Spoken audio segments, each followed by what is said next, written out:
A mercenary who cannot survive the battlefield is nothing more than third-rate trash in this world. Under a heavy, gloomy sky, the battlefield stretches out in ruin, with bodies collapsed across the wasteland while crows circle hungrily above. And that brutal truth is exactly why people are willing to pay such a steep price for their services. On the battlefield, a knight wrapped in armor lifts his sword high, the blade bursting with a fierce glow, because men like him are prepared to throw away their lives for the Lord they serve. The shining blade drives straight through a man, snuffing out his life in a single heartbeat, even if it means listening to an employer's ridiculous nonsense every day without end. A golden liquid, most likely liquor, splashes out in a heavy stream, pouring fiercely as if someone has finally run out of patience.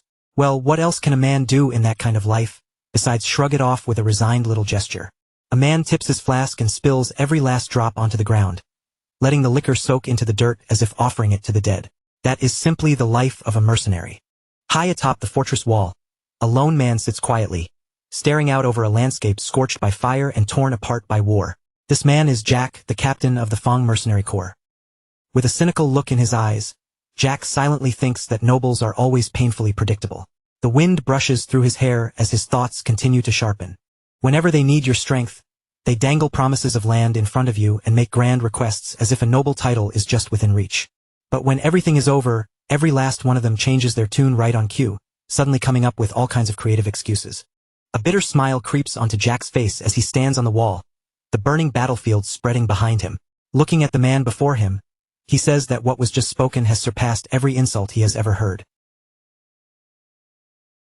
Jack smiles in pure disbelief, his red eyes glinting with defiance and mockery.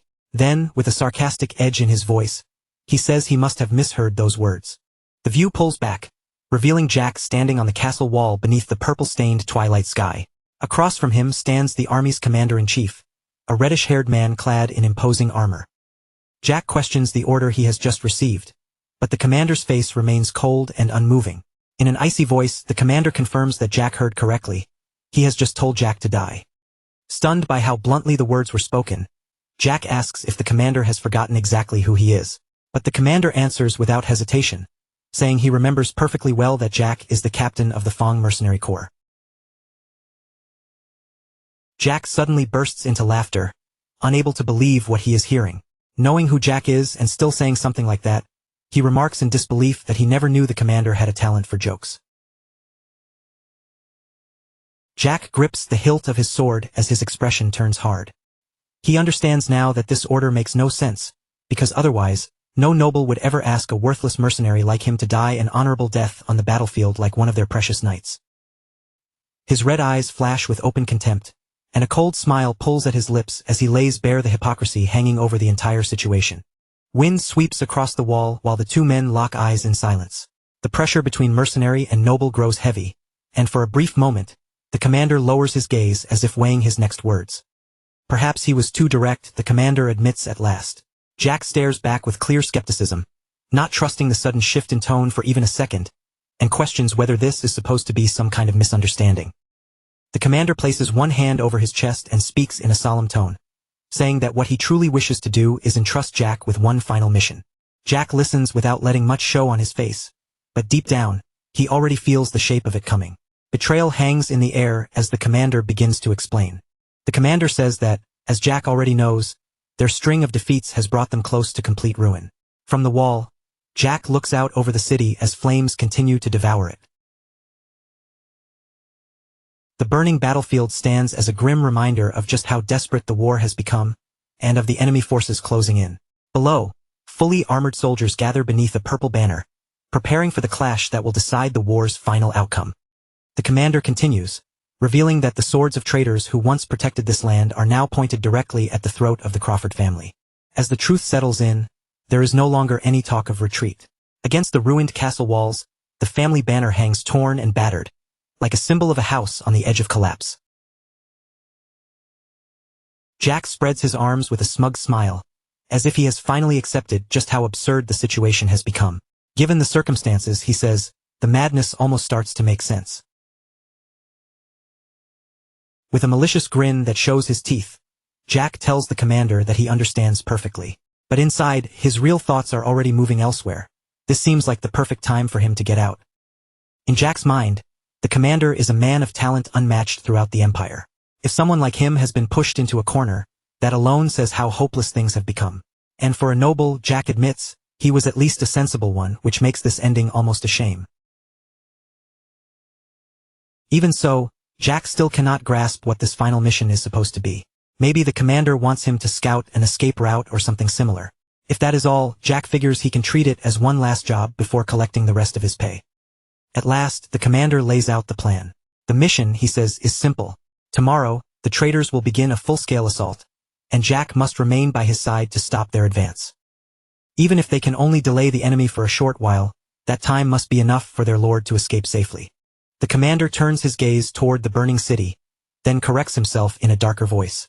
No, if even that proves impossible, then Jack is to hold the line until the commander himself dies. As payment, the commander presents an enormous red gemstone, saying he will settle the rest of Jack's pay with it when Jack withdraws, though his tone carries a meaning far heavier and more sinister than the words themselves. The commander tosses the gem toward him, and Jack catches it smoothly. The moment it lands in his hand, his mind begins calculating its value. A gemstone of that size should be enough to cover the Fong Mercenary Corps' operating costs for 3 full years. The red jewel drops into Jack's possession like a symbol of all the blood about to be spilled, and the commander's expression darkens as he calmly asks what this is supposed to mean. Jack's anger finally erupts. He snaps back that he should be the one asking that question, then shouts whether the commander truly mistook him for a fool just because he is always smiling. Jack growls that the commander is ordering them to become nothing more than meat shields. From behind, Jack and his mercenaries appear like a tiny force standing before an overwhelming fate, and his face twists with fury as he says they could only hold the enemy back for a short time at best. He accuses the commander of throwing them away just to buy his master a little more time to run. And even if, by some miracle, they actually manage to hold the enemy off, Jack demands to know what happens after that.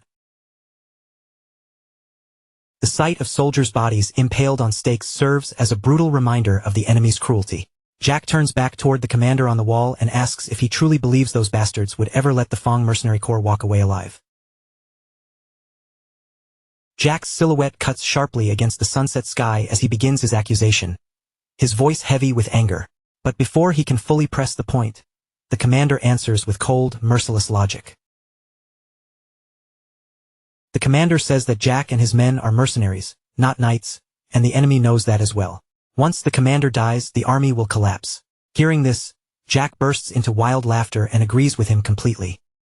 With a savage grin, Jack shouts that this is exactly how their line of work operates. Then his expression sharpens with a cunning edge, and he tells the commander that he already knows this truth better than anyone. The commander has missed one crucial detail. To those demons, the Fong Mercenary Corps is not some neutral group for hire, but a sworn enemy they will slaughter without the slightest hesitation. The view shifts to a dark forest littered with corpses, revealing that a deadly ambush has already unfolded beneath the cover of night. Deep in that shadowed forest, one soldier coughs weakly while another man in the same armor watches him from a short distance away. The second soldier approaches with a raised hand, seeming to offer help like a comrade, but the gesture hides a lethal trap. The approaching soldier is no comrade at all, but one of Jack's mercenaries wearing the enemy's armor as a disguise. In one swift and silent movement, the disguised mercenary slams the unsuspecting knight against a tree and drives a knife deep into his back. The knight's eyes widen with shock and pain as the knight swallows the scene whole. His death becomes the quiet signal that turns the entire forest into a killing ground. The moment Ikka's ambush is set in motion, chaos erupts between the trees, and the unsuspecting knights are cut down one after another by the blades of mercenaries wearing the faces and armor of their fallen allies. One knight watches his comrades collapse around him, and only then does the terrible truth sink in. This was never a reunion with allies at all. From behind his helmet, Jack glares into the darkness, his red eyes glowing as he shouts that they have walked straight into a trap. Fear spreads through the ranks like wildfire. The soldiers finally realize the men beside them are not comrades, but Fong mercenaries hiding in stolen disguises. One soldier screams out the truth, only for his voice to be cut off forever, while a furious commander on horseback roars in rage. "You bastards!" The commander snarls, his face contorting with fury as he stares at the enemy before him. "You dared to dress yourselves up as our fallen soldiers?" His anger burns hotter with every word, and he forces himself to continue. "You know nothing of honor." He spits, his voice shaking with disgust. But before the words can fully settle in the blood-soaked air, a cold reply cuts through everything. Honor is for dogs. In the very next instant, a blade slices through the air with a sharp whistle, moving too fast for him to react. The sword cuts cleanly through his neck, severing his head in one brutal stroke. His head drops heavily to the forest floor with a dull, sickening thud. That single sound seems to swallow the last cries of battle, bringing the slaughter to a savage and merciless close. Jack stands amid the aftermath, his helmet smeared with fresh blood as he surveys the scene with frightening calm. Through the narrow slit of his visor, one red eye burns steadily, cold and unreadable. Back on the wall, the red gem rests silently on the stone ground, almost forgotten beneath the weight of everything unfolding around it. Jack then speaks to the commander, his tone almost casual as he reveals that he has already taken the heads of several enemy commanders. "Surely you understand now," he says, stepping closer with a mocking smile. "This is exactly how we've managed to stay alive for so long." "Right now," Jack continues, his smile sharpening, "those bastards care far more about ripping us apart than they do about chasing after your lord." The commander's jaw clenches hard, his face tightening as Jack's words sink in. He is clearly shaken, not only by the revelation, but by the sheer boldness behind the plan. Jack looks at him with open mockery and asks if he truly believed they would simply draw all the enemy's attention away without consequence. The commander forces his composure back into place, his voice turning cold as steel. He warns Jack to focus on finishing the mission, because if he fails, the only choice left will be to kill him and seize control of the mercenary corps himself. Then, without hesitation, he prepares to strike. With one sharp, decisive movement, the commander launches his attack. The impact sends Jack flying backward, slamming him violently into the stone battlements with enough force to rattle the wall. Jack lies injured on the ground, pain running through his body as he lifts his eyes toward the commander. Disappointment and fury twist across his face as he says he truly believed this man might be different from the other nobles, only to realize he may be the worst kind of scum among them. From across the wall, the commander offers his apology, his voice steady but heavy. "My apologies," he says, and he insists that he means it sincerely. Jack's hand tightens around the hilt of his sword as he answers that there is no need for an apology. "In fact," Jack says, forcing himself back into the moment, "this may actually be for the best. As for the head of a bastard like you," he continues, his words edged with venom, "even if I handed it over to those demons lurking out there, I doubt I'd feel a single regret." The commander seems to read Jack's intention before he can act. He asks whether Jack plans to offer his head to the traitors and beg for his own life. Then, almost as if answering for him, he admits that Jack would gladly hand him over and flee, but he is certain Jack has already prepared measures to stop the mercenaries from escaping so easily. A sharp glint passes through the commander's eyes as he acknowledges just how cunning Jack truly is. Since that is the situation, he declares that he has no choice but to carry out his duty as commander until the very end. "The rebels will be satisfied once they receive the heads of 2 commanders," he says with grim certainty. "And in return, they will spare the lives of my men." Jack freezes, struck silent for a moment. "2?" he repeats, staring at the commander in disbelief. He begins to ask whether the man truly intends to give up his own head to save his subordinates, and then the open box reveals the severed head of the other commander. It is the head of the commander whose forces Jack's men killed in the forest. The commander's gaze slowly drifts, growing distant and filled with melancholy. When he speaks of his soldiers, his voice carries the weight of every life following behind him. "All those people," he says quietly, "I dragged them here with me. I promised them I would prove that dreams could still be reached, even by someone who started at the very bottom." A faint light of respect enters his eyes as he continues, admitting that his men placed their trust in him and followed him all the way to this place. "So I have to carry that responsibility, Jack." With his sword in hand and the silhouettes of his mercenaries behind him, Jack understands those words more deeply than anyone. After all, he too stands there as the one responsible for the lives of his men. The commander hears the echo of his own duty in Jack's response, and for a brief moment he can barely breathe. The realization surprises him, because beneath all their hatred and opposition, the two of them are frighteningly alike. A bitter laugh slips from Jack's lips, rough and tired. "Ha!" he mutters, as if finally accepting the truth between them. "Yeah, that's right. In the end, Both men are chained to the same burden. Loyalty to the people who placed their lives in their hands. That, the commander thinks, is the mark of a true leader. His eyes move toward the wall where their clash has reached its final point, and sorrow weighs heavily over his expression. Covering his mouth with his gauntlet, he murmurs what a terrible pity it all is. If only it weren't for Crawford, the commander says, his regret no longer hidden. Then, with a look of deep and genuine sorrow, he voices the final wish in his heart. If only you had been my lord. Bound by duty and with no path left to retreat, the commander charges forward. His sword rises, ready to deliver the final blow that will end everything between them. Jack, already wounded and pushed to his limit, can do nothing but cry out in rage and pain as the commander's attack crashes into him. The commander straightens in solemn silence after the strike, standing tall as though sealing away his own emotions. Before him, Jack's body lies motionless on the stone. His green eyes narrow, filled with both determination and sorrow. He has carried out what he believed had to be done, no matter how painful it was. His final plea hangs heavily in the air as he says, "Do not forgive me, Jack." A sudden flash cuts through the moment, marking the fatal strike and freezing that last, merciless instant in place. As the light begins to fade from Jack's eyes, his thoughts drift through the pain. He had expected this ending might come, but he never imagined the difference between them would be this overwhelming. The force of the commander's final blow throws Jack's body backward. As he falls, a bitter thought rises in his fading mind, aimed at the unfairness of the world and the thing people call talent. Well, Jack thinks, with the last trace of strength slipping away, I suppose this is it. And despite everything, a faint, satisfied smile appears on his face as he finally finds a measure of peace. He had already told his men to flee at once if he failed to return by the appointed time.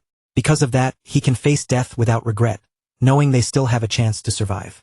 Blood drips steadily onto the cold stone floor, each drop marking the final moments of Jack's life. After all, he had always prepared himself for an ending like this. Even so, as everything slips away, one question remains in his heart. His consciousness sinks deeper into darkness, surrounded by drifting fragments that look like drops of blood, or perhaps memories breaking apart around him. If only, Jack wonders in that fading darkness, I had been given the same chance as you. Then, somewhere far away, a desperate voice calls out through the dark. Master, please. Jack's eyes slowly begin to open, and in the next moment, a blinding white light floods everything. The voice grows more urgent, pleading for him to wake up. A young man lies in an extravagant bed, surrounded by luxury, while a servant leans anxiously over him. Jack, now trapped in the body of a blonde youth, stares around in complete confusion. Who are you? He asks weakly, his voice unfamiliar even to himself. He slowly raises one hand into view, only to see a pale, delicate hand trimmed with lace. It is soft, refined, and completely unlike the hand he remembers as his own. Then, without warning, the desperate young servant slaps him across the face while begging him to wake up. The servant cries out with anguish written all over his face, and the sting of the slap snaps Jack fully awake.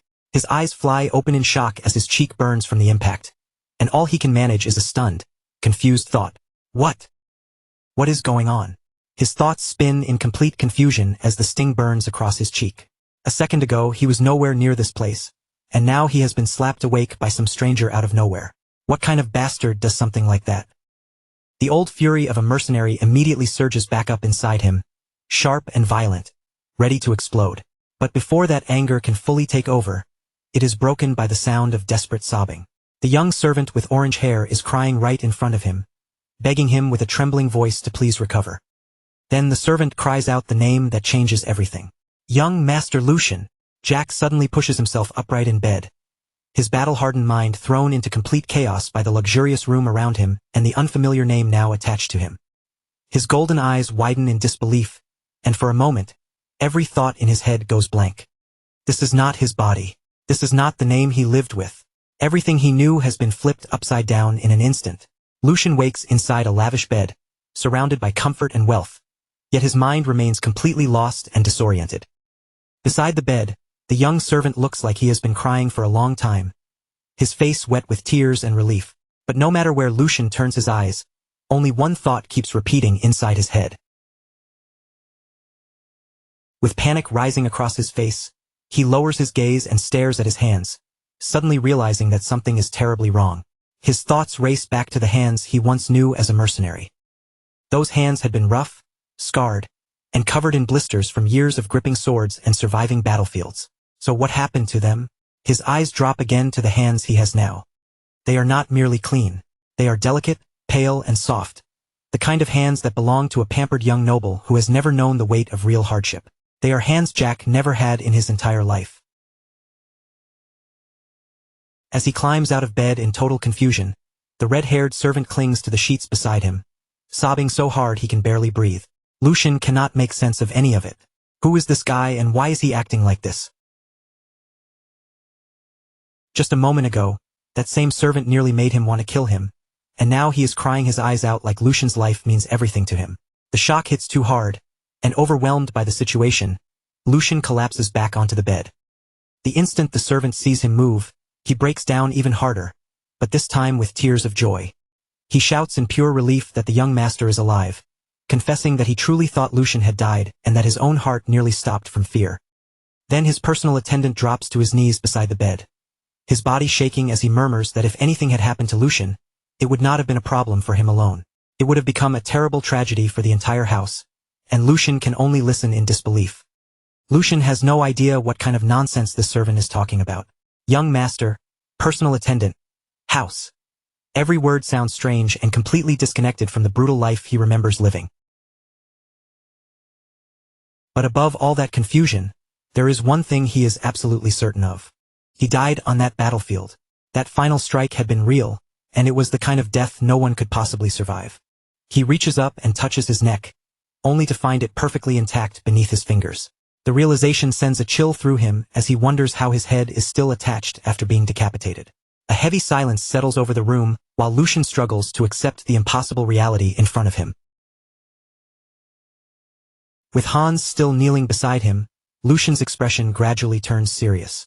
Piece by piece, he begins connecting the clues, and every strange detail points toward one shocking conclusion. At this moment, he has somehow taken over the body of a complete stranger. Lucian rises from the bed with a new determination in his eyes, and a mischievous smile slowly forms on his face as he realizes that this impossible situation may also be a brand new opportunity. And this body is not ordinary in the slightest. Lucian steps in front of the ornate mirror and discovers that the face staring back at him is unbelievably handsome. He studies himself from head to toe in the reflection, taking in every refined feature and elegant detail, while Hans watches anxiously from a short distance away. Still bewildered, Lucian slowly lifts a hand and touches the mirror, as if the reflection might vanish if he looks away for even a second. Even at a glance, it is obvious that this graceful body belongs to a noble, and not just some minor noble either, but someone from a family so disgustingly wealthy that luxury seems to fill every corner of the room. Judging by the expensive furniture, the fine bedding, and the sheer elegance surrounding him, Lucian turns his attention back toward Hans. First things first, he needs information before he can make any move. Lucian clears his throat, fixes his gaze on the servant, and says, "Listen, Hans, there is something I need to ask you." Hans flinches at the sudden attention, but he immediately straightens himself, eager to be useful. With nervous devotion, he assures Lucian that he may ask him anything. Lucian goes straight to the most important question. What year is it? Hans looks surprised by the strange question, but he quickly assumes it must be the medicine leaving his master dazed.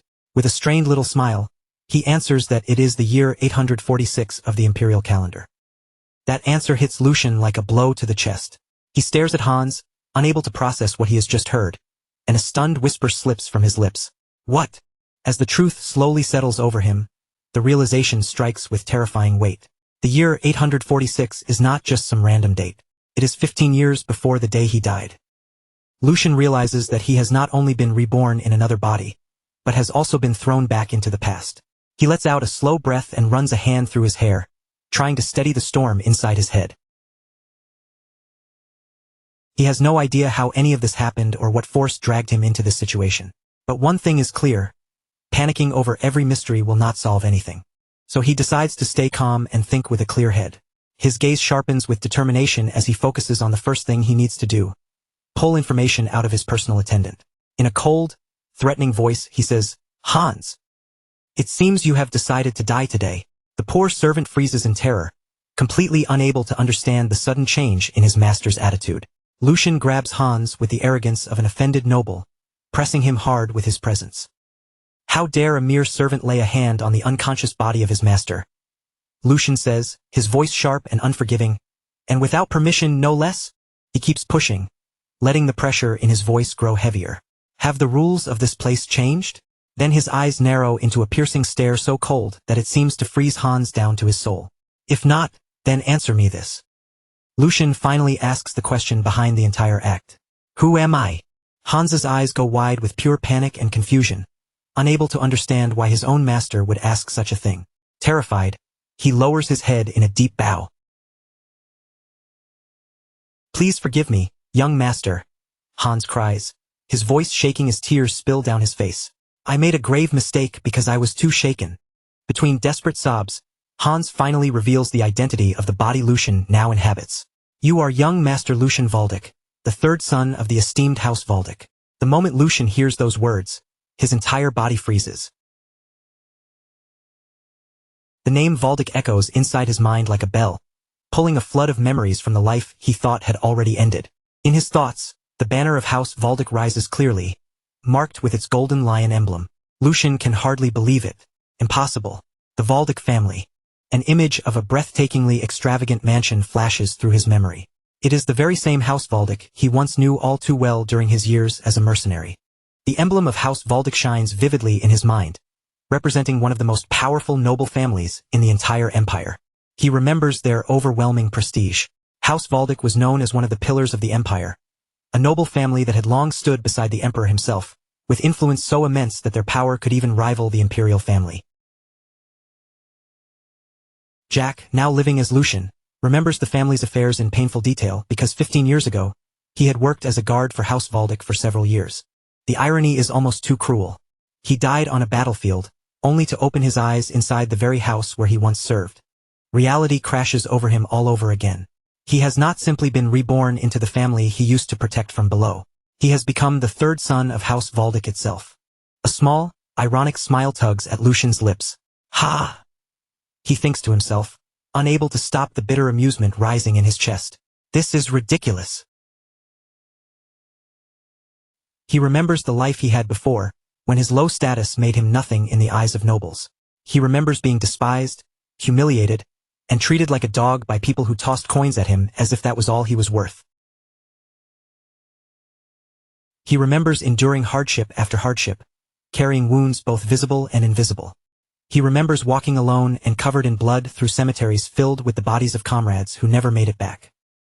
And now, after all that suffering, after a life spent clawing upward from the very bottom, he has been handed an opportunity.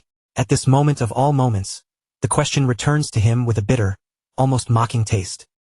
He had always wondered how far he could have climbed if he had been given the same chances as those born above him.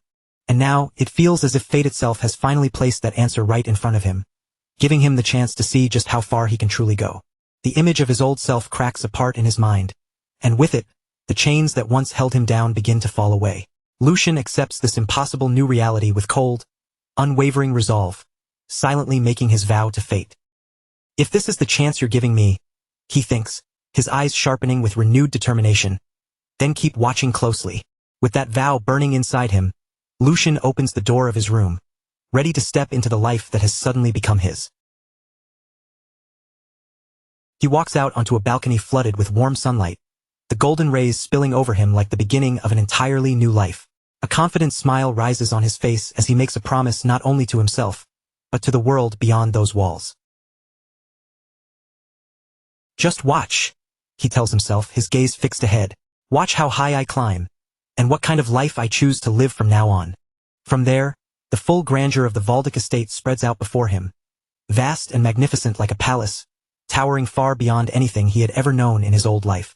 Now dressed properly in noble attire, Lucian walks through the estate's lavish corridors with Hans at his side. As he takes in the polished halls, expensive decorations, and overwhelming elegance around him, he thinks that the Valdic estate truly lives up to its name. He had traveled through plenty of places during his years as a mercenary, from battlefield camps to noble residences. But even compared to everything he had seen, This mansion is easily the most extravagant and shamelessly luxurious place he has ever set foot in. As Lucian watches the servants moving through the halls, he quietly realizes that this overwhelming world of wealth and rules is now the place he must learn to live in, and he has no choice but to adapt quickly. But then his sharp mercenary instincts begin to pick up on something strange in the air.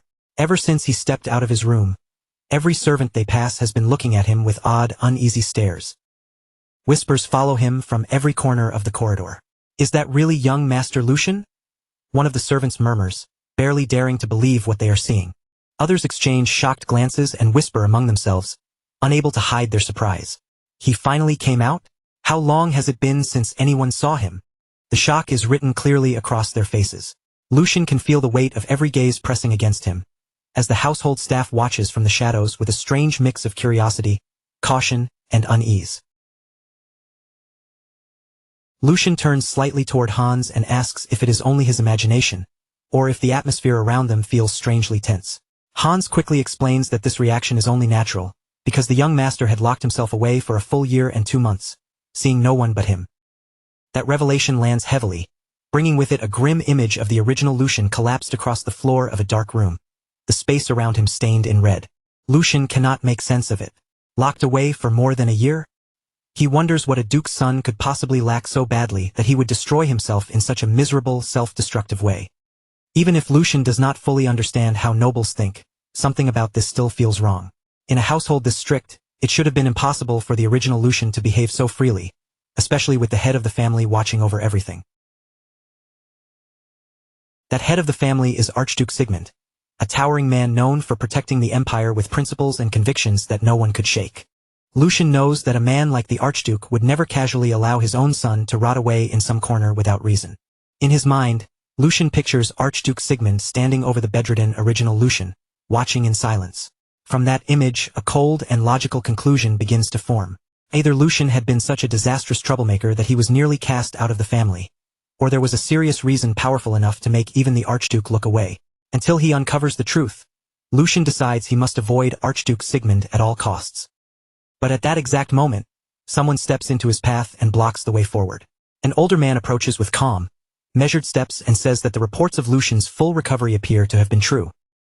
Hans and Lucian both stop in surprise, the sudden interruption cutting through the tense hallway like a blade. The man before them is the chief butler, a gray-haired gentleman wearing a gentle smile. He expresses how deeply pleased he is to see the young master's face again after an entire year, addressing Lucian with perfect formality. "Young Master Lucian?" the butler asks politely. "Are you having any difficulty moving?"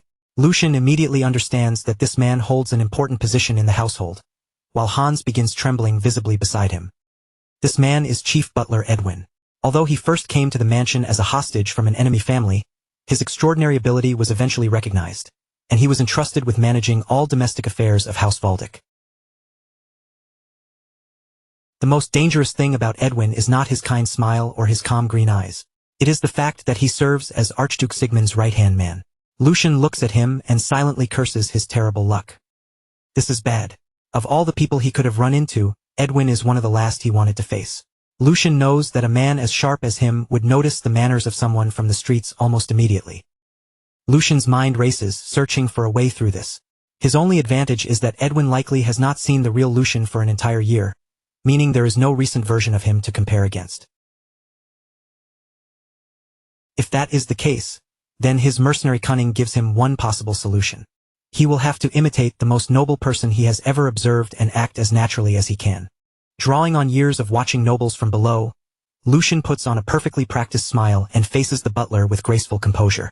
"Thank you for your concern," he says smoothly. "Chief Butler Edwin," he continues, fully committing to the performance. He adjusts his posture into something charming and refined, then adds, "I have improved greatly, thanks to you." Playing the role of a grateful young noble as flawlessly as he can, Lucian gives a reason for his sudden appearance.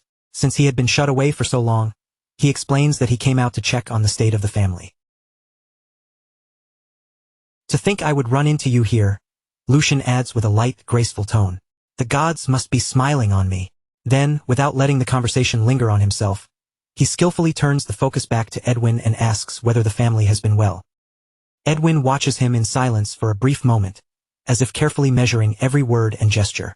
Then he answers with a courteous smile, saying that House Valdic remains as strong as ever, and that it is a relief to see both the young master and Hans doing well. Lucian laughs inwardly with relief, feeling as if he has cleared the first hurdle.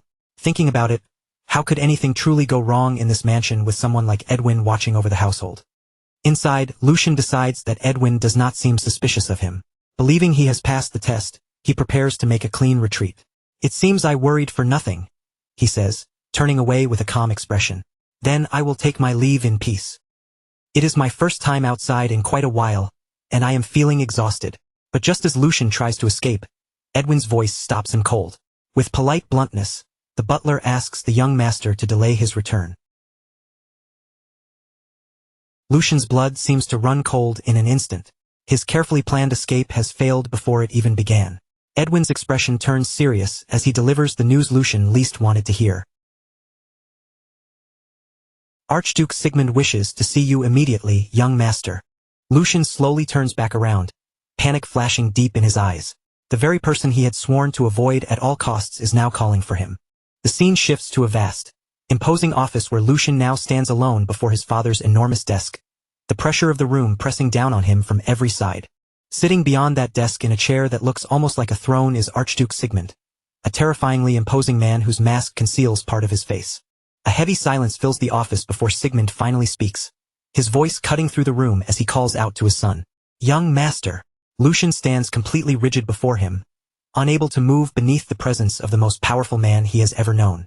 This man is now his father. The Archduke's voice echoes through the spacious office, each word carrying the weight of command. "I will ask you one question, Lucian Valdic." Lucian's face tightens with fear, and cold sweat begins to form under the pressure of his father's gaze. Then the Archduke slowly leans forward.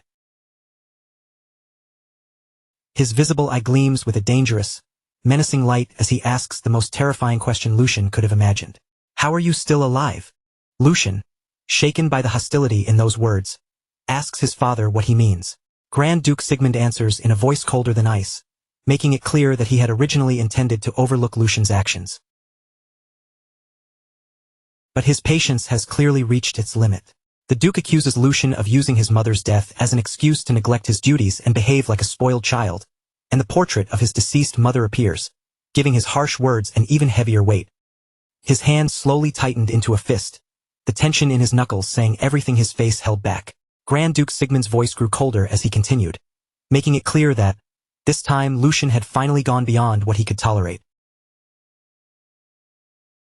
He accused Lucian of deliberately shutting himself away for more than a year, as if his isolation had been some kind of silent protest against the family.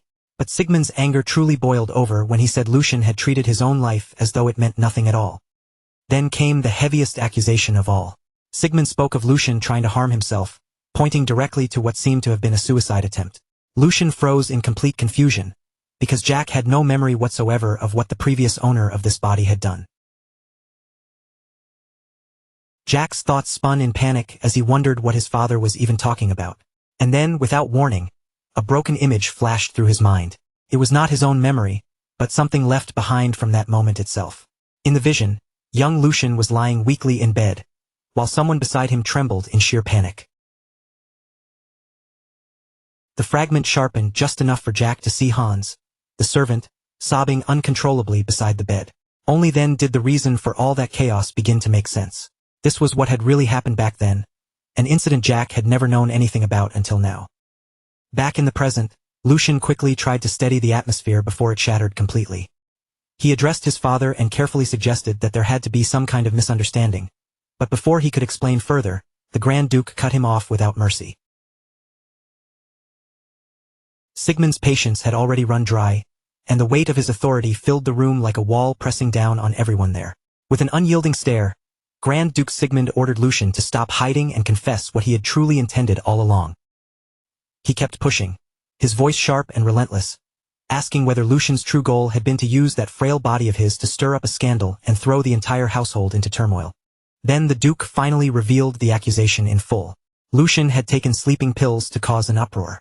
The word struck Jack like a blow, because he suddenly understood that the original Lucian had attempted a false suicide, all just to force people to notice him.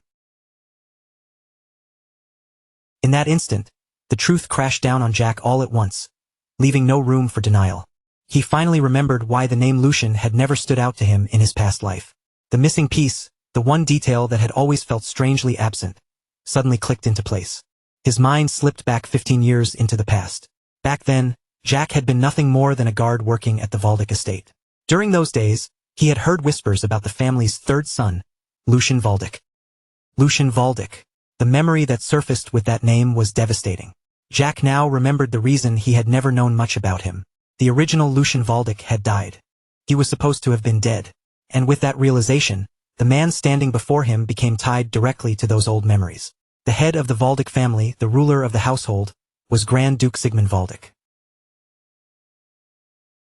Jack then recalled how complicated the Valdic family had always been. The Grand Duke had 4 children, and each of them had been born from a different mother, creating a household where tension and rivalry could easily take root. During the 10 years he had spent serving as a guard, Jack had crossed paths with the other young lords and their mothers several times. Yet, thinking back carefully, he realized he had never once met Lucian or Lucian's mother face to face. In his memories of the estate, the two of them had always been strangely absent, like shadows missing from a place where they should have been. Jack began piecing together the facts he had known back then. Lucian's mother had died from illness not long after Jack first began working at the estate. And then, shortly after her death, for reasons Jack had never understood at the time, another tragedy followed. The young Lucian had also died, as though he had simply followed his mother into the grave. Now, back in the present, Jack's thoughts raced violently. The story he had always accepted, that mother and son had simply passed away one after the other, was nothing more than a surface-level illusion. There had been something hidden behind those deaths. With the pieces finally coming together, Jack began to understand just how much pressure the original young Lucian must have been carrying alone. His mother's death, along with his unstable position inside a family filled with competing bloodlines, had become a crushing weight far too heavy for a child his age to bear. And with that, the whole truth revealed itself. Desperate for even the smallest bit of attention from his father, the fragile Lucian had swallowed a dose of sleeping pills that was nearly enough to kill him. It had not been a true attempt to throw his life away. It had been a cry for help, a desperate act from a lonely child, but that cry had ended in tragedy. As Jack followed the thought through, the grim reality became even clearer. After an entire year locked away in seclusion, the original Lucian's weakened body had no strength left to resist the drug he had taken, just to make his father look his way. The result was a fatal accident. Young Lucian had died there quietly, his desperate plea ending in a silence he had never intended. With this truth laid bare, Jack finally understood just how complicated the situation truly was. He realized that the Grand Duke's furious scolding, as harsh as it sounded toward a son he had not seen in a year, was not completely unreasonable anymore. From Sigmund's point of view, that rage made sense. His own son had played with his life, dragging his father to the very edge of fear and despair. Jack reasoned that, no matter how high Sigmund's title was, before anything else, he was still a father whose child had nearly died. The anger buried inside him had to be enormous. Even so, Jack steeled himself with iron resolve. This was not the time to worry too much about anyone else's feelings. His own survival came first, and right now it felt as if he were standing at the edge of a cliff. He recalled the Duke's last words and immediately recognized them for what they were. A final ultimatum. One careless answer, one wrong step, and everything could collapse. The pressure bearing down on him was so intense that it felt as though the ground beneath his feet was beginning to split apart. His golden future, the precious second chance at life he had somehow been given, was dangling by a thread. The danger in front of him was far too great to ignore. If his answer failed to satisfy the Grand Duke, his fate could turn miserable in an instant. He could already picture the punishments waiting for him, like being sent away as a priest to some distant monastery. He might be forced to abandon the secular world forever, or worse, be dragged off to some brutal northern territory and thrown into a life filled with hardship. A future where he had to fight the freezing cold and savage beasts for the rest of his days was absolutely unacceptable. Jack rejected those possibilities with every fiber of his being. This new life had not come to him easily. Even after losing his head in his previous life, he had somehow been given another chance, and he refused to waste it. A defiant smile crept into his thoughts as he asked himself whether he would really let another family's tragedy, the pain of the original Lucian, destroy this precious future. Once his decision was made, Lucian faced his father directly. He began in a calm voice, saying that he would speak exactly as he had been ordered to. First, He apologized for staining the Valdic name with his foolishness and for causing his father such deep worry. Lowering his head, he placed a hand over his heart and offered a sincere-looking apology, presenting himself as a remorseful son showing proper respect. Meanwhile, Edwin, the head butler, stood silently to the side. His eyes remained fixed on Lucian, unable to hide his surprise at the young master's sudden and dramatic change in behavior. Lucian continued, declaring that the fault belonged to him alone and that he had no excuses to offer. He said he would accept whatever punishment his father chose to give him. But right after that, his approach quietly shifted.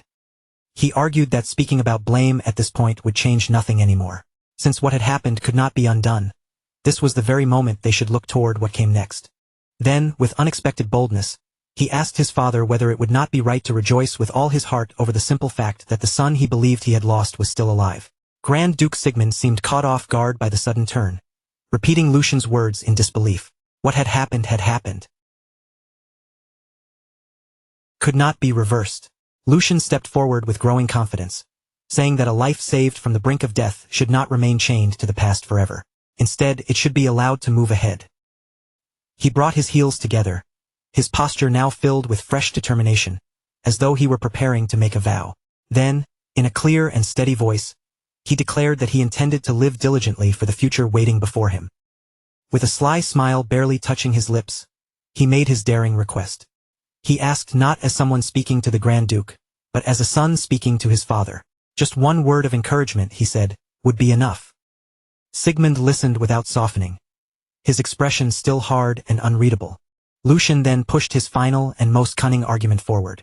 He claimed that when a child sincerely repented, it was a father's duty to embrace that child willingly, appealing not to rank or authority, but to the bond between parent and son. He finished by presenting his bold request not as disrespect, but as a sacred obligation between father and son, something even the laws of heaven would recognize. Watching it all unfold, Edwin was left completely stunned. Incredible, Edwin thought, barely able to process what he was witnessing. He had already sensed that Lucian's presence had changed, but this went far beyond anything he had expected. In his memory, the young master had always been a timid child, constantly shrinking back in fear and anxiety. The man now standing in front of the Duke carries himself with such calm confidence that he almost feels like a completely different person. Edwin can only stare in disbelief, wondering if this really is the same young Master Lucian he has known all this time. The change is so extreme that, for a moment, he even doubts what his own eyes are seeing. A heavy silence settles over the room, pressing down on everyone as the Grand Duke takes in every word his son has just spoken. The air grows so tense that even breathing feels difficult. Lucian stays still and waits, his heart pounding hard inside his chest, his eyes fixed on his father's face as he searches for even the smallest clue about what the Duke will do next. At last, the Grand Duke cuts through the silence, and a trace of anger sharpens his voice. "How dare you?" he begins, raising his tone as though he is about to scold Lucian for speaking so boldly about a father's duty. But in the very next moment, that harsh expression cracks.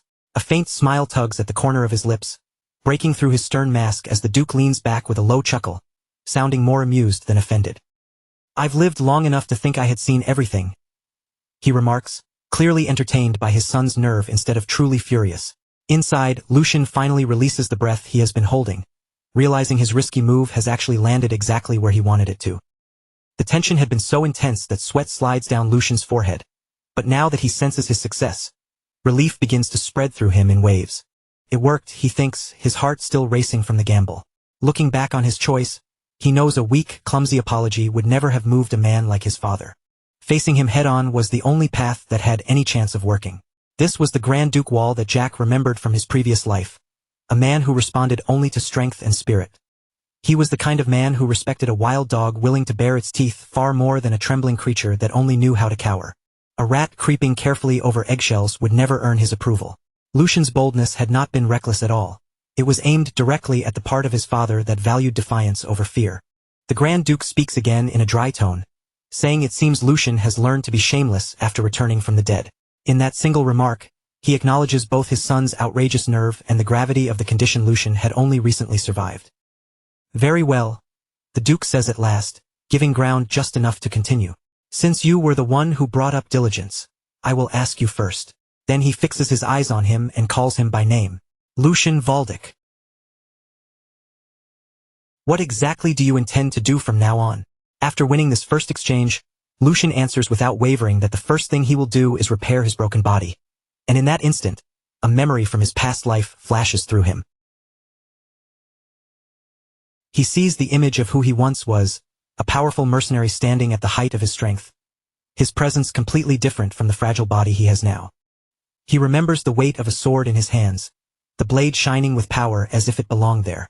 That former version of himself is exactly the man he intends to become again. The vision of his old self appears like a battle-hardened warrior carved from countless fights, steady, dangerous, and overflowing with experience. That memory clashes sharply against the weakness of his current body, and the contrast only feeds the fire inside him. Returning to the present, Lucian makes his next goal clear. I intend to properly learn the sword, he declares, and the words immediately catch the Duke off guard. The sword? The Duke repeats, his tone filled with doubt.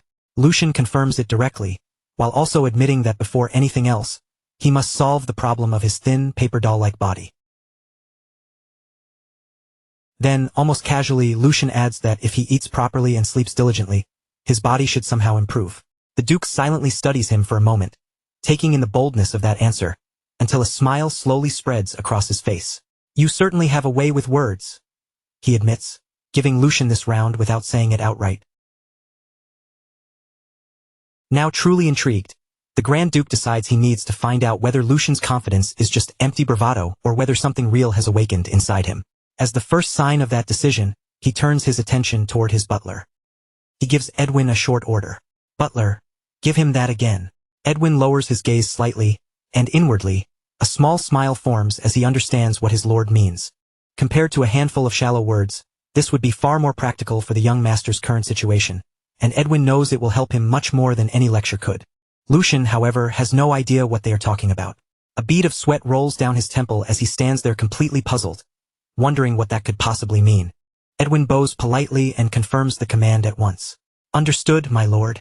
I will arrange for it to be made available immediately. Later, back in his room, Lucian is still left in confusion. What exactly is that? He wonders, completely in the dark about what is coming for him. Before long, the answer arrives right at his door. Across the mansion grounds, several servants haul an enormous wooden chest forward, its heavy frame looking difficult to move with every step. The chest is so massive and heavy that the servants struggle just to bring it into Lucian's chamber. But once the lid is finally opened, what appears inside is enough to blind anyone with its shine. The inside is packed from edge to edge with gold coins, glittering jewels, and precious necklaces, all piled together like a small mountain of treasure. Lucian and his personal servant Hans both freeze in place, staring at the absurd amount of wealth before them. Ah, this is ridiculous, Lucian blurts out, overwhelmed by the sheer scale of it. Standing by the window and looking out across the vast city, Lucian finally understands what this is. It is an outrageously huge monthly allowance, the kind of wealth only a high noble could casually possess, and he scoops a handful of gold coins into his palm as the realization sinks in. He can hardly believe that this entire fortune is meant for just 1 month. With money like this, countless possibilities open in front of him, and a mischievous smile slowly spreads across his face. With this much funding, his ambitious plan might actually be possible. It is more than enough to make the attempt worthwhile. At last, his real objective becomes clear. With this wealth, he can gather the ingredients needed to completely rebuild his weak body. Determination burns in his eyes as he thinks to himself that he can finally make that elixir, linking the knowledge he carried from his past life to the resources now placed in his hands. Using the experience of his former life and the wealth of this new one, Lucian can begin shaping a stronger future. Meanwhile, the scene shifts to a magnificent greenhouse glowing with warm light, where colorful flowers bloom in every direction. Inside that bright greenhouse, the Grand Duke, an imposing man with blonde hair and a matching beard, walks forward with his usual commanding presence. A few steps behind him follows Edwin, his loyal veteran butler. As they move through the flower-lined path, Edwin quietly remembers that this greenhouse was a place the late Grand Duchess had treasured deeply while she was still alive. He continues thinking that the Grand Duke has not stepped into this place for a long time, so for him to come here now must mean there is a special reason behind it. To Edwin, that reason is clearly the recent and remarkable change in young Master Lucian. Even though Lucian had briefly lost his father's favor, Edwin knows the Duke would never cast him aside so easily, especially when he is the son of the Grand Duchess whom the Duke loved so dearly. The Grand Duke keeps walking through the greenhouse corridor with firm, decisive steps, though his mind is far from gentle. He thinks back to Lucian's former behavior and judges it as truly pathetic. In his thoughts, the image of the old Lucian lingers clearly, refusing to disappear. He remembers a boy who was always glancing around nervously, as if frightened by everything around him, and who would whine like a wild dog the moment anyone raised their voice even slightly. Edwin then speaks to him respectfully, carefully breaking into his lord's thoughts. "My lord," Edwin says. Even while the Duke's mind remains occupied with harsh memories, he reflects that Lucian's attitude had been nothing like his mother's, and that he resembled her only in appearance. Edwin's expression shifts with surprise as the Duke's thoughts begin moving in a different direction. For the first time that day, a faint smile appears on the Grand Duke's face as he admits inwardly that perhaps he had been wrong about his son all along. Then he says to Edwin, "You saw it too, didn't you? That child looked me directly in the eyes and stated his opinion."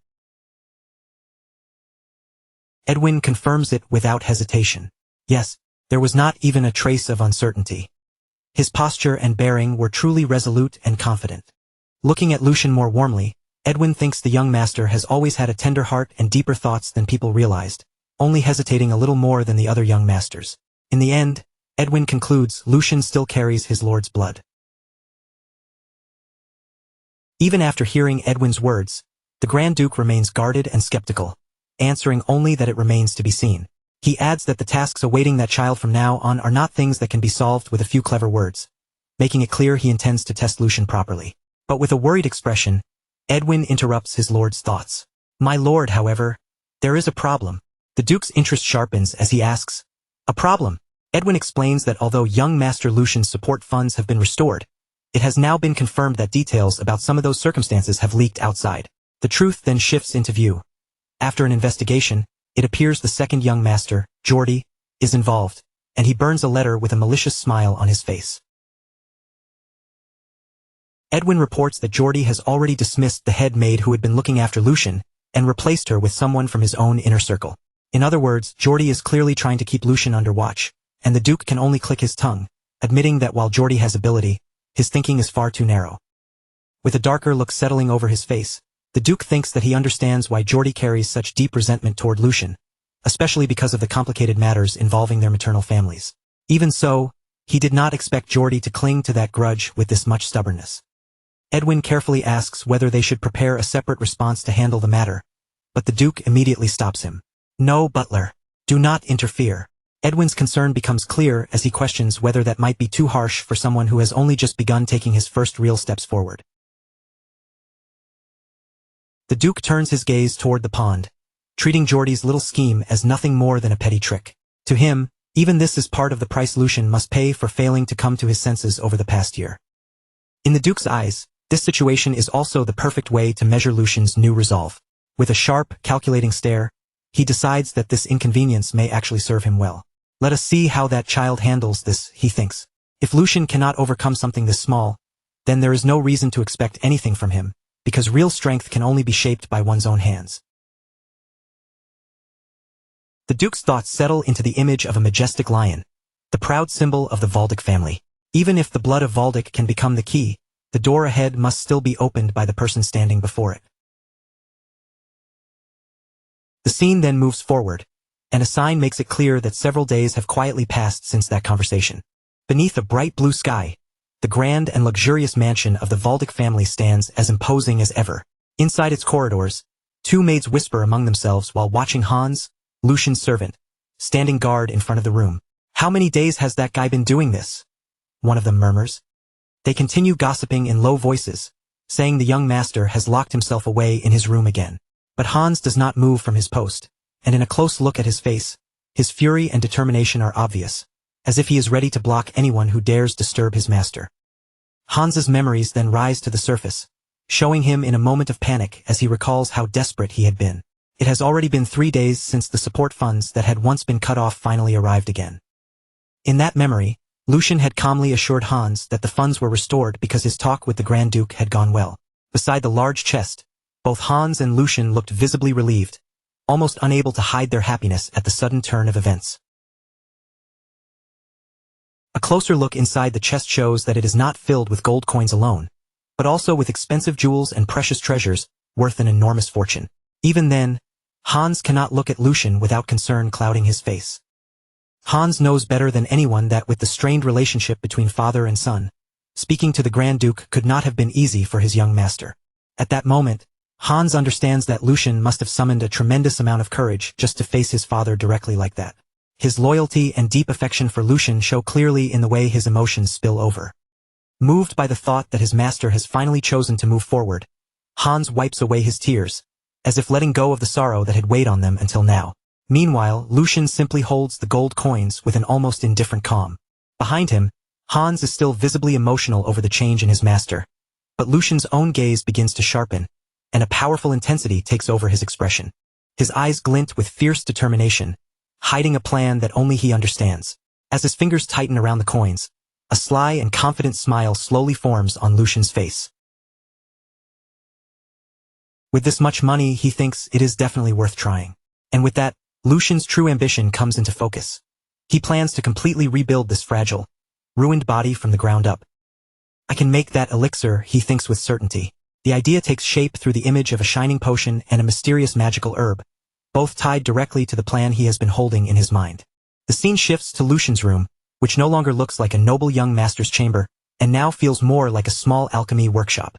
Sitting at his desk, Lucian works with relentless focus before pausing to wipe the sweat from his brow. His face is filled with pure concentration and effort, every movement showing how seriously he is taking this work. Even while pushing himself, his thoughts briefly turn toward his loyal servant outside. Hans must be burning with curiosity by now, Lucian thinks.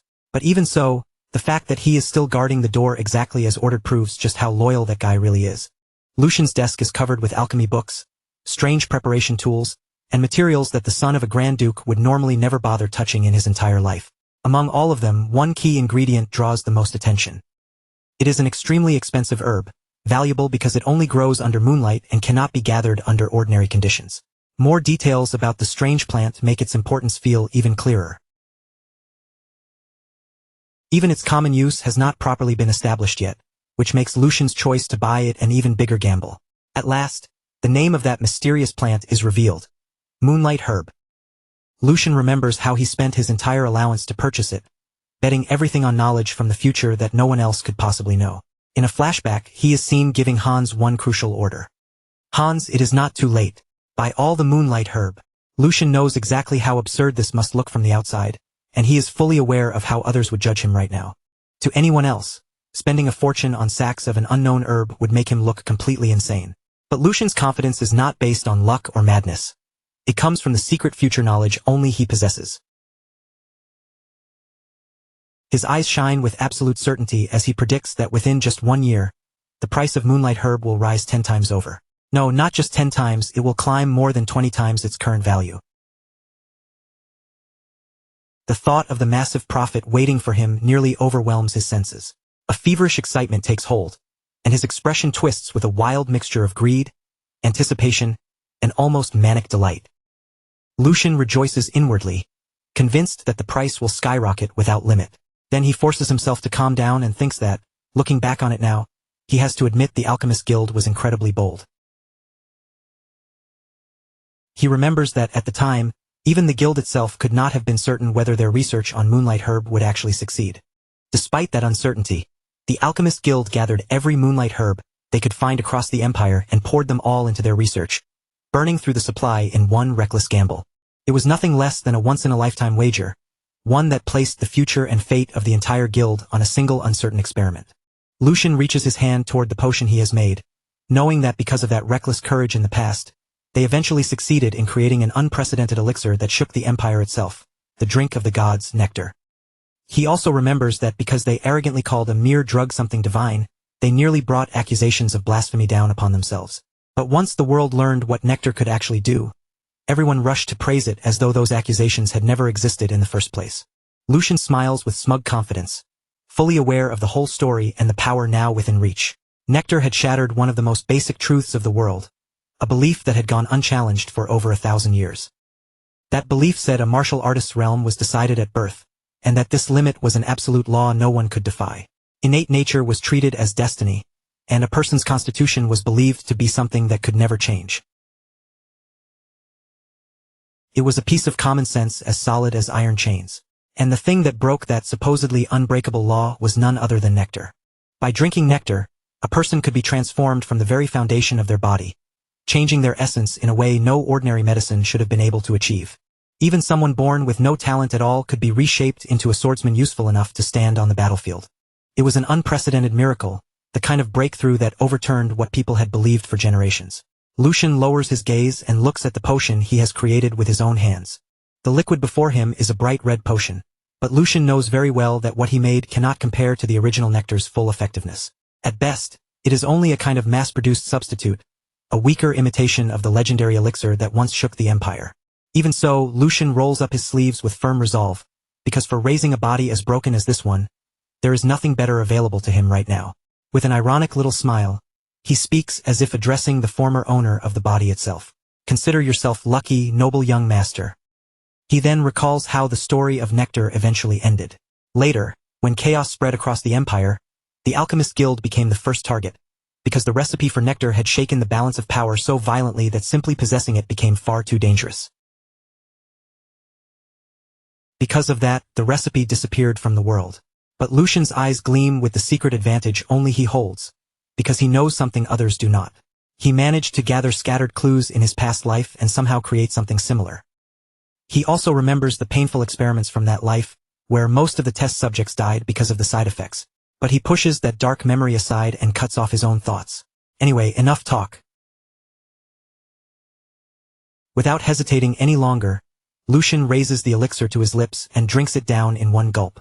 The instant the liquid enters his body, a surge of blue energy erupts inside him, spreading violently through him like a storm. The real important part begins from this moment onward. As the potion settles inside him, the power hidden within it finally starts to awaken and release itself through his body. Thin strands of energy begin twisting and coiling deep inside him, slowly spreading through his veins. This is the first step toward taking the raw power of nature and turning it into strength that belongs to him alone. The vital force now stirring awake inside Lucian's body has a name: mana. Its true value depends on how smoothly it circulates, flowing through the body, spreading into every corner, and then returning again. The quality and strength of the power a person can draw out can change completely depending on that process.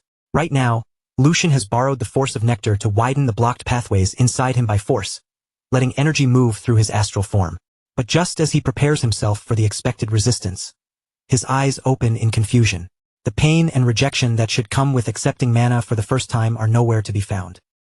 Instead, the mana flows through him as naturally as breathing, spreading without the slightest obstruction, almost as if this body had been waiting for it all along. Bright currents of energy rush freely through him, strong and smooth, filling his body with a power that refuses to slow down. Lucian can only stare in shock at what is happening. His eye shifts as the realization strikes him, the look in it filled with pure astonishment that he can no longer hide. Normally, even the body of a newborn baby carries impurities that interfere with mana circulation. But as Lucian understands this impossible fact, an incredible truth begins forming in his mind. In a symbolic vision, he finds himself deep underwater, staring upward in stunned disbelief. Don't tell me this guy. The revelation crashes over him like a massive wave. Far above him, a colossal celestial whale glides through the water with majestic grace, embodying the overwhelming potential he has just discovered. This body is not ordinary at all. It belongs to the type people call a genius. Morning light spills across the city, bathing the streets and rooftops in a warm golden glow, as if announcing the start of a brand new day. Meanwhile, somewhere inside the mansion, a figure waits anxiously beside the window, unable to calm down no matter how much time passes. It is Hans, Lucian's personal servant, pacing back and forth with worry written all over his face. His thoughts are consumed by his master, and the sudden sound from the door makes him jolt in place. His heart jumps at once, caught between fear and desperate hope as he turns toward the door. The door finally opens, and Lucian steps out with an unsettling calm, as though nothing unusual has happened at all. He looks at Hans and casually asks, "Nothing happened while you were waiting, right?" Hans is already on the verge of tears as he rushes toward him. "Young master," he cries, his voice cracking. "Do you have any idea how long you were in there?" Relief, fear, and frustration all pour out of him at once. Through his sobs, Hans continues, saying Lucian never answered no matter how many times he called. And because Lucian had strictly ordered him not to enter under any circumstances, Hans had been terrified that something terrible had happened inside. He wipes at his tears as he confesses everything, his face caught between anger, exhaustion, and the overwhelming relief of seeing his master alive. Lucian gently places a hand on his servant's shoulder, and that small gesture finally breaks Hans completely, making him admit just how worried he had been. But Lucian's face shows no guilt at all. Instead, a sly and calculating smile curves across his lips, and in a close look at his eye, the pupil appears sharp and feline. Something about the young master has undeniably changed, and the difference is impossible to ignore. Hans takes a step back, unsettled by the strange presence now surrounding his lord. "Young master?" he asks hesitantly, watching Lucian closely while a troubling thought rises in his mind. It is definitely the young master, Hans thinks.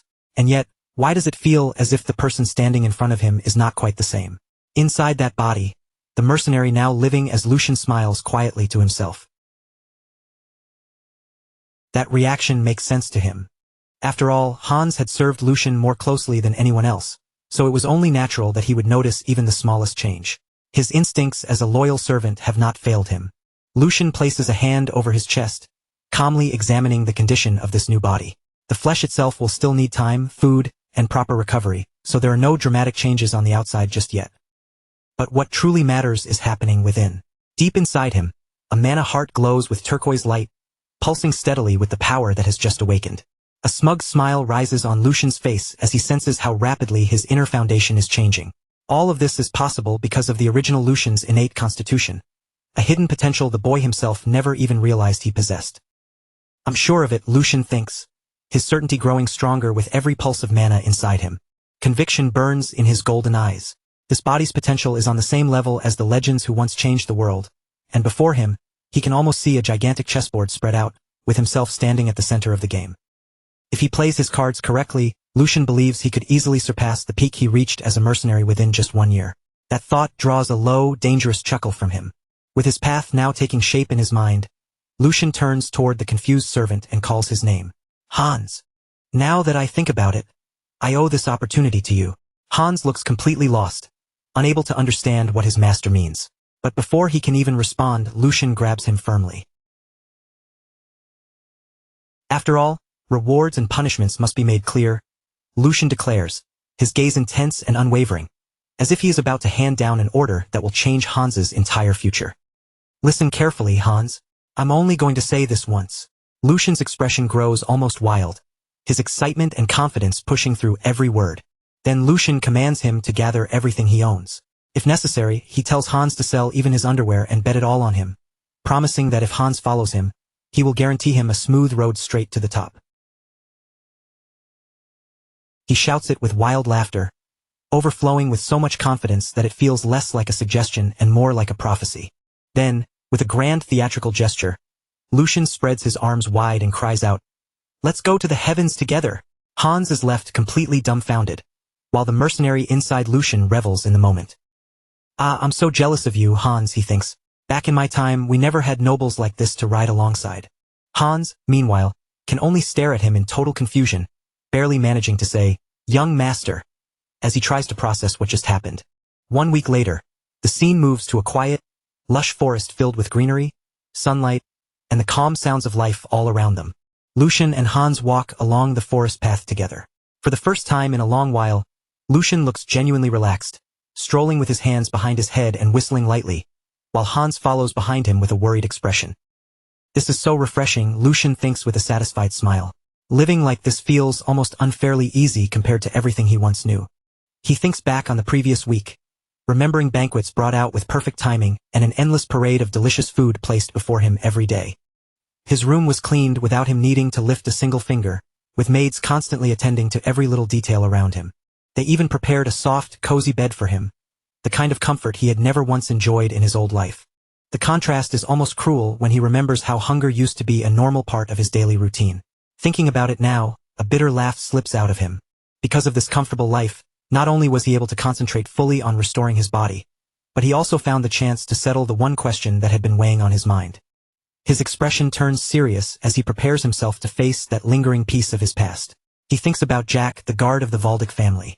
That was the identity from his previous life, a self that now feels strangely distant and blurred. And during the past week, he had taken the time to investigate whether that past still existed here. He confirmed it with the captain of the guards. No one matching Jack's description had ever applied for the position, and even the shift Jack once worked in his memories was now filled by a complete stranger. The past he remembered simply did not exist in this reality. Lucian clasped his hands together, quietly accepting that truth and the strange new world he now stands in. Honestly, this may be the better outcome. There is nothing useful to gain from finding that version of himself, and chasing after Jack would only pull Lucian's focus away from what he needs to do now. Besides, he has to admit that he does not have the confidence to face his past self anyway. A bead of sweat forms as he imagines it, and he is certain he would die from sheer embarrassment. Back in the present, Lucian suddenly comes to a stop. A cold, sharp wave of determination runs through his body, changing the air around him in an instant. Hans looks toward him, immediately sensing that his master's mood has shifted. Lucian turns around with a firm, unwavering gaze, and Hans stiffens the moment he sees it. "Young Master Lucian," he stammers, panic spreading clearly across his face. His voice trembles as he asks, Are you really thinking of going in there?" Ahead of them, the brightly lit training grounds come into view, wide and intimidating beneath the sunlight. Hans's voice nearly turns into a plea as he reminds him. "You said you would never go anywhere near this place again because you hated it with your whole soul, Lucian." With an innocent look, Lucian tilts his head as if he has no memory of it. "I did," he asks. Hans, completely exasperated, almost shouts back, "Yes, you did." Still trembling, Hans reminds him that ever since the second young master beat him during training, Lucian had sworn he would never return to this place again. Lucian silently takes in the information. Judging from Hans's reaction alone, Lucian can already piece together what must have happened here. Since swordsmanship is a required skill for every son of the Grand Duke, the training hall must have been the perfect excuse for the second young master to torment Lucian under the harmless name of practice. In a flashback, the younger Lucian lies injured on the ground, helpless after being beaten. Seeing that image, the current Lucian realizes that his brother had planted a deep fear of violence inside him. It was a cruel but effective plan, carried out perfectly to make sure Lucian would never dare step into the training hall again. Lucian looks back at his worried servant and gives him a calm smile. "I understand why you're acting like this, but you don't need to worry. All of that is already in the past." He says it with such casual indifference that Hans only grows more confused and afraid. Then Lucian's smile turns slightly dangerous as he walks forward. "You just need to trust me and follow my lead." And so, with Lucian moving ahead and Hans following anxiously behind him, the two of them finally step into the imposing training hall. Inside, a pair of guards are already whispering among themselves. One of them asks in disbelief, "Is that really true?" "Yes, I'm sure," the other guard confirms. The third young master is looking around the training hall with his personal servant. Nearby, Hendrik, a man with a sharply twisted mustache, overhears every word. He slowly strokes his mustache, his face twisting with disdain. What the hell is that brat thinking walking into this place again? At first, Hendrik thinks there is no way Lucian could have forgotten what happened here. But then a cruel idea slips into his mind, and his expression changes. No, actually, this might work out even better. He immediately gives an order to one of his subordinates. "You go inform him right now." Then, with a sinister smile spreading across his face, Hendrik adds, "By the time he gets here, I'll make sure the boy is thoroughly cooked." His intention is obvious. He plans to make Lucian's time here as miserable as possible. Meanwhile, Lucian is completely absorbed in admiring the training hall, and even though he had expected something impressive, the place far exceeds anything he imagined. There is not only a generous supply of spare weapons that can be used without worrying about breaking them, but also a huge open space wide enough for even the most violent movements to unfold without restriction. For the mercenary now living inside Lucian's body, it feels almost unbelievable that a single household could own a facility like this all for itself. A quiet, melancholy thought passes through him. If we had been able to train in a place like this back then, maybe more of my men would have survived. Footsteps approach from nearby, and Hendrik steps forward with a mocking smile already fixed on his face. Well, so I wasn't seeing things after all. To think it really is the third young master. This is such a surprise that, honestly, I could hardly believe my eyes. Hendrik continues, every word dripping with venom. I still remember it vividly, you know? After your little lesson with Lord Geordie a year ago, you turned tail and ran without even looking back. Hans shudders at the cruel remark. With a nasty smile, Hendrik mocks how Lucian fled like a frightened lamb that day, and then his gaze shifts toward the servant trembling beside him. Is that why you look so terrified of this place too? Hendrik asks, his voice thick with ridicule. He keeps mocking them, criticizing Lucian for dragging a mere servant into the sacred hall of warriors. Embarrassed and tense, Hans lowers his head in a shallow bow. It has been a long time.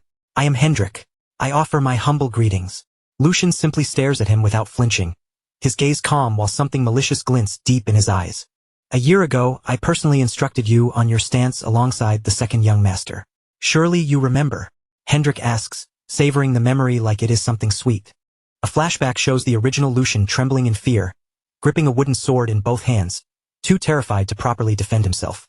The trauma of that moment is obvious.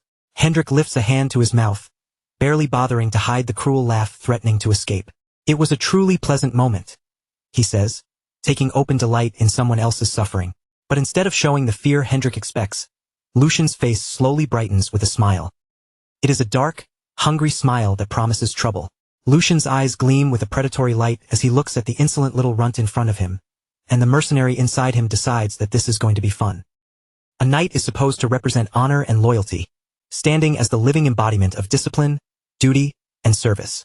Most knights are born from noble blood, and from a young age, they are expected to master both martial skill and proper etiquette. Only after earning merit on the battlefield or completing missions, and only after those achievements are properly recognized, can they finally receive the title of knight from their lord and fulfill the role they were raised for. But in Lucian's eyes, when everything is stripped down to the truth, they are not so different from house dogs wearing expensive collars. That is why they are expected to show courtesy to the lord who grants them wealth and honor, and to that lord's bloodline as well.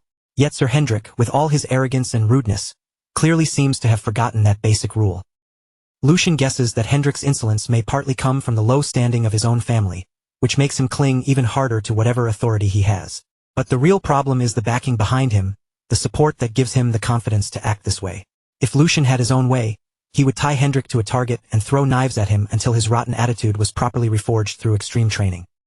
He even imagines how the knight would tremble if an axe came flying straight toward his face. But Lucian knows his father, the Grand Duke, would never simply stand aside if that happened. No matter how irritating Hendrik is, a knight remains a core military force and an important asset to the family. Punishing him without proper procedure would only create unnecessary conflict. Lucian clenches his fist, forcing down his impulse and deciding that now is not the right time. So instead, Lucian changes the direction of the conversation and addresses Sir Hendrik directly. It would be foolish to keep avoiding the training hall just because of something that happened in the past. From now on, I plan to come here often, even if it is only to learn the sword forms. Lucian continues calmly. As you said, sir, it has already been a year. That means I should not waste any more time falling behind. Sir Hendrik's face twists with disbelief at those words. Sword forms, you say? Third young master? Hendrik bursts into laughter. You really are good at joking. It is already far too late, and yet now you want to learn sword forms. Lucian asks calmly. Too late. Hendrik leans forward with a smug expression and explains. It seems you truly do not know, so allow me to inform you. Once a person passes the age of 15, they can consider it over. Sword forms are secret techniques and legacies created by our ancestors. Simply imitating their movements can grant enlightenment and evolve the physical body. They are the very essence of ancestral wisdom. But Hendrik is not finished yet. But that only applies when the path of mana is already open. Hendrik continues, speaking as if he is handing down an unquestionable truth. Since that path closes once a person turns 16, learning sword forms now would be completely useless for someone like you. Sir Hendrik finishes with a smug air of superiority, letting the words hang in the training hall. Sword forms without enlightenment are nothing but an empty shell. At that point, they are no different from a dance. Then, wearing a mocking smile, he steps a little closer to Lucian and lowers his voice as if sharing some cruel joke. Now that I think about it, perhaps that would actually suit you, young master. Why not become the #1 dancer in the Empire? That way, you can save yourself some time and discover your true talent. Wouldn't you agree? And if that does not work, you could always spend your days gardening instead. After all, every person has a role that fits them best. Sir Hendrik looks down at him with a satisfied expression, fully convinced that he has already crushed Lucian with his words. Look at him. He is completely speechless and unable to say a single thing, Hendrik thinks smugly. But inside Lucian's mind, the situation is playing out very differently. First of all, the claim that the mana path closes at 16 is an outright lie, Lucian thinks. Worse than that, it is a foolish lie that could be disproven with just a small amount of proper research. But that does not matter right now. He can always pretend ignorance later to smooth things over. More importantly, the objective has already been achieved. The goal is to make it look as though Lucian is nothing more than an ignorant fool, crushed by his own lack of knowledge, unable to offer even one proper rebuttal. A worm mocked by a servant and too frightened to move. In other words, he needs to show the same pathetic weakness everyone remembers from a year ago. So Lucian begins his act. Sir Hendrik. For some reason, that sounds a little different from what I know. The moment Lucian calmly pushes back, both Hendrik and Hans are caught completely off guard. The mana path closes around the age of 25, not 16. So from what I understand, there should be no problem learning even now. Am I wrong, Sir Hendrik? Hendrik stiffens in surprise and snaps. Are you certain of what you are saying right now? But Lucian presses on without hesitation. It seems you may be mistaken, sir. Does Brother Geordie share that same opinion as well? Now cornered, Sir Hendrik answers. Of course, it is obvious common sense. In his own mind, he still feels victorious, believing this will end everything. As he expected, Lucian cannot even properly refute him. Lucian suddenly lets his shoulders slump, pretending to be overwhelmed. Yes, that is right. Even my brother said the same thing. Then, without warning, he grabs Hans firmly by the shoulders and cries out, Hans! It seems the Valdic family is doomed. His sudden outburst makes his terrified servant freeze on the spot. You think so too, right? Of course you must. Hans, completely confused and frightened, can only scream inwardly. Young master, why are you dragging me into this? Lucian clutches his own head in exaggerated despair. To think he is confused about common sense that even a stray dog would know at his age. Does that make any sense at all? Lucian continues dramatically. How many talented people have lost their opportunities because someone spread such incorrect knowledge? Tears are clouding my vision. To think my own brother possessed such a hollow skull. Lucian shouts, and both Hans and Sir Hendrik flinch as his theatrical fury suddenly erupts. Do not stop me, Lucian roars. If what this knight says is true, then this is not a small matter at all. This is a disgrace to the family and a clear crisis, is it not? Then, with a malicious smile that reveals the true sharpness behind his act, Lucian leans toward Sir Hendrik. Surely you were not trying to deceive me, the son of your lord, were you? In an instant, the entire atmosphere turns chaotic. Completely trapped by Lucian's words, Sir Hendrik begins to panic, cold sweat pouring down his face as his smug confidence collapses. What do you mean by that? Hendrik blurts out. Are you suggesting that I, a knight, tried to deceive you, young master? But he quickly realizes that denial alone will not be enough, so he desperately tries to retreat. Please forget what I just said. I merely misspoke because I could not believe the situation. Lucian's smile twists even deeper. Of course, a knight of the Valdic family would never do something so petty, right, Sir Hendrik? Hendrik stands there sweating and stammering, unable to find a clean way out. At last, Hendrik can only nod. Of course. Lucian answers in a calm voice. Good, I knew it. Then he continues without giving him room to breathe. In that case, this is a matter we cannot overlook lightly. Inside, Lucian's real intention becomes perfectly clear. I will teach you exactly what happens when you move your tongue carelessly, Sir Hendrik. Still failing to grasp how serious the situation has become, Hendrik asks what Lucian means. Lucian explains that if Hendrik had only intended to humiliate him personally, he might have simply let it pass. Keeping up his act, Lucian adds that the reason Hendrik and everyone else look down on him is due to his own shortcomings. He had forgotten his duty and wasted his time in vain, and he speaks of it with almost false humility. How could I possibly reprimand you for that? Lucian declares as if being perfectly reasonable. But in the very next breath, his tone shifts. However, that is a separate matter. If you, a knight, and my brother, the pillar of the Grand Duchy, are obstructing the discovery and recruitment of talent by spreading incorrect knowledge, then that is something I cannot ignore. Lucian argues that such misinformation could create cracks in the military strength of the Valdic Knights, and in the strictest sense, it might even become a serious danger to the safety of the people living in their territory. As someone who bears the Valdic name, it is only natural that I feel outraged. While continuing the performance on the outside, Lucian thinks to himself that he has finally reached the true heart of the matter. Then Lucian turns his gaze back toward Sir Hendrik, who now stands frozen in place, fear written plainly across his face. Sir Hendrik.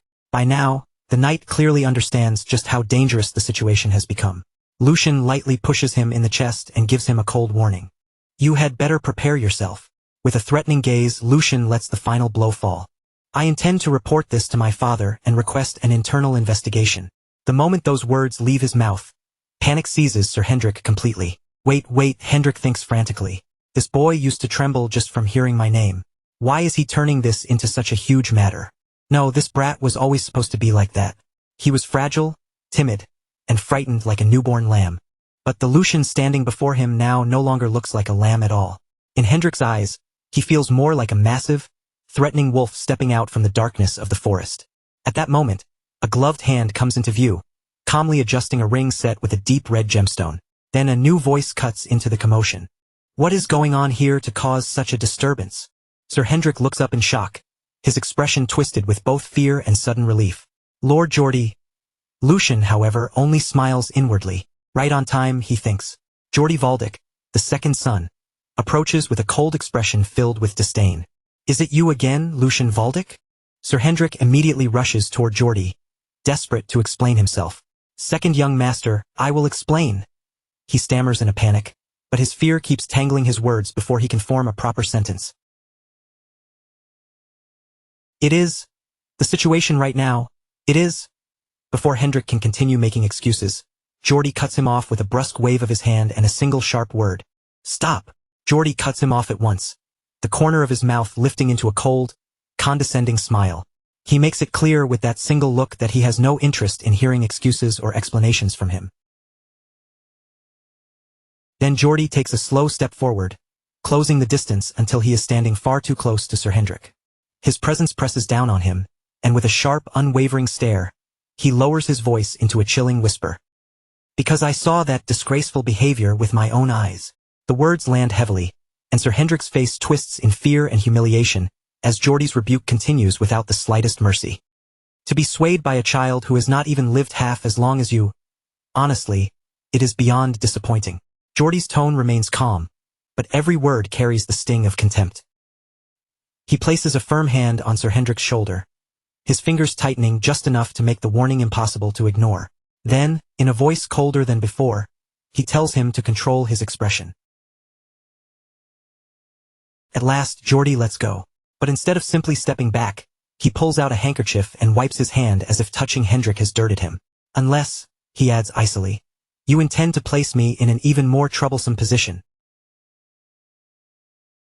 After crushing Sir Hendrik with those words, Geordie turns away and begins striding toward the two people who have been watching everything unfold.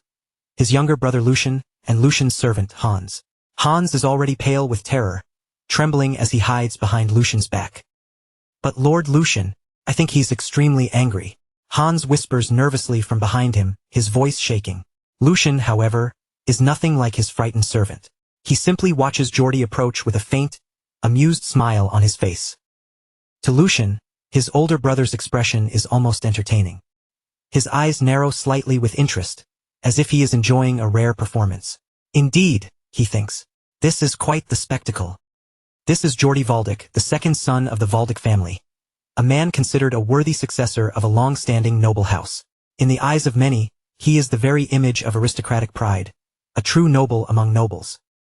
There are already rumors spreading that Geordie has begun recruiting people from outside the family because his influence has been weakened by the first son's rise. And Geordie did not even bother hiding it. He personally announced that he had brought those people in, making his intention obvious. If these new recruits prove useful, he plans to use them as pieces to shift the balance in the family's internal power struggle.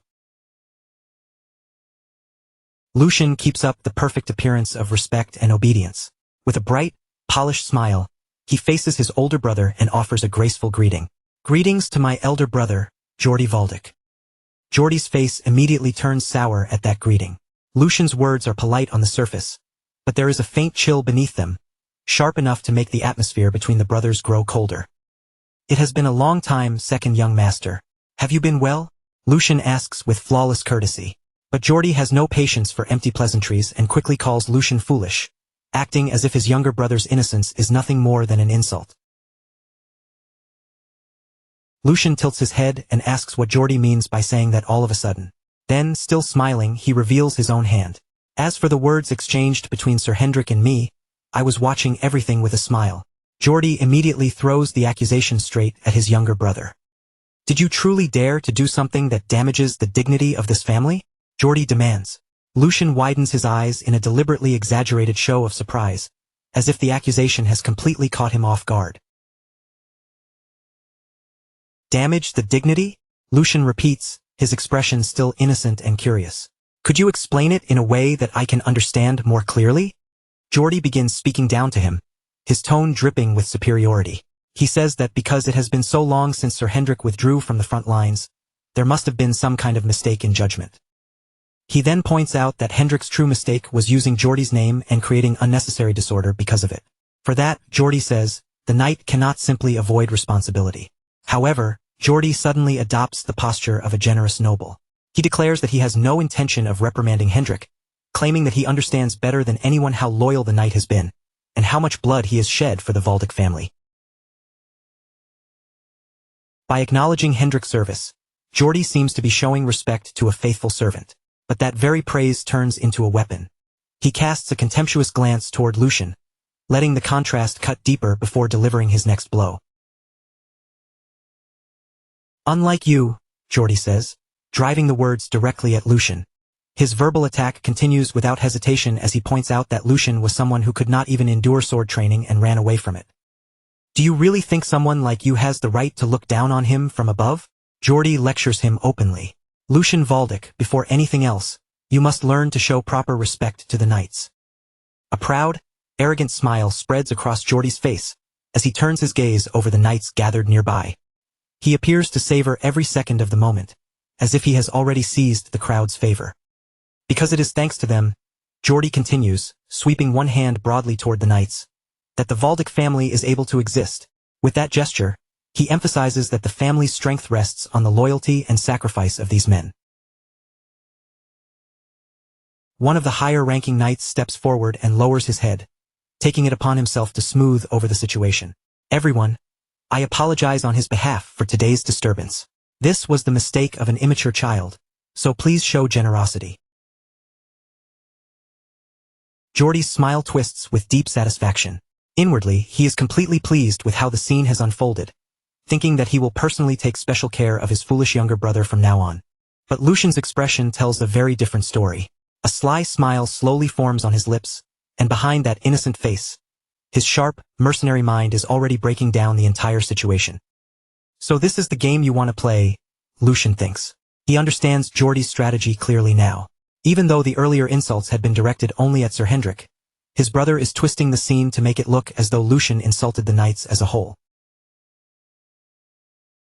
In Lucian's mind, the pieces continue falling into place. Geordie is trying to turn a private conflict into a public offense against all the knights standing in the training yard. Not only is Geordie subtly provoking Lucian into saying something that would anger them further, but he is also using the moment to protect his own pride and save face. A nearly invisible smile touches Lucian's mouth as he decides to go along with the performance. "Fine," Lucian thinks. "I'll gladly give you that much." Then he begins his act, looking up at Geordie with a face full of false admiration. "As expected of my elder brother." Geordie is caught off guard by Lucian's sudden change in attitude. For a brief moment, he can only stand there silently, one hand placed over his chest, while Lucian pushes forward with an even more theatrical speech. "Although there was a misunderstanding between Sir Hendrik and me, the proper thing would have been for you to scold me for daring to insult you, elder brother." Then Lucian clutches at his collar as though overcome with emotion, his voice rising with exaggerated passion. "But instead of that, to think you would grant me such precious teachings."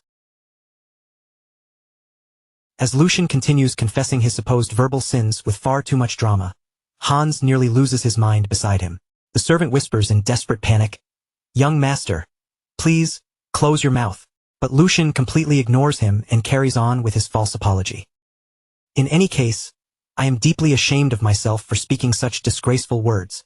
Geordi watches the entire performance with a bright, satisfied smile, fully convinced that he has pushed Lucian into admitting defeat. Then Lucian raises his fist as if announcing a grand realization to everyone present. Thanks to my elder brother's benevolence, this younger brother has learned yet another valuable lesson today. Lucian turns toward the knights and suddenly calls out to his servant. Hans, I must record my elder brother's teachings as soon as possible. Ordinary paper will not be enough. We should preserve them on the finest silk. Yet behind those absurd words, Lucian's true goal begins to surface in his mind. By using this, Lucian thinks, I'll erase the weak image people have of me. While Geordi continues smiling smugly, Lucian's thoughts move to the second part of his plan. And at the same time, I'll carve a clear presence into everyone's minds. Lucian's face twists into an almost feverish, manic expression as his inner declaration reaches its peak. The third young master from the past, the timid Lucian everyone thought they knew, no longer exists. Once the act comes to an end, Lucian's mask drops away in an instant. The exaggerated emotion vanishes, replaced by a chilling calm, and he turns as if to leave while asking Geordi a question that leaves him stunned. Therefore, I intend to take my leave now. Will you permit it? Lucian asks smoothly. Then, as he starts to walk away, he adds one final provocation that makes the divide between the brothers unmistakable. After all, there is no benefit for either of us in remaining together any longer. Geordi's composure finally shatters. Unable to process Lucian's open challenge, his anger bursts out. Damn it! Seems you truly aren't afraid. Do you think you can simply walk away like nothing happened? A close view of Lucian's golden eye reveals just how calm he still is. Without even flinching, he answers in a steady voice, reminding his older brother of one critical fact. You have forgotten something. Lucian then lays out his checkmate with quiet precision, forcing Geordi to face the fragile balance of power between them. Father is watching me very closely right now, and as for me, I have nothing to lose. The warning is subtle, but its meaning is unmistakable. Any scandal that erupts here would damage Geordi far more than it would hurt Lucian. Seeing Geordi fall into stunned silence, Lucian immediately understands that the situation has turned in his favor. Lucian calmly turns his back and begins walking away. Then I will take that as your consent, he declares. With one final, dramatic farewell, he drags the still shocked Hans away from the tense scene. I will take my leave now, elder brother Geordi. Then the mood suddenly shifts into something almost comedic as Lucian hurriedly urges his servant to escape. Hans, still panicking, screams after him, Young master, you're back. Back in the training yard, the silence becomes suffocating. No one dares speak for a moment. Sir Hendrik slowly approaches the furious Geordi with extreme caution, watching every movement as if one wrong word could set him off. His back? Who has his back turned, Sir Geordi? Sir Hendrik asks in a shaking voice, carefully watching Geordi from behind. He seems terrified, yet he still cannot help wondering whether allowing Lucian to walk away so easily was truly the right choice. Geordi gives him no answer at all. But that silence is far more frightening than any furious shout could have been.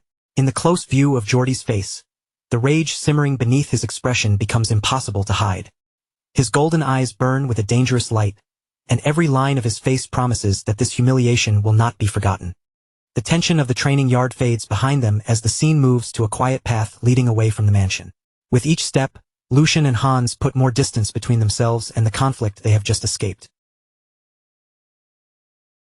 As they continue down the path, Lucian keeps his calm posture, walking as if nothing serious has happened.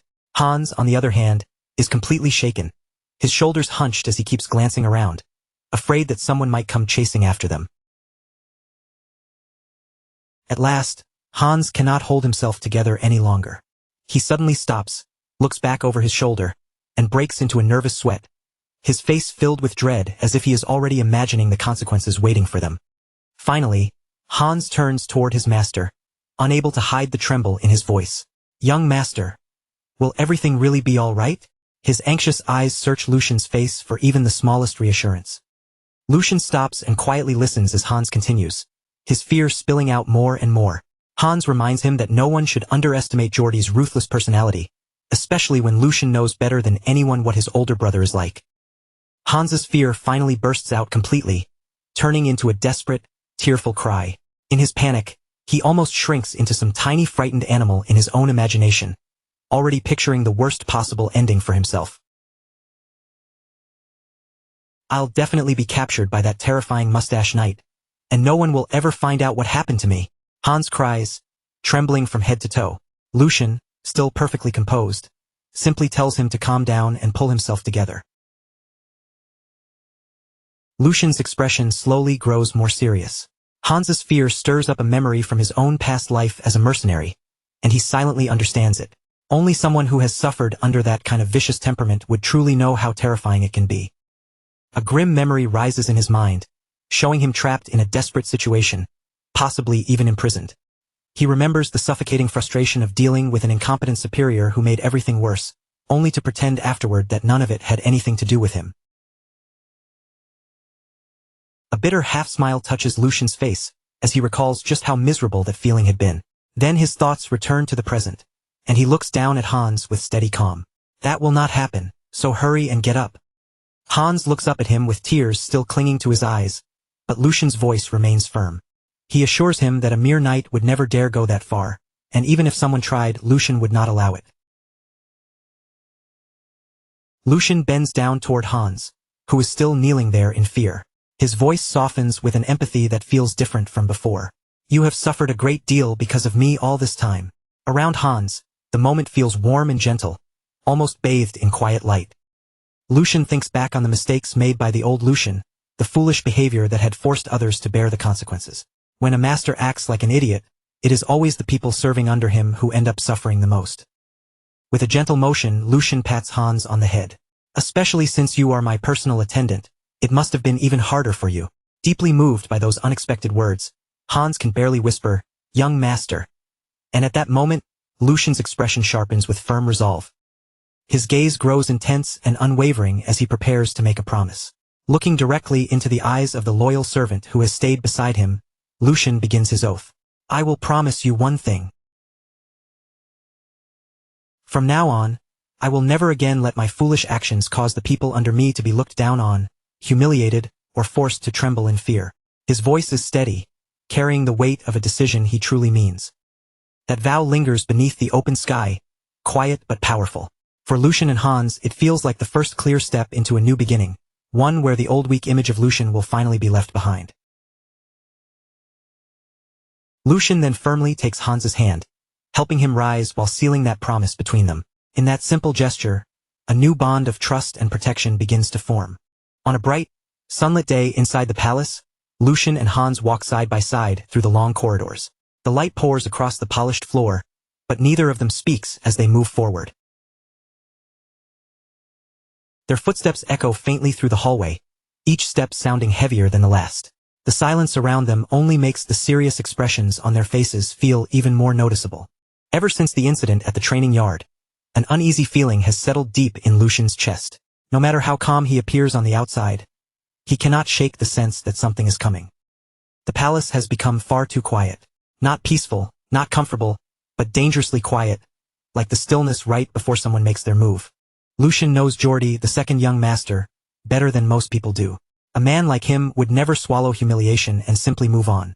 He is the type who always finds a way to strike back. And as Lucian tightens his grip around a folded sheet of paper, his suspicions are finally confirmed. His eyes scan the document one more time, and disgust openly fills his face. So this is the trick you have been preparing all this time, he mutters coldly, the paper crinkling slightly in his hand. Do you have any idea how long I have been waiting for this? Beside him, even Hans, usually timid, quiet, and careful with his words, can no longer hold back his anger. His fists clench tightly at his sides, and he raises his voice, insisting that this is something they absolutely cannot let slide. Lucian turns his calm gaze toward him and asks whether he is ready.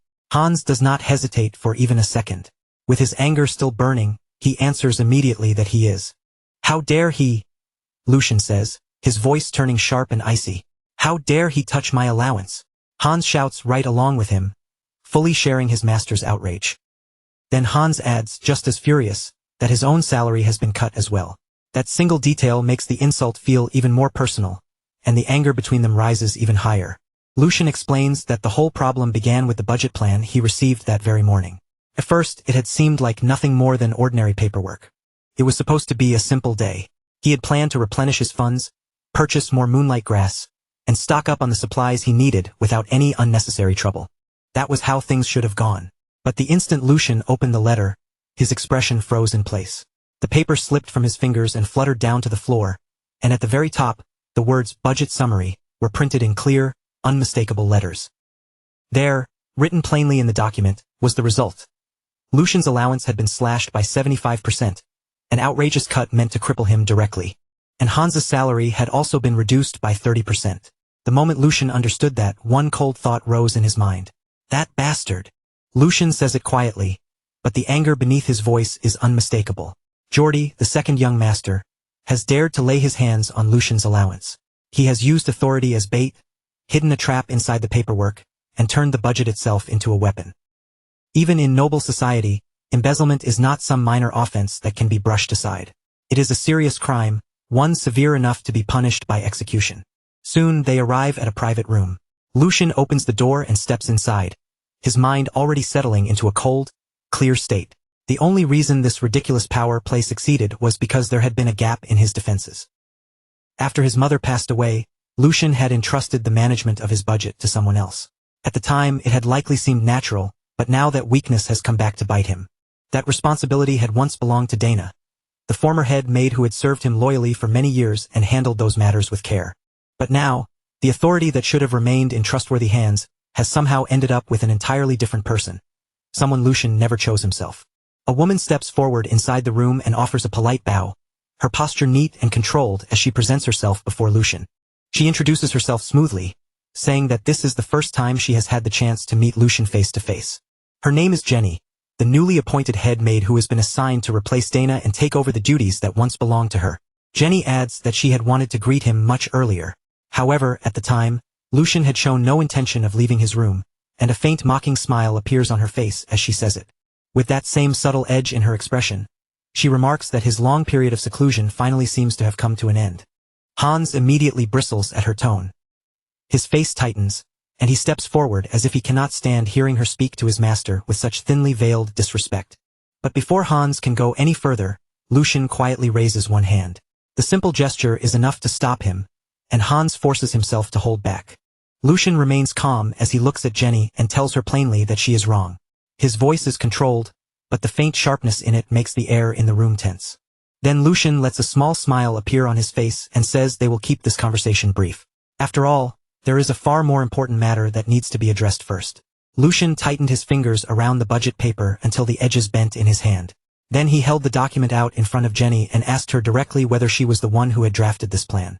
For a brief moment, Jenny looked genuinely startled, as if the question had caught her off guard. But that surprise quickly faded. A smile spread across her face, and a second later, she actually let out a laugh. She said she could not understand why Lucian had gone out of his way to summon her over something as insignificant as a simple budget matter. To her, the issue clearly did not seem worth this much attention. Then, without showing the slightest hesitation, Jenny admitted it. Yes, she was the one who had written the budget plan. She calmly explained that since Lucian had once granted full authority to the former head maid, that authority had naturally been passed down to her after the position changed hands. In her view, she had only carried out the responsibilities entrusted to the head maid's role. With a composed smile still resting on her face, Jenny added that this was originally work Lucian should have been handling himself in the first place, as if she were politely reminding him of his own neglect. Lucian's expression hardened ever so slightly, but he did not look surprised. He had expected an answer like this. And unfortunately, she was not entirely wrong. Part of this mess truly had begun with his own carelessness. After accepting that fact, Lucian gave a small nod and said he understood. But even if that much was true, there was still one part of the situation that did not add up at all. In a calm voice, Lucian pointed out that most of the funds allocated by his father had been meant to raise the servants' wages. The purpose was to compensate them for the neglect they had suffered in the past. As those words left Lucian's mouth, the maids standing nearby began to tremble. Their eyes darted nervously from Lucian to Jenny, as if they were afraid of what might be exposed next. Then Lucian asked a question that was simple, direct, and impossible to ignore. If that is the case, he said evenly, his gaze growing sharper, then why was Hans's salary cut instead of raised? His voice stayed calm, but the pressure behind it made the room tighten. Isn't that far too blatant? Lucian pressed. Jenny, however, only smiled again, as though even that accusation was nothing more than a minor inconvenience. She put on a look of innocent surprise and claimed there must have been some kind of mistake. After all, she said, managing an entire household came with countless duties, and it was only natural for small oversights to happen. Then Jenny turned slightly toward the other staff members, her smile still fixed in place, and asked them whether they could testify to just how overworked she had been. Almost immediately, the surrounding staff began nodding one after another. None of them spoke with confidence, but every one of them moved as if they knew exactly what answer was expected. They awkwardly voiced their support, shifting the blame away from Jenny and onto themselves. One after another, they insisted it must have been a simple oversight, while Lucian remained quiet and watched the whole performance unfold. Then Lucian finally spoke. Enough! His voice was not loud, but it carried so much authority that it cut through the room instantly. The room fell silent at once. Even the faint rustle of clothing seemed to disappear as everyone froze under Lucian's gaze. Lucian stepped forward and said that while the body might belong to one master, the hands and feet were clearly moving under someone else's command. The meaning behind his words was sharp enough for everyone to understand. He started walking toward the door, as though the conversation was already over. But just before leaving, he stopped, turned back, and fixed his eyes directly on Jenny. "I will ask you one final question," Lucian said, his tone quiet but dangerous. "Answer carefully." His eyes narrowed, making it clear that this was her last chance to choose her words wisely. "Do you even know who the master you were truly supposed to serve is?" The moment the question landed, Jenny's smile finally faded from her face. Her reply came back sharp and cold. "If you want an answer," Jenny said, no longer bothering to hide the edge in her voice, "then you will have to ask Lord Geordie." The scene then shifted away from the room and into a dark alley.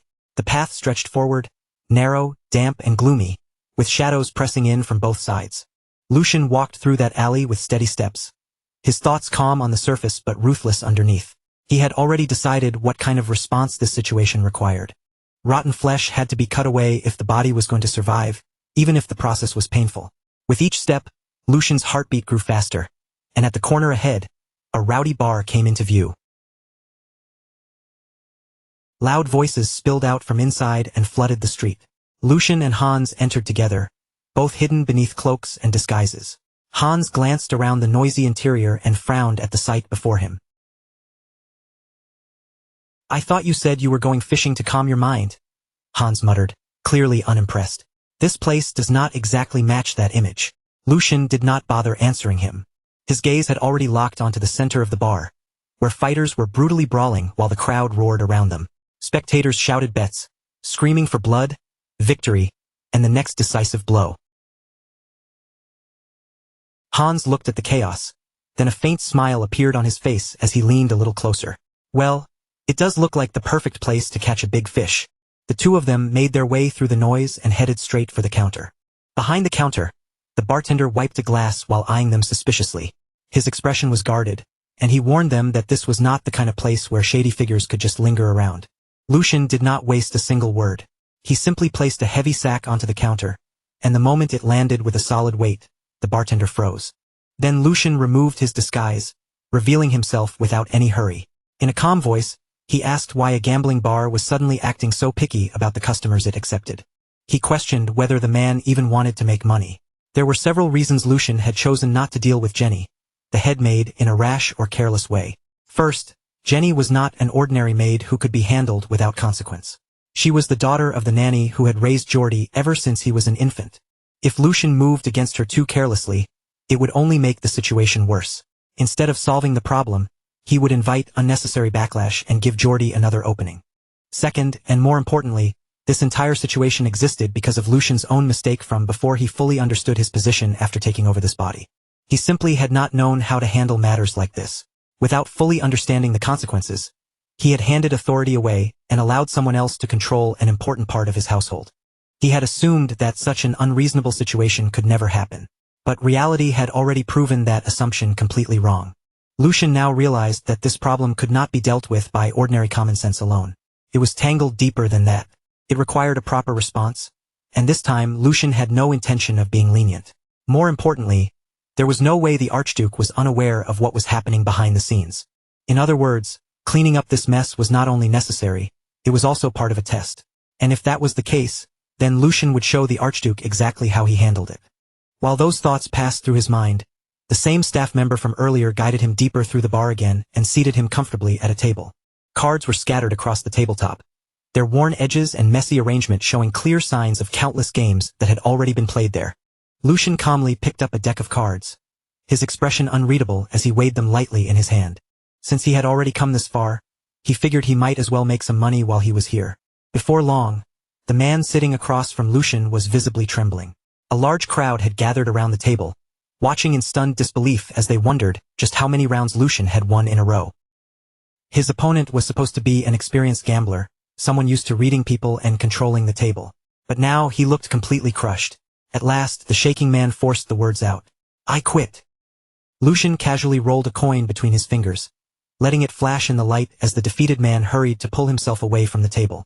"This is only the beginning," Lucian said with an easy smile, as if the entire game had barely warmed him up. "Things are finally starting to get interesting. So why not stay a little longer?" But the man's face went pale at once, and he refused without hesitation, saying it would be much better for him to leave now. Beside Lucian, Hans stood completely frozen, both hands clutching his head in disbelief. He could not understand when his young master had gained such a terrifying talent for gambling. Lucian, clearly bored by the lack of proper resistance, leaned back in his chair with a relaxed air and casually propped one leg onto the table. "Next round," he announced calmly, sweeping his gaze over the stunned crowd. "Is there really no one else here willing to play?" He had originally come to this place to spread rumors and stir the waters, but so far, the whole thing felt far too underwhelming for his taste. Lowering his gaze, Lucian thought that after taking this much money from them, it was about time for the real target to finally appear. And almost as if responding to that thought, the door opened. Lucian glanced sideways, his eyes shifting toward the entrance, and saw a man walking in while calmly adjusting the buttons of his clothing. The man wore a courteous smile, polished and harmless on the surface. But the instant he stepped inside, the entire atmosphere in the bar seemed to change. Well, the man said smoothly, his voice carrying easily through the room. "It seems I failed to recognize someone important. Please forgive my late greeting." He came to a stop directly in front of Lucian and lowered himself with practiced respect before giving his name. "My name is Hugo," he said, his smile still perfectly controlled. "I am the manager of this establishment." With a simple snap of Hugo's fingers, a butler appeared almost instantly at his side, as if he had been waiting for that signal all along.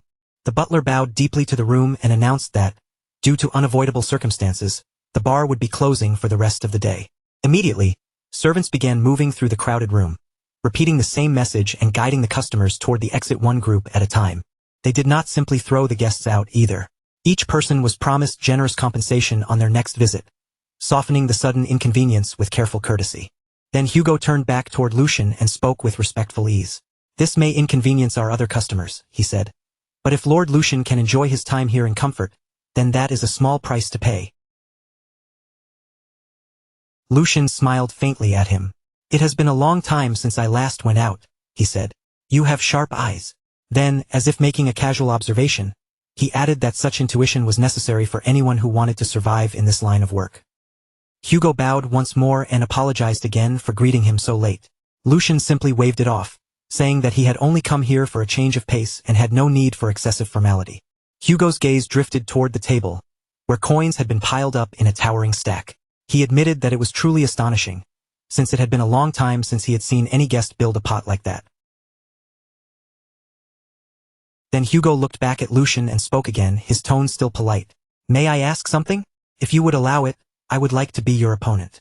Lucian met Hugo's gaze directly, while Hugo returned that look with a calm smile that revealed almost nothing.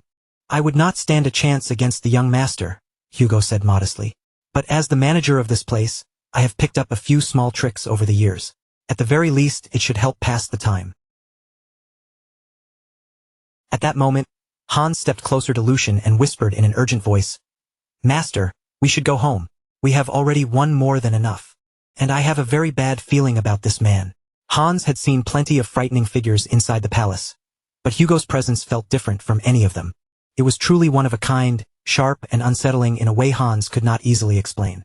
Lucian gave the faintest nod, silently acknowledging that his attendant's instincts were not wrong.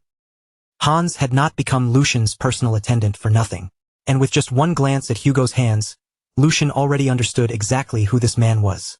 The Black Shark. "Hugo," Lucian remembered that name clearly from his previous life, though back then, the man had been far rougher and much more dangerous. He was more ruthless, more brutal, and destined to become a name that would one day shake the entire underground world. Hugo's path had begun in the dark back alleys of the city, where survival itself depended on strength, nerve, and a willingness to get blood on one's hands. With nothing but brute force and cunning to rely on, he had crushed every obstacle that stood in his way and clawed his way upward. From there, Hugo expanded into gambling, smuggling, and even contract killings. Eventually, he became the king of the night, ruling 5 territories from the shadows. Later, when the empire fell into instability, he would exploit the chaos, declare himself a baron, and reappear on the surface as one of its warlords. But for now, Lucian noted, Hugo was still only a rookie. Even so, that did not make him harmless. If anything, it made him even more dangerous. Lucian's lips curved into a faint smile. Today, Lucian had come to this place for one reason, to catch that shark before it could grow any larger.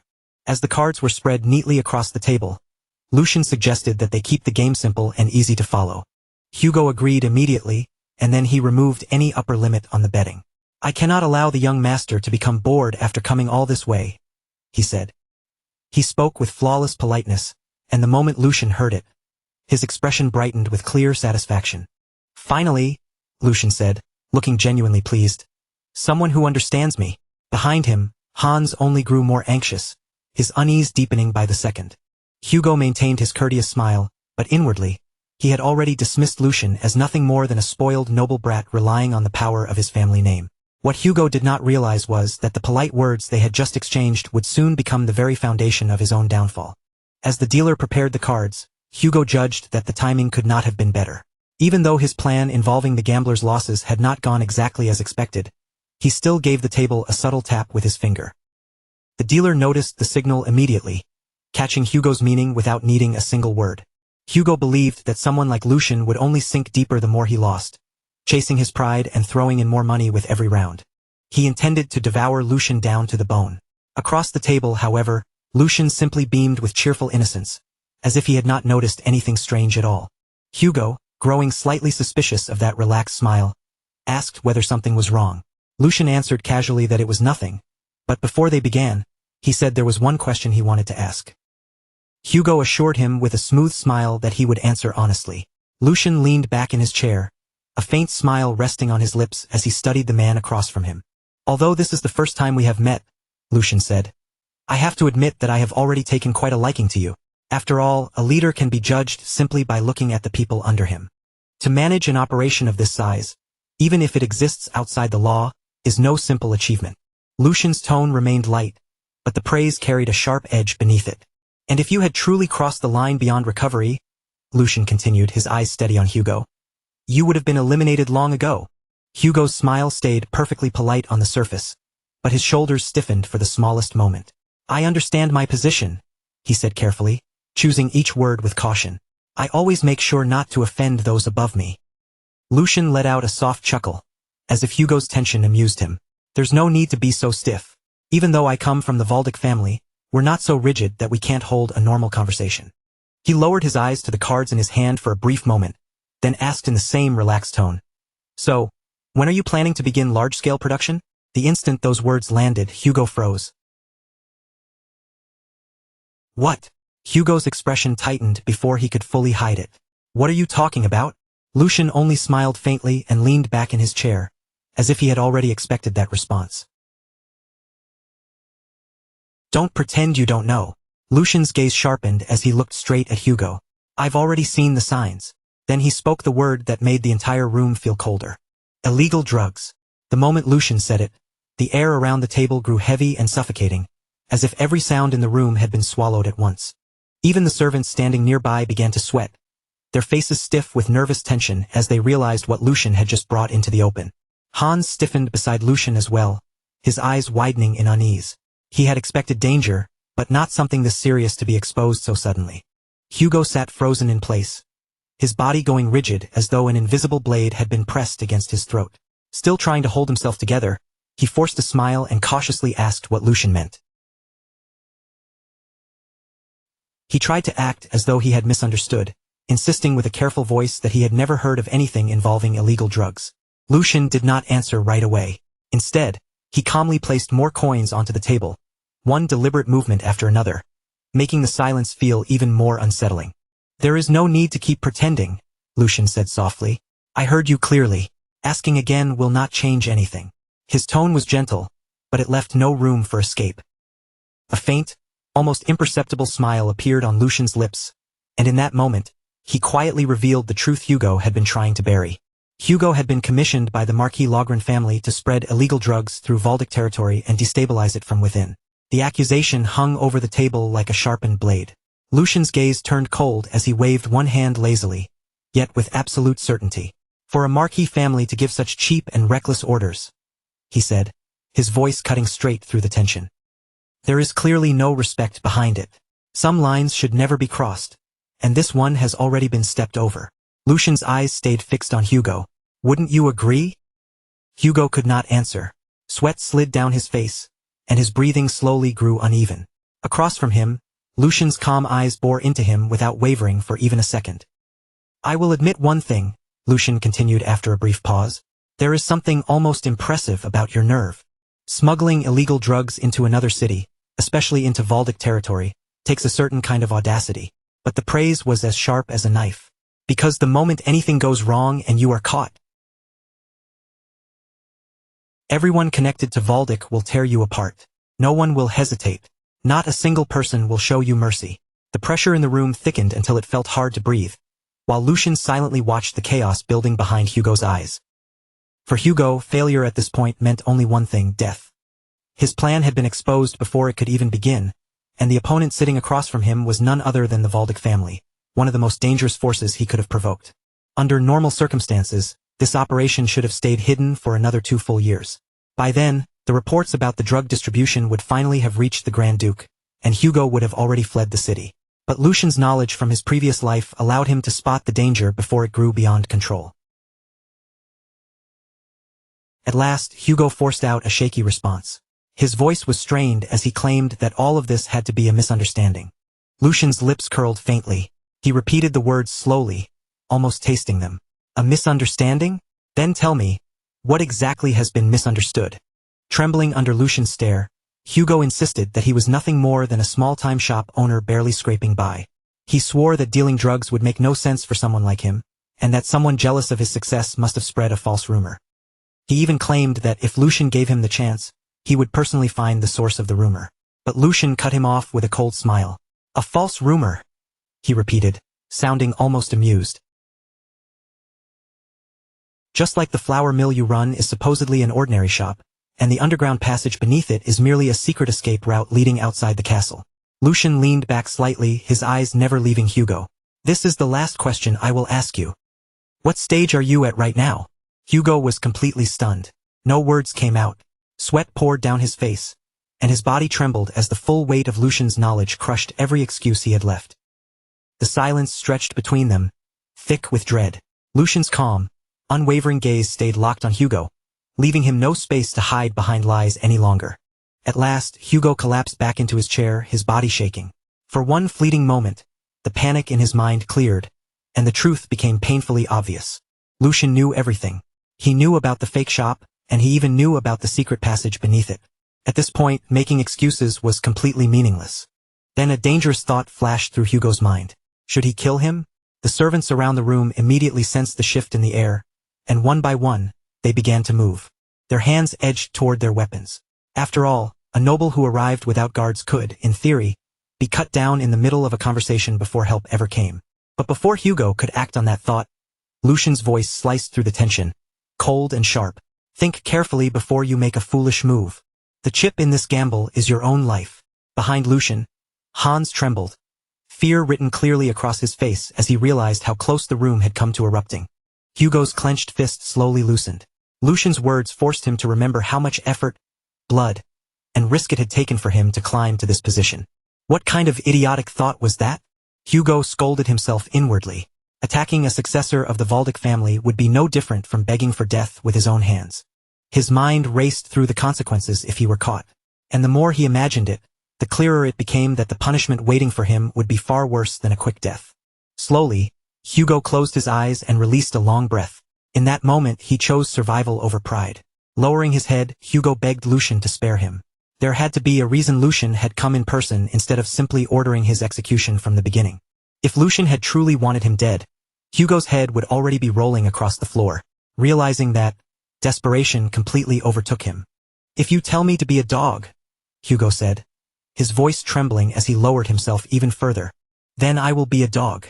If you order me to bark, I will bark without hesitation. If you order me to crawl, then I will crawl." The instant Hugo said those words, every servant in the room dropped to their knees as well, desperately pleading for mercy.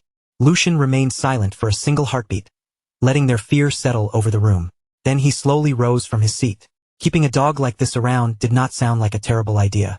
What Lucian needed now were hands and feet he could actually use and trust. Relief rushed through Hugo's body the moment he sensed that chance. Hugo thanked Lucian again and again, bowing his head repeatedly as he swore that he would obey any order without the slightest hesitation. Lucian stepped closer to him, his presence calm but heavy. Then, just as suddenly, he stopped in place. "Simply keeping you as a hunting dog sounds a little boring," Lucian said thoughtfully. After all, Hugo was not the kind of man who would remain satisfied with that role forever. He gently set one hand on Hugo's shoulder, making Hugo freeze for a second. Then, in that quiet room, he asked a question no one there had expected to hear. "Do you want to try becoming a knight?" The instant those words reached him, Hugo's eyes opened wide in disbelief. For a brief moment, even the air in the room seemed to stop moving, and no one dared to speak.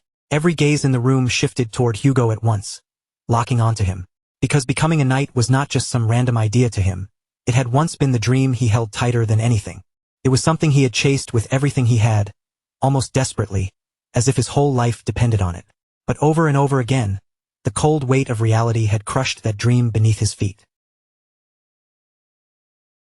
No matter how much effort he poured into training, and no matter how sharp his skills became, nothing ever seemed to truly change for him. In the end, he had always been forced to put his life on the line for someone standing above him, serving a master who could discard him at any moment. To the nobles, he was nothing more than a tool that could be used until it broke, then thrown away without a second thought. And his low birth had always stood before him like a wall that could never be climbed. So when that question echoed in his ears, Hugo could only repeat it inside his mind. Did he want to become a knight? Hugo lowered himself until his forehead pressed hard against the floor. Then, with a voice trembling from years of buried longing, he answered that if such a chance truly existed, he would even sell his soul for it. He begged Lucian to tell him that it was possible. And without even a moment of hesitation, Lucian gave him his answer, swearing it on the honor of the Waldig family. Lucian told him that as long as he held onto integrity and honor, and as long as he never brought shame upon himself in the future, the status of an emir would never be allowed to stand in his way. Then Lucian leaned in a little closer, his voice lowering until it sounded gentle, yet impossible to disobey. He had one final question for Hugo. Did he want to live as a human being instead of being treated like a tool?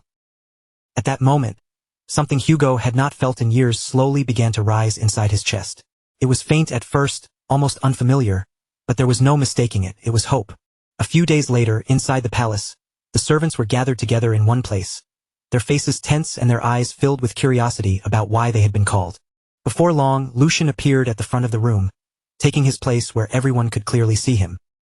He sat there with an almost lazy confidence, one leg casually resting on the table, while Hans and Hugo stood quietly behind him like two silent pillars.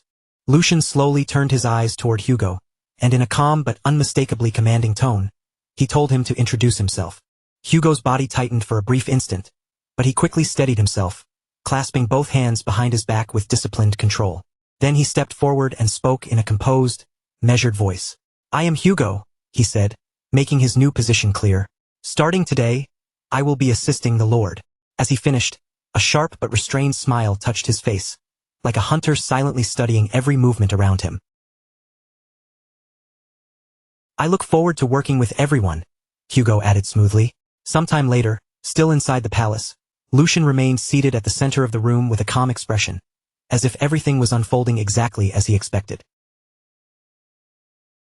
The servants stood around him in a wide semicircle, watching him carefully, and Lucian brought his hands together with a light clap that instantly drew their attention. "Now that the introductions are over," he said evenly, his voice neither loud nor hurried, "bring the headmaid in." One of the servants flinched slightly, hesitation spreading across his face as he failed to hide his unease. He could not stop himself from asking why the headmaid needed to be summoned so suddenly. Lucian simply raised a finger and swung it casually, as though the answer should have been obvious. The headmaid needs to greet me, Lucian replied, his tone relaxed, but the meaning behind his words left no room for argument. For a brief second, his thoughts returned to the previous day, when the headmaid had scolded him openly without showing even the slightest restraint. That kind of behavior could not be allowed to happen again. No matter how busy she claimed to be, the servants needed to report properly first, and Lucian intended to make that rule clear. Lucian quietly watched the servants' faces, taking in every nervous glance and small shift in their posture with a calm, almost curious look. Just as he expected, the servants were clearly uneasy. The one who had questioned him glanced around nervously and muttered for everyone not to do anything reckless, while another quickly agreed, saying they could not afford to be dragged into trouble. At that moment, Lucian understood that their fear had already grown too deep. Simple words would never be enough to move people who were this frightened. In their eyes, he probably looked like a weak and disposable figure, like a rotten rope no one wanted to rely on. If that was truly how they saw him, then he would have to make them understand the truth in a way they could not ignore. Then one servant stepped out from the middle of the room, speaking with careful politeness. Please, Lord Lucian, you have to consider our position. Lord J pays special attention to the headmaid. He continued, his voice carrying helplessness, asking what authority mere servants like them could possibly have in a matter like this. The moment he finished speaking, the others immediately began to join in. They nodded one after another, murmuring their agreement and begging Lucian to understand why they were afraid. Why would he deliberately fan the flames? That was what they kept asking, their voices overlapping as they said they only wanted to leave quietly, just like before. As the room grew noisier and more restless, Hans finally could not hold back his frustration any longer. He clenched his teeth hard, his anger pushing his voice higher as he shouted for them to get a grip. His eyes flashed with the fury he had been trying to suppress. Hans reminded them sharply that the true master of this palace was Lord Lucian, not the second master. And the man they were all cowering before was Lord Geordie. Hugo had been watching everything from the side in silence, a faint smile resting on his lips. Then he stepped forward with calm confidence and told Hans to leave this matter to him. After that, Hugo turned his eyes toward the servants, and his voice became sharp, cold, and perfectly controlled. He told them that harsh words were wasted on people like them, because they were not the kind who would listen just because someone spoke. Then Hugo turned back toward Lucian and said that he had already figured out what needed to be done. Lucian lifted an eyebrow slightly, a flicker of interest crossing his face as he asked if Hugo already had an idea. Hugo's expression chilled as he answered. Handling people who did not know their place was simple. Loyalty could be beaten into them, even if the method might be a little rough. He then asked for permission to proceed. The servants' faces lost their color as the meaning behind Hugo's words sank in, while Lucian listened in silence before letting a faint smile rise on his lips. Lucian thought to himself that Hugo truly was quick on his feet. That was exactly the quality that made him worth recruiting. And in a way, luck had been on their side because Hugo had been caught early, while the drug operation was still only in its 9th stage. If things had advanced any further, even Lucian might not have been able to step in and change the outcome. So he placed a hand on Hugo's shoulder and gave him permission, because this was precisely the result he had been hoping for. With a faint look of satisfaction, Lucian watched Hugo prepare to move. A dangerous, almost villainous smile curved across Lucian's lips as he spoke, telling Hugo not to worry. He told Hugo to give them a proper show. Hugo answered in a calm and steady voice that he would follow Lucian's command, and the moment the servants heard that, a cold shiver ran straight down their backs. They stood frozen in place, their eyes locked on Hugo as he began walking toward the servant who had stepped into the middle of the room. As Hugo came closer, the servant finally understood just how heavy his presence felt. Standing before Hugo was like being a tiny ant staring up at a massive wall with no way around it. Even so, the servant forced himself to steady his breathing and calm his shaking nerves. After all, he told himself, Hugo was only an outsider, a newly recruited subordinate, so he clenched his teeth and tried to hold his ground. The servant finally forced himself to speak, his voice tight as he warned Hugo not to take another step without understanding what kind of situation he was walking into. Then he added, with a strained attempt at confidence, that if Hugo truly wanted to survive, he should hurry up and choose the side with real power behind it. Hugo's icy gaze lowered onto him, sharp enough to make the servant's skin crawl. In a quiet voice, Hugo asked if he had any idea just how cruel the people protecting him truly were, but the servant only scoffed, desperately trying to hide the fear rising in his chest. The servant sneered back that surely Hugo was not foolish enough to throw away his life over a few coins, as if that alone should make him back down. Hugo's hand slowly tightened into a fist. He murmured that those were truly pitiful last words, and the servant frowned in confusion, barely managing to ask what he meant before Hugo moved. In the next instant, Hugo's punch drove forward with frightening speed and brutal precision, leaving no room for the servant to react. The servant's body was sent flying across the hall before crashing hard onto the floor with a sickening thud. His face swelled almost immediately, twisting out of shape as his consciousness slipped away like water draining through open fingers, and the entire hall dropped into stunned silence. Hans stood frozen where he was, the color slowly draining from his face as he stared at what had just happened. The other servants instinctively pulled back in fear, making space as Hugo calmly walked past the collapsed body as if he had merely stepped over an obstacle. At last, one servant could no longer hold it in and shouted, though his voice shook with both terror and anger, saying that Hugo had gone too far and that this kind of violence was completely unacceptable. He insisted that even if the young master had brought Hugo into the palace, Hugo had no right to behave like this. Hugo slowly turned toward him, his gaze heavy with irritation, and told him to listen carefully.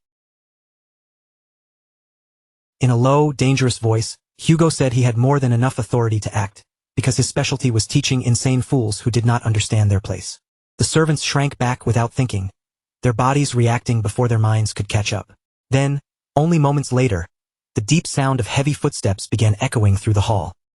Before anyone had time to react, the large doors at the far end of the room were suddenly thrown open with a force that made everyone turn. Two servants dragged someone inside between them, and it was none other than the headmaid. She fought against their grip with all her strength, shouting for them to let her go. She snapped at them furiously, demanding whether they really thought they could get away with treating her like this. One of the servants barked back for her to shut her mouth and follow quietly, saying that if she still could not understand the situation, then she truly was foolish. Rage flared in her eyes, and she whipped her head toward him. But the moment her gaze shifted fully into the hall, the words she was about to spit out suddenly died in her throat. On both sides of the room, servants were kneeling with bruised faces and trembling bodies, completely subdued. Near the window, Lucian stood with his back turned to everyone, calmly looking outside as though nothing unusual had happened at all. One servant hurried forward and reported that, just as instructed, they had brought the headmaid before him. Only then did Lucian slowly turn around, his expression perfectly composed, with a faint smile resting lightly on his lips. "So she's finally here," he said in an almost casual tone. He added that he had only asked the servants to bring her over, though it seemed they had become a little too enthusiastic along the way. The shock on the headmaid's face lasted only a moment before it twisted into blazing fury, her eyes burning as she stared at him. She demanded to know exactly what the meaning of all this was, her voice sharp enough to cut through the frozen hall. Then she asked if he truly believed he could get away with such behavior. She forcefully tore one arm free, raised it in threat, and warned that Lord Geordie would never allow this to stand. A cold command cut through the air, telling her to stand. The headmaid straightened her posture at once, forcing herself to look composed as she sharply said that if Lucian stopped now, she would make sure that everything that happened today ended right there. But Lucian only smiled, completely unbothered, and calmly asked who had ever said anything about ending this, before reaching toward the table and picking up a whip. He wrapped both hands around it firmly, and as he lifted it, the leather gave off a soft creak that made the tension in the room grow even heavier. Lucian looked at her evenly and said that this was only the beginning. The moment the headmaid saw the whip in his hands, the confidence she had been clinging to cracked apart. Blood drained from her face, her lips began to tremble, and she hurriedly stammered that he could say whatever he wanted. She quickly took back everything she had said earlier, but Lucian's smile disappeared, replaced by a cold, emotionless stare with no hesitation and no trace of mercy, as he quietly told her that today, she would die right here. In that instant, one word seemed to hang over the entire space like a blade: execution. And this was not a word Lucian used lightly. Execution had existed since ancient times as a deliberate form of punishment, carried out in front of others to make them understand the consequences with their own eyes. It was efficient, cruel, and impossible to forget, because an execution always came with a reason that everyone in the room could understand. It had a clear target, a clear purpose, and most importantly, it carved fear deep into the hearts of those watching. For Lucian, that alone was enough. At the same time, Lucian began walking straight toward Jenny, each step steady and unhurried. Instinctively, Jenny took a step back, The two of them locked eyes, standing face to face in a silence so complete it felt unnatural. A strange, airy calm settled between them, but it was heavy enough to make the room feel frozen, as if even breathing too loudly would shatter the moment. Even though Jenny tried to keep her face steady, the tension in her expression was impossible to hide. Her lips parted, and she spoke again, forcing her voice to stay firm. "With this," she said, "I can inform the Grand Duke that the weak, worthless third prince no longer exists." Lucian gave her no answer. Instead, he simply lifted one hand and made a calm gesture. A servant immediately came to his side, and the meaning behind Lucian's order was clear to everyone present. He wanted Jenny to be taught, properly and painfully, how a servant was supposed to stand before her master.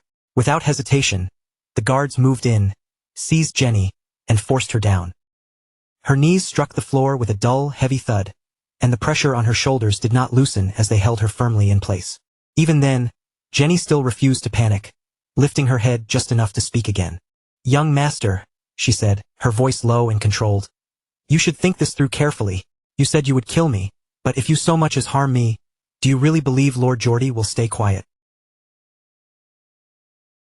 There was almost no fear in her tone, only a cold and strangely indifferent calm. Then she continued slowly, making every word deliberate, adding that her mother was Lord Geordie's wet nurse. And because she was that wet nurse's child, Jenny claimed that, technically speaking, she was like a sibling to him. The words hung heavily in the room, dangerous and bold. It was a single sentence meant to challenge everyone there and stop them from taking another step. After listening to her, Lucian finally responded, asking if that was all she had to say, and noting that even in her final moments, she was still repeating the same thing.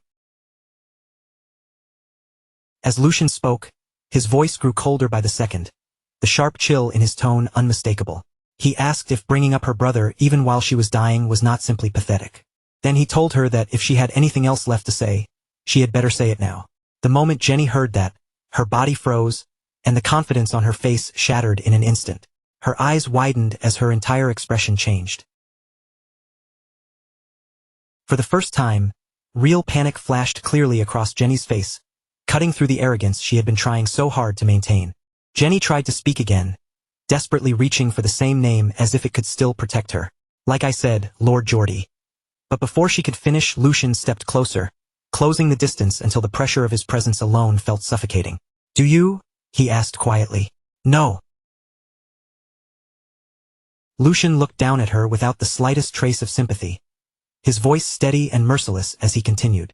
It seemed Jenny had seriously misunderstood the situation, because he already had more than enough reasons to kill her. He listed her crimes one by one. Insulting a noble, neglecting her duties, inciting others, embezzling funds, and more. His gaze sharpened like a blade as he reminded her that she had forgotten her place simply because she had grown up under the same wet nurse. Lucian leaned forward just slightly, enough to make the weight of his words press even harder on her. "Do you really believe that Geordie, the name you keep throwing around, can save you?" His tone sank colder as he said that, at most, Geordie would only be able to beat him a few times. And once that small outburst was over, the entire matter would end there, without changing Jenny's fate in the slightest. Then, with a cruel calm that made the whole room feel colder, Lucian added that things could become even worse for her. He let the words stop there, allowing the silence to become more terrifying than any direct threat, before saying that if his father stepped in, Geordie would not even be able to do that much. Lucian paused for just a brief moment, then corrected himself with a colder edge in his voice. Rather, his father might even reward him. And as he spoke, the expression on his face slowly began to change. Whatever small trace of warmth had been left in his eyes disappeared completely, replaced by something colder and far more ruthless. Because in Lucian's eyes, he was not crossing a line. He was properly dealing with a troublesome person. His eyes locked firmly onto Jenny as he reminded her that Geordie was only one of the heirs, just like the person standing in front of her. Each word landed heavier than the last as he told her that he had already given her a chance. But Jenny was the one who had chosen this ending for herself, and by now, her hands were trembling so badly she could no longer hide it. Fear surged up from deep inside her chest and swallowed all the arrogance she had been clinging to. Her breathing became uneven, panic finally breaking through as she cried out in desperation that she had been wrong, begging the young master to forgive her. Lucian gave her no answer. He did not hesitate and he did not waver. His expression remained perfectly calm, And then, in the next instant, his energy erupted as he attacked, telling her to blame her own bad luck. The strike landed, and blood spilled across the floor in a horrifying splash, far more than anyone expected. As Jenny's body went limp, the silence that followed became absolute, and the scene shifted away from that blood-soaked room. Outside the residence, chaos broke out as Prince Geordie charged forward at full speed, racing toward Lucian's estate with his knights rushing closely behind him. His breathing came out ragged and uneven as he shouted that this could not be happening. His thoughts raced wildly, because only a few days earlier, Lucian had been the one forced to back down. Lucian had been the one who endured humiliation at Jenny's hands. Yet now that same man had suddenly gone mad, even declaring that he would kill her. Geordie clenched his teeth as dread twisted tighter around his heart. Something about Lucian had clearly changed, and a terrible feeling told him he might already be too late to stop it. As he kept running, Geordie's thoughts only grew darker. That was not the only strange part. To prepare for this kind of situation, he had already stationed servants at the separate estate where Lucian lived, and his breathing grew heavier with every step. Those servants should have stopped Lucian before things reached this point. But if the situation had already become this serious, then there was only one conclusion, and by now Geordie had already reached the door of the room. His body was exhausted, sweat running down his face as his legs trembled from the sprint. At the same time, the realization struck him like a blade. Lucian had taken control of the servants. Before Geordie could think any further, one of the knights stepped forward and tried to calm him, saying that the report had to be wrong and that the young master should take a moment to settle himself. Another knight quickly agreed, insisting that someone like Lucian would never dare lay a hand on anyone. A third knight joined in as well, trying to reassure Geordie as they hurried along. Besides, they said Lucian was afraid of Lord Geordie. Geordie exhaled sharply and told himself they were right, that the report had to be false. But even as he said it, anger churned violently inside him, until a sharp, piercing scream suddenly tore through the air. The scream was filled with unmistakable agony, echoing clearly from inside the room. Geordie's expression froze on the spot, and in that instant, he understood exactly what had happened to Jenny. Inside the room, blood dripped slowly onto the floor, one heavy drop after another. The whip in Lucian's hand was stained, making it clear who had delivered the punishment. Blood marked the scene around them, trailing down and pooling beneath Jenny as Hugo held her firmly in place with overwhelming strength. She struggled weakly against him, but her resistance was completely useless. Even after witnessing all of this, Lucian showed no reaction at all. His expression did not shift, and his breathing stayed calm and even. To him, the bloody scene in front of his eyes changed nothing.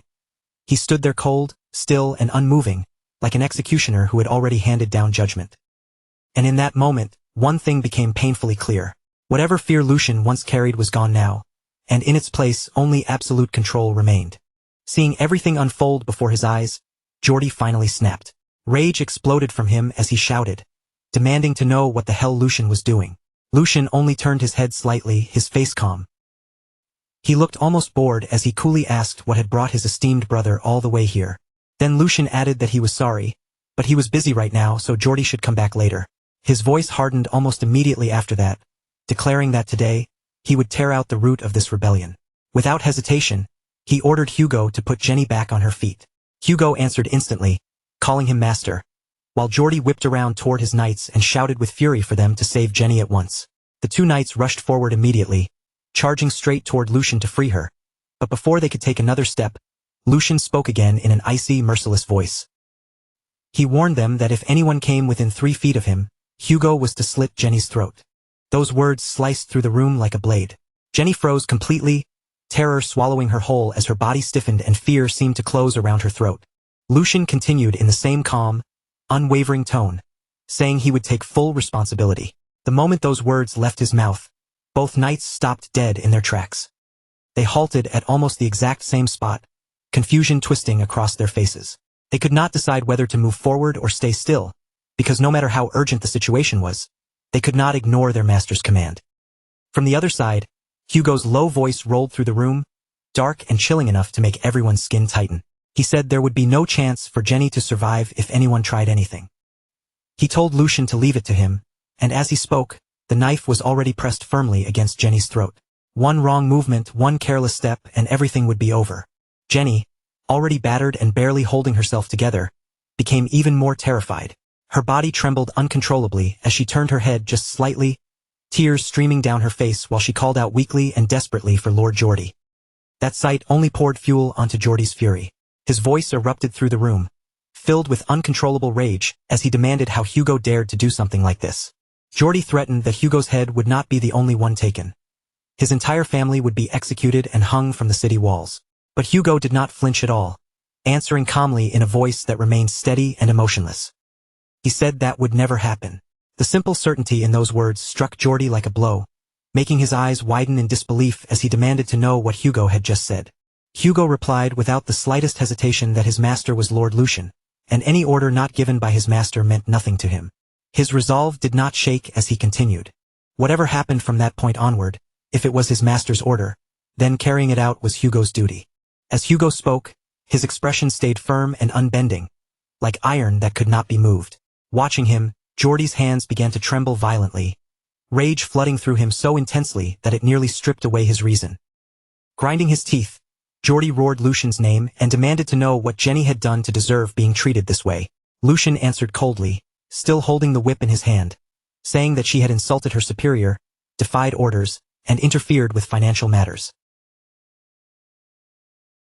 He said he had simply given Jenny the punishment she deserved. Then Lucian glared at Geordie, fury burning in his eyes as he asked whether Geordie truly could not tell the difference between duty and personal emotion. Those words only made Geordie angrier, his chest heaving and his whole body shaking. But even then, he could do absolutely nothing. That helplessness burned more painfully than any wound. At that point, the situation inside House Waldig became clear. The current first in line for succession was the young master, Tristan Waldig, and between the two brothers beneath him, a fierce struggle for power had already begun to take shape. In other words, the rivalry between them was no longer a simple disagreement. It had grown into a deeply entrenched, two-sided conflict inside the family. Until the day Lucian made his decisive move, that fragile balance of power would remain unstable. For now, the most important task in front of him was obvious. He needed to strengthen his own faction and secure it firmly. But right now, his reputation had just suffered a devastating blow, and that damage would not be easy to ignore. Geordie had been humiliated in front of everyone by Lucian, the brother he once dismissed as someone who could never threaten him. And after losing his loyal knight, Sir Hunter Picaria, Geordie could only clench his jaw as the pressure tightened around him. If he failed to protect Jenny now, someone who served him as closely as his own hands and feet, then his standing would be shaken at its very core. This single failure would inevitably become a turning point. From that moment on, distrust would begin spreading among the people who followed him. Geordie's fist tightened in frustration, because the truth was painfully clear. He was completely trapped, with no path left to escape. With no other choice remaining, Geordie was forced to yield. From where he stood, he finally surrendered and shouted that Lucian had won, ordering him to let Jenny go. The moment those words left Geordie's mouth, one of Lucian's men broke into a smug smile, while Geordie's own followers were left staring in stunned disbelief. The young servant standing beside Geordie could not hide the shock and despair on his face as he watched his master admit defeat. And the reason behind that surrender was Jenny, Geordie's loyal maid. Hugo, the man Lucian had brought in, was holding Jenny hostage with a dagger pressed tightly against her neck while she trembled and cried in terror.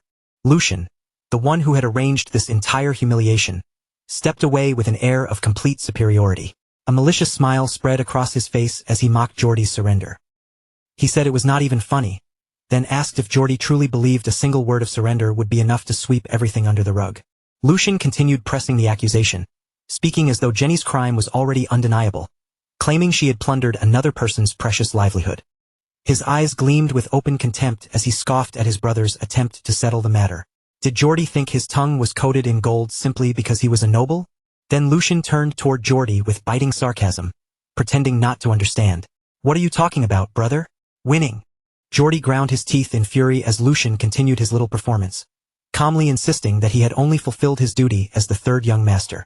Besides, Lucian added, embezzlement was a crime no one could escape from, no matter their status. He stomped his foot against the floor, making his authority ring through the hall. If they simply covered this up and moved on, what would everyone think? Lucian looked at his defeated brother and spoke with the false passion of someone pretending to uphold justice. Since his respected brother was begging so desperately, Lucian claimed he would love to end the matter there. But the sinister smile spreading across his face made his real intentions painfully obvious. With an expression full of fake regret, Lucian delivered the final blow, saying that unfortunately, he lacked the proper justification to let this matter go. Geordie clenched his fist so tightly that his knuckles turned white, his suppressed rage nearly bursting out of him. Unable to endure the humiliation any longer, he finally demanded to know Lucian's price. He snapped at Lucian to stop beating around the bush and speak plainly, because he wanted to know exactly what Lucian was after. Before revealing his outrageous demand, Lucian first hinted at the punishment waiting for Jenny. He lifted the whip and coldly said that, since ancient times, those who laid their hands on another person's property had often received punishments like this. Jenny trembled in terror, and when Lucian demanded that several times the supposedly stolen amount be returned as compensation, Geordie could only clench his teeth in powerless fury. Completely humiliated, Lucian stood surrounded by the glitter of gold coins, smiling triumphantly as he mocked his brother. With that smug look still on his face, Lucian asked Geordie what kind of price he had expected to pay. The scene then shifted to the majestic palace of the Grand Duke, the true center of power within House Waldig. Inside a luxurious study, the man who ruled the family, Grand Duke Waldig, waited with a stern and calculating gaze. As the father of Lucian and Geordie, the Grand Duke watched everything unfolding within his domain from the shadows of absolute authority. Later, Chief Butler Edwin appeared before the Grand Duke to deliver his report, explaining how the incident had ultimately been resolved. The Grand Duke looked over the written report with an expression that revealed nothing. Then he fixed his loyal servant with a piercing stare and asked whether the contents of the report were truly accurate. Chief Butler Edwin bowed respectfully and confirmed that he had personally verified everything. Then he began explaining the humiliating outcome for the second son, saying that Master Geordie had paid young Master Lucian. The compensation amounted to 10 times the original sum involved, and Edwin also added details about how quickly Lucian had acted afterward. He reported that young Master Lucian had recruited an outsider named Hugo, who swiftly eliminated the spies planted inside his annex. The Grand Duke listened in silence as the report neared its end. Because of Lucian's actions, his annex was now guarded more tightly than any other area. The Grand Duke turned his gaze toward the window, where Lucian's reflection seemed to overlap with his own. He quietly considered the bold moves his youngest son had made, his expression thoughtful as he evaluated the sudden shift in the family's internal balance of power. After hearing the full report, the Grand Duke reached a decision and gave the order to summon his son before him. He spoke in a low, firm voice, telling Edwin to bring Lucian in. The doors opened soon after, and Lucian stepped into the study like a man entering a lion's den, presenting himself before his father. The Grand Duke turned to face him, his expression carrying the weight of authority and sharp scrutiny. Lucian stood in the vast study while the tension between father and son thickened in the air. Almost immediately, he sensed that something between them had changed.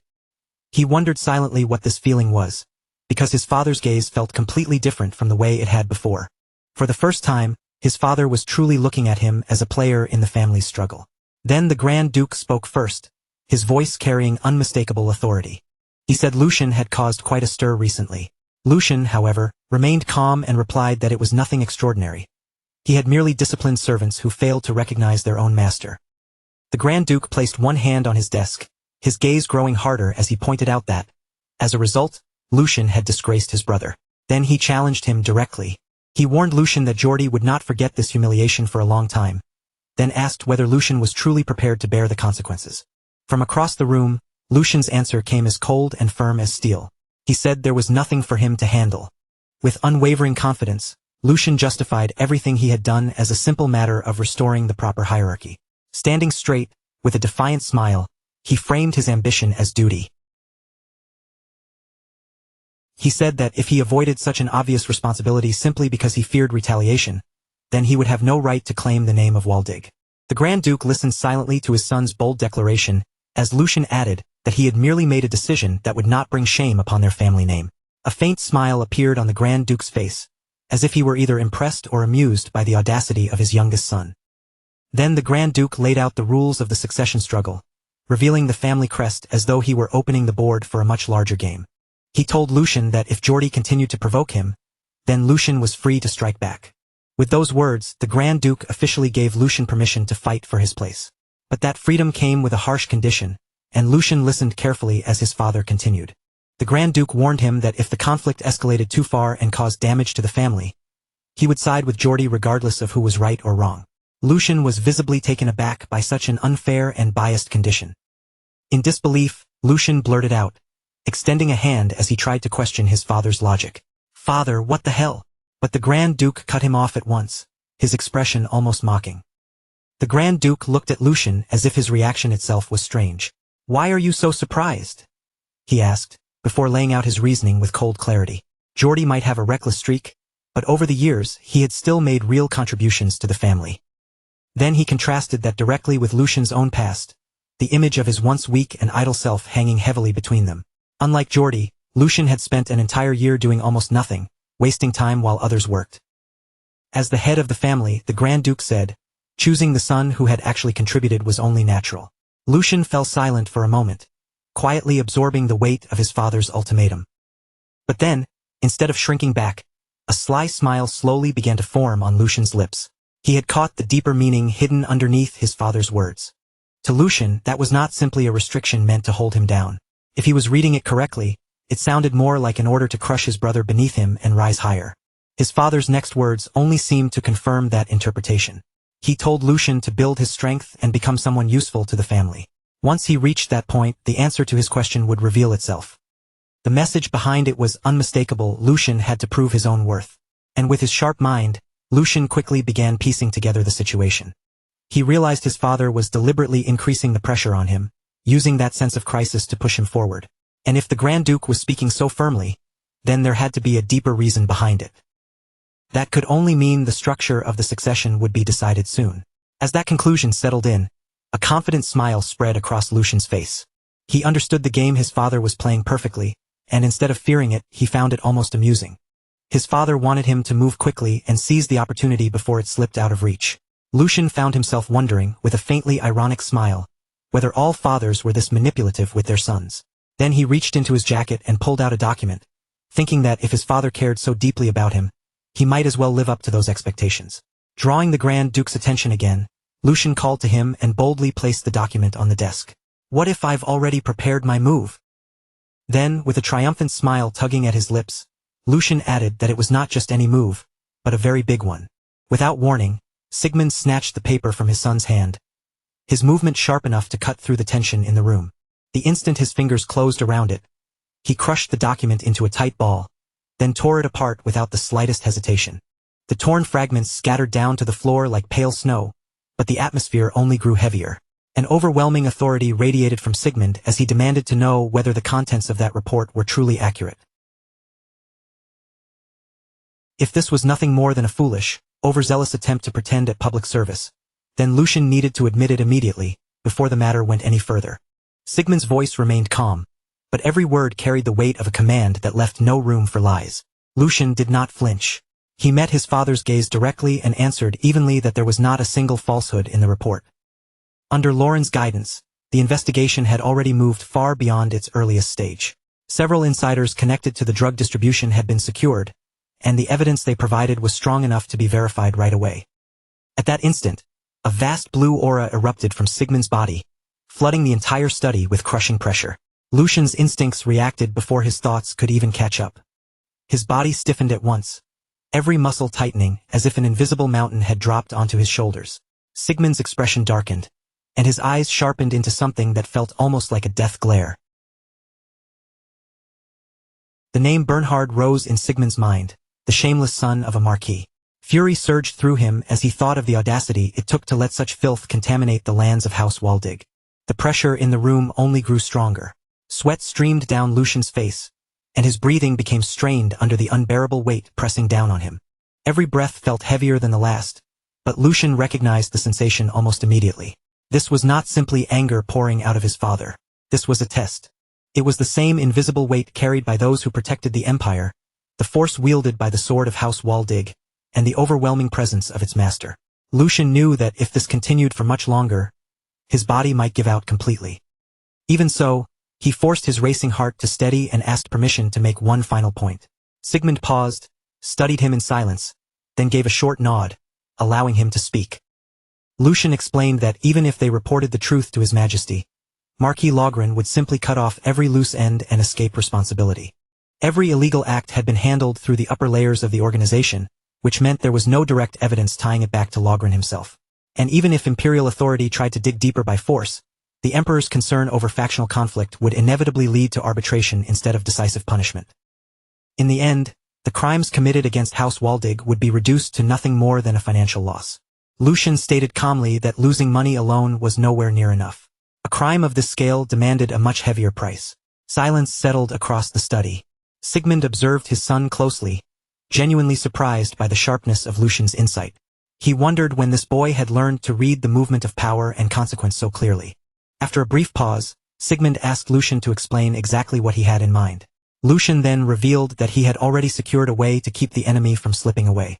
Earlier, an insider had surrendered to him, and that man was not a simple underling. He possessed a noble title, was deeply trusted by Logren, and had risen to an executive position within their ranks. At that, Sigmund remembered the chief butler's earlier report about Lucian recruiting an outsider named Hugo, and understanding began to dawn on him. That meant Hugo had to be the insider Lucian was talking about. As the pieces fell into place, Sigmund realized the current situation matched the third scenario he had once considered. It was a path he had hoped would never need to be used, yet now it seemed impossible to avoid. Lucian's plan was exactly what Sigmund had anticipated. He intended to use the traitor as bait and turn the entire situation into a reverse trap. From Logren's point of view, it would be unthinkable that the very executive managing the drug operations would ever betray them. Lucian had carefully arranged every detail so the negotiation would appear to be moving smoothly, without even the faintest hint of danger hiding underneath. That meant it would only be a matter of time before Logren's core figures were forced to step into the open themselves. Sigmund admitted that this strategy could not be dismissed lightly, but he immediately pointed out its greatest flaw. The entire plan depended on one single variable, a man who had come from the back alleys. Sigmund said human nature could never be trusted completely. A person with that kind of background would always be unreliable, and walking even one step beside such a man was dangerous. Lucian fell silent for a moment, letting his father's warning hang in the air. Then he answered calmly that he was not placing his trust in the man himself. What he trusted was the man's desire, and that desire was a burning ambition. Hugo wanted to become a knight, to spread his name across the empire, and to carve proof of his existence into history. Sigmund was struck by how familiar those words sounded. They were old words, almost forgotten, tied to something Sigmund himself had once believed in. Lucian explained that a dream like that was powerful enough for any man to cling to with obsession. He had chosen to believe in that dream, just as he had done in his previous life. To Sigmund, the reasoning sounded sentimental, but there was a sincerity in it that could not be ignored. That sincerity explained why Lucian was willing to stake so much on this gamble. Sigmund then asked what Lucian would do if everything failed. Lucian answered without hesitation. He had no intention of running from responsibility. If there was a mistake, it would be his alone to bear, and he was prepared to pay the price himself, even if that meant putting his own title on the line. After hearing that, Sigmund finally gave his decision. Once Lucian's body had fully recovered, he was to report to the training ground. Lucian accepted the order immediately, without a single word of complaint. Then Sigmund revealed what would come after that, making it clear that Lucian's next trial would begin the moment he stepped onto that training ground. He would take Lucian under his own guidance and personally pass down the lion's heart sword to him. With that single decision, Lucian was no longer just the third son standing at the edge of the family. He had now been officially recognized as one of the candidates who could inherit the household. Night settled quietly over the estate, wrapping the grounds in a heavy, still silence. Inside his chamber, Sigmund stood alone by the window with a document in hand. Pale moonlight poured through the glass, stretching across the floor and softly lighting the shadowed corner of the room. The head butler stepped inside without making a sound, then lowered himself in a deep, ashamed bow. In a strained voice, he lamented that something so disgraceful had happened in Melheim, the very center of the Waldig family's power, right under their own watch. Sigmund stopped him before the apology could go any further and placed the responsibility on himself instead. He admitted that he was the one who had ordered the butler to devote all attention to the border situation, and because of that, the defenses inside their own house had grown weak. The fact that his third son had uncovered the truth before anyone else was not something they could call skillful management. In Sigmund's eyes, it had been nothing more than luck. Bernhard's plan had been built with extreme care, designed from the beginning to slip past ordinary detection. The head butler then added that Bernhard had never been chasing simple profit or more land. His real purpose had been far more poisonous. He wanted to drag his master's honor through the mud. Sigmund gave a quiet response, agreeing with that judgment. In his eyes, Bernhard had planned to keep this incident hidden until the right moment, then use the family's disgrace as a blade pointed directly at him. Sigmund believed Bernhard's final intention was to turn the incident into leverage when dealing with his majesty. As he reflected on it, His expression darkened, realizing that the Marquis had become so blinded by fear for his own safety that he could no longer see the true state of the Empire. After a moment, Sigmund shifted the topic to Hugo, the man who was now standing at the side of his third son. The head butler explained that, on the surface, Hugo was known only as a gangster who controlled a gambling house. But the truth beneath that reputation was far more impressive. Hugo was actually the leader of a newly formed organization that had already sent waves through the underworld. He was not the kind of man who would casually bow his head and serve someone else. The head butler had even gone to meet Hugo himself in private, and Hugo had informally welcomed him as a subordinate. Remembering that, the butler could not hide his admiration as he praised how astonishingly much the young master had grown. Sigmund softly repeated the word growth, as though weighing its meaning in his mouth. His thoughts naturally turned to Hugo, a man who had survived in a world ruled by schemes, cruelty, and sharpened instincts. Someone like Hugo could never have lived this long by trusting empty promises. In that harsh underworld, a man that sharp and ruthless would have been crushed long ago if he lacked the judgment to recognize what was truly valuable. And Hugo had seen something in Lucian. He had recognized Lucian's potential and found in him the image of a lord worth staking his life on. That one fact alone said more about Lucian's value than any ordinary praise could. Sigmund then told the head butler that although this was happening earlier than he had originally intended, he had decided to open the path for his third child.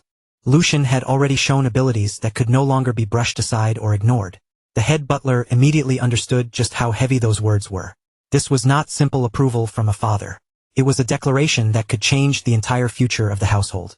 Sigmund then added that, starting the very next day, he would begin passing down the family's visions to Lucian. The head butler's expression softened into a small, approving smile as he said it was a proper and decisive choice. Then, with a careful tone, he asked whether Sigmund had already selected a swordsman to instruct the young master. Sigmund answered without hesitation, saying that Lord Issen was to be summoned. The moment he heard that name, the head butler's body stiffened, and shock flashed across his face. Sigmund calmly remarked that it would be a shame to let such a fine horn break apart from old age. If anything, this opportunity would become a meaningful new chapter in Lord Issen's life as well. When Hans heard that Lucian had officially become a successor candidate, he completely lost control of himself. Laughter burst out of him uncontrollably, even as tears streamed down his face. Those two emotions tangled together so chaotically that it was as if his heart could not decide whether to celebrate or break down. Overwhelmed by what he had just learned, he kept shaking his head and repeating over and over that this could not possibly be some kind of joke. Every time Hans opened his mouth, he repeated the same point, almost like he was trying harder to convince himself than anyone else. Lucian had truly become an official successor candidate. At last, the strength drained from his body, his hands slipped from his knees, and he collapsed onto the ground, sitting there in plain sight while crying without even trying to hide it. Lucian, clearly annoyed by the dramatic reaction, tried to shut it down with a firm voice.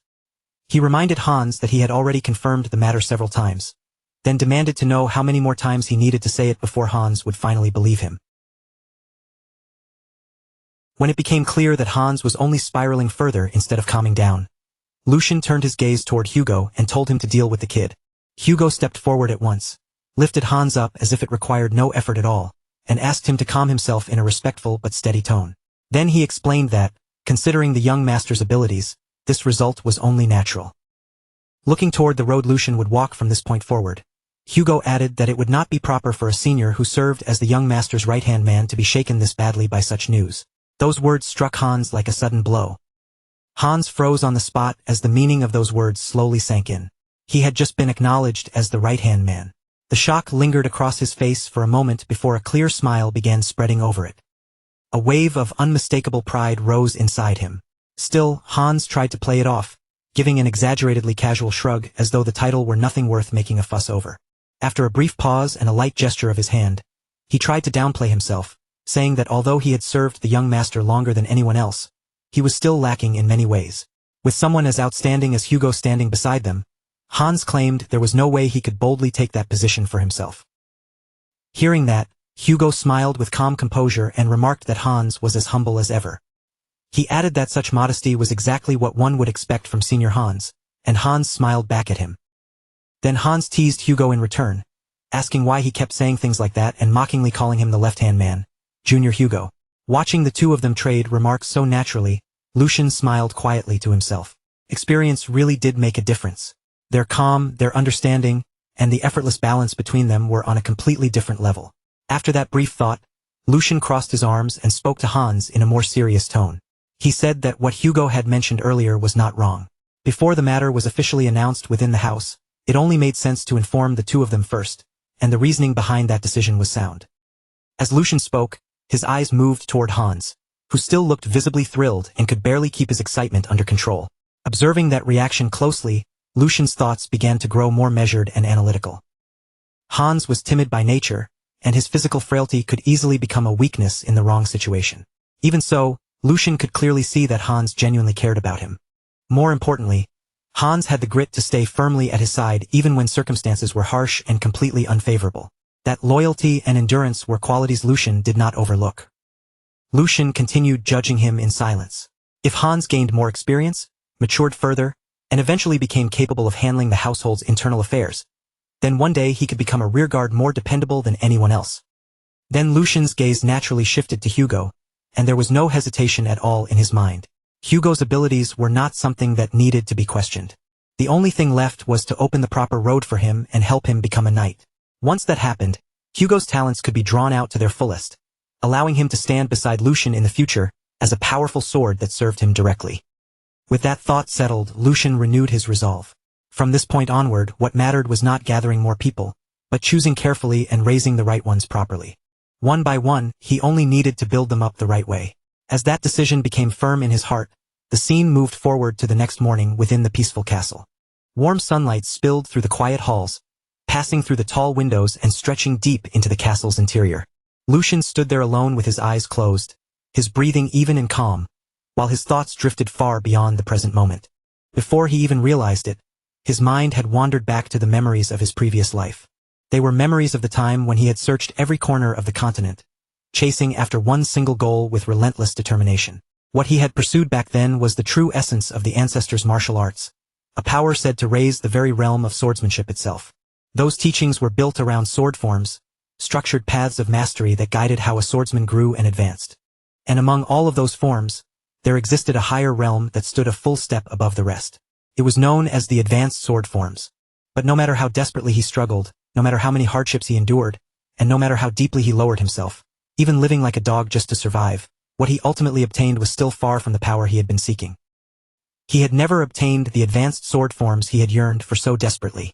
In fact, he had not even managed to reach the intermediate sword forms that were usually reserved for knight captains.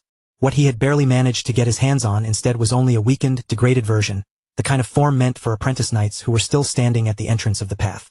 And to be honest, for someone like him, a mere mercenary without noble blood, even being allowed to learn any kind of sword form at all had once been almost impossible. Just being granted the chance to touch a sword form should have been considered nothing short of a miracle. But even after receiving that miracle, the reality waiting for him had still been brutally unforgiving. People weaker than him continued to climb higher simply because they had status behind their names. They were allowed to learn higher-ranking sword forms, and one after another they passed him by. On the battlefield, they crushed him with techniques he could not imitate, could not understand, and could not properly defend against. Every time that gap kept him from protecting the members of his squad, the thirst inside him dug even deeper. His desire for sword forms never disappeared. Instead, it sharpened, twisted, and burned more painfully until it became a torment that followed him constantly. As those old memories rose back to the surface, Lucian clenched his fist without even noticing it. His knuckles tightened as if he were trying to grab hold of something that had always slipped just beyond his reach. But now, fate had placed a completely different opportunity into his hands. This time, someone like him had been given the chance to reach something far beyond what he once thought possible. It was something only a successor candidate of House Valdic and the closest aides around them could ever hope to touch. An ancient sword form, a true legacy, one that surpassed even the advanced sword forms he had once chased so desperately. The Lion's Heart Sword. Even the name alone carried a weight that pressed heavily on the heart. The sheer scale of that swordsmanship filled Lucian with awe, and before he knew it, a tight electric tension began building through his entire body. The training had not even started yet. The time scheduled for him to learn it was still a little ways off, but his excitement was already rising so strongly that he could barely contain it. Lucian let out a quiet, almost self-mocking smile when he realized that he had been pacing around since dawn without even noticing. He had been so restless from anticipation that his body simply refused to stay still.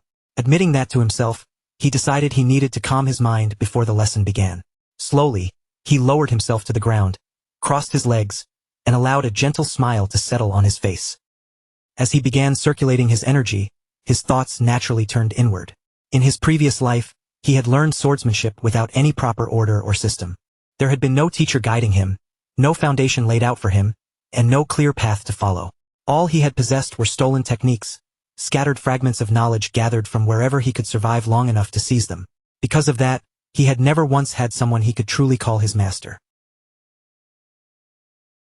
But that realization did not leave him bitter.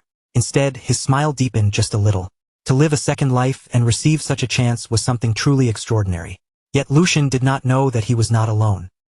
Some distance away, hidden quietly within the shadows, a figure was watching every movement he made with calm, unwavering focus. Time passed in silence before the watcher's identity finally became clear. It was Sir Eisen himself. A faint smile slowly appeared on Eisen's face. He watched the young master sitting there in composed silence, his gaze steady and thoughtful. In Eisen's eyes, there was quiet approval, and within his mind, one clear impression began to surface. A considerable amount of potential was already beginning to take shape. Some time had passed since Lucian sat down, and yet he had not wavered even once. His posture remained stable, his breathing stayed even, and there was not the slightest trace of hesitation or imbalance in him. As Sir Eisen continued observing, he started noticing certain details that stood out more and more. There were subtle qualities in Lucian's composure and control that could not simply be ignored. They were the kind of traits that deserved close attention. Eisen found himself thinking that guiding Lucian would not only be meaningful, but might also provide a brief bit of amusement for him as well. Back when Sigmund had listened to the request calmly, he had acknowledged that if the Duke himself had spoken so highly, then Lucian's talent could not possibly be ordinary. But Sigmund's thoughts had gone even further than that. To him, this was not a matter that could be explained by simple talent alone. What had truly surprised him was Lucian's mindset. It was something completely unexpected, something that could not be measured only through sword skill, noble blood, or natural ability. Sigmund believed that Eisen would understand the weight of those words the moment he saw Lucian with his own eyes. And now, time returned once again to the present. There stood the great sword saint, Eisen Breitner, watching Lucian with a sharp and steady gaze. From a distance, he continued observing without a word, his eyes never leaving the young man. Slowly, a proud smile began forming on his face. That expression showed that he had recognized more than just Lucian's talent. He had also seen Lucian's unwavering resolve and the extraordinary inner strength beneath his calm surface, qualities that could never be created through training alone. A sword saint was an existence born only when a person pushed their circulation to the absolute limit, refining both body and mana to the furthest possible edge. It was not merely a title people used out of respect. It was the summit reached only by those who had mastered every known sword form and carved their names at the very peak of the blade's path. Throughout the Empire's long, blood-stained history, figures like that had been spoken of with reverence, almost like gods walking among ordinary swordsmen. And now, that very kind of being stood in front of Lucian. For a brief moment, Lucian almost forgot how to breathe. He stayed rooted in place, his eyes widening and his lips parting slightly as that immense presence settled over him. The pressure was unlike anything he had ever experienced before. It was not violent or suffocating, not like the killing aura of a veteran who had crossed countless battlefields. Instead, it felt calm, vast, and endlessly deep, like standing beneath a boundless night sky. It was overwhelming, yet strangely tranquil. A living legend stood close enough to touch, and the man offered Lucian a gentle smile filled with quiet dignity. Then he placed one hand over his chest and bowed. He said that it had been some time since they last met, and that their previous meeting had been several years ago during his Grace's birthday celebration. From that day onward, he would be the one instructing Lucian. His name was Eisen Breitner. Lucian's expression tightened at once. So this was the man Hans had mentioned that morning. Hans had said his instructor would be a knight who had served the Waldeck family since the previous generation, but he had left out the most important detail. This man was the sword saint. Lucian immediately mirrored the gesture, placing his own hand over his chest before bowing deeply. He said it was an honor to receive instruction from the sword saint, and that he looked forward to his guidance.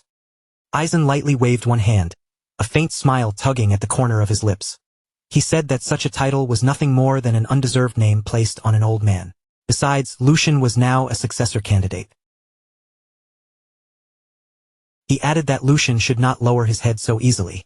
Lucian straightened at once, his posture composed and firm, and answered that he would not lower the dignity of his family. But that did not mean he should neglect proper respect. Setting aside status and position, Aizen was someone worthy of being treated with honor. For a heartbeat, Aizen simply studied him in silence. Then Aizen let out a soft laugh and told him that if he insisted, then he could do whatever felt comfortable to him, young master. Lucian inclined his head slightly and thanked him for understanding. The warmth in Aizen's expression slowly faded, replaced by a sharp, focused look. Aizen then said they should begin the training immediately, without wasting any time. Lucian stepped forward and replied that it sounded good. Aizen gestured toward the outdoor training grounds. Sunlight was spilling across the wide perimeter of the grounds when Aizen looked toward Lucian and asked whether the young master would like to run around the perimeter. The moment those words left Aizen's mouth, Lucian dropped straight into a runner's stance, his body lowering and coiling with readiness. He looked prepared to launch forward at any second and asked if he should start right away. Aizen blinked, visibly caught off guard by the immediate response. He quickly told the third young master to wait a moment. Lucian straightened again, a flicker of confusion crossing his face as he asked if something was wrong. Aizen looked at him carefully and asked whether he had no questions at all about why he was being told to run, or what purpose this exercise was supposed to serve. Lucian answered with a small, relaxed smile. Of course he was curious. But if Aizen had given the order, then it had to be necessary. To Lucian, that simply meant there was a reason Aizen had chosen not to explain it yet.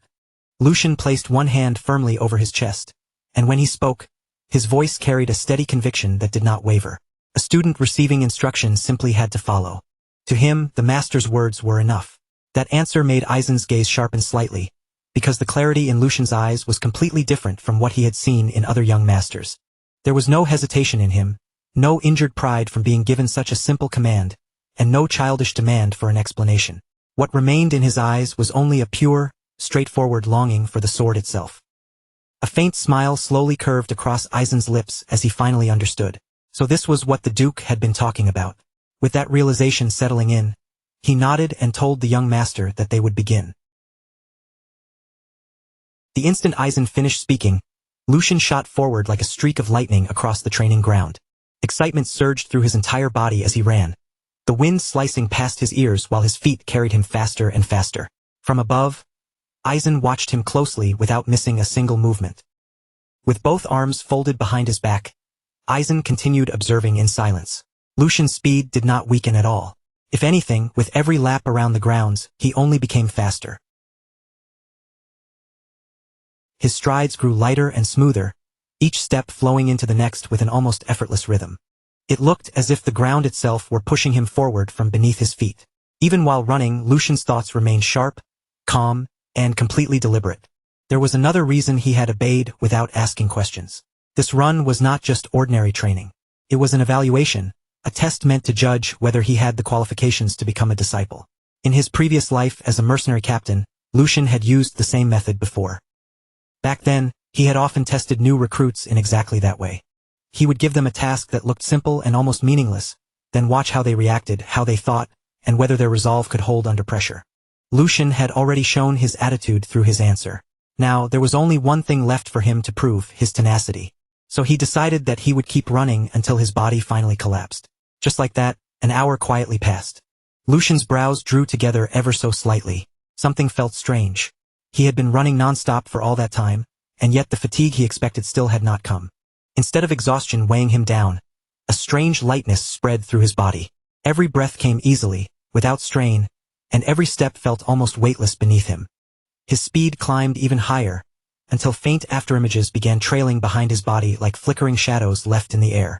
None of it made sense. He had done nothing special to rebuild his body, aside from consuming mass-produced nectar. Recently, his only real activity had been light walks. By normal logic, he should have been drenched in sweat by now. From above, Aizen's expression gradually began to change. This run had only been meant to measure Lucian's general physical condition. Aizen had not expected much from him in terms of raw bodily ability, and yet there was not a single drop of sweat visible on Lucian's skin. His breathing remained steady and calm, as smooth as the surface of a still lake. Even a knight would struggle to maintain mana output at that intensity for so long. A flicker of concern passed through Aizen's eyes. Could it be? The moment that suspicion took shape, Aizen descended toward the training grounds without delay and ordered Lucian to stop, ending the run there. Lucian halted immediately and turned back with clear confusion on his face. A small sound of surprise slipped from him. He asked if something had happened. Aizen stared straight at him, his gaze sharp enough to pierce through the surface, then called him the third young master. Aizen told him there was one question he needed to ask. The method Lucian had used earlier that morning to calm his body and mind was not meditation. It was circulation. Lucian nodded without trying to hide it. If Aizen was talking about what he had done in the indoor training hall, then yes, it had been circulation. He added that there was nothing better for clearing one's thoughts. The moment Aizen heard that, he froze. A thin layer of sweat formed along Aizen's brow. His suspicion had been correct after all. He stepped closer to Lucian, his voice firm but carefully controlled. He apologized first, then said that he needed to examine Lucian's physical condition, and that even if something felt strange, Lucian must not move. Aizen placed one hand on Lucian's shoulder and carefully guided his mana into the young master's body. Slowly and with absolute care, he began tracing the internal flow inside Lucian. He followed the pathways of circulation with the precision of a master craftsman inspecting a priceless blade, checking every subtle movement and every hidden current. A tense silence passed. Then Aizen's eyes widened with disbelief, as if he almost feared what his own examination had just confirmed. Lucian had already reached the very end of circulation. It was the absolute limit that most martial artists spent their entire lives trying to reach. But even that was not the end of what shocked him. What lay within Lucian was not merely the perfected state Aizen himself had once attained. It went even beyond that. The sensation was so overwhelming that Aizen could hardly process it. It felt like standing before an endless ocean with no horizon in sight, or beneath a roaring waterfall powerful enough to swallow the world. The flow inside this child was not just complete. It was still expanding, pushing outward into a territory Aizen had never reached before. Lucian was not simply walking a known road. He was opening an entirely new path. Sir Aizen held the third young master's hands and examined them in silence, his fingers pressing lightly along the veins as he sensed the smooth, powerful flow moving beneath the skin. His sharp eyes narrowed as he tried to understand what he was feeling. Then, in a low voice, he asked Lucian when this had started. The sudden question caught Lucian completely off guard. He had expected training and instruction, not doubt-filled questions about his body. Before Lucian could answer, Aizen asked again, this time even more directly. He asked exactly when Lucian had reached the end of circulation. Lucian's expression went blank. The end of circulation. Lucian did not understand what Aizen meant by that, so he asked him to explain it more clearly. Aizen answered in a calm voice, explaining that he had just examined Lucian's body himself. The purity of Lucian's mana was like fresh snow spread across a winter field, untouched, clean, and flawless.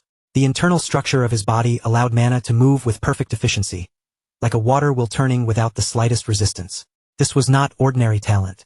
It was a realm that only a small handful of martial artists could reach after devoting their entire lives to cultivation. Lucian kept his expression steady, but his thoughts began moving rapidly. From the beginning, he had always sensed that something about his circulation was unusual. It had felt far too smooth to be natural. Even so, hearing that truth confirmed directly by a sword saint made Lucian's heart tighten.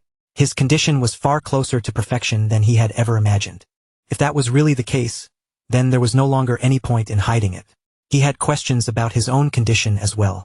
Unless someone stood at the level of a sword saint, no one would be able to properly explain what was happening inside him. So Lucian lowered his head slightly and answered honestly. He said it had been about a month since he first began circulation. From the very beginning, all of his mana paths had already been open. There had been no struggle, no resistance, and no barriers for him to break through. Everything had simply flowed freely. Aizen's eyes widened, and a clear flicker of shock passed across his face. Lucian continued calmly, saying that he had heard circulation was usually filled with pain and obstruction. Others spoke of veins that burned, channels that refused to open, and broken pathways that had to be forced through. But Lucian had experienced none of that. His mana had flowed smoothly from the very beginning, almost as if it were the most natural thing in the world, like his body had been waiting for that moment all along. Silence settled between them, and Aizen's thoughts began racing. Even he had needed decades of hardship, discipline, and relentless training to reach such a state. Yet this young man had reached it in only a single month. At that thought, Aizen felt something stir inside him. Perhaps the ancient swordsman said to split mountains and divide seas had not been mere fairy tales after all. Perhaps talent that overwhelming truly did exist in this world. After a brief moment of visible hesitation, Aizen finally opened his mouth again. His voice now carried a heavy seriousness, as though he fully understood the weight of the words he was about to say. He told Lucian that he wished to ask something, even if the question might sound disrespectful. Then Aizen asked him directly, would Lucian be willing to give up his position as a successor candidate of House Valdic? In that instant, the world seemed to stop. Lucian's eyes widened, because he had never imagined Aizen would say something like that. Above them, the sky stretched out bright and clear, while a gentle wind swept through the courtyard and carried dry leaves across the stone floor. For a moment, everything around Lucian felt strangely far away and muted.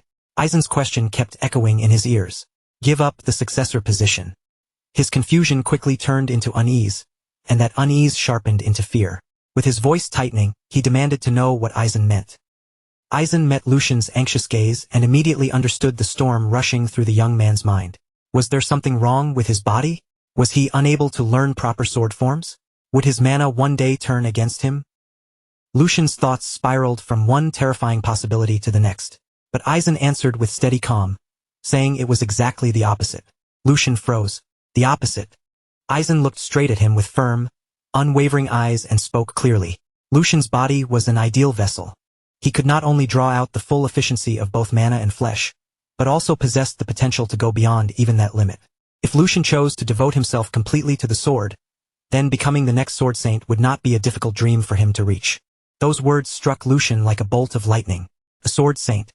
He slowly lowered his gaze to his own hands, flexing his fingers as if seeing them in a new light. Could he truly step into that realm? From the beginning, Lucian had known this body was extraordinary. He had felt its balance, its natural strength, and its flawless circulation. But even so, this was beyond anything he had expected. He had already considered himself unbelievably fortunate just to inherit something so precious. That treasure was the ancient sword form known as the Lion's Heart Sword. Through that sword form, Lucian believed he had finally gained a path toward the height he had longed for in his previous life. That alone had felt like a miracle. Yet now, Aizen was telling him he could reach something even greater. Not merely mastery, but the very pinnacle of the sword itself. But a path like that would demand everything from him. Talent alone would never be enough. It would require complete focus, a life without distractions, divided loyalties, or anything pulling him away from the blade. Lucian lifted his head and met the old swordsman's eyes. His voice was quiet, but steady, as he asked whether that was the reason Aizen was asking him to choose. Was it because he could not walk both paths at once, the path of House Valdic's successor and the path of a sword saint? Aizen nodded without the slightest hesitation. That was correct. More precisely, it was because there was not enough time. Although circulation still allowed him to stand tall and move with strength even when he was nearing 100 years old, Aizen could not ignore the slow decay of his own body. His power remained sharp, but time was merciless. If he wanted to pass down everything he possessed while he was still alive, then the years left to him were already far too few. Even if the third son focused only on the sword and nothing else, the schedule would still be painfully tight. Lucian's eyes widened faintly. 8 years. If his memory served him correctly, that was how long the sword saint had left before death finally claimed him. The truth settled heavily in Lucian's chest. There truly was not much time. Ideally, Lucian should accept the offer and devote himself entirely to the blade. It was the very opportunity he had yearned for across 2 lifetimes. A chance to pursue the summit without restraint, to stand at the peak of swordsmanship and carve his name into history. But the future Lucian remembered was not shaped by strength alone. In the coming years, chaos would descend. Nations would clash, alliances would fracture, and power would shift like sand beneath a violent storm. Those who survived would not simply be the strongest warriors. They would be the ones with legitimacy, names that commanded loyalty, positions that could unite armies, and authority that others could gather behind. Martial might could win battles, but martial might alone could not control the storm. This was the moment Lucian had once dreamed of, a chance to chase the ultimate peak of the sword and live only for the blade. Yet dreams were not the only things that mattered. Lucian lowered his head respectfully and apologized to Aizen. He said he wished to remain a Valdic until the very end. The offer was far greater than his station deserved, and he was deeply grateful for it, but he could not accept. His voice stayed calm, even though something inside him tightened painfully as he spoke. Aizen studied him in silence for a long while. Then the old swordsman let out a soft sigh and said that he was the one who should feel ashamed. He murmured bitterly, wondering what he had done in his youth to become so greedy in old age. Through the third son, perhaps he had tried to leave something behind. A proof that his sword would not disappear with the passing of time. Perhaps he had wanted to see his legacy carried forward by hands worthy enough to hold it. Lucian did not answer right away. The weight of Aizen's quiet regret lingered between them like a silence neither of them could easily break. Then, after choosing his words carefully, Lucian asked a question. If, by any chance, there were another talented person besides him, what would Aizen do? Far from the quiet courtyard, the scene shifted beneath a blazing sun near a wide open field. A young noble was riding at full speed across the open land. His horse thundered forward, leaping cleanly over low wooden fences and weaving through scattered obstacles with practiced precision. Dust rose in swirling clouds behind them. The rider's posture was sharp and confident, and his control over the reins looked firm and well-trained. Behind him, a heavy-set butler was struggling desperately to keep up on foot. His face was flushed red as he shouted into the wind, breathlessly reporting that the news about the third son had been confirmed. The rider immediately pulled hard on the reins, bringing the horse to a sharp stop. He turned back with disbelief written clearly across his face. So those ridiculous rumors had actually been true. That fool had really been recognized as a new successor candidate. This young noble was Joshua Valdick, the fourth son of House Valdick. Joshua stepped down from his horse and wiped the sweat from his face with a towel. The butler, still trying to catch his breath, explained that everything was exactly as the rumors claimed. The Duke had officially included the third son in the line of succession. And that was not all. Lucian was now under the direct guidance of Aizen and had already begun formal swordsmanship training. Joshua's expression darkened from start to finish. Lucian had already been a stumbling block, and it was difficult enough for Joshua to build support as things stood. After all, while being overshadowed by his two older brothers, every ally had to be earned carefully, and every neutral faction had to be persuaded one by one. But now, those people had another option to consider. His anger flared at once. Unable to hold it in, Joshua threw the towel aside in frustration. Why couldn't Lucian have simply stayed hidden away in the corner of his room like before? Would it really have been so impossible for him to remain useless, silent, and out of everyone's way? The butler nervously urged Joshua to be careful with his words, but that warning only poured more fuel onto his anger. How was he supposed to stay calm? What if the fragile loyalty he had barely managed to gather started wavering because of Lucian? Political support was like glass. Once even a single crack appeared, it could never be restored perfectly to its original shape. And the very thought of calling Lucian his brother was enough to make Joshua's blood boil. They were only a few months apart in age. Yet now, that small and meaningless difference had suddenly gained political weight. Joshua forced himself to breathe, because rage alone would not solve anything. He lightly bit at his nail, his thoughts turning quickly. He could not simply sit still and watch this happen. There had to be a way to deal with it. Then, at last, an idea formed, and his eyes sharpened. Since Lucian had started learning the sword, he would eventually need someone to spar with. That was only natural for a young master undergoing formal training. Joshua turned toward the butler and ordered him to prepare 2 sharp swords. Not wooden practice blades, but real weapons, live steel meant for actual combat. The butler froze in shock, while Joshua's lips curved into a thin, controlled smile. He only needed to teach his dear brother one very simple lesson. Back with Lucian and the Sword Saint, Lucian looked at Aizen calmly and asked what he would do if someone with genuine talent appeared before him. Lucian made it clear that he meant someone besides himself. It might take some time to find that person, but he was certain the talent was enough to make up for the delay. A man gifted enough to leave a scar on the Sword Saint's legacy even 100 years from now. When Aizen heard those words, a faint smile quietly appeared on his face. Then he answered in a gentle tone that carried a trace of weariness. His heart felt heavy, he said, as if he were placing an unnecessary burden on the young master's shoulders. He was already more than happy just knowing that Lucian thought so fondly of an old man like him. So Aizen asked Lucian not to trouble himself with such matters any longer. Then, with quiet sincerity, he thanked the young master for his kind words. After hearing that, Lucian responded softly by calling him sir, but deep inside, his thoughts were moving in a different direction. Just as he had expected, Aizen must have thought the whole thing sounded like nonsense. Even a famous swordsman would not easily be enough to catch the Sword Saint's eye. So it was only natural that Aizen doubted him, especially when someone who had only just begun training was claiming he could present the Sword Saint with a true disciple. Even so, Lucian believed Aizen could look forward to it. If Lucian himself was a heaven-sent vessel acknowledged by the Sword Saint, then surely there had to be another person sent by the heavens as well. Someone blessed with a gift meant entirely for the sword. In fact, even though that person's body was frail and his swordsmanship was still inferior for now, talent alone would one day allow him to become the very embodiment of the blade. He would become a figure who swept across battlefields like a storm made of steel. Sword Demon Felix. One day, he would become Lucian's most powerful follower, and also the disciple who would inherit everything Aizen passed down. After some time had passed, the scene shifted once again. Lucian and Aizen had arrived at the training grounds. The air around them was calm, but beneath that quiet atmosphere, a faint tension seemed to hang in place. Aizen began speaking in a steady, instructive voice. Before beginning the lesson on swordsmanship styles, Aizen said they would first check how much Lucian had improved. He directed the young master toward the wooden training dummy. He told Lucian to perform vertical, horizontal, and diagonal strikes. And since Lucian had truly practiced circulation, he should also be capable of manipulating mana. Aizen explained each point carefully, making sure Lucian understood exactly what he needed to demonstrate and leaving no important detail unsaid. Then, after a brief pause, he added one final requirement. He wanted Lucian to show him a strike infused with mana. Hearing that, Lucian turned his thoughts inward. This would be the first time he had ever held a sword using Lucian's body, so he needed to control his strength carefully. But Lucian had studied swordsmanship before, and with that thought steadying his mind, he prepared himself. His fingers tightened around the hilt, settling into a firm grip.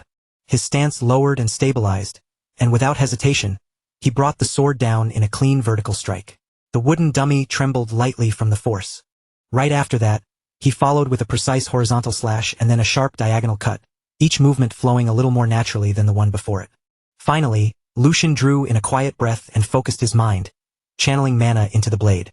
A powerful surge of energy began gathering around him. And it was not only the sword that reacted. An intense light seemed to flare within Lucian's eyes as well, as though the energy itself were burning behind his gaze. In the next instant, he stepped forward and unleashed the final attack. The mana-infused blade cut through the air with overwhelming force. The training statue in front of him could not withstand the impact. It shook violently, then collapsed down onto the ground. Struck down by the sheer power of that blow, the wooden dummy lay fallen before him. Lucian looked at it with a faint smile slowly spreading across his face. In that moment, he felt as though he had performed remarkably well. After all, this was his first attempt using this body, and inwardly, he reflected on the result with quiet satisfaction. Since it was his first attempt in this body, his movements had still been a little lacking. But surely his form had been decent for a beginner. Then he wondered whether Sir Aizen had perhaps expected even more from him. A small flicker of doubt began creeping into Lucian's mind, although he still believed he had performed fairly well. Standing a short distance away, Aizen watched him closely, his gaze calm and unreadable, as if he were measuring something far deeper than simple technique. After a brief silence, Aizen finally spoke. He said that he had suspected Lucian possessed ability, but once again, the young master had managed to surprise him. For one fleeting second, Lucian felt a spark of pride at those words, only for it to be crushed by Aizen's very next sentence. To put it simply, Aizen said it was pathetic. The blunt judgment struck harder than any blade. Lucian's eyes widened in complete shock, and his earlier confidence shattered in an instant. Unable to hide his disbelief, he asked Sir Aizen what he meant. Aizen met his gaze without hesitation, his expression unchanged, and told him that he had not misheard. The sword saint continued, his voice steady but mercilessly honest. He did not know the reason, but terrible habits were clouding every swing of Lucian's sword. By ignoring the fundamentals, Lucian wielded it like a mercenary fighting desperately just to survive. He was focusing only on power and speed, with no true balance between his body and his mana. Because of that, even a sharp sword would become dull in his hands, and gaps would appear in every movement he made. Furthermore, Aizen asked how long Lucian thought it had taken him to coat the blade in mana for that final blow. Lucian listened carefully, feeling the weight of each word pressing down on him. After a short pause, Lucian answered honestly. Since he had been channeling mana into the sword, he said it seemed to have taken about 1 or 2 seconds. Hearing that, Aizen repeated those words in a low, pointed tone. When Aizen repeats those 1 or 2 seconds that Lucian had mentioned so casually, Lucian blinks in clear confusion. He cannot immediately understand why such a tiny gap in time would matter so much, or why Aizen's expression has turned so serious over something that sounded so small. Before Lucian can even finish sorting through that thought, Aizen suddenly lifts his wooden sword and aims it straight at him. The movement is sharp, clean, and deliberate, as if the blade itself is forcing Lucian to recognize just how dangerous those 1 or 2 careless seconds can truly become. Aizen keeps the wooden sword held perfectly steady, the tip fixed right at Lucian's throat without the slightest tremble. Then he finishes his warning in a low, controlled voice, making it clear that those few seconds are already more than enough for an enemy to take his life. His voice is not raised, and there is no anger in it at all. In fact, Aizen sounds almost completely calm, which only makes the lesson feel even heavier. This training, he makes clear, must begin with Lucian first understanding the weight of that danger. No real enemy would ever ignore an opening that obvious. As Lucian feels the cool tip of the wooden blade resting lightly against his neck, the reality finally settles into him. He never even sensed when Aizen moved, and that realization echoes coldly through his mind. Lucian's thoughts turn inward with a chill. He had not noticed a thing until the blade was already touching his neck, and he silently curses himself for being so careless. If that had been a real sword, his head could have fallen before he even understood what happened. And yet, strangely, he notices that his mind is still thinking with frightening calm. Fragments of the past begin to surface in his mind. Old battles, brushes with death, and moments where survival had balanced on an impossibly thin edge. Again and again, he remembers how the difference between living and losing everything can be nothing more than one heartbeat, one mistake, or one wasted second. Slowly, Lucian lowers his eyes as if accepting the lesson deep inside himself, then lifts his gaze again with a much sharper seriousness than before. He tells Aizen firmly that he will remember those words, and that before anything else, he will correct both his habits and his mindset.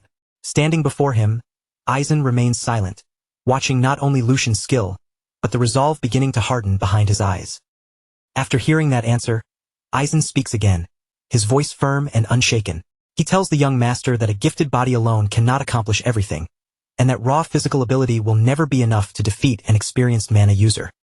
He continues by explaining that if the body cannot properly support the mana flowing through it, then all that energy will only be wasted. Worse than that, the wasted power will create openings, and on a battlefield, those openings are no different from inviting death straight to your throat. Every word carries the weight of experience, as if Aizen is drawing the lesson from countless real battles. As he continues, mana begins to rise from his blade, not violently or wildly, but with a smooth, controlled flow like a quiet current moving beneath still water. The air around him grows tight as that energy gathers with perfect precision, and he explains that internal strength and external strength may be different, but they must ultimately move as one connected flow. That, he says, is the rule. True greatness is born from that kind of harmony. The moment Aizen finishes speaking, he steps forward with calm certainty and releases a mana-charged strike toward the training dummy in front of him. At first glance, the attack looks almost ordinary. It is clean, simple, and stripped of every unnecessary movement. So for a brief instant it seems as though nothing special has happened at all. The dummy remains standing there, untouched and completely still. Then, without any warning, the entire dummy breaks apart into fine dust. Its shape vanishes in an instant, scattering through the air as if the solid target had never truly existed in the first place. Aizen calmly lowers his sword and turns his steady eyes back toward Lucian. He tells the young master that this is the path of the sword he must walk from now on. Then, a few days later, the scene moves forward.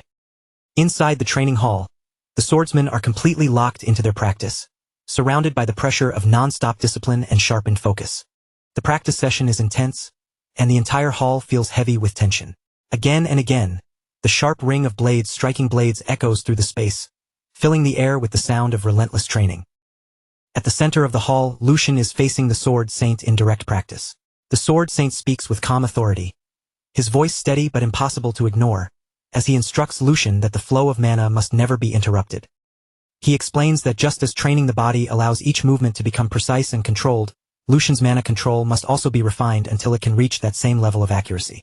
The Sword Saint's words remain calm, but every sentence carries the pressure of deep experience. In front of him, Lucian is clearly struggling, forcing his body to keep moving while exchanging blows with a master far beyond him. Their swords crash together again, and Lucian launches another attack with all the focus he can gather. But the Sword Saint blocks it with effortless ease, and without losing even a single beat, Aizen continues his lesson.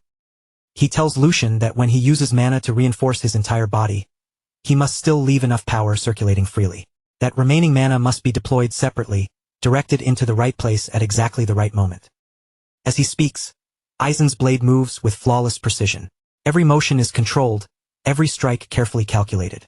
Lucian grits his teeth, draws up his strength, and then throws out an incredibly powerful attack, pouring tremendous force into the blow. The power behind Lucian's strike is overwhelming, but the Sword Saint receives it calmly, blocking the attack and redirecting its force back toward Lucian. In that single exchange, he shows complete dominance over both swordsmanship and mana control. As the force of the clash settles, Aizen speaks again with the same unwavering voice. He tells Lucian that only when all of these factors come together and form a true balance will he begin to understand the real power of the sword. Lucian is pushed back, but he manages to land skillfully a short distance away. Even under that immense pressure, Lucian forces himself to stay on his feet. Sweat runs down his face, his breathing is rough, and yet he still steadies his stance, preparing himself for the next exchange. Across from him, the Sword Saint stands with absolute calm, his presence alone making the space between them feel heavier. His blade begins to radiate a massive and terrifying energy, far stronger than anything he had shown before. The very air seems to tremble around him. With a sharp focus in his eyes, Aizen declares that Lucian should now apply what he has just learned and try to defend himself. But this time, Aizen adds that they will move into a slightly more advanced step. With those words, master and disciple face each other once again, and the tension between them rises as the next stage of training is about to begin. Immediately after that, the Sword Saint suddenly vanishes from his position with incredible speed. His movement is so fast that following him with the naked eye becomes almost impossible. In the blink of an eye, Aizen appears directly in front of Lucian. His voice remains firm and composed as he tells him to consider the enemy's speed and movement, then respond with the proper amount of force. At the same moment, a powerful and overwhelming aura begins pouring out from Aizen's body. The air around him grows heavy and sharp. He raises his sword in one smooth motion, and in the very next instant, he unleashes a terrifying attack packed with tremendous force. As Lucian sees that monstrous wave of energy rushing toward him, his thoughts begin racing. Even in that dangerous instant, he forces himself to remember the core of Sir Aizen's teaching. Lucian thinks back to the essence of Sir Aizen's lesson, the union of naturalness, moving like water without breaking the flow. But while that thought crosses his mind, the incoming attack is already closing in dangerously fast. Even so, Lucian's thoughts keep moving at high speed. Through that natural flow, he must overcome the gap between them, reduce the loss of power as much as possible, and draw out the greatest force he can release. He tells himself not to be swallowed by the pressure and to look straight at the attack. With that realization burning through him, Lucian gathers every bit of strength in his body. Mana bursts out from him, surging violently as he concentrates it into his blade. Lucian steps forward and sends his own attack straight ahead. Their swords collide with tremendous force, and at the very instant the blades meet, an explosive shockwave erupts from the impact. The collision releases a massive, destructive force that ripples through the entire training hall, shaking the space as if the walls themselves are about to give way. From the other side of the clash, the Sword Saint watches Lucian with perfect calm. Judging from his expression, it looks as though he has not used even the slightest bit of true effort in this exchange. Lucian, on the other hand, is visibly struggling. Just blocking the attack and enduring the overwhelming pressure bearing down on him is already taking everything he has. After holding the clash for a short moment, the Sword Saint finally draws his sword back and lowers it. His voice returns to its usual calm, composed tone. He says that they can end today's training here, and tells Lucian to carve the sensation he felt during that exchange deep into his body. The Sword Saint looks at Lucian one final time and adds calmly that remembering that feeling alone will be enough to help him become a first-rate swordsman. When Lucian hears those words, he cannot stop a smile from appearing on his face. His body is completely exhausted, his breathing is heavy, and both of his arms are still trembling from the intensity of the clash. Even so, there is a clear satisfaction in his eyes. Though he is struggling just to steady himself, the lesson has settled into him, and he can feel that something important has changed. Lucian bows his head respectfully and thanks Aizen for the lesson, his voice carrying both fatigue and sincere gratitude. With that, the day's training finally comes to an end. The servants quickly move in to clean up the hall, which has been badly damaged by the violent shockwaves and powerful collisions. Broken tiles, cracked walls, and scattered debris lie everywhere across the training ground. One servant stares around the ruined hall in disbelief, unable to hide his shock, and mutters under his breath, wondering what kind of training the young master had possibly gone through. Another servant glances worriedly toward Lucian, lowering his voice as he softly asks whether the young master is really going to be all right after something that intense. The scene then shifts to Lucian himself, sitting alone off to the side of the hall as he quietly tries to recover from the brutal training session. Lucian's condition is obviously awful. His clothes are completely soaked with sweat, his muscles throb with pain, and even drawing a single breath feels heavy in his chest. But strangely enough, despite how battered his body looks, his face carries an unusual calm. He quietly thinks to himself that he has somehow managed to survive today's training as well. And as absurd as it feels to admit it, he understands that Aizen's harsh method is meant to carve away the bad habits left over from his past life. Still, Lucian cannot really complain. If this kind of brutal training is what it takes to correct those flaws, then there is no choice but to endure it and keep moving forward. He closes his eyes for a short moment, letting everything he just experienced sink in. Thanks to that painful lesson, he can already feel himself starting to grasp the method much faster than before. The more Lucian watches Aizen, the more genuinely amazed he becomes. Aizen keeps creating dangerous situations perfectly matched to Lucian's current level, then guides him with precise instructions until the right reaction is drawn out of him. That may sound simple, but Lucian knows it is far easier said than done. Such training would be impossible unless Aizen could see through every part of his body's condition with frightening accuracy. Lucian lightly clenches his fist, feeling the faint, lingering sensation of mana still moving through him. He is simply placing his body in Aizen's hands and following his teachings, yet the growth is so clear that he can feel it through his own skin.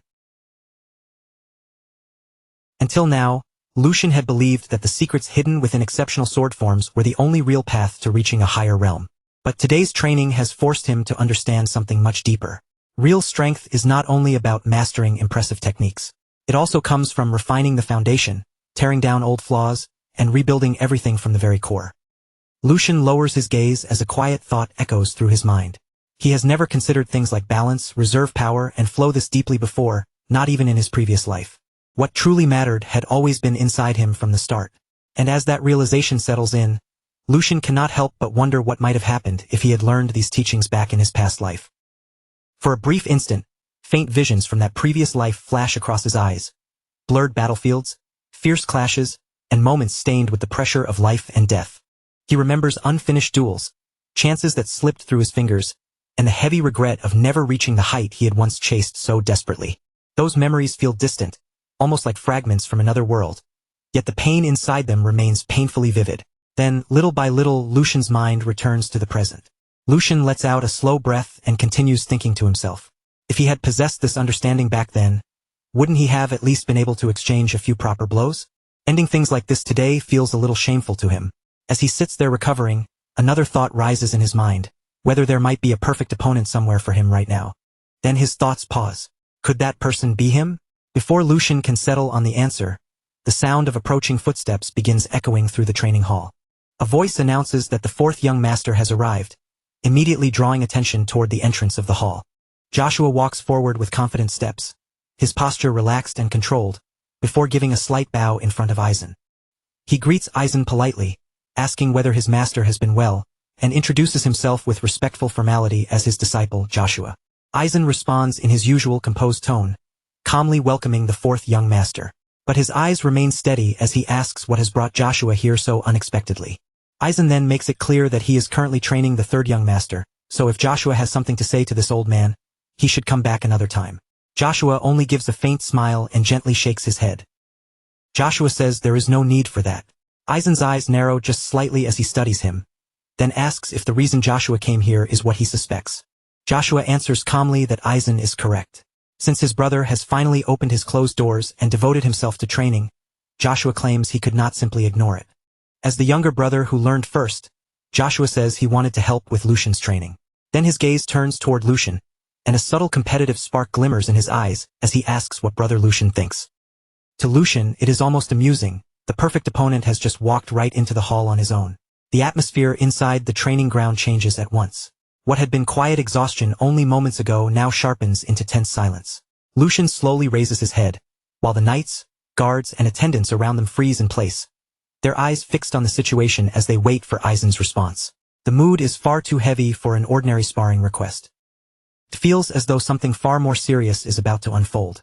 Aizen slowly turns his attention toward the fourth young master, his expression tightening as he demands an explanation. There is clear confusion in his voice as he questions why the third young master has suddenly been dragged into this. Joshua lowers his gaze with perfect politeness, presenting himself as respectful and well-mannered. In a calm, composed tone, he explains that some training methods also require sparring in order to improve the practical use of mana. When Joshua lifts his head again, a bright and seemingly innocent smile spreads across his face. With that polished expression, he offers himself as Lucian's sparring opponent. Turning toward Lucian, Joshua speaks with carefully measured humility. He explains that recent circumstances have given him very few chances to interact with his brothers properly. He claims that moments like this are rare opportunities for them to grow closer while also sharpening their skills. Then he places one hand over his chest, admits that his request may seem rude, and insists that it comes only from sincerity before respectfully asking for permission. Lucian remains completely silent while Joshua speaks. His head is tilted slightly downward, giving the impression that he is listening without much reaction. But deep inside, a faint smile quietly forms. To Lucian, the children of this household are truly impressive in their own way. They are remarkably talented at twisting pretty words until those words serve their own hidden purposes. On the surface, Joshua's explanation sounds noble and considerate, but the intention buried underneath is painfully obvious. Lucian's gaze drifts toward Joshua's side, where a real sword is carefully wrapped in cloth. Lucian's thoughts sharpen the moment he notices it. Bringing a real blade against someone who has barely trained for a week leaves almost no room for misunderstanding. Joshua's goal is clear. He wants to crush his supposedly weak older brother in front of everyone here, then use that victory to strengthen his own position inside the family. Lucian slowly raises his eyes and meets Joshua's smiling face. The challenge has been disguised as helpful concern, which makes refusing it difficult without creating consequences. So Lucian weighs the situation carefully. If Aizen officially acknowledges this spar, then the match will carry real significance. And if Lucian backs down now, Aizen, who has already been pressuring him to withdraw from the succession, will be placed in an awkward position. After a brief pause, Lucian steps forward. The simple movement is enough to draw every eye in the training hall toward him at once. With a calm voice and steady posture, Lucian asks Aizen to accept Joshua's proposal and allow the spar to take place. Aizen's eyes widen slightly in surprise. He clearly did not expect the third young master to accept the challenge so easily. Lucian makes a light gesture, then begins explaining his reason. He says that his younger brother's enthusiasm for training is certainly admirable. However, behavior this disrespectful cannot simply be overlooked. As he says this, his gaze shifts directly toward Joshua. Since that is the case, Lucian declares that he will personally teach his immature younger brother a proper lesson. The moment those calm words leave his mouth, Joshua's expression stiffens. Lucian's words strike directly at Joshua's pride. Anger immediately begins to rise inside him, but he forces it back down, struggling to keep his face under control. Lucian continues in a steady voice, telling Joshua that today will be the last time he tolerates this kind of childish behavior. Causing more trouble, he adds, will only put Aizen in a difficult position. As the exchange continues, Aizen watches both brothers carefully. He understands Joshua's intentions perfectly, and yet the third young master has still chosen to step directly into the trap. After thinking it over for a moment, Aizen grants permission, but only under strict conditions. The spar will happen just once, and if it becomes dangerous at any point, he will stop it immediately. Both brothers place their hands over their chests and agree to Aizen's conditions. Their voices polite even as tension continues to press heavily between them. Lucian then turns toward Joshua with a calm smile and suggests that the two of them have a good sparring match. As Lucian finishes speaking, he casually pats Joshua on the shoulder, as if they are simply friendly brothers. That small gesture irritates Joshua at once, and although he forces out a laugh in response, the annoyance on his face is impossible to fully hide. A little while later, Lucian, Joshua, and Aizen stand together at the center of the training ground. Aizen steps forward between the two brothers, his posture calm and dignified, and begins clearly laying out the rules for the spar. He makes it clear that this is not meant to be a fight where they injure each other. This is only a sparring match, a controlled exchange meant to test their progress and reveal what each of them still needs to improve. Then Aizen turns his attention toward Lucian and reminds him that this will be his very first proper spar. Instead of obsessing over victory, Lucian should treat the match as a chance to learn, observe, and sharpen himself through experience. After that, Aizen looks toward Joshua.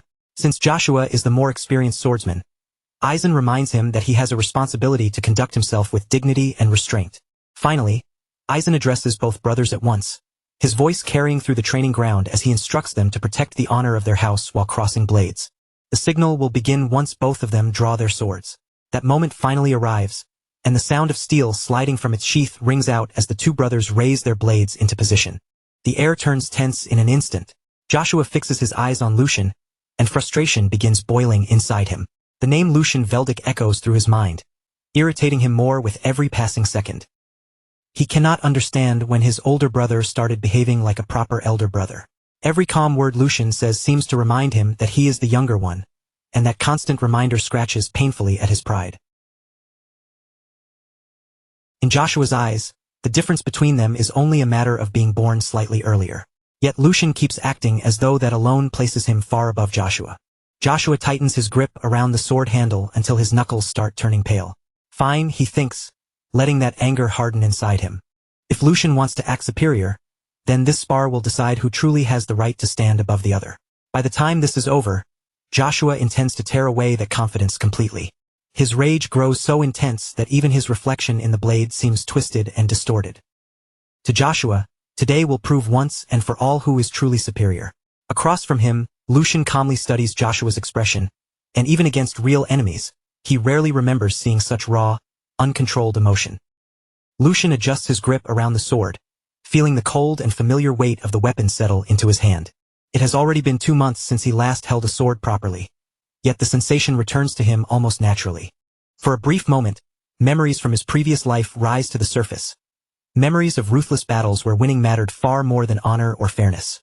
A faint smile touches his lips, but he knows that today is different. Today, he is not standing here as the man he used to be. He is standing here as the third young master of House Veldic. His gaze briefly shifts toward Aizen. If Lucian carelessly uses the techniques from his past life, the Sword Saint will certainly notice something strange, so he quietly reminds himself to be cautious. Joshua may be arrogant, but in the end, he is still a child, and now he is Lucian's younger brother. So Lucian decides to restrain himself within a reasonable limit. But that decision breaks apart the moment Joshua suddenly lets out a mocking laugh. Joshua glances around with a sneer and taunts Lucian, asking where all that earlier confidence has gone now that they are holding real swords. He goes on to say that accidents can happen in a real spar, but only when both sides are evenly matched. Then, with an even more insulting tone, Joshua suggests that if Lucian is afraid, they can always switch to wooden swords instead. Lucian watches him in silence for a moment. Then, without saying a single word, he throws away the idea of going easy on this disobedient younger brother. At this point, a proper beating may be the only kind of lesson Joshua will actually understand. Joshua's irritation grows even worse as Lucian's calm tone makes him feel like the younger one all over again. His eyes widen with anger, and without waiting any longer, he steps forward and lowers himself into a combat stance. In the very next instant, Joshua bursts forward, charging straight at Lucian with fury burning in his eyes. Lucian calmly raises his sword into a defensive cross, the blade coming up in front of him as he prepares to receive the attack. Even as Joshua rushes in, Lucian's mind stays perfectly calm, quickly reading the situation in front of him and measuring his opponent's level. Joshua has clearly received proper training. His fundamentals are solid, his movements are stable, and Lucian knows he cannot afford to underestimate him. At the same time, Lucian understands his own condition very well. Most of his mana has already been drained during the brutal training session from earlier. However, Joshua's lack of real battle experience is painfully obvious. The fact that he fell for such a simple provocation already proves how easily his emotions can control him. Lucian adjusts his stance, sliding his rear leg back into position. Mana gathers quietly around that leg as he applies Aizen's teachings, focusing power with careful control, while Joshua continues charging toward him. Then, in a single instant, blue mana erupts from Lucian's back leg. Lucian's body launches forward like a released arrow. He disappears from where he was standing, leaving streaks of blue light behind as he closes the distance in the blink of an eye. That sudden burst of speed shocks everyone watching, making the entire training ground seem to freeze for a heartbeat. Aizen's eyes widen slightly, and even the guards standing nearby are left frozen in disbelief by what they have just seen. Joshua barely has enough time to react before Lucian appears directly in front of him, already inside his guard. Lucian lifts his sword high above his head. In that brief moment, he decides to seize complete control of the match, and his blade comes crashing down in a powerful vertical strike. Joshua instinctively looks up, barely managing to move as the attack descends toward him. Lucian's voice cuts through the air, cold and steady, warning Joshua to grit his teeth and block properly unless he wants his jaw shattered by the impact. The next instant, steel crashes against steel with a deafening force. The training ground erupts with the thunderous sound of their first collision. Before long, news of the duel spreads through the family estate like wildfire, slipping through corridors, echoing across marble halls, and finding its way into every whispered conversation. Inside the mansion, a small group of servants gathers in a quiet corner, speaking in hushed but excited voices.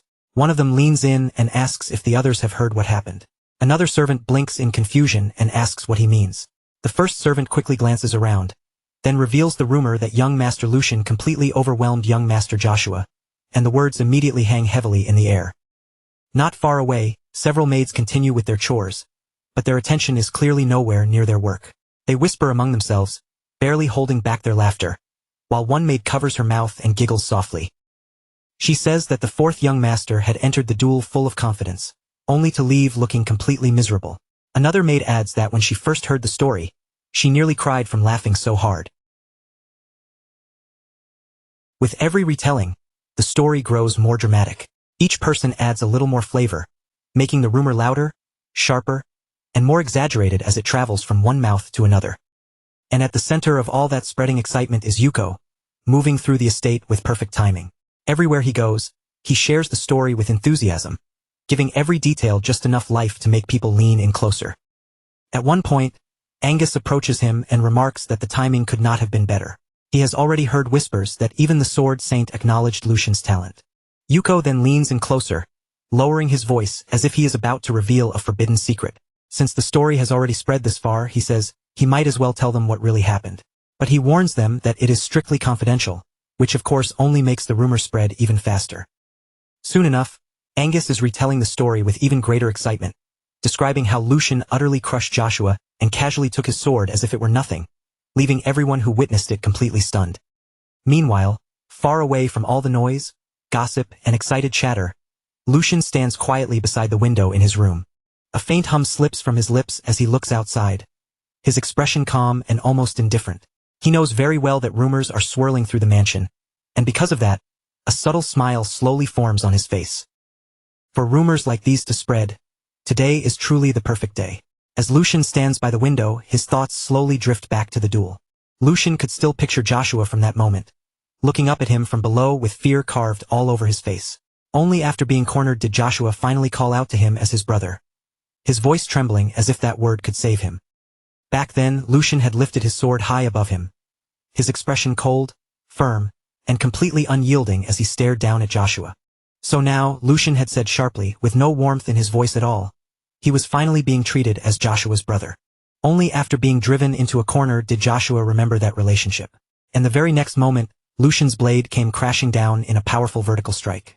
Joshua panicked at once, shouting apologies in desperation and repeatedly calling him Brother Lucian. But by then, Lucian's sword was already falling, and it was far too late to stop it. The strike landed cleanly, cutting straight through Joshua's weapon with overwhelming force. Joshua's blade split apart and shattered into two broken pieces.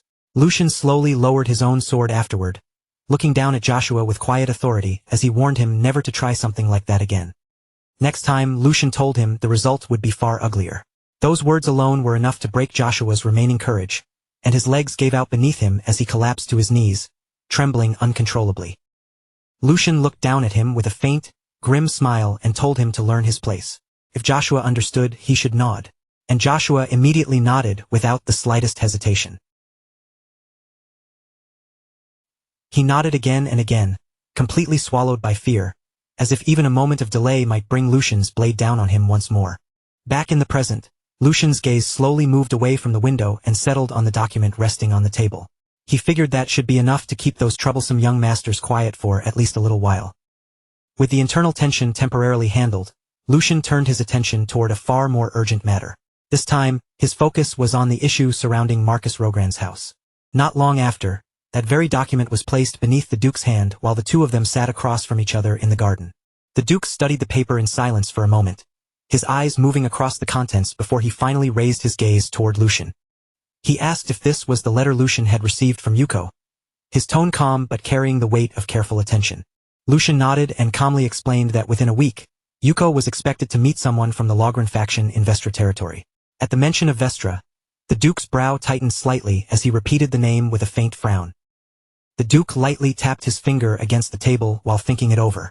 Vestra had lost much of its importance over time, but it was still dangerously close to Kalovitz. After a moment, he muttered that the choice of location was absurd. Lucian agreed, explaining that the place had most likely been chosen for that exact reason. Because it had become less important, it could slip past the Duke's attention more easily, making it a perfect blind spot. The Duke fell silent for a short while, then looked straight at Lucian. He asked him to speak honestly and tell him the real reason he had brought this matter forward, reminding Lucian that he had already entrusted the entire affair to him. Lucian answered without hesitation. He needed power. The Duke's eyebrow lifted slightly at that, and he repeated the word back to him. The Duke then asked what kind of power Lucian was talking about. Lucian met his father's gaze directly, his expression steady and unreadable. Lucian explained that catching a beast in a trap did not automatically mean he had the proper tools to finish it off. The meaning behind his words was clear without needing to say much more. The Duke leaned back slightly, understanding Lucian's intent at once. So Lucian had come to the one person who possessed those tools. He studied Lucian carefully before adding that the decision was rational. However, for someone who claimed he wanted to prove himself, it sounded dangerously close to leaning on the Duke's authority instead. The Duke then asked whether people would truly view the result as Lucian's achievement if he relied on someone else's power. Lucian remained silent, and the Duke continued speaking in a firm voice. A man earns his reputation by bringing down his prey with his own strength. If he cannot do that, then no matter how successful the result appears, it is still nothing more than a half-finished accomplishment. The Duke reminded Lucian that he had already given him both the authority and the opportunity to resolve this matter on his own. And yet, Lucian had chosen the safer path. Suddenly, the Duke's hand struck the table with a sharp sound. He demanded to know if this was truly the best Lucian could do. Lucian lowered his gaze for a brief moment, carefully weighing his answer. Then Lucian lifted his head again, calm and unwavering. If that path guaranteed success, he said, then he would take it without hesitation. His voice did not shake in the slightest. He continued by saying that the royal road the Duke spoke of was only open to those who possessed overwhelming power. Everyone else had no choice but to move through the shadows beneath it. Lucian said that calling reckless bravery courage was nothing more than arrogance. Even if such recklessness succeeded, it would still remain reckless, and if it failed, everything would be lost. He paused for a moment, then added in a thoughtful voice that, to him, the true essence of a hunt was not the kill itself. What mattered most was what the hunter was trying to protect, and what he was reaching out to secure beyond the prey. Lucian gently plucked a nearby flower and held it between his fingers. If he could eliminate the threat completely, he asked, then why should it matter if others dismissed the method as half-baked? That being said, Lucian made it clear that he had no intention of pretending to be some noble saint either. If the person who claimed the credit one day could no longer even draw his bow, then the one destined to inherit that position would already be decided. The Duke listened without interrupting. Then, after a quiet pause, he let out a low chuckle and turned his attention back toward his cup, saying that Lucian's answer was sufficient. He admitted that he could not remember the last time someone had spoken to him like that, and he certainly had not expected such an answer to come from Lucian. A faint smile touched the Duke's lips. The Duke said that it was a good answer. A small sense of relief settled inside Lucian, but before he could relax fully, the Duke continued. A man, the Duke said, must carry conviction in the path he chooses. If he falters just because of a single word, then he will never achieve anything meaningful. Lucian asked if this had been a test, and the Duke confirmed it without hesitation. He had wanted to see whether Lucian would waver when pressured by authority. It was understandable to hesitate when one did not know the answer, he said. But no one would ever follow a person who could not protect his own convictions when it truly mattered. Someone like that was unfit to lead and unworthy of being called a man. Lucian reflected quietly, realizing that he had suspected something like this from the beginning. There were no easy shortcuts when dealing with his father. Even so, Lucian knew this conversation had gone in a favorable direction. When Lucian moved to ask about support for the operation, the Duke cut him off before he could properly continue. The Duke calmly corrected him, telling him to call him father. Then he continued, saying that he would give Lucian the tools he needed. However, sending a large force would draw too much attention, and the Rogran faction would also be moving. That meant Lucian would have to move with a small elite group, just as the other side would. Lucian nodded in agreement and requested a few skilled knights from within the family. The Duke looked at him for a moment, then gave his answer. He would lend Lucian the Black Lions. The Duke leaned forward slightly, his voice growing heavier. If Lucian wanted to understand the true burden carried by the one who sat in that seat, then he should go out and experience it for himself. 1 week later, Vestra stood as a hollow remnant of what it had once been. The city had long since lost its purpose, its empty streets buried beneath a heavy silence, while neglected buildings slowly crumbled with time, even though the territory sat dangerously close to Kalovitz.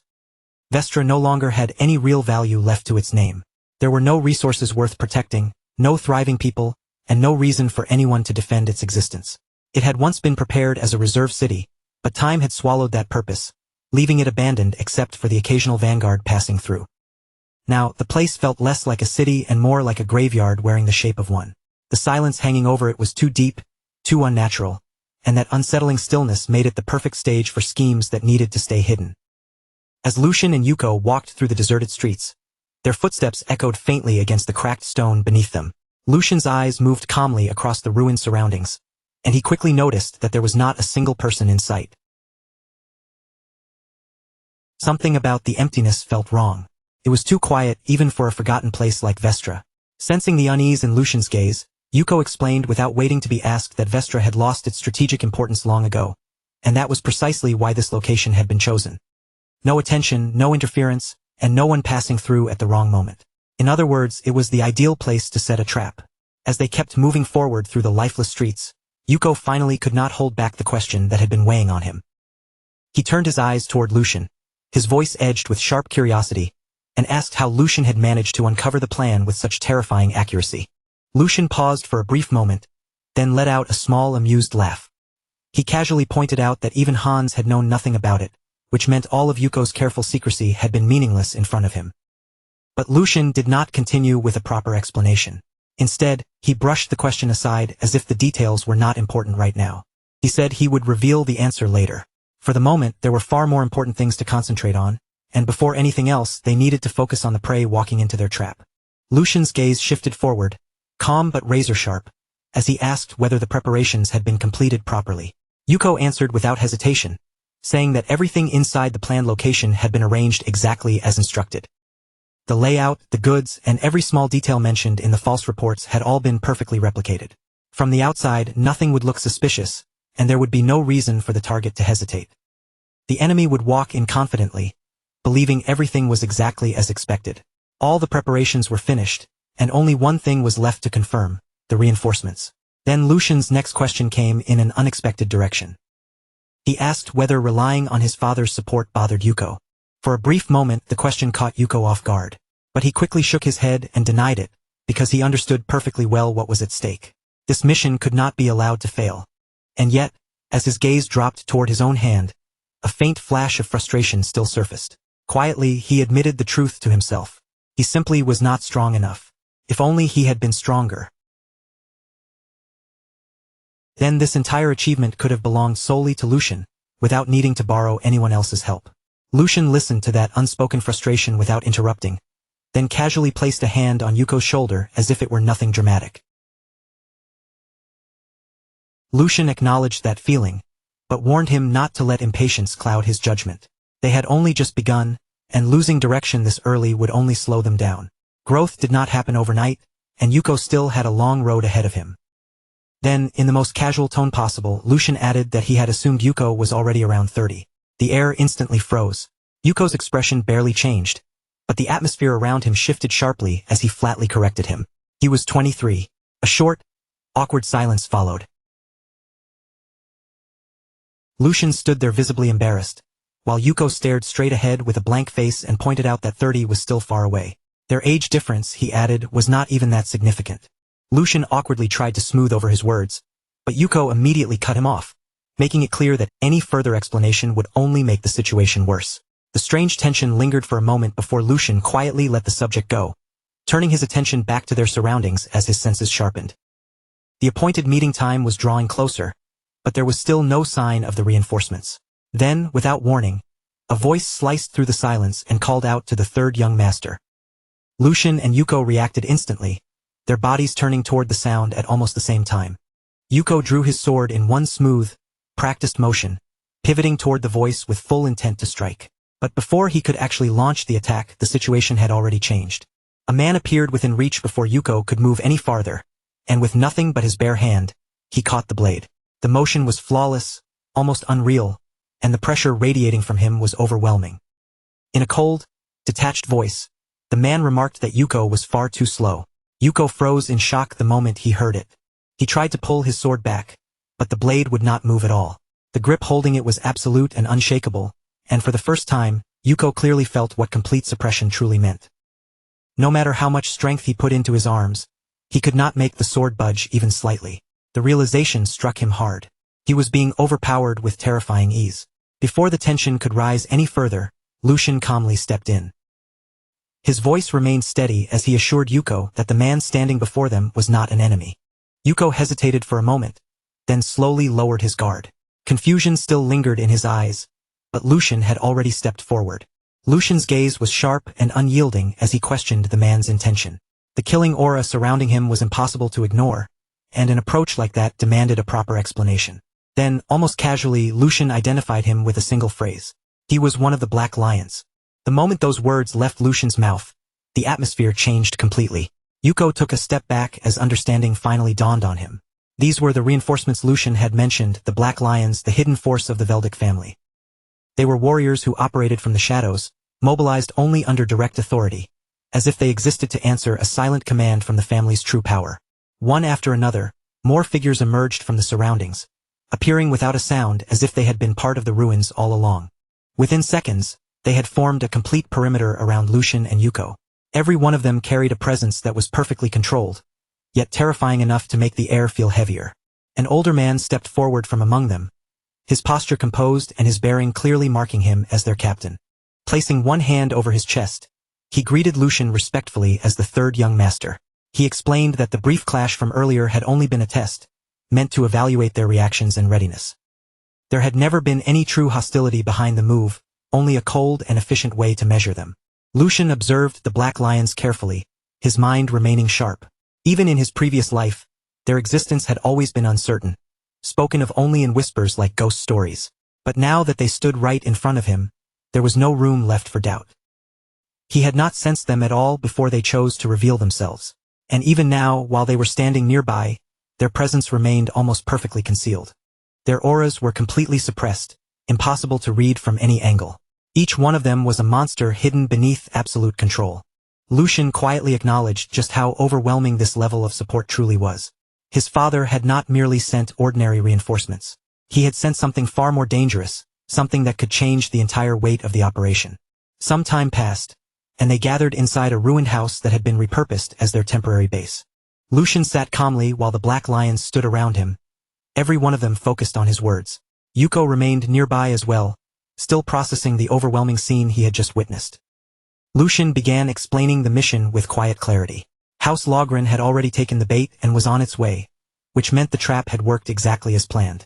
From this point on, the objective was simple: capture the leader alive, and eliminate everyone else if necessary.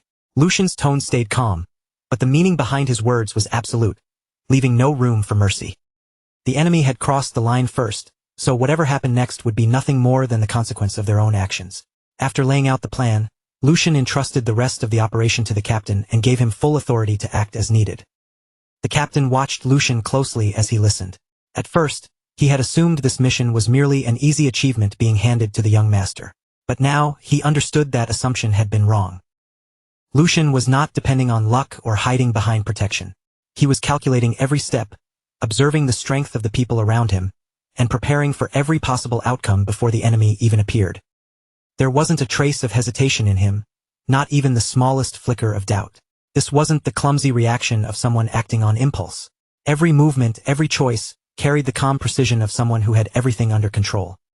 A thin smile slowly appeared on the captain's face as he understood exactly what he was seeing. This was not just a simple order being carried out. Something new was beginning to move in the shadows, and a fresh power was quietly taking form. Without wasting even a breath, he accepted the command. And as the sun slowly sank beyond the horizon, staining the edges of the sky with the last light of day, the final phase finally began. A carriage crept into the dead city of Vestra at a slow, heavy pace, its wheels grinding against the abandoned streets and disturbing the silence that had swallowed the place for far too long. The carriage door opened, and a young noble stepped down from inside. The moment his shoes touched the ground, he raised a hand to his face, covering his nose with obvious disgust. Even the air around him seemed to offend him. His brows tightened, his lips curled, and his entire expression twisted as if simply breathing in this place was an insult. A maid hurried forward at once, moving with practiced speed as she presented him with a handkerchief. He snatched it up and pressed it firmly over his nose and mouth. The trip here had clearly already put him in a foul mood, and the sight of the city only made his irritation worse. In his eyes, Vestra was nothing more than a rotten, forgotten wasteland. A place so lowly it barely deserved even a glance from him. Had it not been for his father's direct orders, he would never have lowered himself by stepping into a place like this. Even so, his goal was simple. He planned to finish the matter quickly, turn around, and leave as soon as possible. But he had no idea what was already waiting for him. From deep within the shadows, unseen eyes had long since fixed on his every move. Not a single gesture escaped their notice. Every step he took was measured, every movement silently followed. The trap had been prepared long before his carriage ever arrived, and now he had walked right into the center of it. The fourth son of House Logren, Philip Logren, had finally arrived, and with that, the hunt had truly begun. Lucian moved forward with quick but carefully controlled steps, then bent his posture into a deep, respectful bow as he spoke with almost exaggerated humility. "Oh, my lord, please forgive me. I have committed a terrible discourtesy by failing to recognize such a noble presence the moment you arrived." His voice carried the perfect blend of panic, urgency, and fear, all shaped to match the harmless image he wanted them to see. But before he could draw any closer, one of the knights reacted sharply. The man raised his sword in a single cold motion, aiming the blade directly at Lucian's chest. His voice came out flat and merciless. "Take one more step, and I'll cut you down. State your identity, now." Lucian instantly recoiled, his shoulders shrinking as though the threat alone had crushed him. His face tightened with fear, and his voice began to shake as the words spilled out in a clumsy rush. "Please forgive me, Sir Knight. I was only sent here on Boss Hugo's orders. I am nothing more than a guide, just a miserable low-born wretch. I would never dare cause trouble for my lord." A heavy pause followed, hanging in the air for a moment before the young master finally spoke. Philip Logren's voice was filled with open contempt. "Put your sword away. It's beneath you to even waste words on something like this." The knight paused for only a brief second before lowering his weapon and obeying. Lucian immediately dipped his head even deeper, as if he had just been spared by overwhelming mercy. "Thank you for your mercy, my lord," Lucian said in a soft, trembling voice. Then, without losing another moment, he turned and began guiding the group forward, exactly along the route he had prepared from the very beginning. Yet behind that frightened, submissive appearance, his mind remained sharp, cold, and completely different from the act he was putting on. So this was an even bigger catch than expected. That arrogant way of speaking, and that complete lack of caution even after stepping into hostile ground, made it obvious. There was no doubt about it. This spoiled young man had to be one of the Marquis's own sons. Someone raised that high would never even imagine that danger could be waiting for him in a place like this. As Lucian continued walking ahead of them, he quietly took in everything around him. There were fewer guards than he had expected. Roughly a dozen in total. And they were not ordinary soldiers either. At the very least, they had the training of apprentice knights. They were disciplined, but if the situation unfolded the right way, they still would not be enough to pose a serious threat. Lucian's eyes shifted ever so slightly. He absorbed each detail without turning his head too much or giving away what he was doing. That man standing beside the brat was different. Among all of them, he was the only one Lucian needed to be careful of. His presence carried a weight the others did not have. And then there were the maids. He had actually brought maids into a place like this? Lucian almost found it absurd.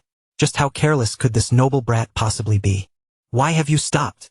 Philip's irritated voice suddenly cut through Lucian's thoughts like a blade. Lucian immediately started walking again, lowering his head slightly as he answered in a nervous, apologetic tone. "Forgive me, my lord.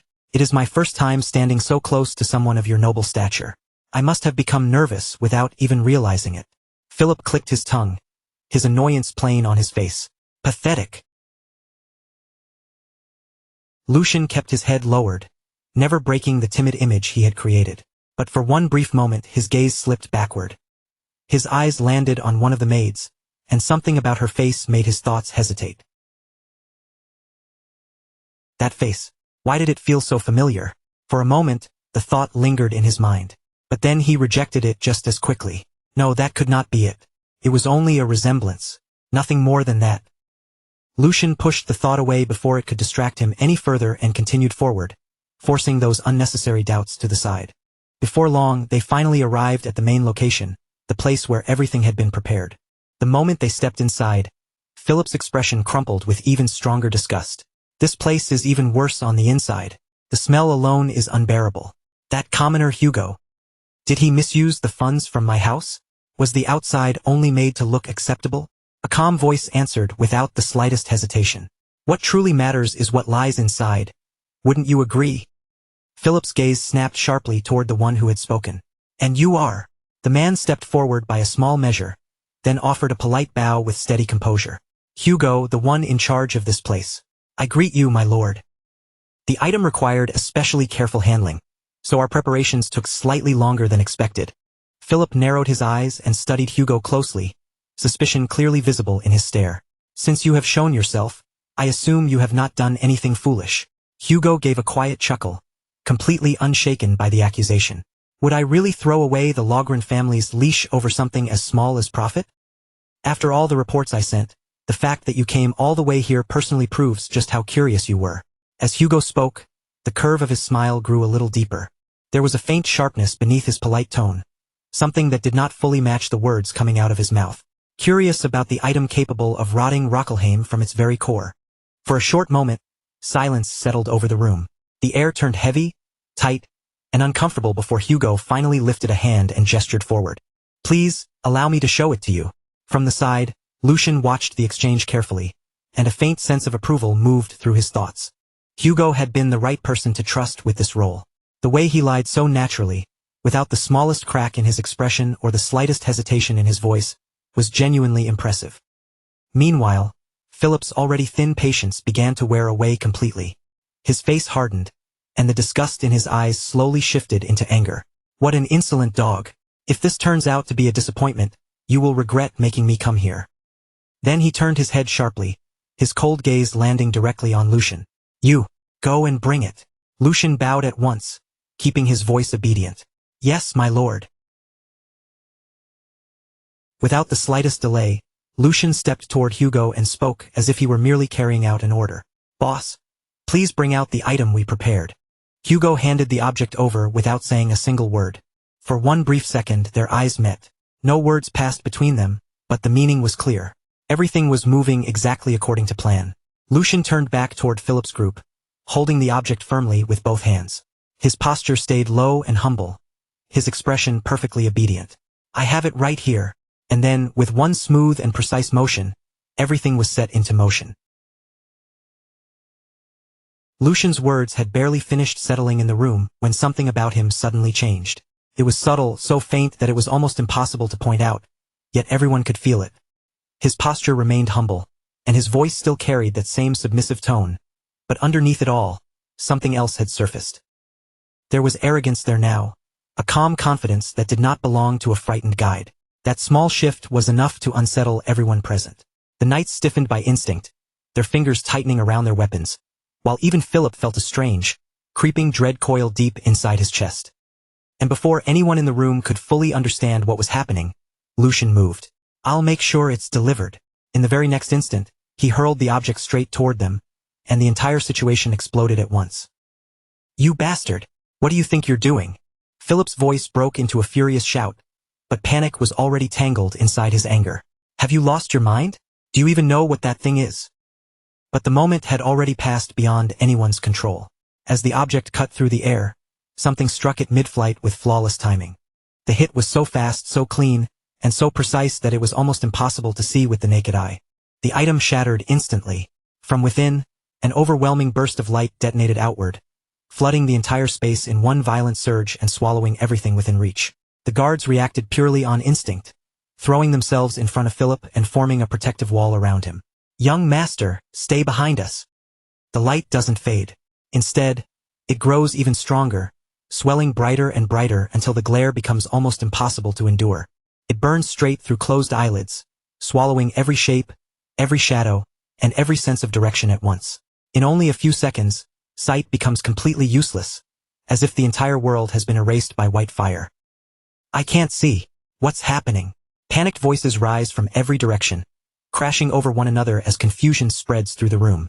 But no one can understand what is unfolding around them, because the chaos has already swallowed every trace of order. In the middle of that blinding confusion, Philip drops his body lower, desperately trying to steady himself and figure out where he is. His voice shakes with fury, but beneath that rage is unmistakable fear. You useless fools! I'll have every last one of you punished when we return. Why is no one answering me? But no reply comes back to him. There is only that suffocating brilliance pressing in from every side, and with it, the slow, horrifying realization that something has gone terribly wrong. Then, cutting through the chaos, a voice suddenly calls out, Young master! Philip reacts instantly, shouting back with desperation already taking over. Yes, I'm here. Hurry up and protect me. His voice cracks as he demands help, clinging to the protection he had always taken for granted. He forces his eyes open even though the pain is sharp enough to make him flinch.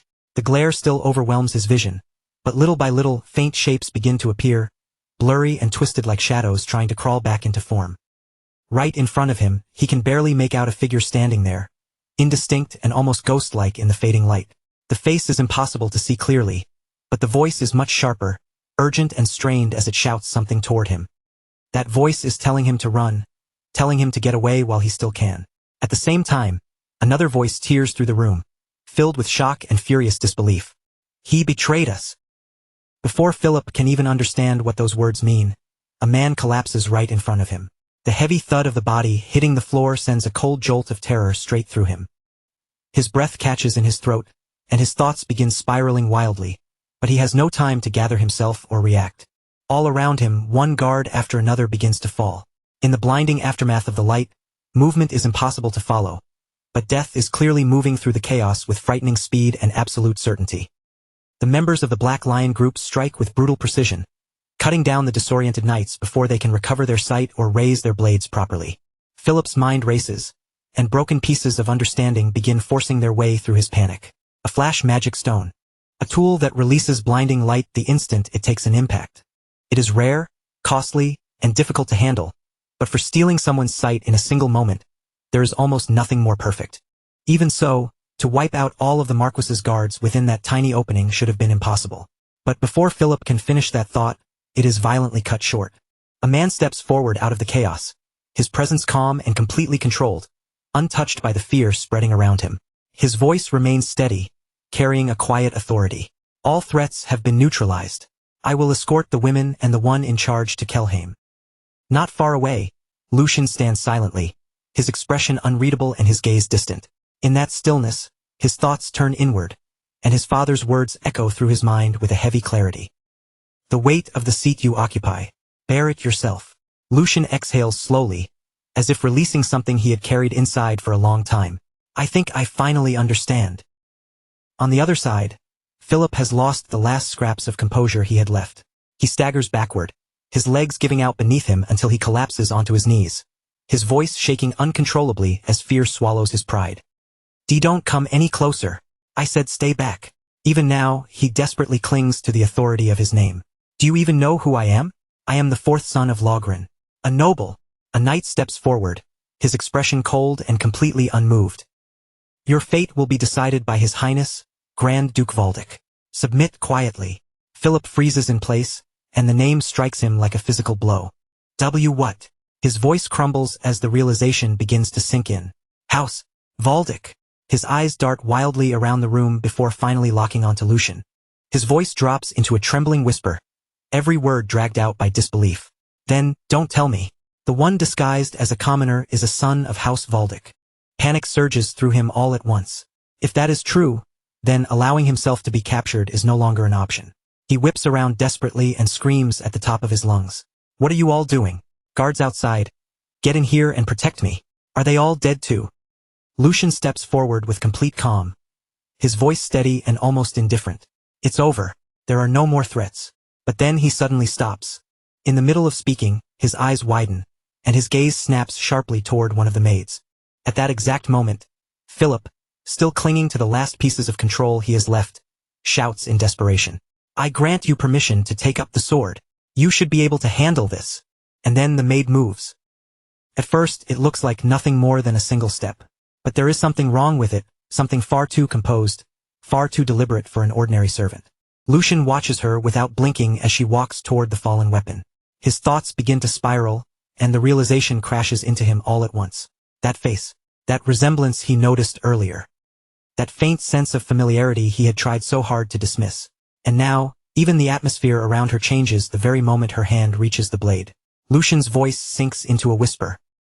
It is barely audible, yet filled with disbelief. This can't be. His eyes remain fixed on her as the truth settles over him, undeniable and overwhelming. Sword Demon, Felix, is it really you? Then Philip Logren suddenly breaks away from the Black Lion group and rushes straight toward Felix, stumbling in his panic as he tries to reach him. The moment he gets close, he begins pleading desperately. Get me out of here. If you do, I'll do whatever you want. I'll make sure you're no longer insulted for the lowly blood of your mother. As Philip says it, His voice is frantic, spilling out promises without dignity or restraint. He practically collapses in front of Felix, trembling as he begs for his life. Then he continues in a panicked voice, "Say something! Isn't protecting me the whole reason you exist?" Felix, the sword demon, answers him coldly, "Shut your mouth if you want to live." His body steadies as he prepares himself for battle, his attention already shifting toward the enemy ahead. Then, with unmistakable irritation in his voice, Felix adds one more cutting sentence. "I'm sick and tired of your stupidity, young master." The words land coldly, without even the slightest attempt to soften them. Watching this unfold, the white-haired knight speaks with a strange mixture of disdain and respect. "Unbelievable. To think you would hide behind a woman without even a shred of dignity. Still, I commend your will to fight." His eyes remain fixed ahead, but his voice carries a warning edge. "However, do not throw your life away. Do not mistake foolish bravado for courage. This is a mercy I offer to a child and a woman." Then the white-haired knight turns his gaze forward, focusing entirely on Felix as the air between them grows heavy. At that moment, an overwhelming and terrifying energy begins surging from Felix's body, pressing into the room like a storm about to break. Sensing that power, the knight mutters quietly, "So, that is your choice. Very well." In the next instant, the white-haired knight launches forward with incredible speed, closing the distance between them almost before anyone can react. Their swords collide in a sharp, ringing clash, the impact cutting through the room like metal striking lightning. The knight's blade flashes dangerously close to Felix's eyes, stopping just short as the deadly exchange begins. Yet even with the knight's blade flashing so close, Felix does not show the slightest trace of fear. His eyes remain steady, and his body refuses to shrink back. With clean, precise footwork and control so perfect it almost looks effortless, Felix shifts his stance at the exact right moment. He catches the attack and deflects it smoothly, guiding the force away from his body instead of trying to take it head-on. A faint smile begins to form on Felix's face as he pushes the white-haired knight's strike off its path. He turns the blade aside with complete composure, as though he had already seen the attack coming from the start. And in that very instant, Felix launches a sudden counterattack straight toward the white-haired knight, catching him off guard. For the first time, even the knight's expression shifts with visible surprise. And before that surprise can fully settle, the next exchange begins. A thin spray of blood flickers through the air as their clash grows even fiercer, the battle sharpening with every movement. Then the sword demon drops from above with a powerful descending strike, cutting down with terrifying force, yet somehow still emerging from the exchange completely unharmed.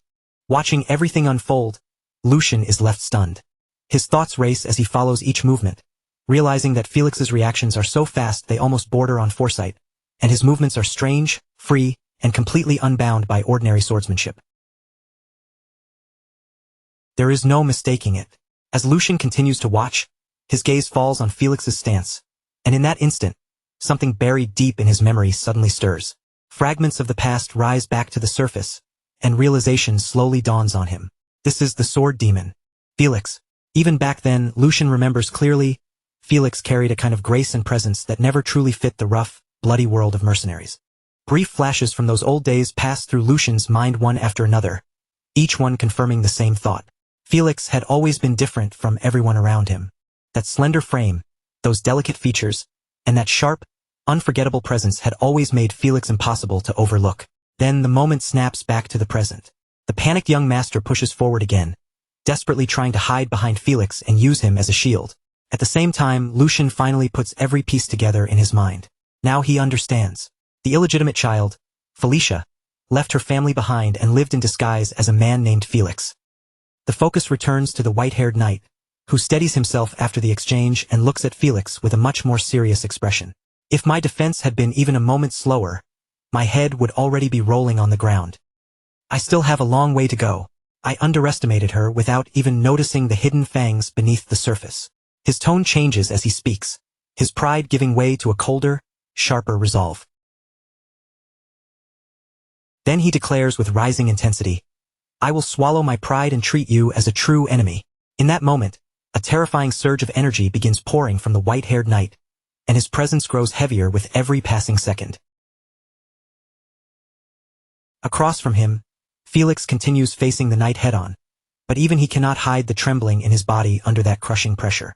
Deep down, Felix accepts the harsh truth in front of him. This opponent is a master several levels above him, someone he cannot defeat with his current strength. He can no longer rely on a lucky opening or a sudden surprise. And worse than that, there is another swordsman of the same caliber waiting upstairs. His gaze instinctively shifts upward toward the leader above, and the weight of the situation becomes even clearer. Beyond those two, there is still someone who surpasses them entirely. There is no realistic chance of surviving this. For one brief moment, the outcome feels absolute and inescapable. And yet, instead of falling into fear, a calm resolve settles inside Felix. If this is the final strike he is allowed to make, then he will put everything into it and leave behind no regrets. With that thought fixed in his heart, Felix steadies his breathing, tightens his grip on the sword, and prepares himself for what may be his final attack. From above, the leader watches with sharp interest, and his voice cuts through the tension with clear admiration. Amazing! She still isn't wavering, even in this situation. The man beside him agrees without hesitation, adding that she is taking Nixon's killing intent head-on. Even they begin preparing themselves, fully aware that the next exchange could decide everything in a single instant. Below them, both fighters move at blinding speed, charging straight toward each other with unstoppable force. Their movements become so fast that the eye can barely follow them, leaving only flashes of motion and the sharp pressure of their killing intent. In the next instant, their swords collide, and a violent surge of energy bursts outward, rippling through the area around them. Every eye nearby locks onto the two of them, unable to look away as the clash becomes more intense by the second. When their blades meet fully, the sheer force of the impact causes the surrounding energy to spike even higher, shaking the very air around them. And just as the battle reaches its most dangerous point, Lucian suddenly shouts with everything he has, his voice echoing across the battlefield. "Stop! Both of you, stop!" The moment Lucian's voice rings out, both Felix and the white-haired knight freeze for a brief instant. The pressure of their clash fades as they instinctively pull back from one another, creating distance between their blades. Lucian steps forward and finally reveals himself clearly as the young master in command. Both fighters withdraw slightly, acknowledging his presence, while his expression remains firm and filled with authority. With restrained anger tightening his voice, Lucian declares, "That's enough. I will not tolerate any more bloodshed." But the white-haired knight is still burning with frustration. He immediately protests, his voice sharp as he addresses Lucian. "Third young master, you gave us full discretion. If she is left alive, she will grow into a major threat to Valdic." His concern is obvious, but so is his unwillingness to accept the sudden order to stop. Lucian's gaze hardens, and he answers without hesitation, his tone carrying command. "Black Lion, have you forgotten who gave you that authority?" His words carry a weight that leaves no room for argument. "I fully understand your concerns. However, if this continues, someone will certainly die." Lucian steps forward and formally declares his identity, his presence taking control of the entire scene. "I am the third young master of House Valdic, Lucian Valdic. As the one in charge of this mission, I have a proposal for you, Felicia." His eyes settle directly on Felix, now fully acknowledging her true identity. "Let us settle this matter with a duel between the two of us. If I lose, I will allow you to leave this place safely. However, if you are the one who loses, you will lay down your sword and surrender peacefully." Lucian stands perfectly still after making the offer, his presence calm and unwavering, as if the suffocating tension pressing down on the room has no power over him at all. Across from him, Felicia hesitates, clearly caught off guard by his sudden declaration. Her brows draw together, and confusion flickers in her eyes as she tries to understand what he is truly aiming for. "A duel with you, young master? What exactly are you saying?" she asks carefully, her voice cautious but steady as she searches for the meaning behind his words. But before Lucian can answer, a harsh voice lashes through the moment like a whip. From behind them, Philip shouts with open irritation, his arrogance spilling out through every word. He barks at Felicia to stop hesitating and accept the duel immediately, insisting that her only purpose is to protect him. He mocks the guards who failed him, calling them useless, and then pushes even further, ordering her to prove that she is different, that she is better than the rest, and even better than her own mother. The instant those words leave his mouth, the atmosphere changes sharply. The quiet tension in the room snaps like a stretched cord. Lucian's calm expression disappears in an instant, replaced by something far colder, sharper, and much more dangerous. His eyes darken as he turns slightly toward Philip, and when he speaks, his voice is low, but it carries a terrifying weight. "Shut your mouth." The words land like a blade. He does not raise his voice, yet the fury beneath it is unmistakable as he warns Philip not to speak so lightly of those who died protecting him, and never to insult Felicia any further. Then, with a cold finality that made the entire room go still, Lucian added that if one more word came out of Philip's mouth, he would personally cut out his tongue. As he spoke, a crushing wave of killing intent poured from him, unseen by the eye but impossible for anyone there to ignore. That pressure fell over everyone present like a heavy weight. The air turned thick and suffocating, as if even taking a breath had suddenly become difficult. This was no longer just anger. It was an absolute warning, clear enough that no one dared treat it lightly. Then, as if cutting through that deadly silence himself, Lucian stepped forward and raised his voice. It was not a shout of rage, but a declaration filled with firm resolve, meant for every person there to hear. He made it clear that whatever consequences came from this decision would belong to him alone, even if he lost, and that his promise was not something anyone should take lightly. His words echoed through the quiet, reaching the knight captains and Hugo, who now watched him with sharpened attention. With quiet pride and unwavering composure, he introduced himself in full as Lucian Valdic, the third son of House Valdic, and formally challenged Felicia to a duel. After that, Lucian took another step forward, his gaze steady as it settled directly on her. His voice softened just slightly, but the authority behind it did not weaken. He told her to draw her sword, not for anyone else's sake, but for herself. The weight of those words spread across the battlefield, and a deep silence followed. No one spoke, and no one moved, as if the entire world had paused to wait for Felicia's answer. In the middle of that stillness, a white-haired man moved closer to his master. His expression was tense with concern, and when he lowered his voice, there was clear unease in every word. He questioned Raymond, asking whether they truly intended to stand back and simply watch this unfold. He admitted that when he had crossed swords with Felicia earlier, he had not been fighting with full intent to kill. His goal had only been to subdue her. But even under those conditions, she had not merely blocked his strike. She had managed to wound him. He continued, explaining that while her swordsmanship clearly lacked the polish of formal training, that weakness did not make her harmless. Her raw talent, sharp instincts, and frightening perception more than made up for what she lacked in discipline. In his eyes, that natural ability made her shortcomings almost meaningless. He paused and looked between Lucian and Felicia, his concern growing even deeper. Judging by the third young master's current level, he believed there was no realistic path to victory. Lucian's courage was admirable, and his decisiveness deserved respect. But courage alone did not decide a sword fight. This was combat, and something needed to be done before the situation went too far. Raymond remained silent for a moment, his eyes fixed on the scene in front of him. When he finally answered, his voice was calm, composed, and unexpectedly firm. He did not deny the white-haired man's judgment, but he still chose to watch. "Just this once," Raymond said quietly, making his decision clear. They would observe how this duel unfolded. The white-haired man frowned, unable to hide his confusion. What was that supposed to mean? Raymond's gaze shifted slightly, thoughtful but certain, as if he had already seen something the others had missed. He explained that when Lucian borrowed his sword earlier, Lucian had already spoken about the exact same things the white-haired man had only just realized. During that brief clash with Felicia, Lucian had already recognized her extraordinary talent and her sharp instincts. That meant he was not stepping forward blindly.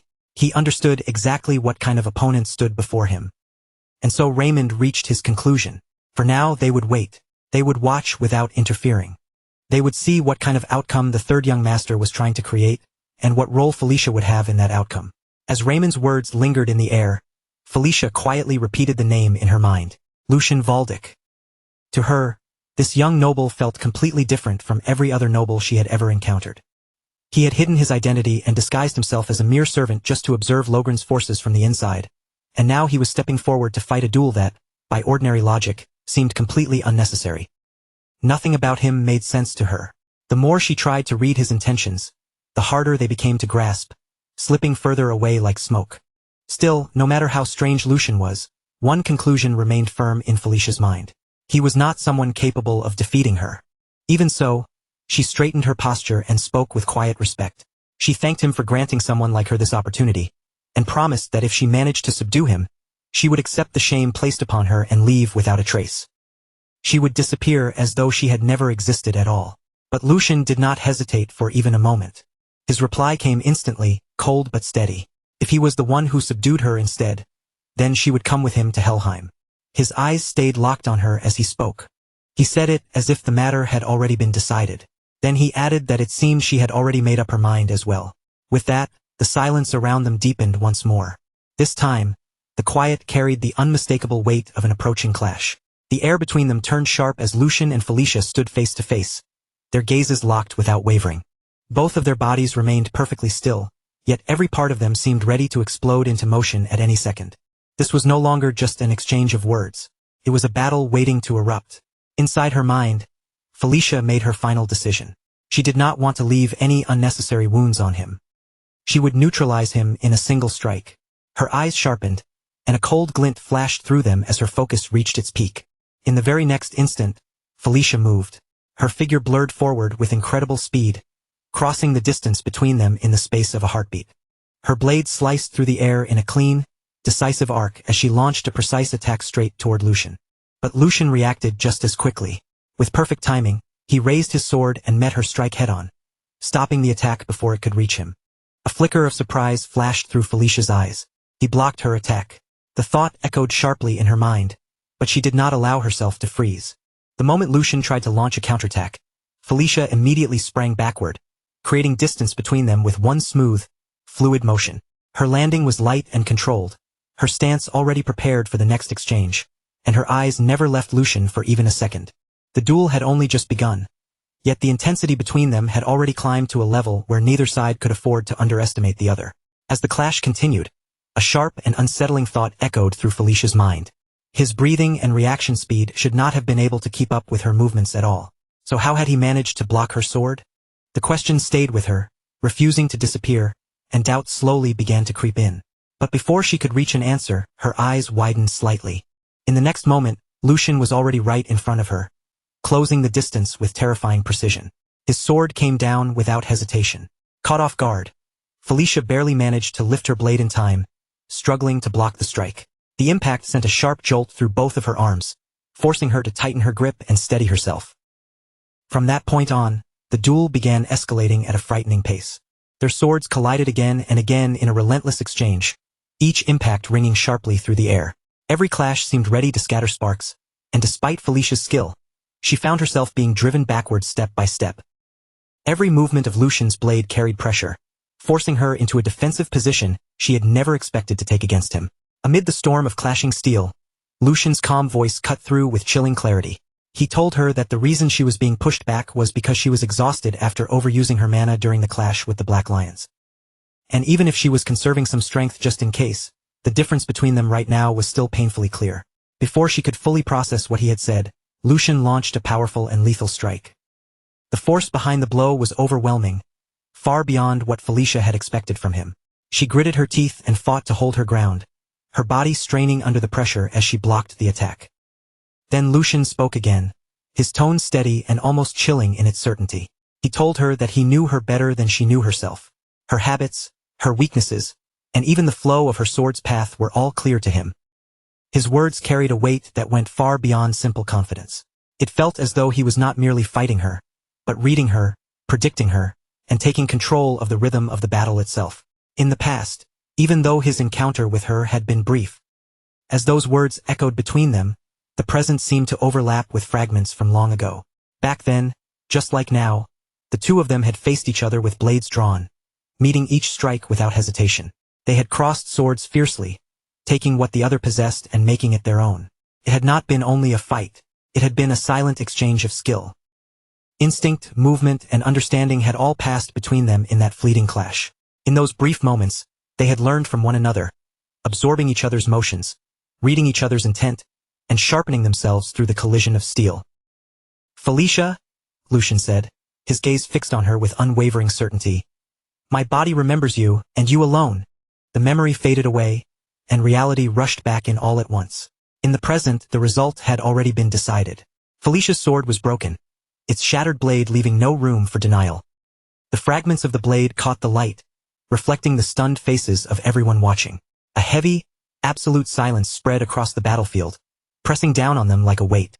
The knight captains, Hugo, and even Philip stood frozen in place, their eyes wide as they struggled to accept what had just happened before them. Lucian stood firmly in front of Felicia, his feet planted and his posture steady, as he pointed the tip of his sword directly toward her. As that image settled into place, fragments from the past surfaced again. Back then, Felicia had looked at him with quiet sincerity and said that, of course, the time she spent with him could only be called a fleeting moment of sparring. Even so, he had generously taught her the way of the sword, despite knowing that one day, the two of them might stand on opposite sides as enemies. And because of what he had given her back then, she had been able to survive. Those words echoed inside her mind now, colliding painfully with the reality standing right before her. Felicia remained completely stunned, unable to move or speak. She had never once imagined that she would lose like this. And more than that, she had never imagined she would lose to him. The very person she had once crossed swords with, the one she had learned from, had now surpassed her in a way she could not understand. Meanwhile, inside Lucian's mind, a calm and resolute thought quietly surfaced. With this, he would repay at least a small part of the debt he owed her from back then. There was no arrogance on his face, and no mockery in his eyes. Only a quiet sense of closure, as if this duel had been waiting to happen for a very long time. After that, night settled over the Duke's castle. The air inside its walls was calm, but there was a heaviness beneath that calm, as though an important decision was being made in silence. In a grand chamber, the Duke stood alone with his back straight and his gaze distant, as if his thoughts were fixed far beyond the room in front of him. After a short stretch of silence, he finally spoke. His voice was measured, steady, and filled with authority. So, how was it? That boy, Lucian. Does he have what it takes to uphold House Valdic in the distant future? At that moment, a man stepped forward from the shadows. It was none other than the captain of the Black Lion, offering proper respect as he appeared. The captain lowered his head slightly before answering in a calm but firm voice. He possessed an unwavering core. Hearing that, the Duke turned his gaze toward him, and a faint trace of surprise crossed his otherwise composed expression. I thought it would already be a relief if he simply avoided being swept along by your pace. But to think I would hear such an unexpected answer from you. The Black Lion captain hesitated for only a brief moment before speaking again. Your Highness, could my assumption be correct?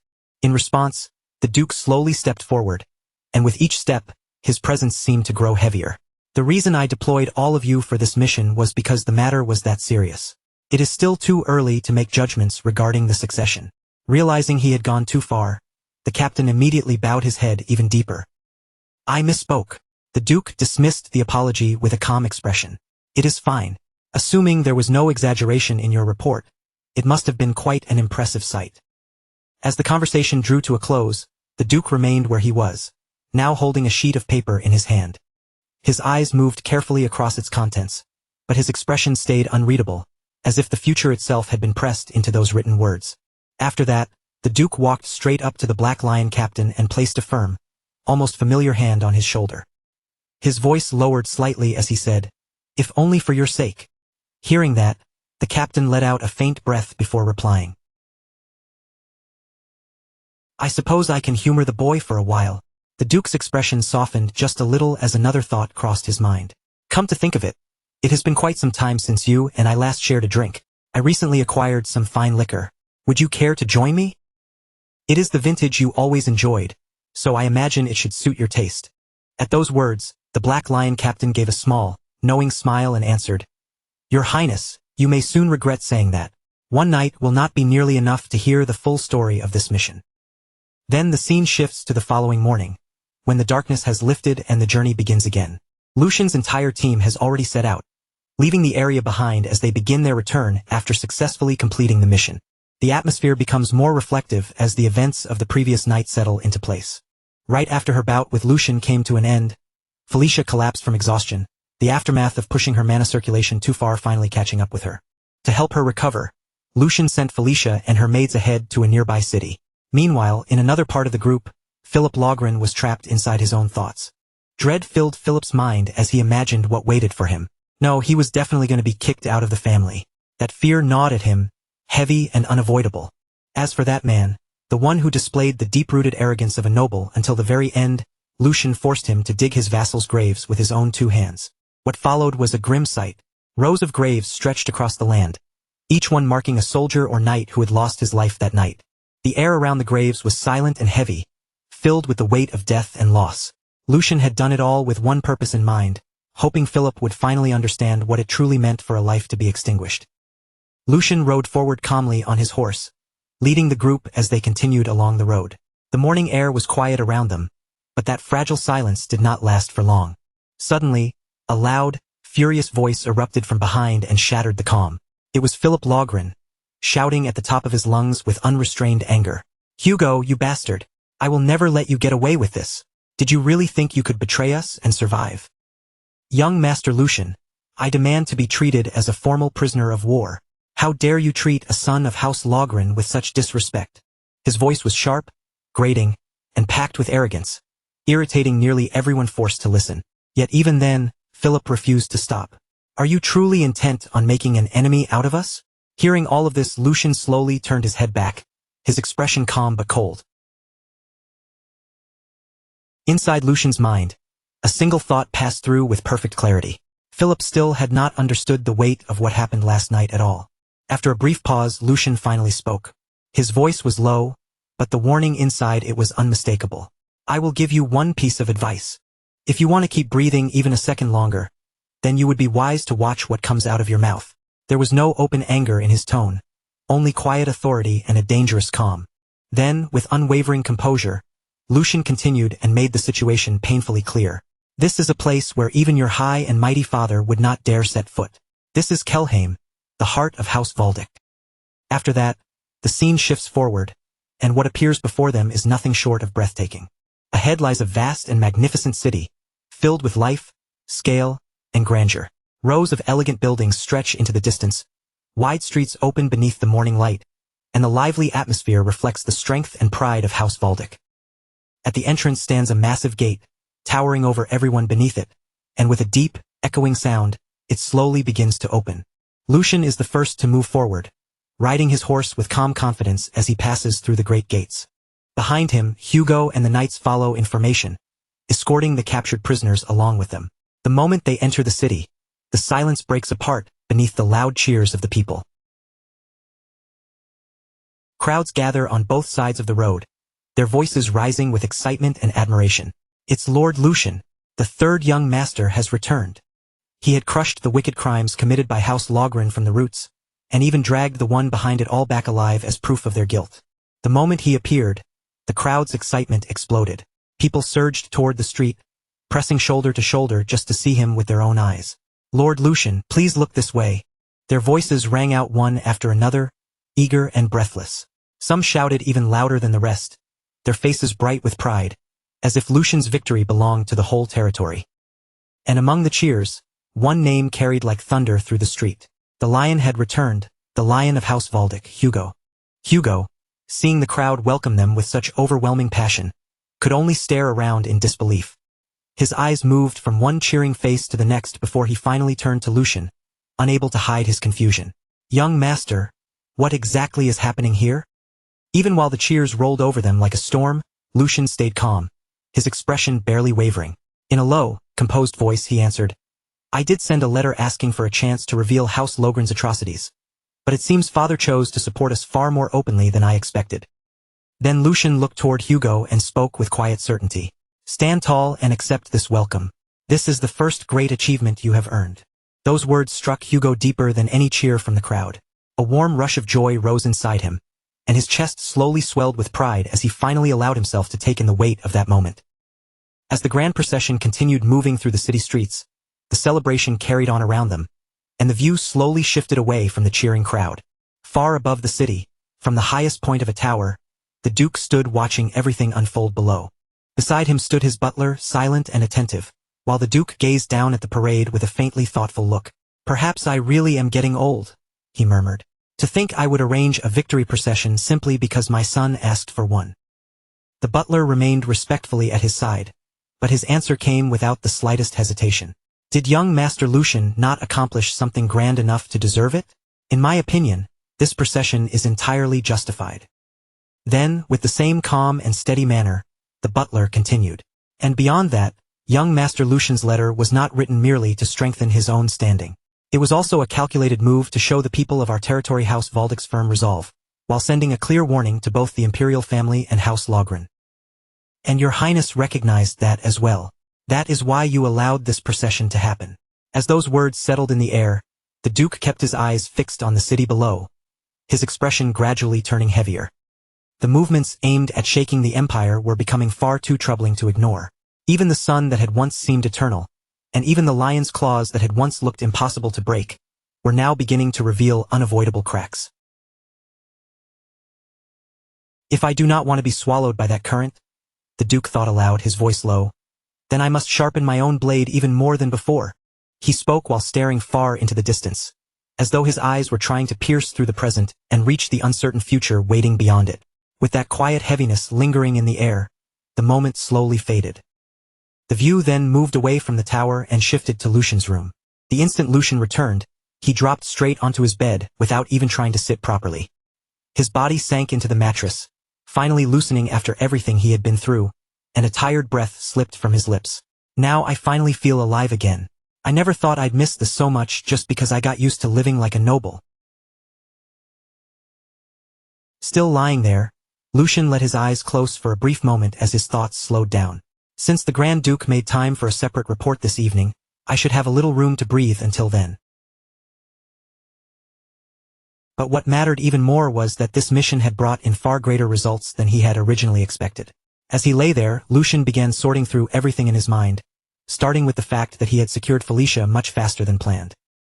On top of that, the victory parade had wiped away the negative impressions surrounding him in one sweeping moment. It had also given Hugo a powerful reason to keep moving forward. And beyond all of that, Lucian had even managed to build a connection with the Black Lions. All of those separate gains, which had seemed scattered at first, were now beginning to line up one by one. Together, they formed a single stepping stone beneath his feet, just enough to bring him one careful step closer to the seat of power that had once felt impossibly far away. As that thought passed through his mind, Lucian suddenly remembered his former life, when he had lived as a mercenary instead of a noble son. A faint, almost amused smile tugged at his face as he imagined the old days. If those guys could see me now, he muttered under his breath, they'd probably be horrified. After resting there for another moment, Lucian suddenly pushed himself up from the bed. The softness in his eyes disappeared, replaced once again by a sharp, focused gleam. That's enough thinking things over. Now then, should I start preparing my next move? His mind began turning again immediately, already reaching past the present and calculating what had to come next. With a slight edge of calculation in his voice, Lucian murmured to himself, "First, I need to figure out exactly what I'm going to squeeze out of the Grand Duke. That comes first." After that, the scene shifted again, this time to an elegant dining room where the Grand Duke and Lucian sat down for dinner across from one another. The room was calm and refined, with a quiet dignity hanging over the table. Yet beneath that polished atmosphere, there was a clear sense that this was not an ordinary meal. As they faced each other, the Grand Duke spoke in a composed, authoritative voice and praised Lucian for the mission he had completed. He told Lucian that he had been blessed with remarkable luck on his very first assignment. After carefully comparing and verifying the information, they had confirmed that the child Lucian captured alive truly was the offspring of the Marquis family.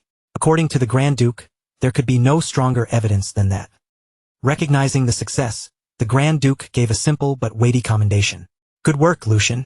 Lucian lowered himself with humility and replied that his father was giving him too much honor, because this outcome had only been possible thanks to the Grand Duke lending him the sharp blade known as the Black Lions.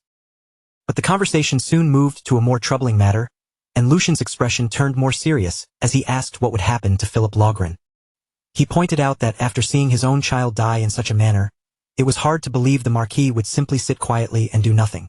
The Grand Duke, however, did not appear shaken in the slightest. He simply remained calm and answered that they would have to wait and see. To him, Bernhard Lohgren was the kind of man who resembled a snake, cold, calculating, and perfectly capable of weighing even his own child against the benefit of his family.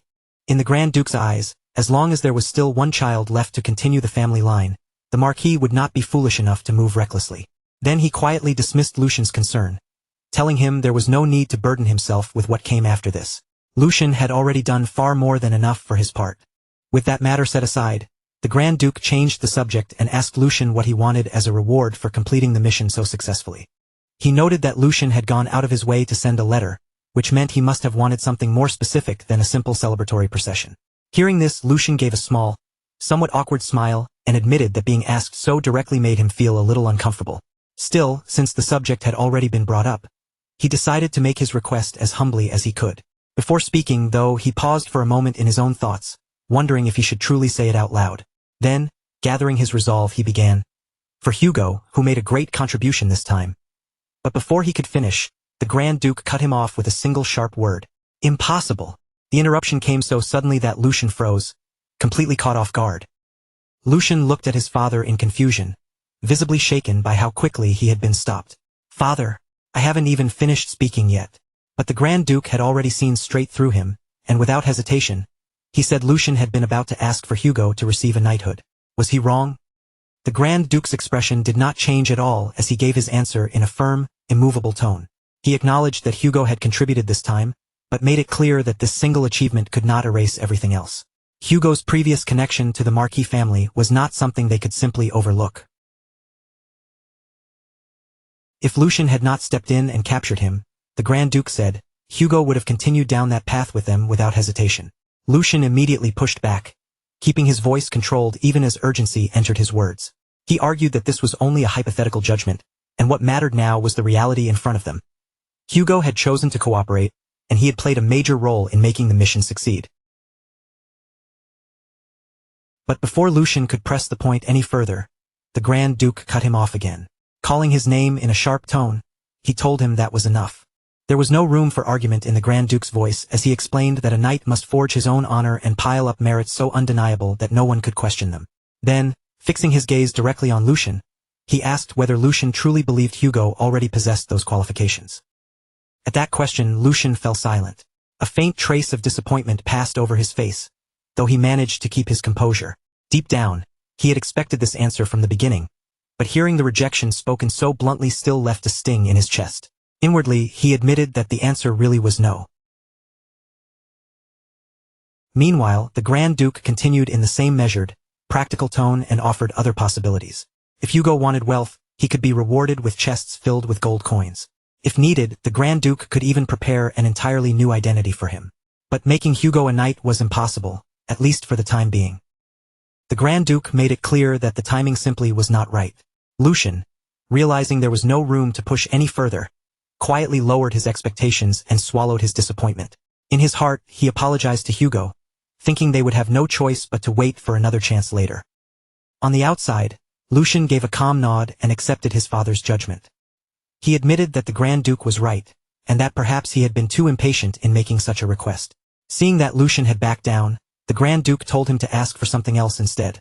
Something more reasonable this time. Lucian stayed silent for a short moment, as if carefully choosing his next words. Then he lifted his gaze again and said that, in that case, he had one very small request to make. Then, with a smile that looked just a little too bold to be called innocent, Lucian made his request. Please allow Felicia to meet the Sword Saint. The instant those words left Lucian's mouth, even the Grand Duke was caught completely off guard. For the first time during their conversation, his steady composure visibly cracked, and he stared back in genuine surprise, as if asking Lucian to repeat what he had just said. Before the heavy silence in the dining room could settle completely, the view suddenly shifted away from them. The next place was entirely different.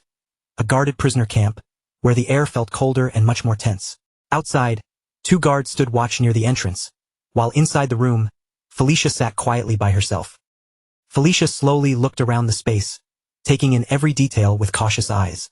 The more she observed it, the more certain she became that this was not an ordinary prison. If anything, the place seemed more like a special holding facility prepared for nobles. And what confused her even more than the room itself was the way she had been treated since arriving there. She was supposed to be nothing more than a maid, yet she had been placed in a facility like this.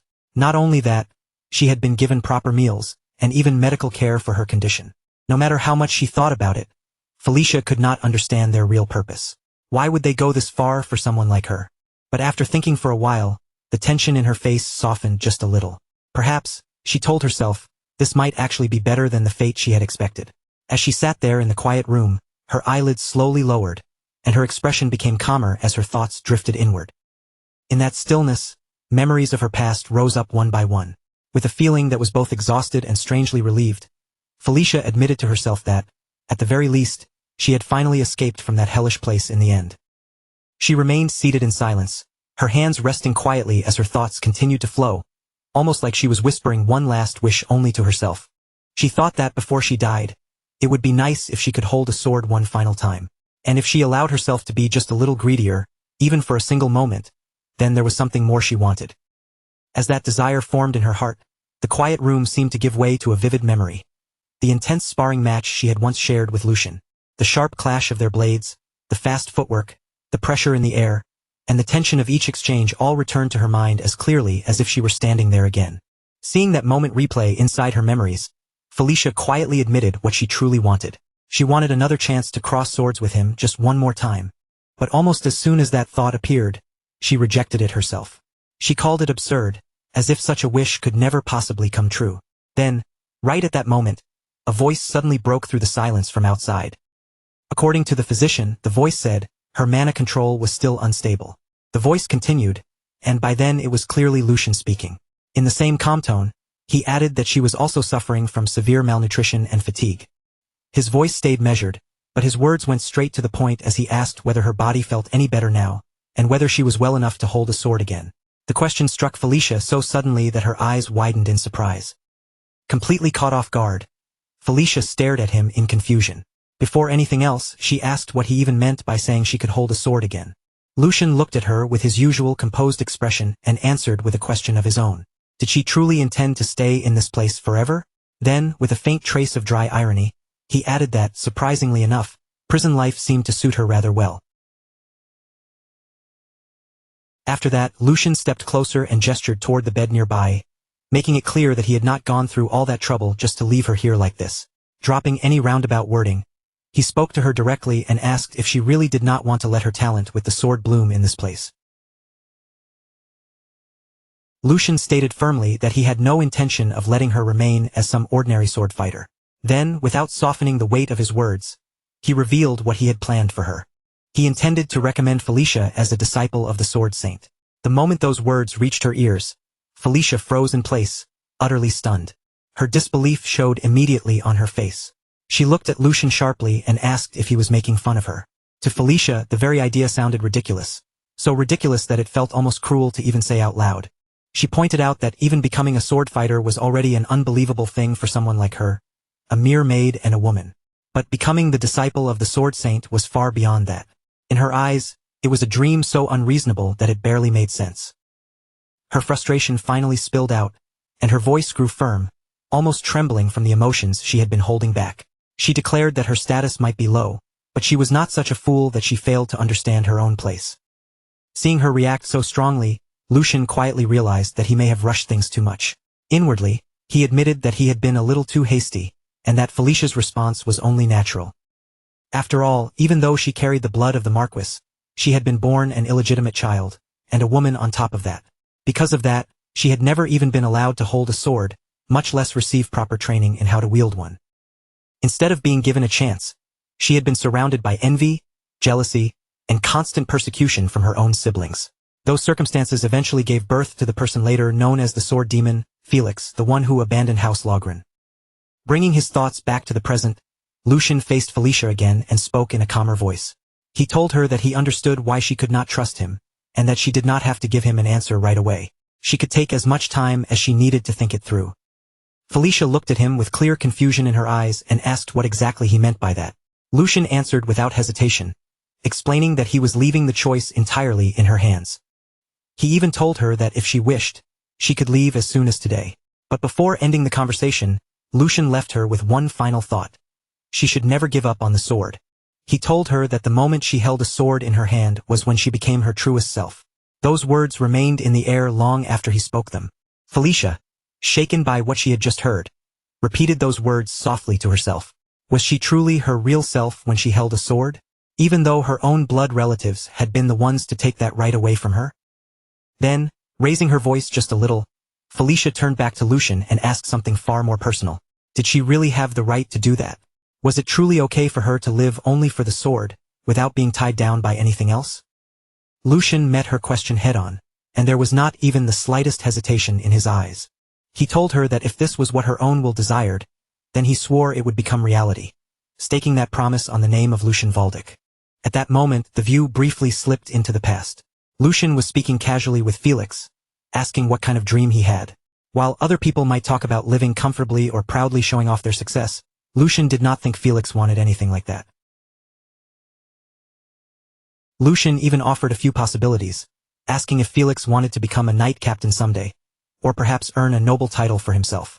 But Felix's answer was different. He admitted that he had never thought about it too deeply before, yet if there was one thing he truly wanted, it was simple, to devote himself completely to the sword without being bound by anything. For him, that alone would be enough. After that memory faded, the view shifted to the training grounds, where Lucian walked forward with Felicia and Hugo at his side. As they continued ahead, Lucian noticed the Grand Duke standing in front of them with his butler beside him, almost as if they had been waiting there from the start. Slightly surprised by the sight, Lucian spoke first and asked what had brought him there. The Grand Duke answered calmly, saying that he had come to see the preparations involving the Sword Saint. Then he added, as if the answer should have been obvious, "Did you really think I would miss such an important event?" His presence alone made the atmosphere feel heavier. When his gaze shifted toward Hugo and Felicia, both of them immediately lowered their heads and bowed respectfully. With their posture straight and their voices careful, Hugo and Felicia greeted him together. "Greetings to His Excellency, the Archduke." The Grand Duke's eyes rested on Hugo for a moment, studying him in silence before he spoke again. His voice was calm, but there was no softness in it. "So you are Hugo. I heard you performed quite well during the recent incident. However, the merit you earned is still buried beneath the weight of the mistakes you made in the past." Hugo accepted those words without even trying to defend himself. He lowered his head even deeper and answered with complete respect. "That is undeniable, Your Excellency. It was my mistake." The Grand Duke continued, his gaze unwavering. "And yet, even knowing that, your master still insisted that you be made a knight." At that moment, Lucian tried to step in, as if he wanted to stop the conversation before it went any further. But the Grand Duke did not give him the chance, and his words continued without pause. He even went as far as giving up his own reward to make it happen. The moment Hugo heard that, his eyes widened slightly. Deep inside, emotion stirred violently as he realized the young master had done all that for him. Lucian truly intended to keep the promise he had made. Even so, Hugo forced himself to remain steady on the outside. Then the Grand Duke delivered his decision in a clear, decisive voice. "Hugo, this may disappoint you, but I rejected that request. The reason is simple. I do not believe you are ready yet to carry such a burden." His words were not spoken with cruelty. They were simply absolute. "So from now on, focus on building more achievements, until the day comes when I can personally guarantee your honor." The training ground fell into a heavy silence, the weight of his judgment pressing down on everyone present. "I will be waiting for that day." The instant those words ended, Hugo raised his head and declared in a loud, determined voice, "I will definitely meet your expectations." His voice rang across the training ground, filled with resolve. Only then did the Grand Duke turn his attention toward Felicia. "Felicia," he called. She was still bowing respectfully in front of him, her back stiff and her entire posture tense with nerves. Startled by his voice, she answered carefully, "Why yes, Your Excellency." The Grand Duke did not soften his gaze as he continued, his tone sharp and probing. "Since you were born and raised in that place, you should understand better than anyone what Lucian is putting at risk for your sake. The struggle for succession has not ended yet. If you fail to prove your value, the world will call Lucian a pathetic man who was blinded by lust." His words cut straight into the heart of the matter, and then he pressed her even harder. "Answer me. Do you truly believe you are worth that much?" Felicia's lips parted as she tried to gather enough courage to answer. Her body remained tense, and she looked as though she was just about to force the words out. But before she could say anything, Lucian stepped forward and cut in. "I will answer in their place. Of course, father. Is that all?" His voice was firm, steady, and filled with absolute conviction. He did not hesitate for even a heartbeat. "Her worth is more than enough. Everyone may doubt my choice and call me a fool. Even Felicia herself may still be uncertain. But all of that ends today." Lucian kept his gaze fixed forward, his expression unwavering as he continued. "Because today, everyone will finally see it. They will see that she is a diamond in the rough, held back only by her status and her gender." Then Lucian turned slightly toward Felicia, and his voice became more direct, almost urging her forward. "What are you doing, Felicia? Hurry up and say that you're sure."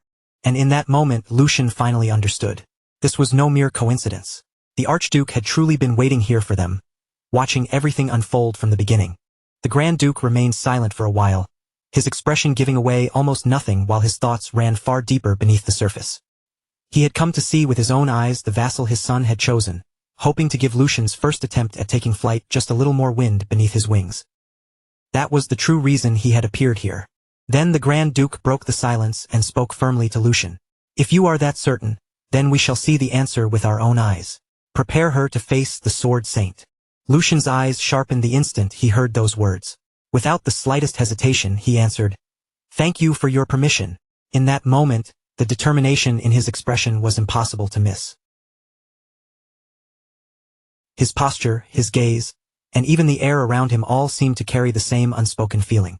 "Thank you very much, Father." Then the view shifted again. Standing at the center of the training ground was the Sword Saint. He stepped forward with a calm presence that still felt overwhelming, and a faint laugh slipped from him. "Haha, not only is the third young master here, but even the Duke himself." His words trailed off slightly as the Grand Duke approached him. The Grand Duke stepped forward and greeted him with a firm handshake.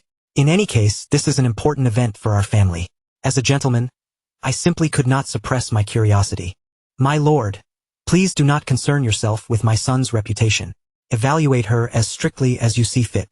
Lucian also stepped forward, facing his master with unwavering determination. "I feel the same way. Only then will the promise we made truly have meaning." Hearing Lucian say this, a memory briefly passed through the Sword Saint's mind. He remembered Lucian once telling him that he would bring him a perfect student, someone truly worthy of receiving his teachings. After a short pause, the Sword Saint gave a slight nod. "If both of you insist on that, then I will take this very seriously." With that, Felicia stepped before him. Her body was tense, and even though she tried to stand properly, a faint hesitation still showed in her posture.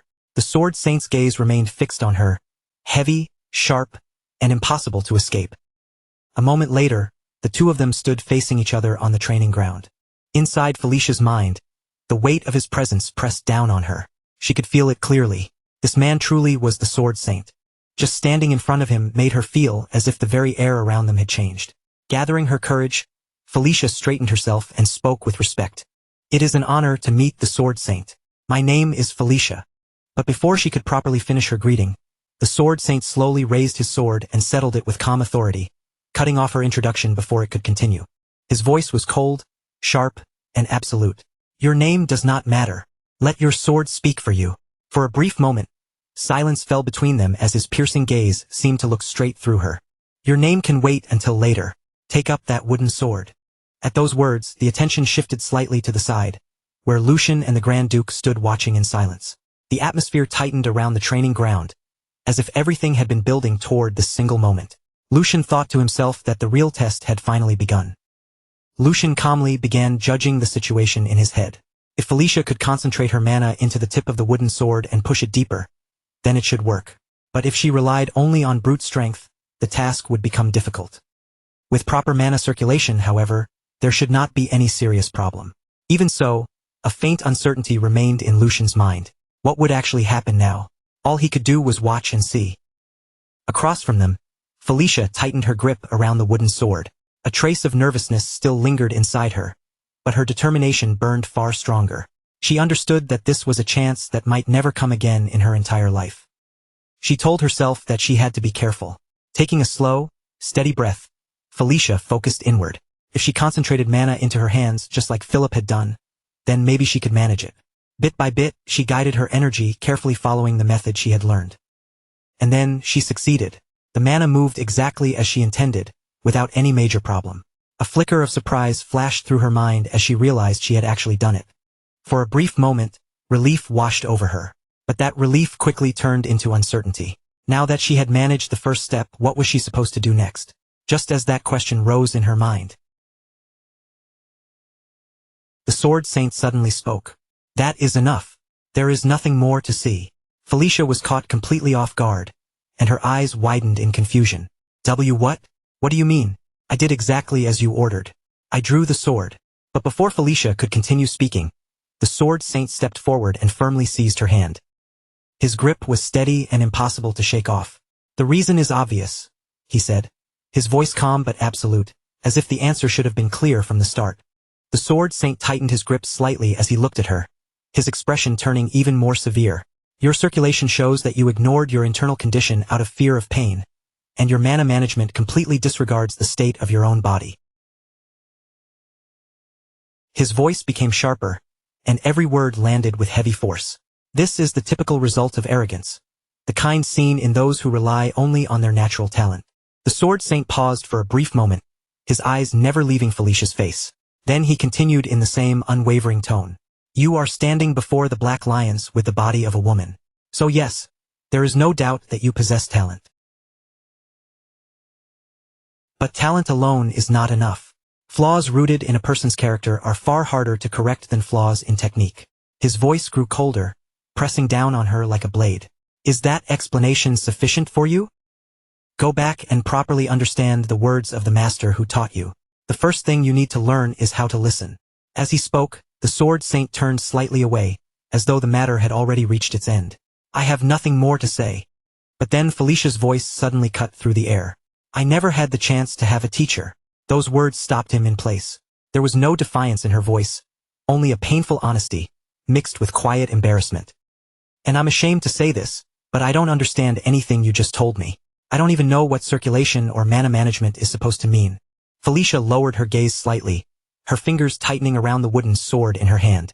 I only copied what I saw. I really am stupid, so please show me.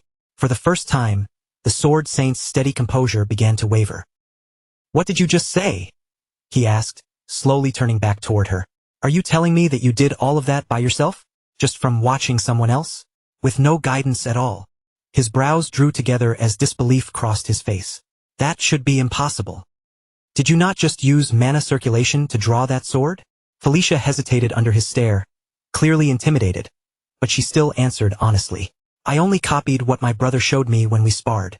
I could feel the weight and speed of his sword changing.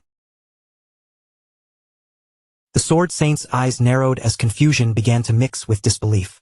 Felicia continued, doing her best to put the sensation into words. When that blue energy inside my brother's body pulsed strongly. But to the Sword Saint, what she was saying sounded completely absurd. Nonsense, he thought, unable to accept what he was hearing. Inner mana was not something a person could simply see whenever they wanted. At that moment, his gaze slowly lifted toward Lucian. His thoughts were still unsettled. Even he could not perceive inner mana without making physical contact. So how could this girl recreate something close to a sixth sense purely through her own will? As that question took shape in his mind, his eyes narrowed even further. Third young master, the Sword Saint said at last, his voice carrying a new weight. Who exactly is this girl? Lucian met his master's gaze calmly, with confidence already settled in his expression. Didn't I tell you? I said I would bring someone with extraordinary potential. A true masterpiece of fencing talent. There was no hesitation in Lucian's words, only quiet certainty.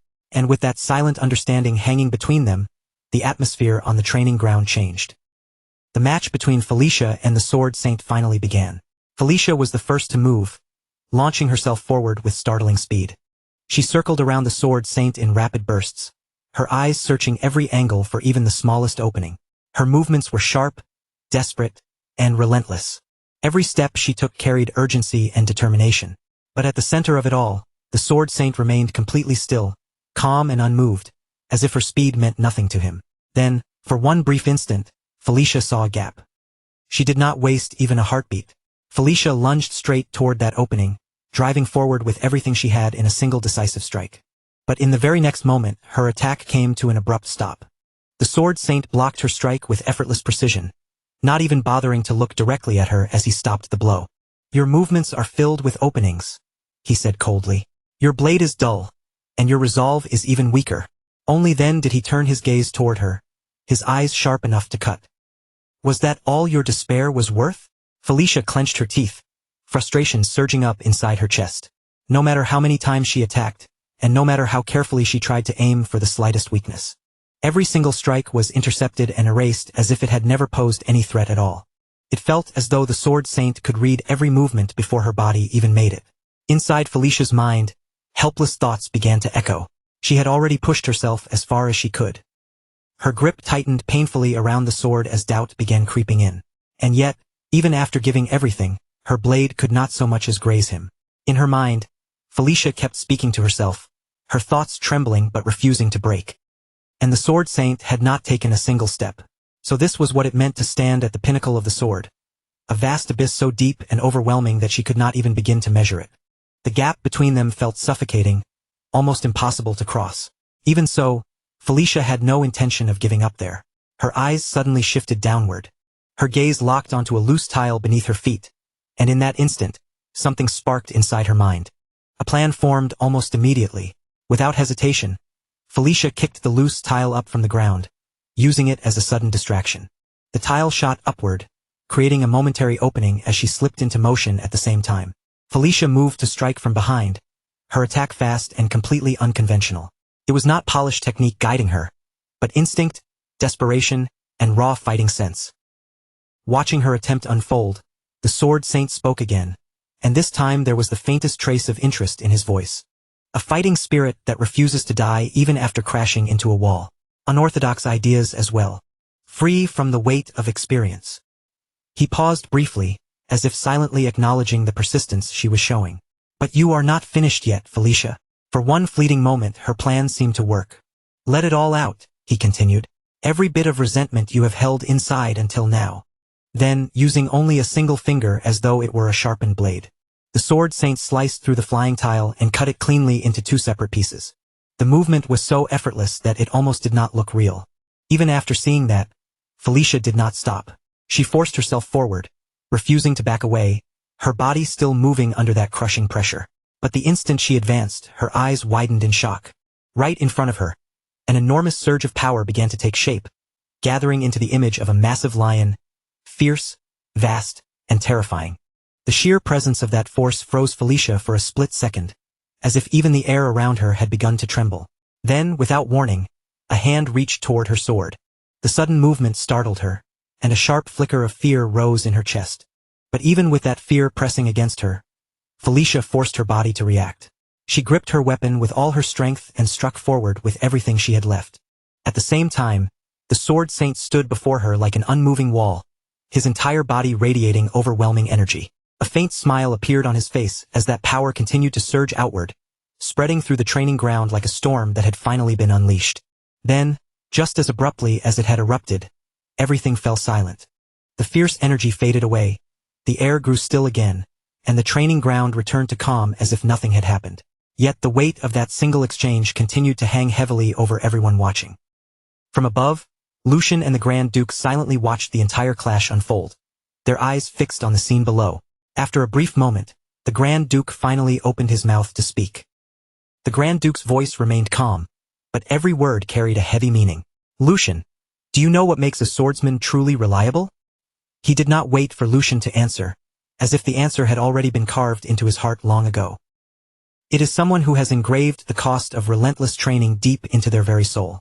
Someone who has polished the fundamentals through endless, tedious repetition, and gained experience on battlefields where even one small mistake can mean death. It is a cruel and unforgiving road, the Grand Duke continued, his gaze steady. But that very road is the root of what makes a true swordsman. Lucian listened without interrupting, his expression calm even as his thoughts moved quietly beneath the surface. That was exactly why, until now, his father had only kept people like that by his side. People tempered by hardship, discipline, and blood. But then the Grand Duke's tone shifted ever so slightly, as though he was now speaking of something that existed outside ordinary rules. However, in this world, there are also people who can leap over that mountain of effort. In a single bound, his eyes sharpened as he looked down toward the training ground below. People who shine so fiercely that they resemble a blazing sun. They possess talent so overwhelming that the world itself has no choice but to acknowledge them. Like a rising tide, they can swallow everything in their path. For a brief moment, his words hung heavily in the air. Just like that girl. The view returned to the ground below, where Felicia stood frozen in place, her sword still firmly caught in the Sword Saint's grasp. Even after she had poured everything she had into that strike, the Sword Saint held it effortlessly, as though her blade carried no weight at all. From above, the Grand Duke's voice echoed down with quiet certainty. You made the right decision, Lucian. Lucian kept his eyes fixed on Felicia below and answered in a steady voice filled with conviction. If you had not trusted her, Father, if you had not given her this chance, that light would have gone out before anyone ever saw it. There was no doubt in Lucian's words. Talent was not truly rare in this world. More often, it simply stayed buried in the dark, because no one ever gave it a chance to shine. Back on the training ground, the stillness around Felicia deepened. Despite the force of their clash, not even the faintest scratch could be seen on the Sword Saint's hand. And yet, his thoughts were no longer dismissive. That unwavering gaze of hers, that way she refused to break. It was clear to him now. She had been born for the sword. No matter what trials had tried to crush her, that truth had not disappeared. The Sword Saint's eyes narrowed slightly as his realization grew deeper. More importantly, she could actually see it. She could see beyond the limits of common sense, toward the endless path of the sword stretching far into the unknown. Standing calmly before her, the Sword Saint finally loosened his grip. Then he looked at Felicia with an expression completely different from the cold one he had worn before. "Tell me your name once more." His voice was no longer dismissive. This time it carried the weight of acknowledgement. "Today, you proved your courage with your sword. From this moment onward, no one here will doubt the name you speak. Say it with pride." Felicia stood frozen for a brief second, overwhelmed by how suddenly his attitude had changed. Then she steadied herself, lowered her voice just slightly, and answered with firm resolve. "Then I will say it again, Sword Saint. My name is Felicia." She paused for a moment before continuing, her voice quieter but still clear. "I have no surname from my mother's side, and House Logren, the family of my father, refused to grant me theirs. Felicia is the only name I have."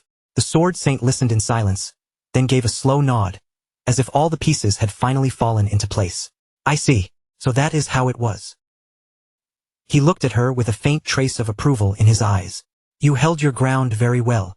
Then, with firm clarity, he spoke the name that would change everything. "Felicia Brittner. From today onward, that will be your name." Felicia's eyes widened slightly. The Sword Saint continued without hesitation. "From this day forward, I will take you in as my adopted daughter. I will teach you everything, from swordsmanship to noble etiquette." His tone remained steady, but there was not the slightest uncertainty in it. "It will be exhausting. Not a single moment of it will be easy. Are you prepared to endure that?" Felicia did not hesitate. She immediately dropped to her knees before him. The Sword Saint gently placed one hand on her shoulder, and when he spoke again, his voice lowered with a rare sincerity. "Felicia, I am a stubborn old man. I judged your character too quickly, and I spoke too lightly." He paused for a moment, openly admitting his own faults. "There will likely be days when my pride and rigid beliefs clash against your free spirit." Then he looked directly into her eyes. "When that happens, will you convince me with your sword?" A faint smile touched the Sword Saint's face as he continued. "I, too, will do my best to accept your sincerity through the blade. Our paths until now have been different, but our hearts beat for the same sword." His hand tightened slightly on her shoulder, as if sealing the bond between them. "So from this moment on, let us walk that path together." His voice carried both finality and the warmth of a new beginning. "Felicia Brittner." After that, the night swallowed the scene, and rumors began to spread, as they always did, starting from the places closest to the source. In a dark and secluded area, a man urgently handed a letter to another person. His face was tight with tension as he spoke in a low, serious voice. "Deliver this to the elders of the family. The future of House Toledo depends on it, so make sure it reaches them as quickly as possible." The man receiving the letter looked confused by the sudden urgency. Clutching the message in his hand, he immediately asked, "My lord, what exactly do you mean by this?" The other man answered slowly, his voice heavy with concern. "I heard that the Sword Saint has finally taken a disciple. Until now, he has always remained neutral in every succession dispute. But the will of his disciple cannot possibly remain neutral forever. If the child backed by the Sword Saint chooses to support one side, then the balance within House Valdic will only be a matter of time before it is overturned." He paused briefly, and when he continued, his voice had grown colder. "If the ship we boarded, the one named Geordie, can no longer carry House Toledo to greater heights, then it would be wiser to abandon it before it sinks completely. Instead, we should move toward the one who has recently built great merit and brought the Sword Saint's disciple onto his ship. That man is Lucian Valdic." The instant Lucian's name was spoken, the view shifted again without pause. This time, the scene moved into a room inside the Valdic mansion. Inside the luxurious chamber, the Grand Duke sat calmly, his presence steady and imposing. Nearby, his butler stood respectfully as he delivered his report. "As your grace predicted," the butler said in a composed tone, "not only have the elders continued sending letters of concern, but the maternal relatives of the young masters have also begun sending letters of their own." The head butler continued, and this time worry could be heard beneath his controlled voice. "I have already taken measures on my end, but they are not the sort of people who will simply stand aside and watch. Would it not be better to act before these sparks spread any further?" Even after hearing those concerns, the Grand Duke remained perfectly calm. His expression showed no fear, no hesitation, and no surprise. After a short silence, he finally opened his mouth and spoke in a deep, steady voice. If they truly intend to make their own children the head of the family, then they are exactly the type of people who will do anything, without even realizing that their actions are slowly ruining the very children they wish to elevate. The air inside the room grew heavier as the Grand Duke continued. Head butler, summon every child within the domain for a family dinner. If there are complaints, then all we need to do is offer them a fair opportunity. Is that not right? A cold, imposing aura began to spread from him as he declared his decision. A true man must know how to open doors with his own strength. And if he carries the name of Valdic, then he must speak with his own blood. We shall see who truly possesses the lion's fangs. Right after those words, the view shifted once more, moving into the quiet night inside the Grand Duke's mansion. At that same time, Lucian was walking calmly through the grand halls of the estate, accompanied by a servant at his side. As he moved forward with steady steps, the eyes of countless servants immediately turned toward him. Their faces were filled with shock and disbelief, as though they still could not fully accept the sudden change in the way everyone now looked at him. Then, almost at the same time, every servant lowered their head respectfully and greeted him in unison. Greetings to young Master Lucian. Lucian calmly looked over them without showing even the slightest hint of arrogance. In a composed and gentle voice he replied, "You have all been working hard. Do not mind me.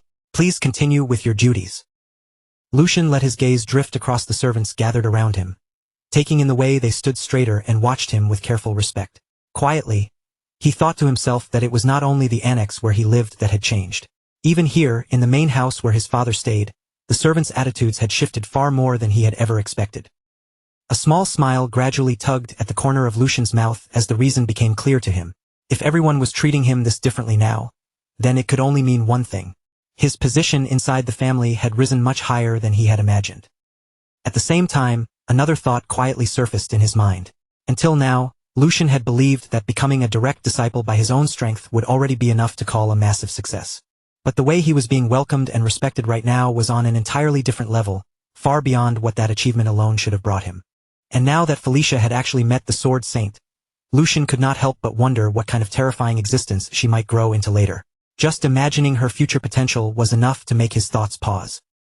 After moving through the long corridors for some time, Lucian finally reached the front of a large door, its heavy frame standing silently before him. He stopped there for a brief moment, calmly straightened his tie with his fingers, and gathered himself. Then another thought passed through his mind. Well then, it was about time he started handling the work that belonged to him as well. Without showing even the slightest hesitation, Lucian reached forward and pushed the door open. As soon as the door swung open, the mood inside the room came into view at once. The fourth young master was seated there, and beside him sat the second young master, Geordie. Both of their faces looked dark, stiff, and deeply displeased, making the pressure in the room obvious from just one glance. Lucian looked directly toward Geordie and calmly thought to himself that their expressions alone already said everything. Just as he expected, every one of them was wearing a long face. But even with that sour atmosphere waiting for him, Lucian did not look nervous in the slightest. He simply walked forward at a steady pace, heading toward his seat with his expression composed from beginning to end. Once he sat down, Lucian slowly looked around at everyone present, then opened his mouth with a polite smile.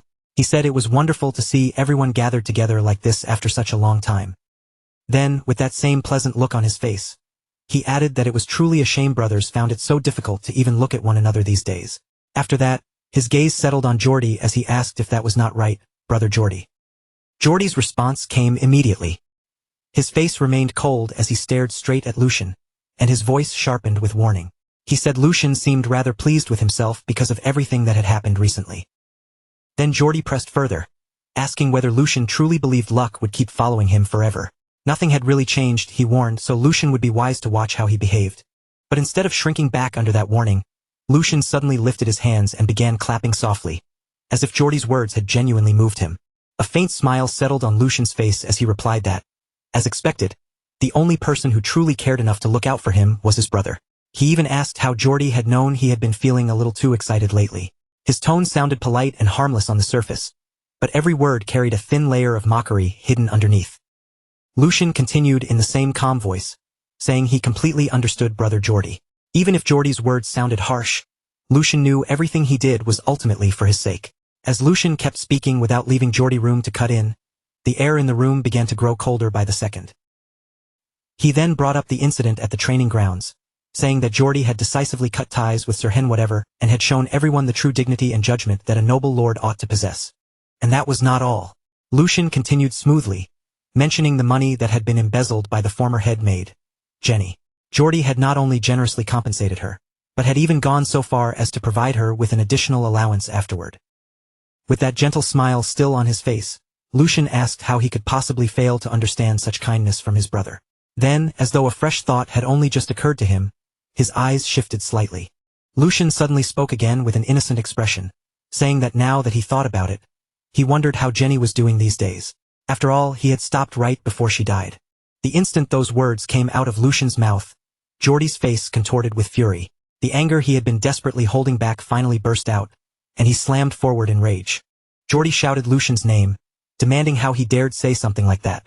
Meanwhile, the fourth young master sat silently and watched the entire exchange unfold right in front of him. Seeing Geordie being completely pushed around by Lucian's words, irritation rose in his chest. If second brother was just going to be dragged down this helplessly, then he should have simply kept his mouth shut. The fourth young master continued watching the situation deteriorate, and the frustration on his face became harder and harder to hide. Inside his mind, he angrily thought that Geordie was only helping Lucian build even more momentum at this point. He could not just sit there and allow that to continue. Unable to hold himself back any longer, he abruptly rose from his seat and shouted toward Lucian. He argued that second brother had only been telling Lucian to restrain himself in case his excitement caused him to make a mistake. Then he demanded to know whether Lucian really needed to answer Geordie with such sarcastic mockery. The fourth young master then ordered Lucian to admit his mistake to Geordie immediately. After speaking those words, he felt as though he had just stepped in and done something extremely important. In his own mind, he even believed he had successfully intervened and eased the tension. He thought he had only been trying to lighten the mood. But before that thought could even fully settle, Lucian's cold voice sliced through the room like a blade. Lucian said this was exactly why being nice to people was never worth it. The moment those words struck the air, the fourth young master's whole body went rigid. Cold sweat began sliding down his face as Lucian slowly turned his furious gaze toward him. In a dangerously calm tone, Lucian said he had known they should have had a much deeper physical conversation that day. Then he told him to look at himself, because he still clearly had not come to his senses. The pressure filling the room became suffocating as Lucian continued. He asked whether the fourth young master truly could not read the atmosphere at all. Just because Lucian had let things pass since he was the youngest, did he now think he could do whatever he pleased? Lucian then asked if he really wanted to be shown what true terror looked like. The moment the fourth young master heard those words, all the confidence he had shown a second earlier vanished. Fear spread clearly across his face, and he instinctively shrank back in his seat before nervously muttering, "Be brother." At that very moment, the door to the room suddenly opened. Before anyone could properly react, a heavy voice rolled into the room from the doorway. The voice said it seemed all of them possessed an excessive amount of vigor, so much that they could not even control it properly. The Grand Duke slowly stepped into the room, and with his arrival came an overwhelming presence that immediately pressed down on everyone inside. The moment he appeared, all three young masters straightened their posture at once and bowed respectfully, greeting their father in unison. The Grand Duke calmly swept his gaze across the room before speaking again. He remarked that seeing all of them raising their voices even during a rare family dinner was quite something. Then, without a hint of warmth in his expression, he added that yes, such vigor was certainly necessary. And then, still wearing the same unreadable look, he continued by saying that he had already been planning to send all of them to the battlefield anyway. The instant those words were spoken, the faces of all three young masters froze in place. Shock washed over them completely, because none of them had imagined those words would come from the Grand Duke's mouth at that moment. A short while later, everyone had taken their seats around the grand dinner table, but the atmosphere remained heavy and tense. Candlelight flickered across the polished silverware and reflected faintly on the faces of the nobles gathered there, yet not a single person dared to speak first. At the head of the table, the Grand Duke calmly looked over the young masters before finally breaking the silence. He asked if they were all aware of the Empire Liberation Alliance. The moment that name left his mouth, the mood around the table turned even more serious. The Grand Duke continued in a cold, steady voice, explaining that they were remnants of former vassal states. They were rebels who had gathered together across different regions with the goal of breaking free from the Empire's rule. He explained that they had been stirring up local rebellions and spreading unrest wherever they appeared. They had even gone so far as to assassinate nobles without hesitation. To the Empire, they were like a thorn buried under a fingernail, small enough to seem minor at first, yet far too painful and dangerous to ignore. Everyone at the table listened in complete silence while the Grand Duke continued laying out the situation. A few months earlier, traces of the Alliance's activity had been discovered in the border region of Bornholm. Because of that, he had dispatched the firstborn, Tristan, to crush the rebellious movement before it could spread any further. Since then, countless clashes had taken place, both large and small. However, none of them had yet been serious enough to throw the entire region into complete chaos. As the Grand Duke spoke, the expressions of the three young masters slowly became stiffer. Among them, the second and fourth young masters looked especially uneasy, as if they had already begun to sense that this matter was far more dangerous than it sounded at first. Even so, the Grand Duke's face did not shift in the slightest. His expression stayed as cold and unmoving as stone, giving away nothing of what he was truly thinking. Then his voice dropped a little deeper as he said that recently, however, he had received a report that could no longer be ignored. The entire table went utterly silent. Only then did the Grand Duke reveal the real reason behind his concern. Signs of a monster migration had begun appearing in Bornholm. The instant Lucian heard those words, his eyes widened before he could stop himself. A cold shiver ran straight down his spine as the meaning settled in. A monster migration. Just repeating those words in his mind was enough to make his unease rise. This situation was far more dangerous than he had first imagined. A monster migration was no ordinary disturbance. It was a disaster that happened when one species of monster multiplied far beyond normal limits. Once their numbers grew too large for their established territory, they would abandon their usual habitats and move together in enormous swarms, searching for food, prey, and new land. When that happened, entire regions could be swallowed by chaos. The true danger of a migration depended heavily on both its size and the kind of monsters involved. If the scale was small, a village might vanish overnight without anyone arriving in time to save it. But if the outbreak was worse, then whole cities and border territories could be crushed beneath endless waves of monsters. Even seasoned knights and battle-hardened soldiers feared monster migrations, because once the movement began, stopping it was never simple. And now, the first signs of that kind of catastrophe had appeared again. The worst monster migration ever recorded had been so devastating that it wiped an entire castle and 10 surrounding villages completely off the map. Thousands of people had died during that disaster, and the devastated land remained abandoned for years afterward, left behind with only fear and the lingering traces of monsters. After letting that grim weight settle over everyone at the table, the Grand Duke spoke again in a calm yet commanding voice, saying it was still too early to conclude that this was a full-scale monster migration. Everyone's attention immediately returned to him. He explained that the migration cycle usually occurred only once every 50 years. The previous outbreak in Bornholm had been suppressed just 20 years ago, so by ordinary logic, another migration should not be happening this soon. Lucian quietly listened to his father's explanation, then narrowed his eyes as the situation became clearer in his mind. Even so, he carefully pointed out that if there was even a chance of such an unpredictable factor appearing, then eldest brother must be carrying an enormous burden right now, especially while he was already dealing with the rebels at the same time. The moment he finished speaking, Lucian seemed to understand the real meaning hidden behind his father's words. So that was it. That was why his father had said he intended to send one of them to the battlefield. Seeing that his third son had reached the correct conclusion on his own, the Grand Duke's lips slowly curved into a faint smile. Then he gave a simple reply saying that Lucian was exactly right. The Grand Duke then said one of them would have to go and clear away the dark clouds gathering over that land. His gaze moved across the table as he asked whether anyone was willing to help their eldest brother resolve the matter. That single question made the air around the dinner table tense in an instant, as if the silence itself had suddenly become heavier. Geordie, the second young master, became visibly uncomfortable the moment the word willing entered the conversation. His brows drew together while countless thoughts rushed through his head. Volunteer? The word sounded nice, but he knew very well that this was not truly a choice. In his mind, Geordie knew there was no way any of them could actually take command away from eldest brother when Tristan already controlled the battlefield. At best, they would only become supporting figures with no real authority. And even if they somehow managed to achieve something valuable, the glory would naturally be credited to Tristan in the end. After sorting through his thoughts, Geordie finally opened his mouth in front of the Grand Duke. In a respectful tone, he asked whether it was truly necessary for one of them to step forward personally, since none of them had proper battlefield experience yet. Rather than involving themselves directly in such a dangerous situation, Geordie said he believed it would be far more efficient to send their knights to support eldest brother instead. Then he turned his head toward the youngest sibling seated nearby and pulled him into the conversation. Geordie asked whether the youngest agreed with him. The fourth young master hesitated for a moment, clearly nervous beneath the pressure at the table, before carefully answering yes to their father. The fourth young master added that if he could genuinely be of help, then of course he would want to step forward. But even so, he also believed second brother's suggestion was the more reasonable choice. Before the discussion could continue any further, however, Lucian suddenly cut in. Lucian calmly said that such a plan would probably be impossible. He then explained that if they deployed additional troops from the main house now, the lords surrounding Bornholm would be the first ones to react.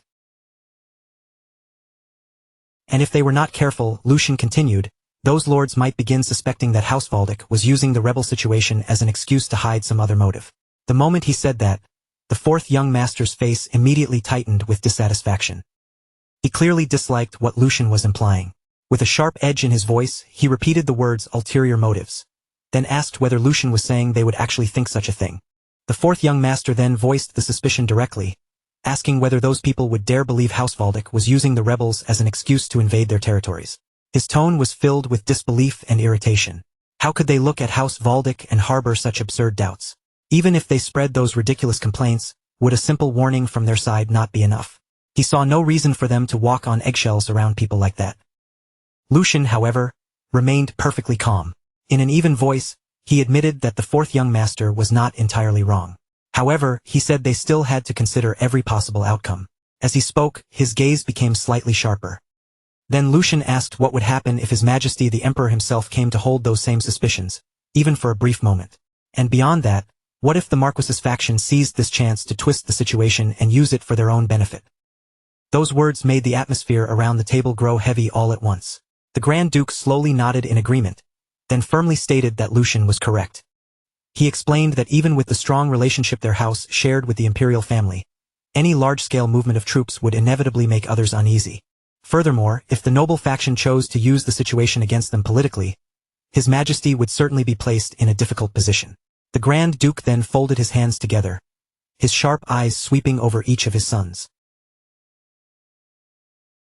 In a deep voice that echoed quietly through the dining hall, he asked what they suggested they should do now. Under the current circumstances, an official military deployment was impossible. At the same time, however, they still needed forces capable of responding immediately if some unforeseen development occurred. As he said this, the Grand Duke's expression hardened ever so slightly. What they needed was a method that could stabilize the region without spreading needless anxiety or tension among the surrounding territories. Silence followed his words, and all three young masters sank into thought, each trying to find an answer worthy of the problem before them.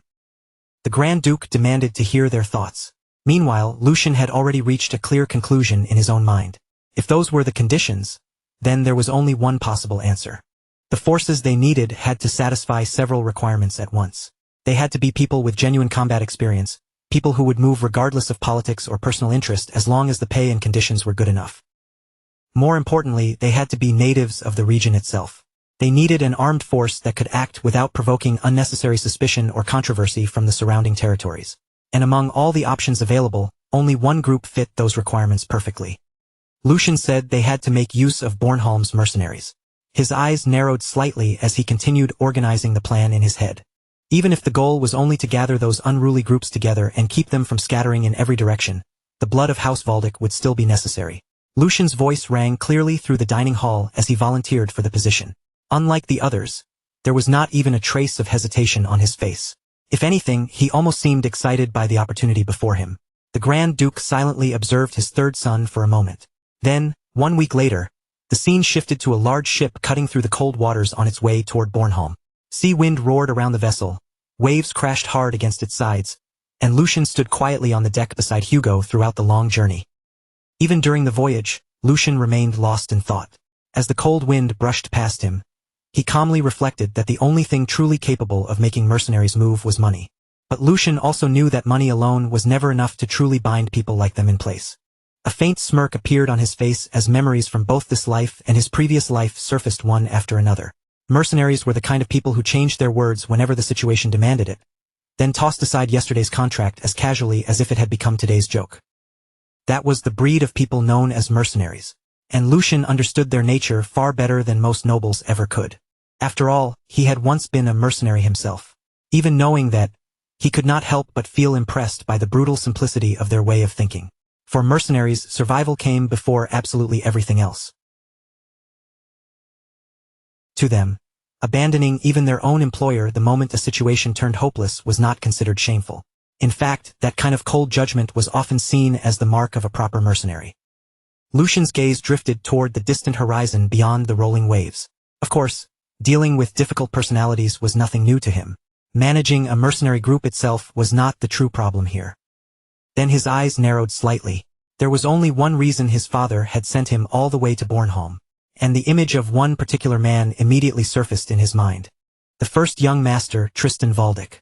The moment Lucian thought of his eldest brother, his expression twisted with open annoyance. That bastard had absolutely no flexibility whatsoever. Painful memories from his previous life began rising in his mind one after another. From the guards' uniforms to the exact timing of their breaks, Tristan was the type of person who enforced every single rule with merciless precision. Even the smallest violation was enough to bring immediate disciplinary punishment. Back then, dealing with someone like Tristan had been exhausting beyond words. Lucian let out a quiet sigh. Considering Tristan's personality, there was no chance he would willingly negotiate with mercenaries who were trying to exploit the Empire's crisis for profit. But at the same time, Lucian understood the mercenaries themselves just as well, perhaps even better than anyone else in House Valdic. And because of that, he knew there was no way the mercenary groups would ignore an opportunity like this. With the situation shifting, political instability spreading, the threat of monsters growing, and desperate nobles willing to pay fortunes for hired blades, Bornholm had become exactly the kind of place mercenaries would swarm toward. For anyone who knew how to read the situation, Bornholm had become the perfect battlefield to make a profit from. In the end, Lucian's amusement only grew as the thought settled in. To him, this entire crisis looked less like a disaster and more like a banquet prepared just for him. A strange grin slowly spread across Lucian's face, and a sharp excitement flickered in his eyes. It had been a long time since he had been given a proper chance to show what he could really do. Just wait for me, he thought, aiming that grin toward the unseen mercenaries. You mercenary bastards. Standing nearby, Hugo quietly stared at his master with a deeply puzzled look, unable to understand the sudden change in Lucian's mood. What in the world had gotten into him all of a sudden? Not long after that, the ship finally reached the port and slowly came to a stop. As Lucian stepped down from the vessel and onto the port, a familiar figure was already waiting there to greet him with proper respect. Lucian immediately recognized the man before him as Sir Raymond, captain of the Black Lions. With a composed expression, he thanked him, saying that thanks to him, the journey had been extremely comfortable. Lucian gave a small nod, then said he had heard Sir Raymond had voluntarily applied to accompany this mission as well. The captain's expression remained confident as he answered him. Sir Raymond explained that since Lucian had taken on such an important assignment, he believed an escort suited to the mission would be necessary. Then he moved on to the current situation, saying that the members who had previously carried out the Vestra mission with Lucian had already arrived ahead of them. Those members were currently gathering information and assessing the situation in the area, so they would meet up with Lucian later at the designated rendezvous point. After giving that report, Sir Raymond respectfully asked whether Lucian would like to head directly to the first young master for the time being. Lucian answered with a light smile, telling him yes, and asking him to lead the way. But before they could move any farther, sudden shouts erupted from the nearby streets, cutting sharply through the air. Someone yelled that the bastards from the Empire Liberation Alliance were there and ordered the soldiers not to let them escape. A group of men was desperately running through the streets, while armed soldiers chased them from behind with urgent footsteps. Panic quickly spread through the area as civilians hurried to get out of the way. Among the fleeing rebels, one man looked toward his leader with desperation written across his face. He warned that at this rate it was only a matter of time before they were caught, then offered to stay behind and buy time so the squad leader could escape. But the squad leader rejected the idea immediately, snapping that he should not say something so foolish. He asked how long the man thought he could survive alone against House Valdic soldiers.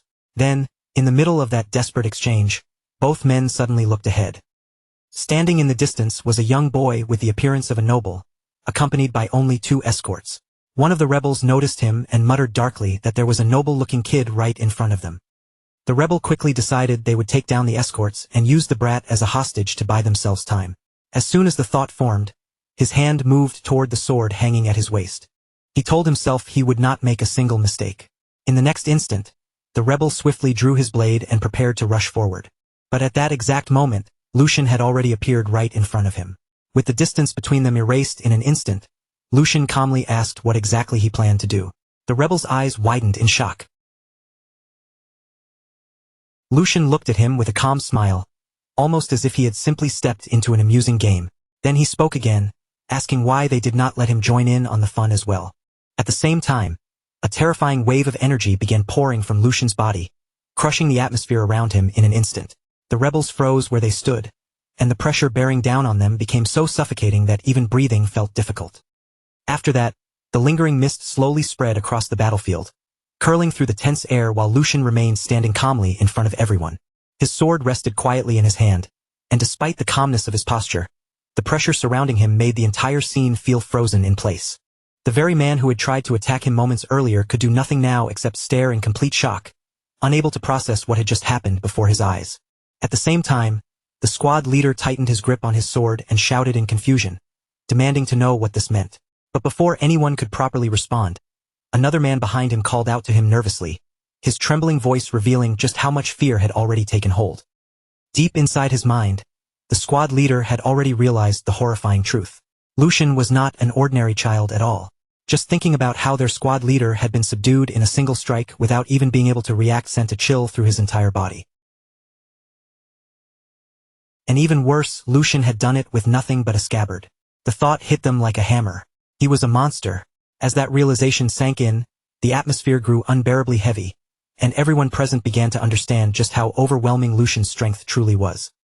On the other side, Lucian quietly lowered his gaze toward his sword, calmly feeling the immense power flowing through every part of his body. A faint smile slowly appeared on his face as he muttered to himself. So this was what it felt like. His eyes gradually sharpened as he focused on the sensation. His body moved exactly the way he wanted it to, and his fully recovered heart burned inside him with the force of a volcano. The mana responded to that heart and spread through his entire body, releasing a level of power that could not even be compared to what he had possessed before. The pressure around him continued to rise higher and higher with each passing second. It felt as though the mana inside Lucian was overflowing without end, turning his very presence into something terrifying. Lucian briefly looked down at his own hands, studying the strength now resting within them. Then, in a cold whisper, he said this body's performance was beyond anything he had imagined. Immediately after that, the remaining two men began slowly backing away in fear while hurriedly pulling out their swords. They tried to ready themselves for battle, but the terror in their eyes was impossible to hide. Their hands shook so badly that their blades barely looked steady, and neither of them could understand how they were supposed to fight someone like Lucian.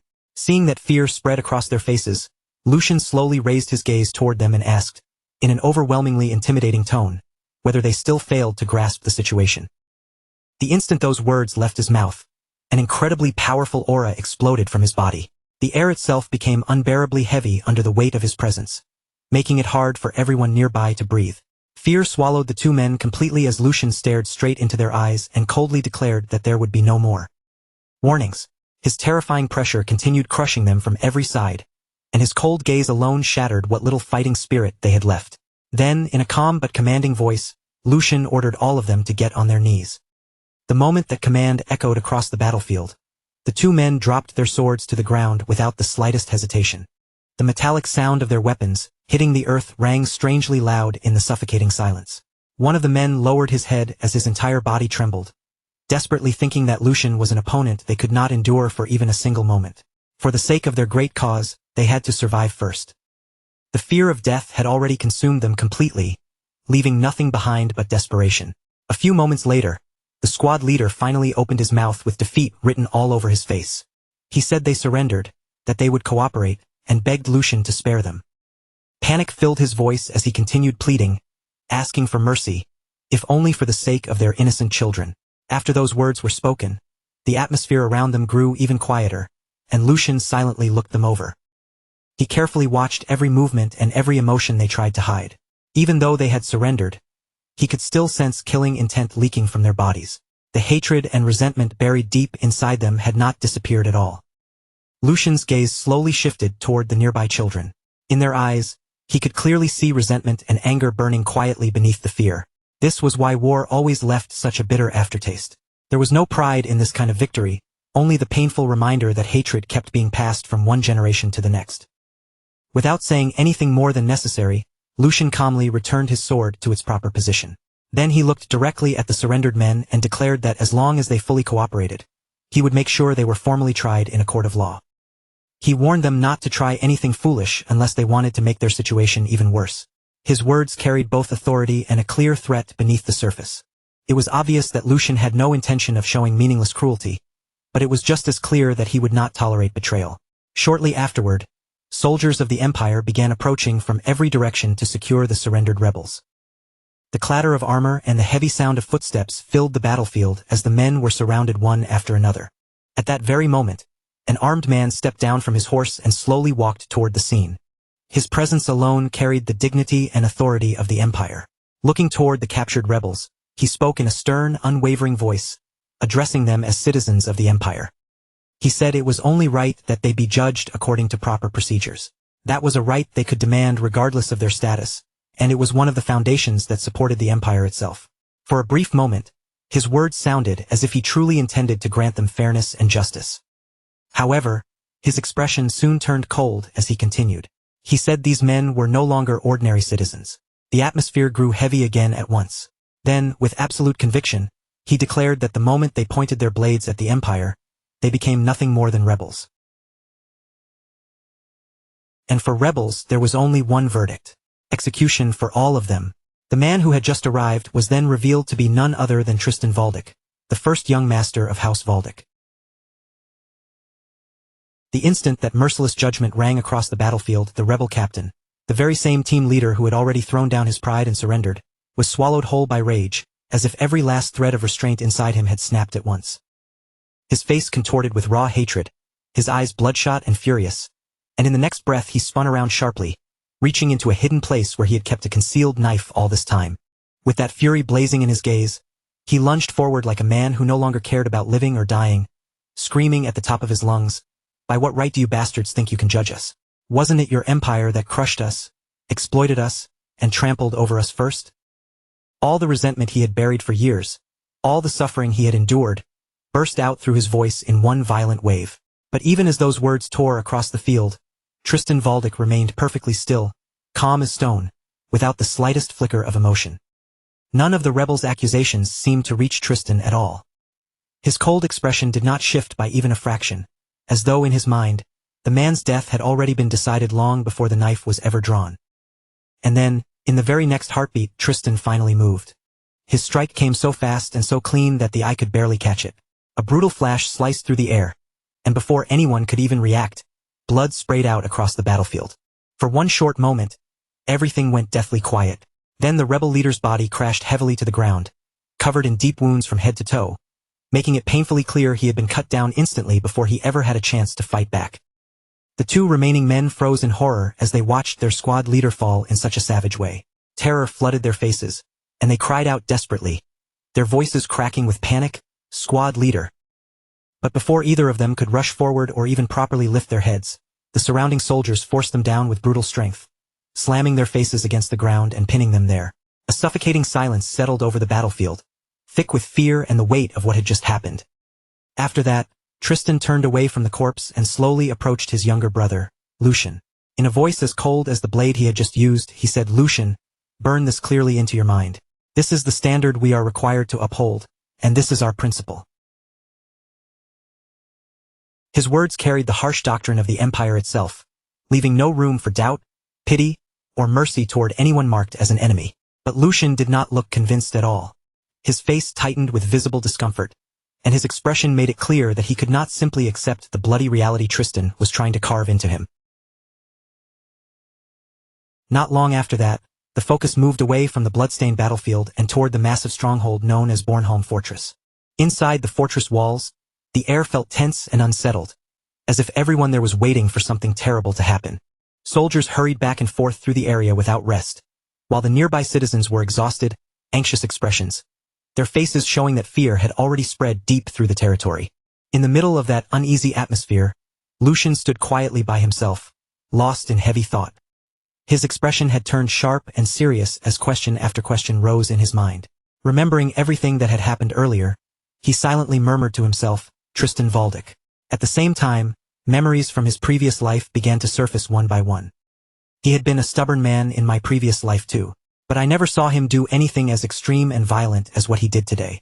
Lucian could not hide the confusion weighing on him.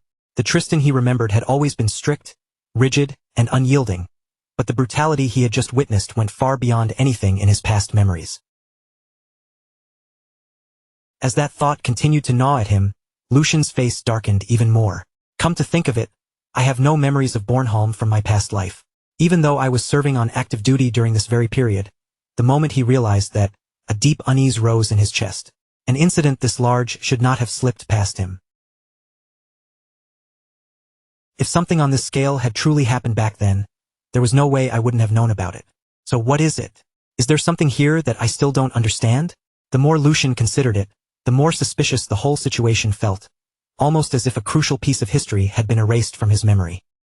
While keeping a careful eye on the fortress and everything happening around it, Lucian calmly spoke his assessment aloud. The atmosphere here is worse than expected. With the Empire Liberation Alliance running rampant and the citizens of the territory drowning in anxiety, this situation seems far more serious than the reports made it sound. His sharp gaze continued moving across the surroundings, checking the soldiers, the empty spaces, and the exposed pathways before he added, "This is not just a simple manpower shortage. Isn't the security perimeter practically empty?" From one glance, it was clear that the fortress defenses were dangerously thin for a crisis of this level. The shortage of soldiers around key areas made the entire fortress feel exposed, as if it was only barely holding itself together. Hearing Lucian point this out, Tristan answered immediately in a calm but grave voice. "You're right." He did not try to soften the truth or deny how bad things had become. Most of our main forces are currently locked in a standoff with the rebel main forces. The Empire had already committed the bulk of its military power elsewhere, leaving Bornholm dangerously weakened. Tristan then continued, "The troops left here are barely enough to maintain public order. The soldiers who remained were clearly being stretched to their limits, and keeping the territory stable was becoming harder by the moment." Then Tristan revealed another serious problem pressing down on them. "That is why we hired mercenaries to fill the gap." But as he said it, his expression grew noticeably colder. "They're ignoring the contracts they first agreed to and are now demanding new negotiations."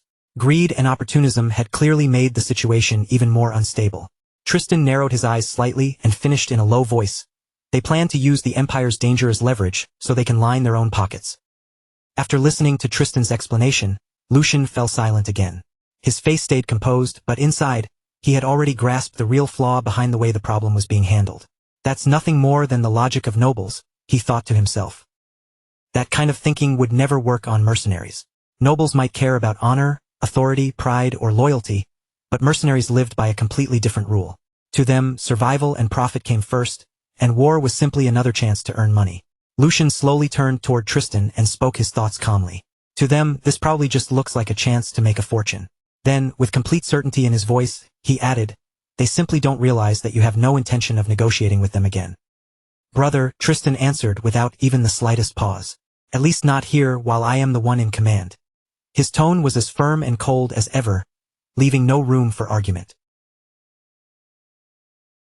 Even with the fortress under pressure and the Empire facing danger on every side, Tristan had no intention of lowering imperial authority just to appease greedy mercenaries. After that, he looked straight at Lucian and added, "Even with things being the way they are, I do not expect much from you." The words came out bluntly, almost dismissively, as though Tristan still did not truly believe in Lucian's ability to handle anything important. Then he continued in a practical tone, "You were probably half forced into coming down here anyway." It was obvious that he assumed Lucian had only appeared because of political pressure or their father's orders. Tristan then laid out the simple role he expected Lucian to take. Just keep watch over the mercenaries and make sure they don't run away if things take a turn for the worse. The Empire situation was already unstable enough, and if the mercenaries abandoned their posts in the middle of battle, the fortress could collapse into total disorder. Tristan continued, "As long as you are nominally in command, they will not be able to act too recklessly. That is all I am asking from you." In Tristan's eyes, Lucian's presence was mainly useful as a symbol of authority, something that could keep the mercenaries restrained by name alone. But after hearing everything, Lucian simply looked back at his older brother with steady eyes and replied, "You seem to be mistaken about something, eldest brother." Tristan's eyes narrowed slightly. Mistaken? Lucian did not flinch as he began to explain. "First, I was not forced to come here. I volunteered to go." The moment those words left his mouth, the air between the brothers shifted, because there was no hesitation or uncertainty in his voice at all. Then Lucian continued in the same calm tone, "Second, I know how to resolve this situation." At that very moment, he took out an official letter and held it forward, the document carrying a weight of authority that could not be ignored. Looking directly at Tristan, Lucian declared, "Since father has delegated full authority over the mercenaries to me, from this moment onward, their negotiations and control fall under my jurisdiction." His calm confidence made it clear that he had not come unprepared, and that his plan had already been set in motion before this conversation ever began. Then, with absolute assurance, Lucian finished, "So please put your mind at ease."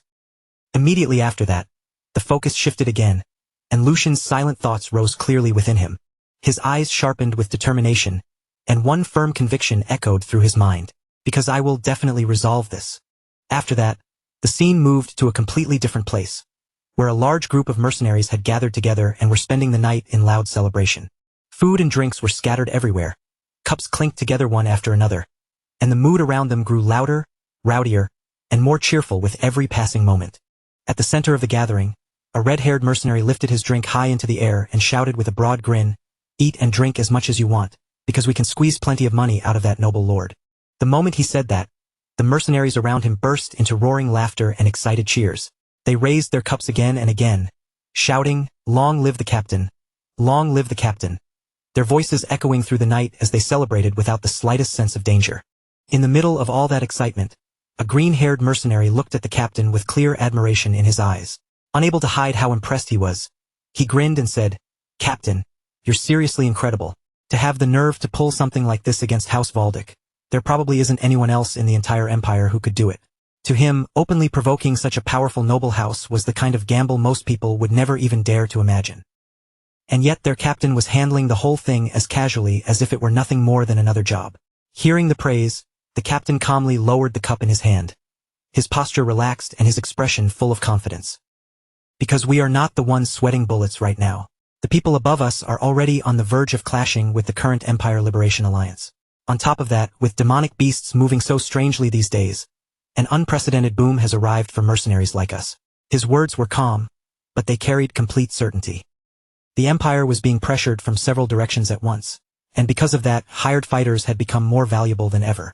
The nobles needed manpower badly, and the mercenaries understood exactly how much bargaining power that gave them. The green-haired mercenary quickly caught on to what the captain was getting at. Leaning forward with interest, he asked, "So that means all we have to do is keep holding out until they can't stand waiting anymore?" The captain's expression immediately curled into a satisfied smile, as if the man had finally understood the heart of the plan. With a slow nod, he replied, "Right on. When they finally come to us carrying bundles of money, that is when we slowly start opening the door for them. I've already spoken with the other mercenary group stationed around this area, so now all we have to do is wait."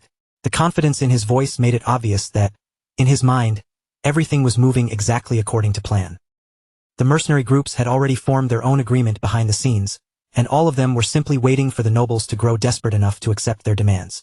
But just outside the entrance, two silent figures stood in the darkness. The campfire light barely reached them, only outlining their shadows from a distance. Those two figures were none other than Lucian and the captain of the Black Lion. A moment later, the green-haired mercenary suddenly sensed that something was off and turned his head with a puzzled look. His gaze shifted toward the entrance, but before he could even speak, a slow, deliberate clapping sound rang out through the noisy gathering. The cheerful mood instantly began to fade as several mercenaries turned toward the source of the sound. One of them frowned, narrowing his eyes at the entrance as he muttered, "What's with that crazy bastard? There are some guys at the door I've never seen before." The sudden appearance of strangers immediately put the entire group on guard. Before the mercenaries could make their next move, the newcomer calmly stepped into the light. Ignoring every suspicious stare aimed at him, Lucian walked into the gathering with the relaxed confidence of someone entering his own hall. His face remained perfectly composed as his eyes settled directly on the mercenary captain. Then, in a calm voice that almost sounded approving, he said, "For all your rough appearances, you actually have a pretty good sense for business. If I were leading a mercenary group, I might have chosen the same method." Anyone who commands people should understand how to grab an opportunity when it appears in front of them. But that only applies before a contract has been finalized. As he spoke, Lucian moved until he was standing directly in front of the captain. There was not even the smallest trace of fear in his posture. His words may have sounded like praise at first, but every mercenary there could feel the hidden blade beneath them. Without looking away from the captain for even a second, Lucian continued. Once you've already accepted the money, you should at least pretend to do the work, Red Blade Sven. The moment that name left Lucian's mouth, the captain's expression changed at once. The relaxed look he had been wearing began to vanish. For one brief instant, the smile slipped from his face completely, and what replaced it was a far sharper, far more serious expression. Around him, the mood shifted just as quickly. The other mercenaries tightened their hands around their weapons almost immediately. Swords, axes, and spears were quietly brought within reach, each man preparing himself in case the situation turned into a fight. The festive air that had filled the camp only moments earlier disappeared without a trace. In its place came a tense silence, so heavy it felt like one wrong word could make the whole place erupt. But instead of flaring up in anger, the captain suddenly smiled. That grin slowly widened across his face, as if Lucian's arrival had amused him more than threatened him. Looking around at his men, he spread both arms wide and said, "Everyone, show your respect. It looks like House Valdic has brought us bundles of money. Thank you, noble lord." His voice was thick with mockery, and the mercenaries around him immediately understood the joke, breaking into low laughter among themselves. The captain went on with that same sarcastic cheer, saying, "Thanks to you, we'll be eating well tonight.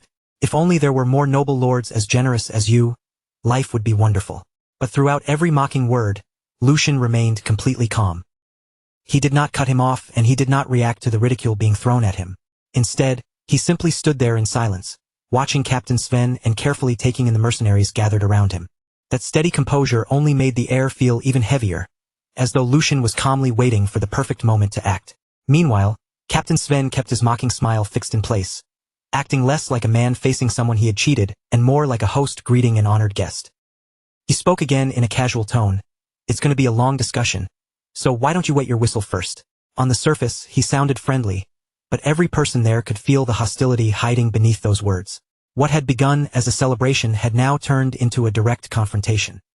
Captain Sven's smile stayed firmly on his face as he continued speaking, pretending to keep the mood light and friendly. He spread his hands slightly, like an innocent man caught up in some unfortunate misunderstanding, and said, "If there has been some kind of misunderstanding, shouldn't we clear it up? I've been waiting anxiously for your arrival." The words were polite, but the mocking edge behind them was impossible to hide. He clearly had no intention of treating Lucian seriously. Lucian, however, did not show the slightest sign of being provoked. His expression stayed calm and steady as he answered in a clear voice, "A misunderstanding between House Valdic and you? There is only a contract between us, so there should be no reason for things to become complicated, especially when you have already taken half of the advance payment." His answer was direct and left almost no room for excuses. To Lucian, this was not a matter of hurt feelings, confusion, or negotiation. It was a simple agreement the mercenaries had accepted, and now they were trying to avoid fulfilling it. Hearing that, Captain Sven gave a scoffing laugh and leaned back in his seat. With a dismissive look on his face, he replied, "You mean that little pocket change? I thought it was just charity handed to poor, lowly commoners because for a dangerous mission like clashing with rebel forces, that amount was far too pathetic." As soon as he finished speaking, the mercenaries around him burst into loud laughter. His subordinates immediately joined in, treating the advance payment like some ridiculous joke. Captain Sven kept mocking the amount and added, "Shouldn't it at least be enough to cover our meals?" That remark made the mercenaries laugh even harder. Then Captain Sven turned toward his trusted subordinate with a grin and asked, "Isn't that right, Vice Captain?" The green-haired mercenary played along instantly, nodding with exaggerated seriousness as he answered, "That's right, Captain Sven. With that little money, I can't even afford to feed my elderly mother back home." His over-the-top response sent another wave of laughter through the gathered mercenaries.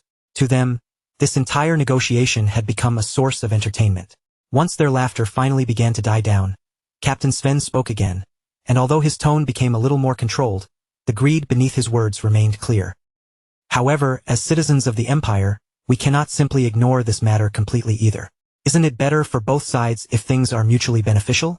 Let's take it easy, young master." By now, his real purpose was impossible to miss. He had no interest in honoring the original agreement. Instead, He was trying to use the Empire's desperate situation to pressure House Valdic into paying even more. Lucian quietly watched Captain Sven and the mercenaries around him for a few moments, his gaze calm as he measured the greed filling the room. Their arrogance, their confidence, and the way they openly laughed at the contract made their intentions perfectly clear. Then, without showing even the faintest trace of anger, Lucian calmly reached into his belongings and took out a heavy bag filled with money. The moment that bag appeared, every eye in the camp was drawn to it. Holding it in one hand, Lucian looked straight at Captain Sven and said, "If that is how it is, then there is no need to talk in circles. Problems that can be solved with money are the easiest ones to handle." As soon as he finished speaking, Lucian loosened his fingers and let a single coin slip from his hand. Clink! The sharp metallic sound rang clearly through the gathering as it struck the ground, and in an instant, Captain Sven and all his men looked down at it. Their eyes fixed on the coin, and the mocking expressions that had covered their faces only moments earlier slowly began to fade. The camp, which had been filled with laughter and ridicule, fell into an odd silence. Lucian looked at them calmly and said, "Captain, isn't this a Wilhelm the Great Birth commemorative coin? Just one of these is worth well over hundreds of gold coins. Can you really be satisfied with only that much?" His voice stayed even and composed, as if he were merely discussing something ordinary. But his words hit the mercenaries immediately. They stared at the coin in disbelief, unable to take their eyes off it. Before anyone could respond, Lucian casually dropped another coin to the ground. Then another. One by one, the priceless coins fell, each sharp clink sounding like it was striking directly against the mercenaries' greed. As the coins scattered across the dirt, Lucian continued in that same calm voice. "You should make sure you are properly compensated for risking your lives." On the surface, the statement sounded perfectly reasonable, but with those dazzling coins lying before them, it became a temptation almost impossible to ignore. Captain Sven watched the scene unfold before him, and his thoughts began to shift almost immediately. The arrogance and confidence he had shown earlier started cracking under the weight of pure greed. Deep inside, he thought to himself, "This guy is a complete pushover. With that much money, we could live even more luxuriously than the lord of a small castle." The amount of wealth being thrown onto the ground so casually was far beyond anything Sven had expected to squeeze out of them. Almost at once, Sven's attitude changed completely. The hostility vanished from his face, replaced by an exaggerated expression of respect. Rising from his seat, he spoke in a tone that was completely different from before. "I have committed a grave discourtesy by speaking so arrogantly to such a generous and open-minded young master. From this moment on, I will put my life on the line for any task you give me. With just one word from me, all the mercenary groups around here will gather." His sudden transformation was so extreme it almost looked ridiculous. Only moments earlier, he had mocked Lucian and demanded more money without shame. Now he was acting like Lucian's most devoted supporter. As he spoke, Captain Sven even reached his hand forward, as though he intended to shake Lucian's hand and seal their cooperation. But before he could actually do that, he suddenly bent down toward the ground. His eyes remained glued to the scattered commemorative coins, unable to look away, as he greedily reached toward them. While lowering himself, he said, "But first, allow me to tidy up these precious coins." Captain Sven had only just managed to pick up one of the platinum coins, when Lucian's calm voice rang out clearly through the entire gathering. "In the name of Valdic, I issue a request to all of you. Kill Red Blade Sven. The reward will be all of these platinum coins." The moment those words landed, the entire camp fell into complete silence. For a moment, not a single person moved. Every mercenary stared at Lucian in disbelief, as if they were trying to decide whether they had truly heard him correctly. Then Lucian swept his gaze across the crowd and continued in the same composed voice.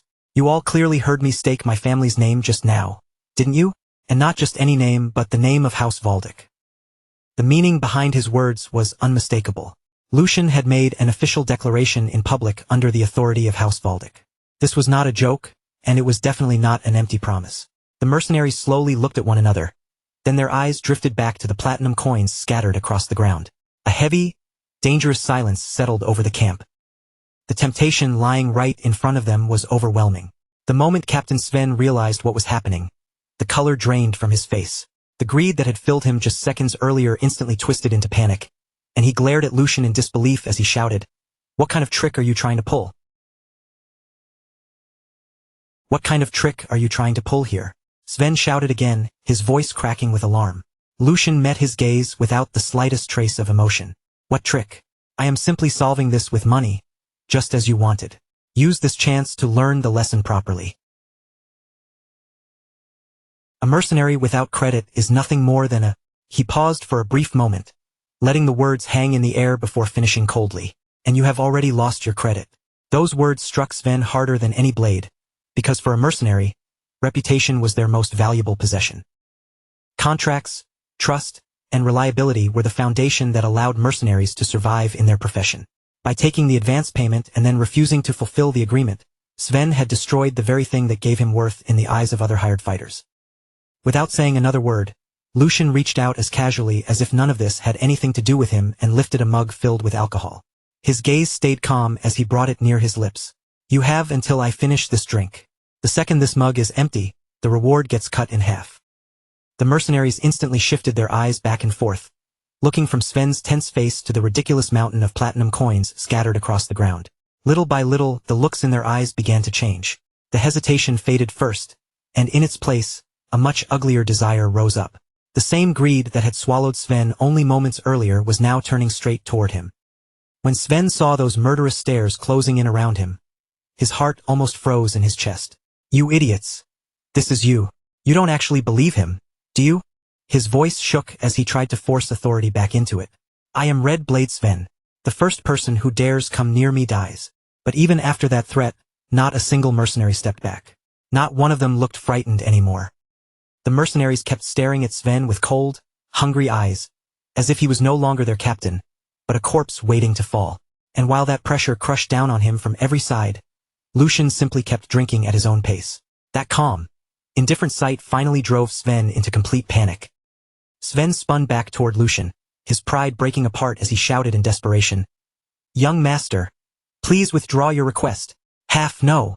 I'll work for only a third of this money. But Lucian did not even bother to answer him. He only continued drinking, and sweat began pouring down Sven's face like rain. As the alcohol inside the mug steadily lowered, Sven's fear grew heavier with every passing second. The more Lucian drank, the closer Sven felt death creeping toward his back. At last, unable to withstand the pressure any longer, he rushed toward Lucian and cried out, I was wrong. Please forgive me.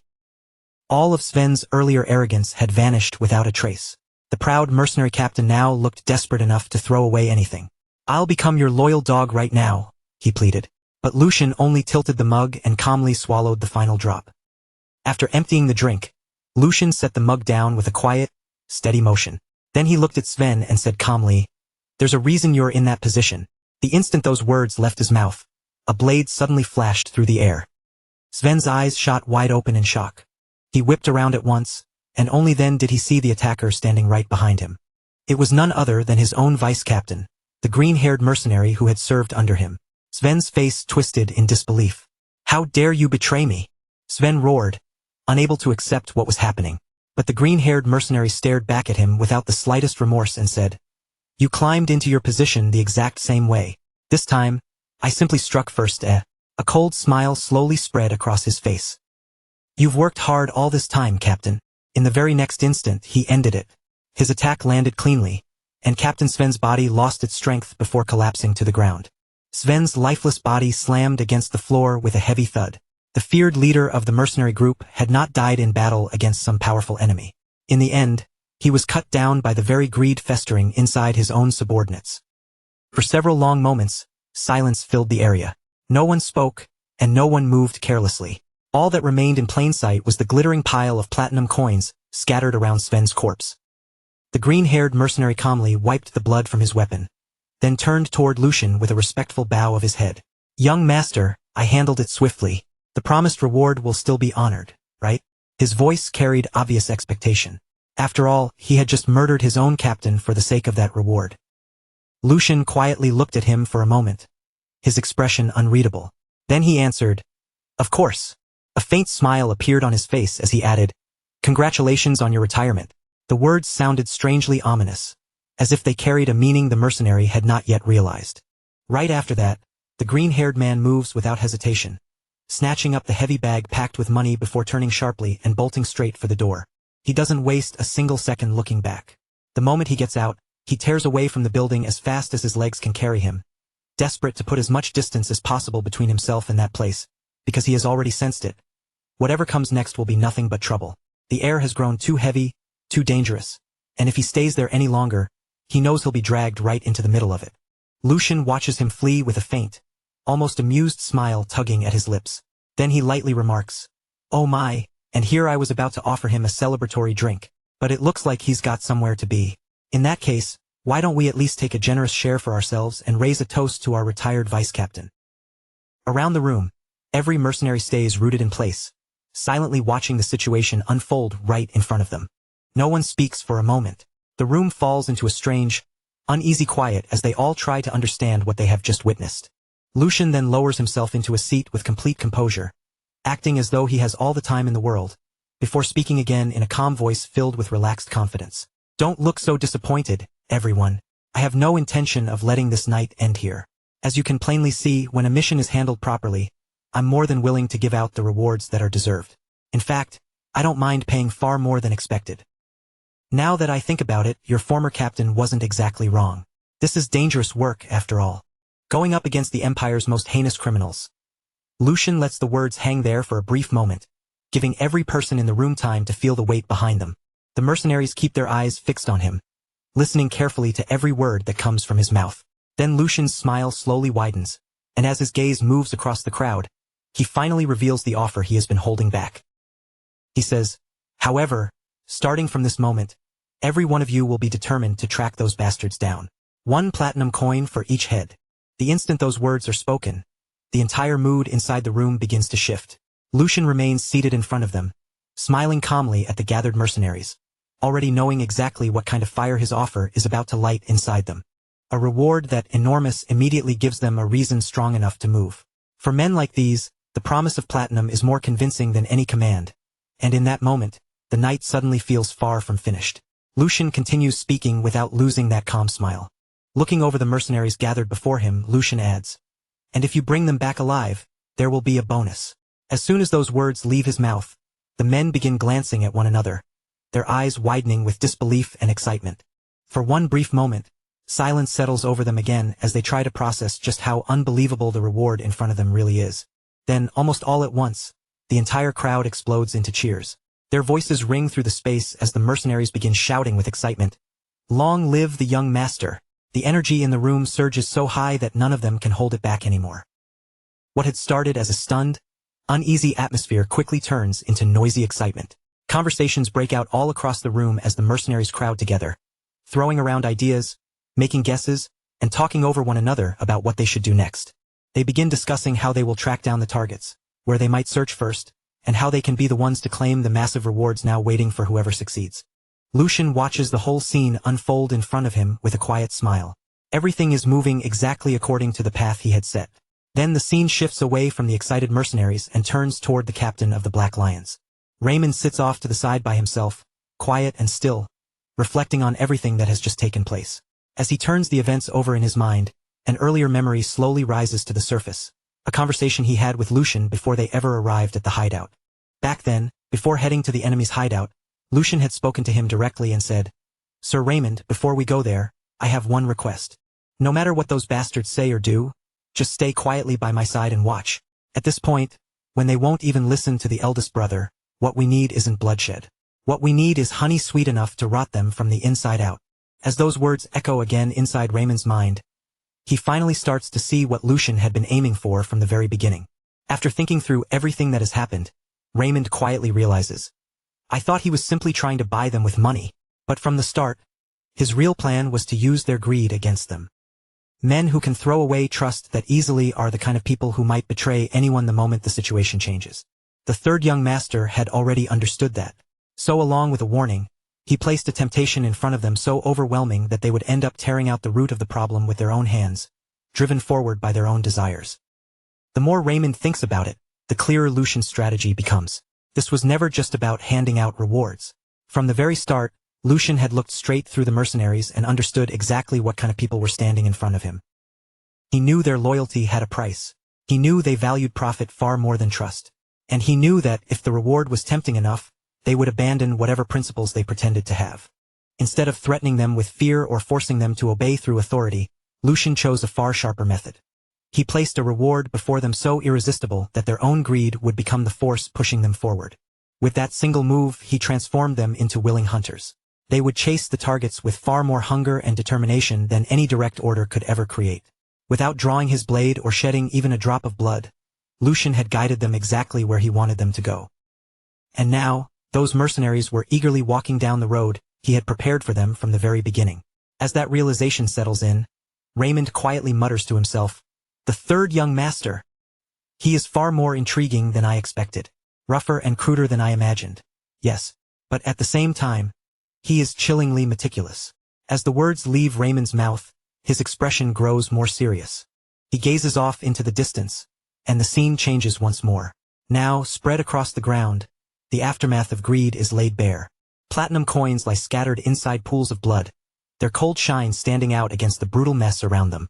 The sight alone tells a grim story without anyone needing to say a word. Standing in the middle of that aftermath is the green-haired vice-captain. To secure everything for himself, he has slaughtered every companion who followed him there. The greed Lucian had carefully fed has now reached its inevitable end. But even though the green-haired man has seized the treasure, his hands are trembling uncontrollably. His breathing comes out uneven and strained, and bit by bit, the full weight of what he has done begins pressing down on him. Trying to convince himself that everything was worth it, he slowly sits down among the bodies and mutters, "Finally, I did it. Finally, it's over." A smile slowly spreads across his face, twisted and unstable, as he starts speaking to the corpses around him as if they can still hear him. It almost sounds like he is trying to justify the blood on his hands. "Did you really think I'd just lie down and accept it like the captain did? Do I look like the same kind of brainless meathead as him? If you were going to die this pointlessly, you should have just taken one platinum coin each and walked away. But no, you didn't know your place. You let yourselves get blinded by useless greed." His words hang heavily over the blood-soaked ground. Yet while he condemns the others for being swallowed by greed, he fails to see that he has become the greatest victim of that very same hunger. At that exact moment, a shadow falls behind him. The figure standing there is Hugo. The green-haired mercenary senses the presence almost instantly. His entire body stiffens before he can even turn around. And before he has the chance to react, Hugo calmly answers the words he had just spoken. "I tend to agree with that." The green-haired man's smug confidence disappears in an instant. The crooked smile on his face collapses, replaced by raw fear. Realizing that he is completely trapped and at Hugo's mercy, he begins pleading desperately for his life. "Spare me. I'll give you half. Even half of this is still an enormous amount of money. I don't even know who you are, but it's not like you have some personal grudge against me. So please, just let me live." Hugo does not move an inch at the desperate offer. His expression stays cold and unchanged as he answers without hesitation. "I've never entertained such soft thoughts." The moment he hears that, the green-haired mercenary understands that there is no way out. A bitter smile creeps across his face as he accepts what is about to happen. "So I messed with the wrong person. Huh, figures. There was no way my life would actually turn out this well." In the very next instant, Hugo strikes. The confrontation ends almost as soon as it begins, leaving the green-haired mercenary with no chance to fight back or resist. With the last obstacle finally dealt with, Hugo calmly collects the scattered money and gathers the recovered belongings together, making sure nothing is left behind before quietly leaving the blood-stained area. A little while later, Hugo reaches his destination and sets the recovered money bag down on the table with a solid thud. Waiting there in silence is Lucian, who has clearly been expecting his return. Everything has gone exactly according to plan, and the mission has been brought to a clean finish. As Lucian looks down at the returned bag, his expression softens slightly, and he speaks with genuine gratitude in his voice. "I owe Hugo a great debt." The words are brief, but they carry real weight. Lucian's plan had successfully pushed the mercenaries to betray and destroy one another through their own greed. But in the end, it was Hugo who stepped in and made sure the entire matter was wrapped up without leaving any loose ends. The greed Lucian had dangled before them as bait had swallowed every last victim whole. And after all the bloodshed, all the betrayal, and all the desperate scrambling for wealth, the very money that had caused everything returned to the hands of the man who had set the entire trap in motion. In the end, the money that had dragged so many people into bloodshed and chaos quietly circled back to the man who had planned the entire scheme from the very beginning. The scene soon shifted back to the fortress, where the entire place was already alive with movement.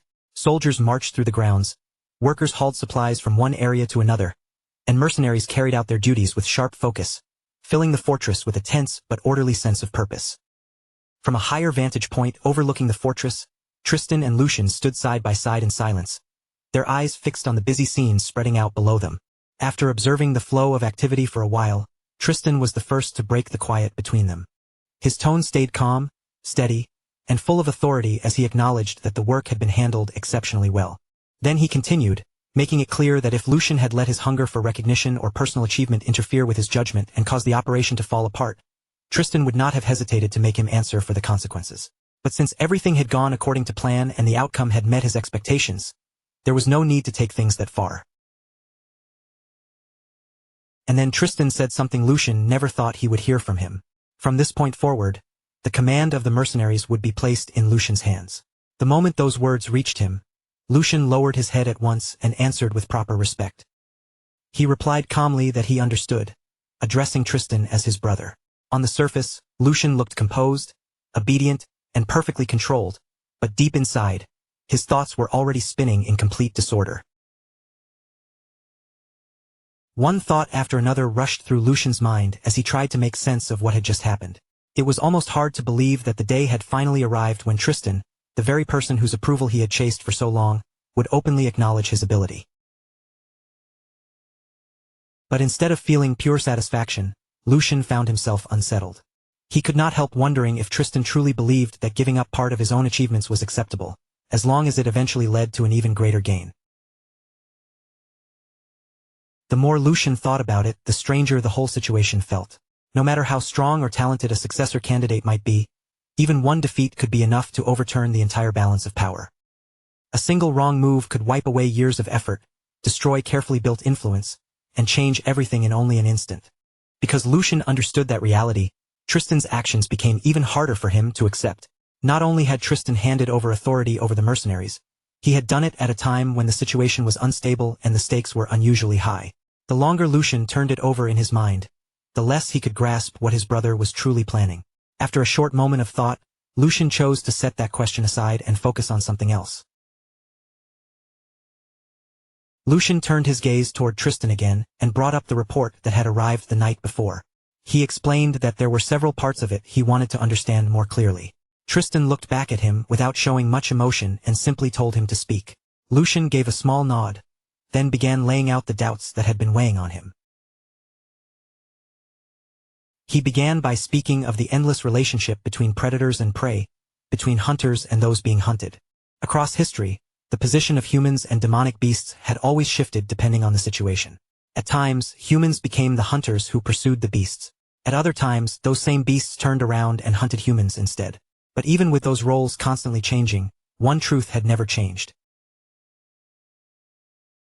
The blood-stained cycle between the two sides had never once been broken. Their relationship had always been built on fear, conflict, and the brutal need to survive. For generation after generation, humans and demonic beasts had continued killing each other without end, and that cruel reality had long been accepted as one of the unshakable laws of the world. That was exactly why the contents of the report were so difficult to believe. According to the information they had received, members of the Empire Liberation Alliance had built a camp deep inside territory occupied by gnolls and kobolds. That fact alone was already shocking. But the report did not stop there. It claimed that the Alliance members were not simply hiding in that dangerous region, nor were they barely surviving while avoiding contact with the demonic beasts. Instead, they were supposedly living alongside them. As Lucian continued thinking through the contents of the report, his expression grew noticeably more serious. After a brief silence, Lucian looked straight at Tristan and asked his question with both caution and doubt in his voice. He wanted to know whether Tristan was absolutely certain that there was not even a single false statement hidden anywhere in that report. Tristan remained calm and composed as he answered. He said he understood exactly what Lucian was trying to point out, but he also made it clear that this matter had not been left to loose rumors or unreliable second-hand accounts. The details had been personally confirmed by his aides, people whose skill and loyalty he trusted without question. On top of that, Tristan added, the situation was not quite as impossible as it might appear at first glance. According to Tristan, there were practical explanations for what had been observed. He explained that gnolls and kobolds were demonic beasts with an extremely sharp sense of smell, and much of their ability to detect intruders depended heavily on scent. Because of that, people who possessed certain magical tools or ancient relics could hide their presence well enough to avoid drawing those creatures' attention. With the right methods, it was possible to slip through their territory, avoid their attacks, and pass unnoticed without suffering serious losses. Tristan believed the rebels had most likely used that kind of magical method to settle themselves inside the region. But his explanation did not end there. He went on to point out that although it was rare for different species of monsters to mix together, it was not completely unheard of during large-scale monster migrations. As an example, he mentioned orcs and goblins, two species that could sometimes be seen moving together under certain conditions. Based on that precedent, Tristan argued that the reported coexistence was unusual, but not entirely impossible. Lucian listened without letting any emotion show on his face, but inwardly, his suspicion only deepened. Tristan's explanation sounded reasonable on the surface, yet something about it did not sit right with him. In his mind, he could not ignore how unlike Tristan this reasoning felt. His brother was usually meticulous, sharp, and unwilling to let even small inconsistencies slip by unnoticed. But now, Tristan seemed strangely prepared to accept a scenario that should have been highly unlikely. Lucian carefully turned over the examples Tristan had used. Orcs and goblins might be different species, but the relationship between them was very specific. Their groups often operated under a clear master and servant structure, which allowed them to move and function together. Even then, those cases were exceptions, not the standard rule. What the report described was something entirely different. Gnolls and kobolds did not share that kind of relationship at all. They held completely different places in the natural order and belonged to separate food chains. Their instincts, habits, and ways of surviving were fundamentally incompatible. In reality, coexistence between them should not have been possible. If those two groups crossed paths in the wild, they would not calmly ignore each other or live side by side. They would attack, tear into each other, and try to kill one another immediately. The more Lucian thought about it, the more certain he became that something important was being overlooked. At last, he gave voice to his thoughts. He said that putting those two species together was no different from placing a starving predator next to a defenseless human child. Anyone could see how that would end. No matter what precautions were taken, creatures like that could never truly be kept in the same cage. Their very nature made peaceful coexistence impossible. And as Lucian said those words aloud, his mind began moving toward a completely different conclusion. If ordinary explanations could not account for what was happening, then perhaps the answer had to be something far from ordinary. His eyes narrowed just slightly as a new possibility rose in his thoughts, one with consequences that could reach far beyond this single report. After a short pause, Lucian looked toward Tristan again and spoke in a more careful, measured tone. In that case, there was another possibility they could not afford to ignore. If creatures that should have been natural enemies were somehow living together without ripping each other apart, then perhaps there was a force behind them that could control or influence their instincts. A force powerful enough to twist the natural order itself. With that possibility pressing on his mind, Lucian finally asked the question that had been forming inside him. Could mages be involved in this rebellion? The moment that suspicion appeared, the true weight behind Lucian's words became clear. Magic was not simply another kind of strength. It was a forbidden art that rejected the natural order and forcibly bent the causality of the world. It was a power that stood outside the ordinary laws that governed life, nature, and reality itself. Only an extremely small number of people were even capable of understanding its principles. Those born with extraordinary spiritual sensitivity, along with the rare ability to perceive the flow of natural energy, could grasp the hidden chances and principles needed to wield magic. And the power held by a true mage was terrifying beyond normal imagination. Once a mage reached a certain level of mastery, they became a living disaster, powerful enough to destroy an entire castle on their own. Their presence alone could shift the course of wars, overturn military plans, and bring ruin to entire regions. 300 years earlier, mages had thrown the empire into one of the darkest eras in its history. A rebellion led by them had pushed the empire all the way to the edge of destruction, nearly collapsing the very foundations of imperial rule under the chaos they unleashed. Only after enormous sacrifice and desperate struggle had the empire finally managed to crush that uprising and survive. From that day onward, the empire never forgot just how dangerous mages could be. For 3 full centuries, mages had been officially treated as enemies of the state, no different from the leaders of subversive plots against the empire itself. Their very existence was seen as a direct threat to imperial stability. Because of that, any matter connected to mages was handled with extreme seriousness. If even the smallest trace of evidence suggested that mages were involved, the empire would not hesitate to mobilize every resource it had. Armies would be sent out, noble houses would be called upon, and entire regions could fall under military control. Even if everything on that land had to be wiped away, the empire would never allow such a threat to grow unchecked. After hearing Lucian's speculation, Tristan's expression hardened at once. He warned Lucian to choose his words carefully. His voice remained calm, but beneath that calm tone was a clear and unmistakable warning. If Lucian carelessly voiced a suspicion with no solid proof, he could bring down a disaster far beyond anything he was prepared to handle. The severity in Tristan's tone made it obvious that this was not just a simple scolding. He was warning his younger brother about the consequences of letting such suspicions spread. The entire empire was already unstable and filled with unrest. In a time like this, even one tiny spark could turn into a raging fire. Tristan continued, his eyes staying fixed on Lucian the entire time. The authority their father had given Lucian extended only to the management of the mercenaries. His duty was simple: lead them properly and make sure the fortress could be defended if an emergency broke out. Then Tristan's words grew even firmer. He made it clear that whatever happened here would be resolved under the name of Valdic, no matter what. The meaning behind his words was obvious. Anything that occurred within this territory would remain under the control of House Valdic, and no outside force would be given an excuse to interfere. Finally, Tristan asked Lucian if he understood. But for several moments, Lucian did not answer him at all. He simply stood there, staring at Tristan in silence. The quiet between the two brothers stretched longer and heavier, turning the air around them tense and uncomfortable. Neither one looked away.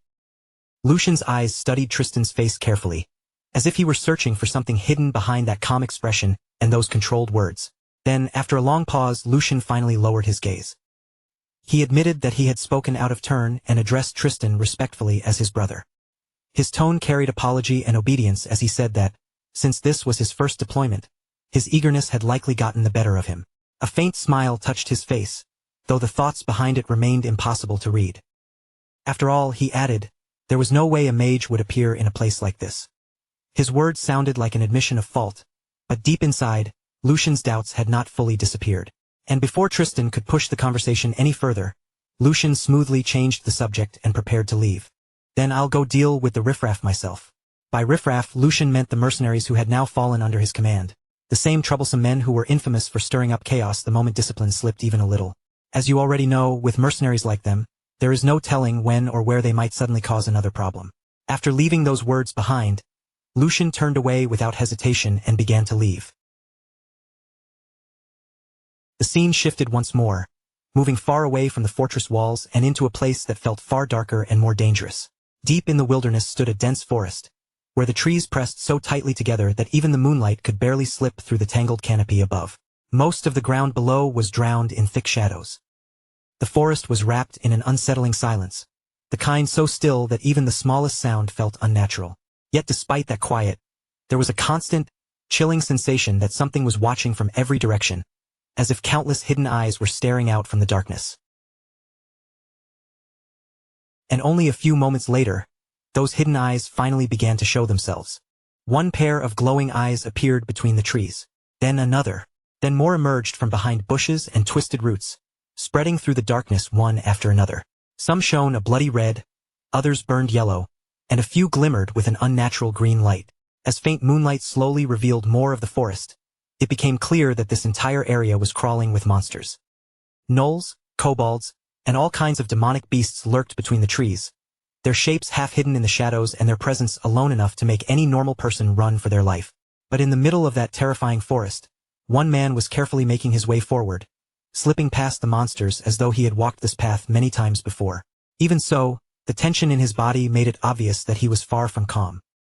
Cold sweat rolled down his forehead as he moved step by step through the darkness, watching every shadow around him.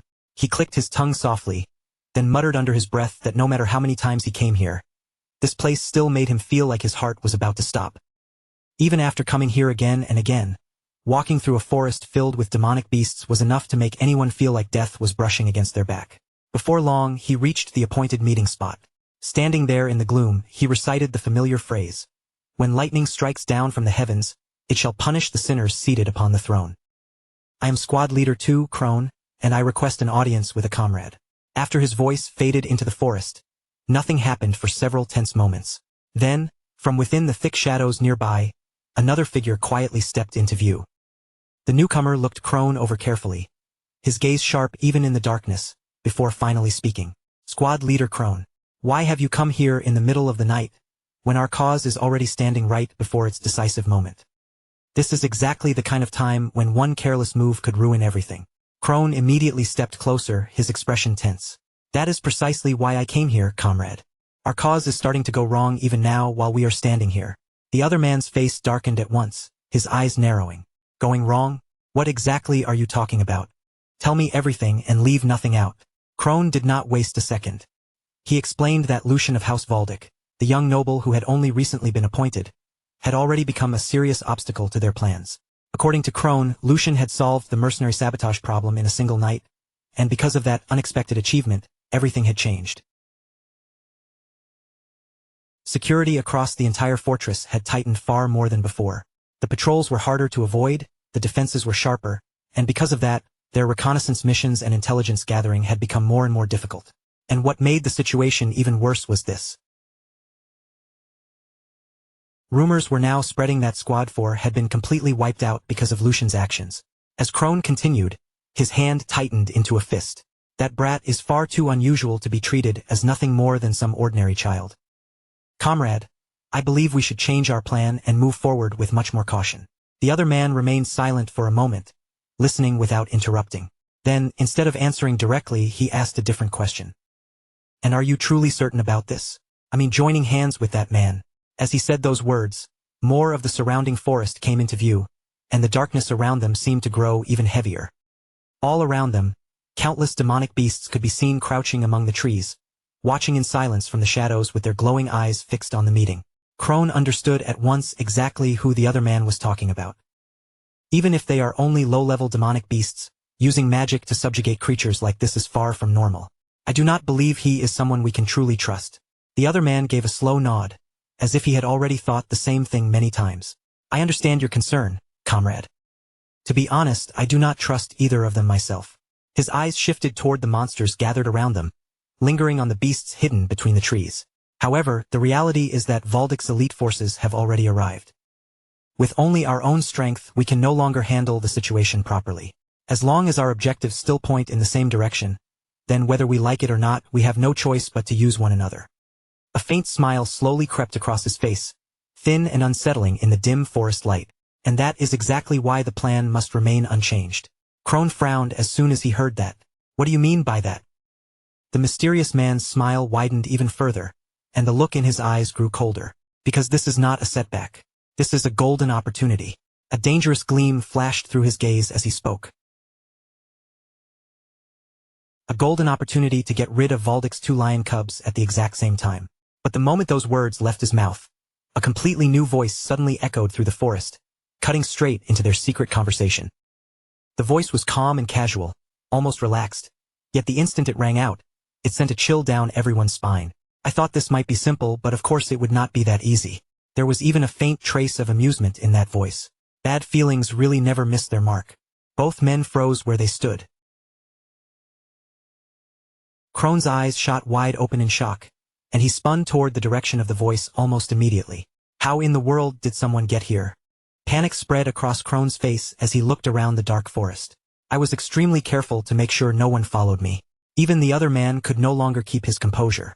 How did he get past the gnolls and kobolds guarding this place? His voice quickly filled with anger. You bastard. Stop hiding like a rat and show yourself. For a brief moment, the forest sank back into silence, with only the monster's eyes glowing in the darkness. Then, from behind a massive tree, a figure slowly stepped out into the open. Moonlight slipped through the branches and fell across his face, revealing Lucian. Somehow, he had infiltrated the very heart of the enemy's secret meeting place, without alerting the countless monsters guarding the area. Even while standing surrounded by enemies and demonic beasts, his expression stayed completely relaxed. You do not need to rush me. Lucian continued walking forward as if he were taking a casual stroll, not stepping into a deadly trap. I have business with you people as well. His eyes moved across the 2 men standing before him, calm but sharp, though I suppose there is no need to waste time talking to both of you. A cold smile touched his face. First come, first served. One person should be enough.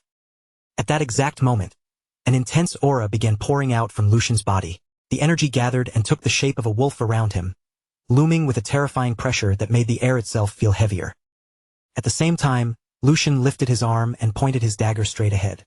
At the very same moment, he slowly raised his dagger and pointed the sharp blade straight ahead, his posture steady and completely fearless.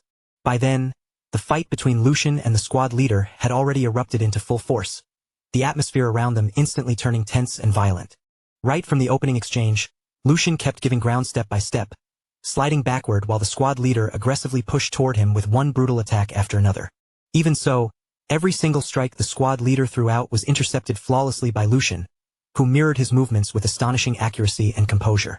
As the battle dragged on, the pressure between the two fighters intensified rapidly, neither side willing to yield even a single step.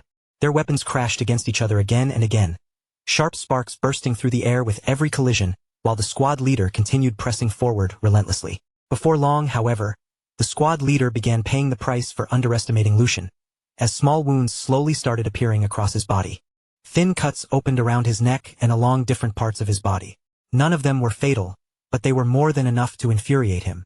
The moment he noticed his own blood dripping down, the expression on his face immediately darkened with rage and humiliation. His attacks instantly became faster and far more savage than before, but that exact moment was precisely what Lucian had been waiting for all along. The instant the squad leader pushed himself too far and overextended during his assault, Lucian's eyes flashed sharply. In a blur of movement, Lucian shot forward like lightning itself, so fast it was nearly impossible to follow with the naked eye. Then, in one devastating motion, he unleashed a deadly strike without the slightest hesitation. The blade flashed through the air and severed the squad leader's hands instantly. Agonizing pain exploded through the man as a loud scream escaped his mouth, and for a brief second he completely lost his composure.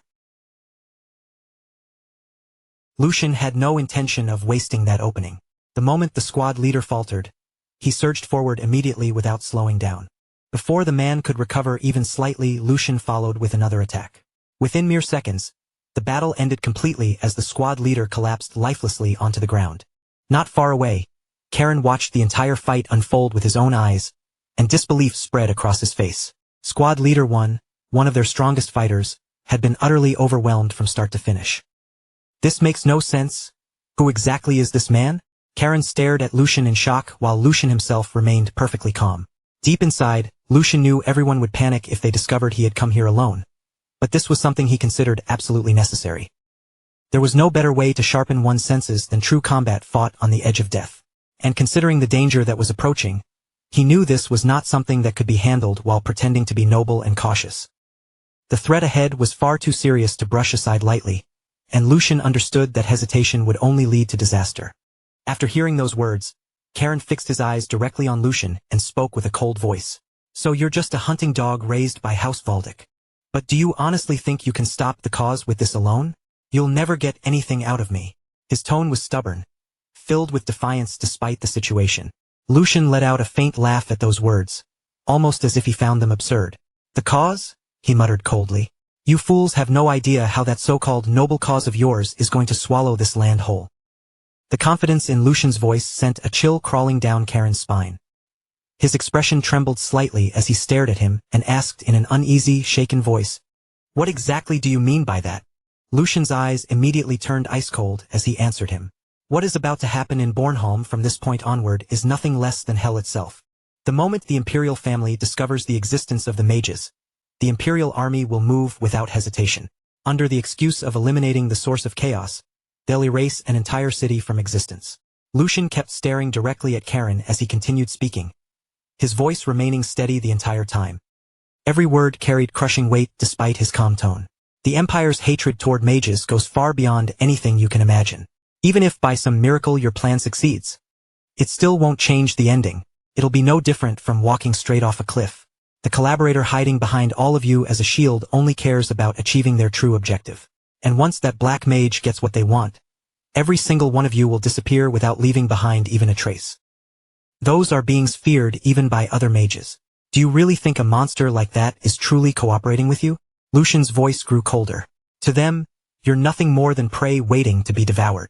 After those words, the surrounding air itself seemed to grow unbearably heavy, yet Karen still refused to retreat. Karen glared fiercely at Lucian while clenching his fist tightly. You're trying to deceive me with smooth words, he shot back.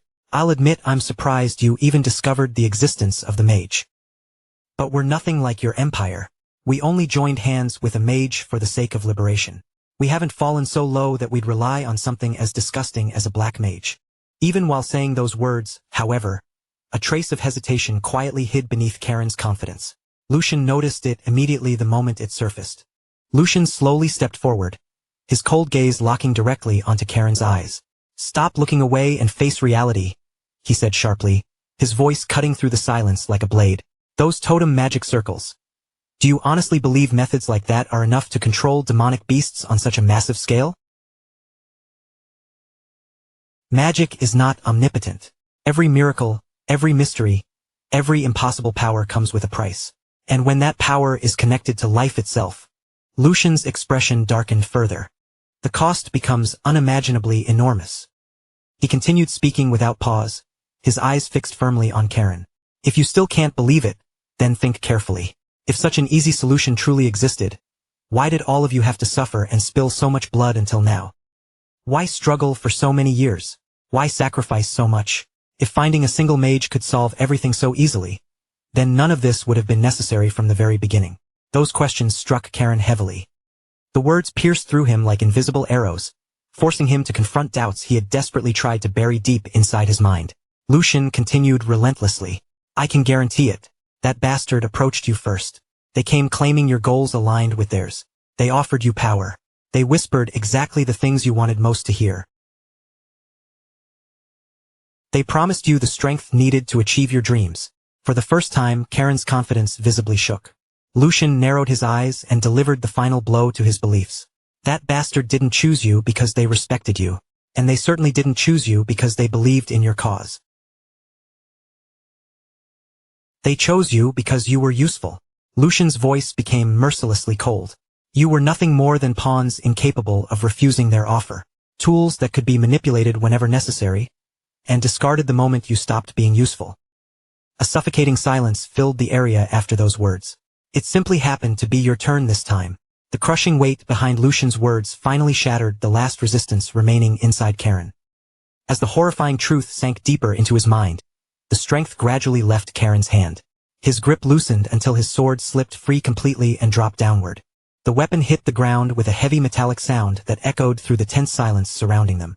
Karen's face had already turned pale with disbelief as he stared blankly at Lucian. "So, we were being manipulated from the very beginning. What exactly are you trying to do here?" Karen asked in confusion and frustration. "Why are you telling me all of this when I'm supposed to be your enemy? If things keep going like this, then we're doomed to destruction either way." Lucian remained silent for a brief moment. Then, without rushing, he slowly revealed his face before Karen. The instant Karen saw him clearly, his eyes widened violently in complete shock. His entire expression froze as though he could not believe what was standing in front of him. That revelation struck him even harder than every argument Lucian had made until now. Looking directly at Karen, Lucian spoke again in a calm yet unwavering voice. "Because that isn't the ending I want." Lucian's voice remained firm. "Now make your choice. Will you continue being used until you disappear in misery? Or will you work with me and stop the disaster that's about to engulf Bornholm?" The question lingered heavily between them, leaving Karen completely speechless. While he stood there struggling to process everything he had just learned, the scene abruptly shifted elsewhere. A moment later, the story moved away from the battlefield entirely and transitioned to a completely different location. Inside a massive building, Lucian stood quietly in place. Lucian stood quietly beside the window, the scenery outside stretching far into the distance beneath the dim light. Several sheets of paper rested tightly in his hand, each one filled with the information he had painstakingly gathered piece by piece. His eyes remained fixed beyond the glass, but his mind was racing endlessly as every clue, every report, and every strange incident began linking together inside his head. The silence around him only made his concentration feel heavier. As he stared into the distance, countless thoughts continued connecting one after another, weaving together into a single conclusion. All the scattered fragments that once seemed unrelated had finally aligned perfectly, forming a complete picture at last. At that moment, Lucian finally understood everything. The truth behind this entire incident had revealed itself to him completely. His eyes narrowed sharply as his grip tightened around the papers in his hand. "I figured it out," he said in a cold voice. "The true enemy hiding behind the Empire Liberation Alliance." A dangerous intensity filled his gaze as the realization settled in. "We're going to catch that bastard." The instant those words left Lucian's mouth, the members of the Black Lions standing nearby reacted immediately. The mood inside the room shifted all at once. Their leader stepped forward with a grave expression, clearly shaken by the weight behind Lucian's declaration. "Third young master, could you explain what you mean?" he asked carefully. "What exactly do you mean by the real enemy?" Before Lucian could answer, Hugo suddenly froze as an old memory resurfaced in his mind from a conversation they had some time ago. Back then, Lucian had made a strange request that hadn't made much sense at the time. "Could you get me some relics that can ward off kobolds and gnolls?" The memory flashed vividly through Hugo's head, and his eyes widened the moment the pieces connected together. "Young master, don't tell me," Hugo muttered in disbelief. "That request for those relics. Was it so you could personally infiltrate the forest where those Empire Liberation Alliance bastards were hiding?" Shock spread clearly across his face as he stared at Lucian. "Why would you do something that reckless?" Hugo demanded, unable to hide his frustration. "You could have simply ordered me to handle it. If necessary, you could have even hired mercenaries for the job instead." His voice carried both anger and genuine concern over how dangerous such an act had been. But Lucian showed almost no interest in defending himself. "You can save the nagging for later," he replied calmly. "Once this mission is over, I'll listen to all of it." Then his tone grew much heavier, the seriousness in his eyes becoming impossible to ignore as he continued speaking. "I absolutely needed to confirm everything with my own eyes and ears." Lucian spoke firmly without hesitation. From the unnatural signs behind the massive demonic beast migration, to the real reason a rebellion broke out in Bornholm, a fortress the entire empire believed could never be breached. Every word carried the weight of certainty he had earned himself. Lucian slowly turned to face everyone gathered inside the room. The atmosphere immediately tightened as every pair of eyes focused on him. "And now," he said quietly, "I finally know the truth." The tension became suffocating. Then he revealed the name behind everything. The Black Mage, Jude de Grec. The moment that name was spoken aloud, several people visibly stiffened in fear. Even among seasoned fighters, the name alone carried an unsettling reputation. "He possesses an abnormal form of magic," Lucian explained grimly. "A power that allows him to control demonic beasts and forcibly twist them together into grotesque fused creatures." The horrifying behavior of the monsters appearing throughout the region suddenly began making terrible sense. "All of the strange demonic beast activity happening across this territory," Lucian continued, "has been orchestrated according to his design." Silence swallowed the room completely after those words. As the true scale of the situation became clear, the expressions around him slowly darkened with shock and dread. Without the slightest hesitation, Lucian continued speaking. "To someone like him, even the Empire Liberation Alliance is nothing more than disposable pawns." His voice was cold and merciless, carrying no doubt whatsoever. "If we fail to stop him now, this land will soon become the site of an unimaginable massacre." Everyone present could hear the urgency hidden beneath Lucian's calm tone. At this point, the threat was far beyond a simple rebellion or an ordinary monster outbreak. There was a mastermind operating from the shadows, manipulating both humans and demonic beasts alike for some unknown objective. After letting those words sink in, Lucian delivered his final decision to the room. "From this moment onward, we will operate independently." The members of the Black Lions exchanged uneasy glances with one another, but Lucian's expression never changed in the slightest. Then he added something even more shocking. "Even if it means making an enemy out of Brother Tristan." The room instantly fell dead silent. The moment those words were spoken, everyone understood there was no turning back anymore. The hunt for the Black Mage Jude de Grec had officially begun, and no matter who tried to stand in his way, Lucian was fully prepared to challenge them all in order to stop the catastrophe rapidly drawing closer. He refused to allow Bornholm to descend into bloodshed and collapse into ruin beyond salvation. The story shifts one more, this time plunging deep into a pitch-black forest where the night hangs heavy and still. Beneath the vast, silent sky, a lone hooded figure stands completely by himself among the trees. His gaze never leaves a single star burning above the dense canopy. He studies that distant light with unnerving focus, watching every flicker and every subtle change as though the fate of something far greater rests within it. That star is meant to determine the final fate of Bornholm. Yet instead of fading away as it should, its glow only grows stronger with each passing moment. Slowly lowering his eyes, Yu looks down at the strange mark deeply carved into the center of his palm. A sour, bitter expression settles across Yu's face as he silently reflects on his situation. If he had never entered that binding contract with the old man, Jude de Grec, he would have abandoned this cursed place without hesitation long ago. From the very beginning, you knew getting involved in this matter had been a mistake. He should never have allowed himself to become tangled in something this dangerous. An overwhelming sense of dread slowly tightens around his heart. You begins wondering whether the situation has truly become as disastrous as it appears, and whether there is even one remaining path that could let him escape alive. Grinding his teeth in frustration, you curses the day he became involved with the Empire Liberation Alliance. No matter how desperately he tries to avoid trouble, fate always seems determined to drag him straight into another disaster. As he stares into the darkness, one final thought crosses his mind. The people currently working beside him have no idea what they have really done. None of them realize that they signed a contract with a black mage. To those fools, one mage may seem no different from another. But the truth is far more sinister than they understand. Black mages are the closest thing this world has ever known to pure evil. As that thought settles in his mind, Yu's attention shifts toward a lonely house hidden between the trees. Then, from somewhere inside that dark and isolated house, terrified cries suddenly tear through the silence of the forest. Inside, a young girl desperately begs a man for only a single sip of water. Tears stream down her face as she explains that her little brother is slowly losing consciousness. Nearby, the boy shivers helplessly against the cold, weakly whispering that he is freezing. They are only innocent children, yet the man begins walking toward them with a terrifying purpose in his eyes. Seeing that there is no one else left to protect him, the older sister throws herself in front of her brother. She cries out apology after apology, begging the man to spare the little boy's life. She pleads with him to take her instead, insisting that he can do anything he wants to her as long as her younger brother is allowed to live. Her desperate sobs fill the house and echo through the empty rooms, but none of her cries change the man's heart.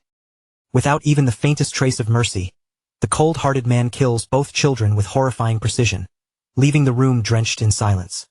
When everything finally becomes still, he calmly kneels beside their lifeless bodies. A small crimson orb begins rising from them, glowing faintly in the darkness, and he reaches out to collect it. Fresh blood completely covers his hands.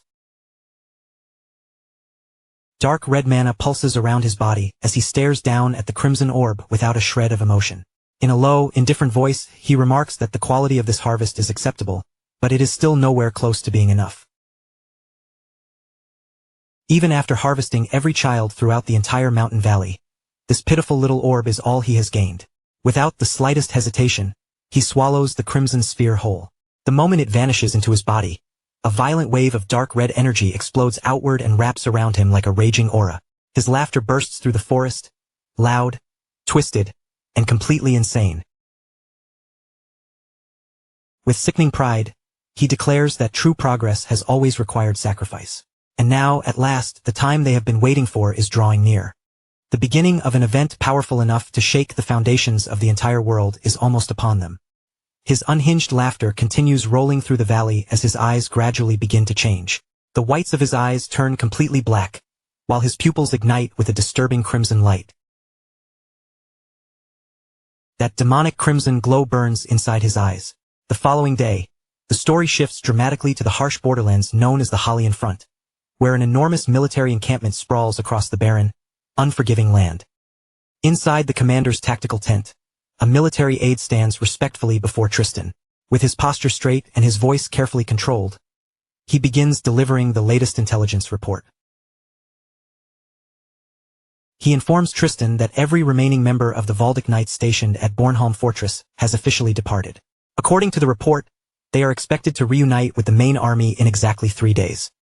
The aide then brings up another critical development. The third young master has recently been buying unusually large quantities of specialized relics, all of them specifically designed to repel gnolls and kobolds. Their investigation also reveals that the young master has personally contacted numerous local mercenary captains.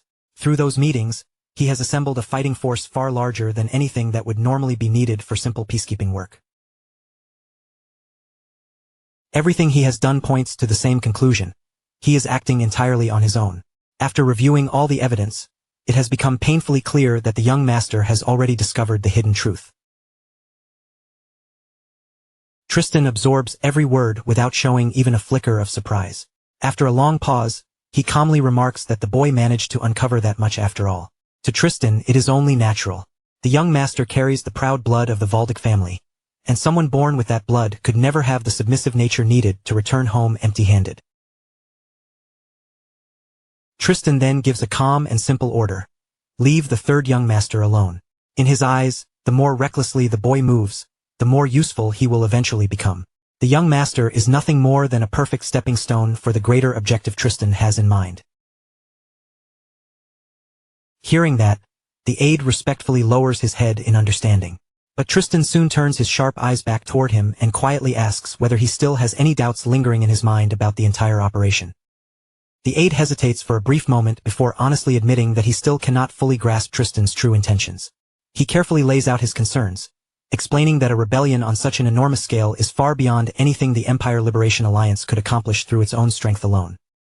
Their investigation has already uncovered deeply abnormal movements among both the gnolls and the kobolds.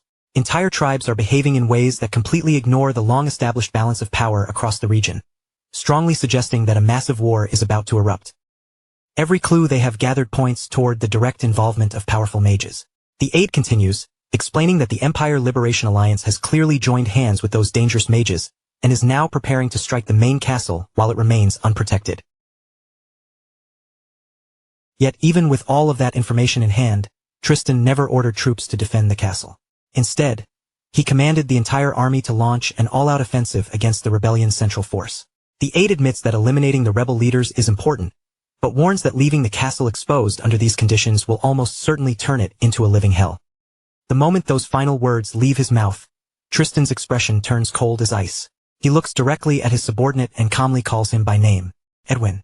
Then, with his face giving away nothing at all, Tristan asks him a single quiet question. Tristan fixes his eyes on Edwin and asks, in a calm and emotionless voice, why any of those concerns should matter in the first place. The coldness behind those words sends an immediate chill through the entire tent. Edwin instantly catches the terrifying flash in his commander's eyes. Before Edwin can even organize another thought, Tristan slowly rises from his chair. The pressure radiating from him becomes almost unbearable, crushing the air inside the tent. Edwin instinctively drops into a deep bow, his entire body trembling as he hurriedly apologizes for speaking beyond his place. He desperately begs Tristan to forgive him, terrified that he has crossed a boundary he never should have touched. Tristan begins walking toward him without any hurry, but every step carries an invisible weight that makes the silence inside the tent even more suffocating. When Tristan finally stops in front of his subordinate, he calmly admits that Edwin's strategic assessment is completely reasonable. His concerns are logical, well-founded, and not wrong in the slightest. But then Tristan's expression grows colder than before. He quietly adds that every one of Edwin's arguments would only matter if the current Bornholm still possessed any value worth protecting. Without softening his tone, he begins explaining the brutal political reality. Bornholm is blessed with vast natural resources, hugely profitable sea routes that support international trade, and an extremely valuable strategic position. It stands as one of the Empire's most important border regions, a place whose location alone gives it enormous military and political significance. Because Bornholm holds such importance, the Empire poured endless wealth, military strength, and constant support into the region for countless years. Every bit of that investment was made with one expectation in mind. Bornholm would stand as an unbreakable shield against hostile foreign nations. Instead of protecting the Empire's interests, the local lords betrayed the trust placed in them. Behind closed doors, they joined hands with one another and used every piece of imperial support only to strengthen their own position. They used that support to expand their influence and feed their endless greed. According to Tristan, peace has lasted for far too long. When peace continues without resistance, corruption inevitably spreads, and collusion eventually gives birth to dreams of independence. Those greedy nobles have become no different from the rebels themselves. While the rebel army attacks from beyond the borders, these selfish lords have been slowly devouring the empire from within. That is why Tristan declares that the time has finally come for a complete and merciless purge. Once their lands are devastated and their people are driven into unbearable suffering, those arrogant nobles will lose every scrap of political power they possess. Then they will have no choice but to accept whatever chains the imperial throne decides to place around them. Tristan openly admits that countless innocent people will die, but to him, those lives are simply the unavoidable cost of reaching a far greater goal. With absolute conviction in his eyes, Tristan gives this ruthless strategy one chilling name: total purification. The story suddenly shifts away from the military camp and moves to an entirely different place.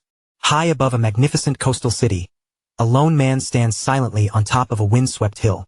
Far below him, endless green forests and wide open fields stretch toward the sparkling sea, creating a breathtaking view across the distant horizon. Strong winds sweep over the hill as the man watches the city without saying a word. A few moments later, several hooded figures quietly emerge behind him, moving so silently through the grass that they seem more like shadows than people. They stop a short distance behind the lone man. Then one of the hooded figures respectfully steps forward, preparing to deliver an important report. He reports that the mission assigned to them has been brought to a successful close, and most importantly, every single member of the group has made it back safely. Following their orders to the letter, they personally passed the vital intelligence to Raymond of the Black Lions. At the same time, they made one condition unmistakably clear. Their organization's involvement must remain completely hidden. The man gives a simple nod in response, calmly thanking them for handling the assignment so swiftly and carrying it through without any trouble. His gaze never leaves the far-off horizon. Standing quietly in place, he lets his thoughts drift through everything that has unfolded up to this moment. The roads chosen by the two young masters have now split beyond repair. One has willingly taken up the weight of bloodshed, convinced that sacrifice is the only price that can lead him to his desired end. The other, however, has turned his back on that same road entirely and stepped toward a future of his own choosing. Silence lingers between those thoughts for a long moment. Then he reminds all of his subordinates of the sacred responsibility they have carried from the very beginning. They are His Grace's eyes and ears, hidden in the darkness and existing only to watch. Above all else, they must never directly interfere in the personal conflict unfolding between the two rival sons. Even so, there is one small thing he believes they can still allow themselves to do. From the shadows, without ever revealing their presence, they can quietly wish both young masters well as each continues down his own path toward destiny. At last, the mysterious man's identity comes to light. He is Edwin, the legendary head of the Valdic intelligence organization, a figure feared throughout the world by the name Golden Eye. Edwin was legendary chief of the Valdic intelligence organization, a man whose name inspired fear across the world. To allies and enemies alike, he was known by one unforgettable title, the Golden Eye. Several days before Lucian was officially dispatched to Bornholm, Edwin arranged one final private meeting with Sigmund, hoping to settle the matter before the operation was set in motion. With his gaze fixed on Sigmund, Edwin quietly admitted that the situation had developed exactly as the older man had predicted, without the slightest deviation from his expectations. Just as Sigmund had foreseen, Lucian had been chosen to command the mission to Bornholm. Yet when Edwin delivered the news, Sigmund's expression remained completely unchanged, as though the outcome had never been in doubt. Still perfectly composed, Sigmund explained that neither the second nor the fourth son stood to gain anything meaningful from the current crisis. Because of that, neither of them had much reason to involve themselves or interfere with the mission. The third son, however, faced an entirely different situation. His influence was expanding at a remarkable pace, and with that momentum carrying him forward, he would naturally seize this opportunity to increase his power, strengthen his position, and secure a firmer place in the struggle for succession. Edwin listened without interrupting, then raised another possibility. What if the third son's ambition caused him to destroy himself instead? There was, after all, a hidden truth buried beneath the entire operation, a truth known by almost no one. Edwin could not rid himself of the uneasy feeling that the crisis was far more dangerous than anyone realized. Controlling the mercenaries was merely one small fragment of a much larger scheme. The true threat was hidden far deeper beneath the surface. Sigmund gave a slow nod and replied that he would already be satisfied if Lucian managed to recognize even that much on his own. If Lucian followed every command without ever questioning its purpose, he would become nothing more than Tristan's obedient puppet. Once that happened, his chances in the succession race would vanish completely. He would remain another man's tool forever, never developing the will to stand on his own. After a thoughtful silence, Sigmund spoke of the principle by which he had always raised his children.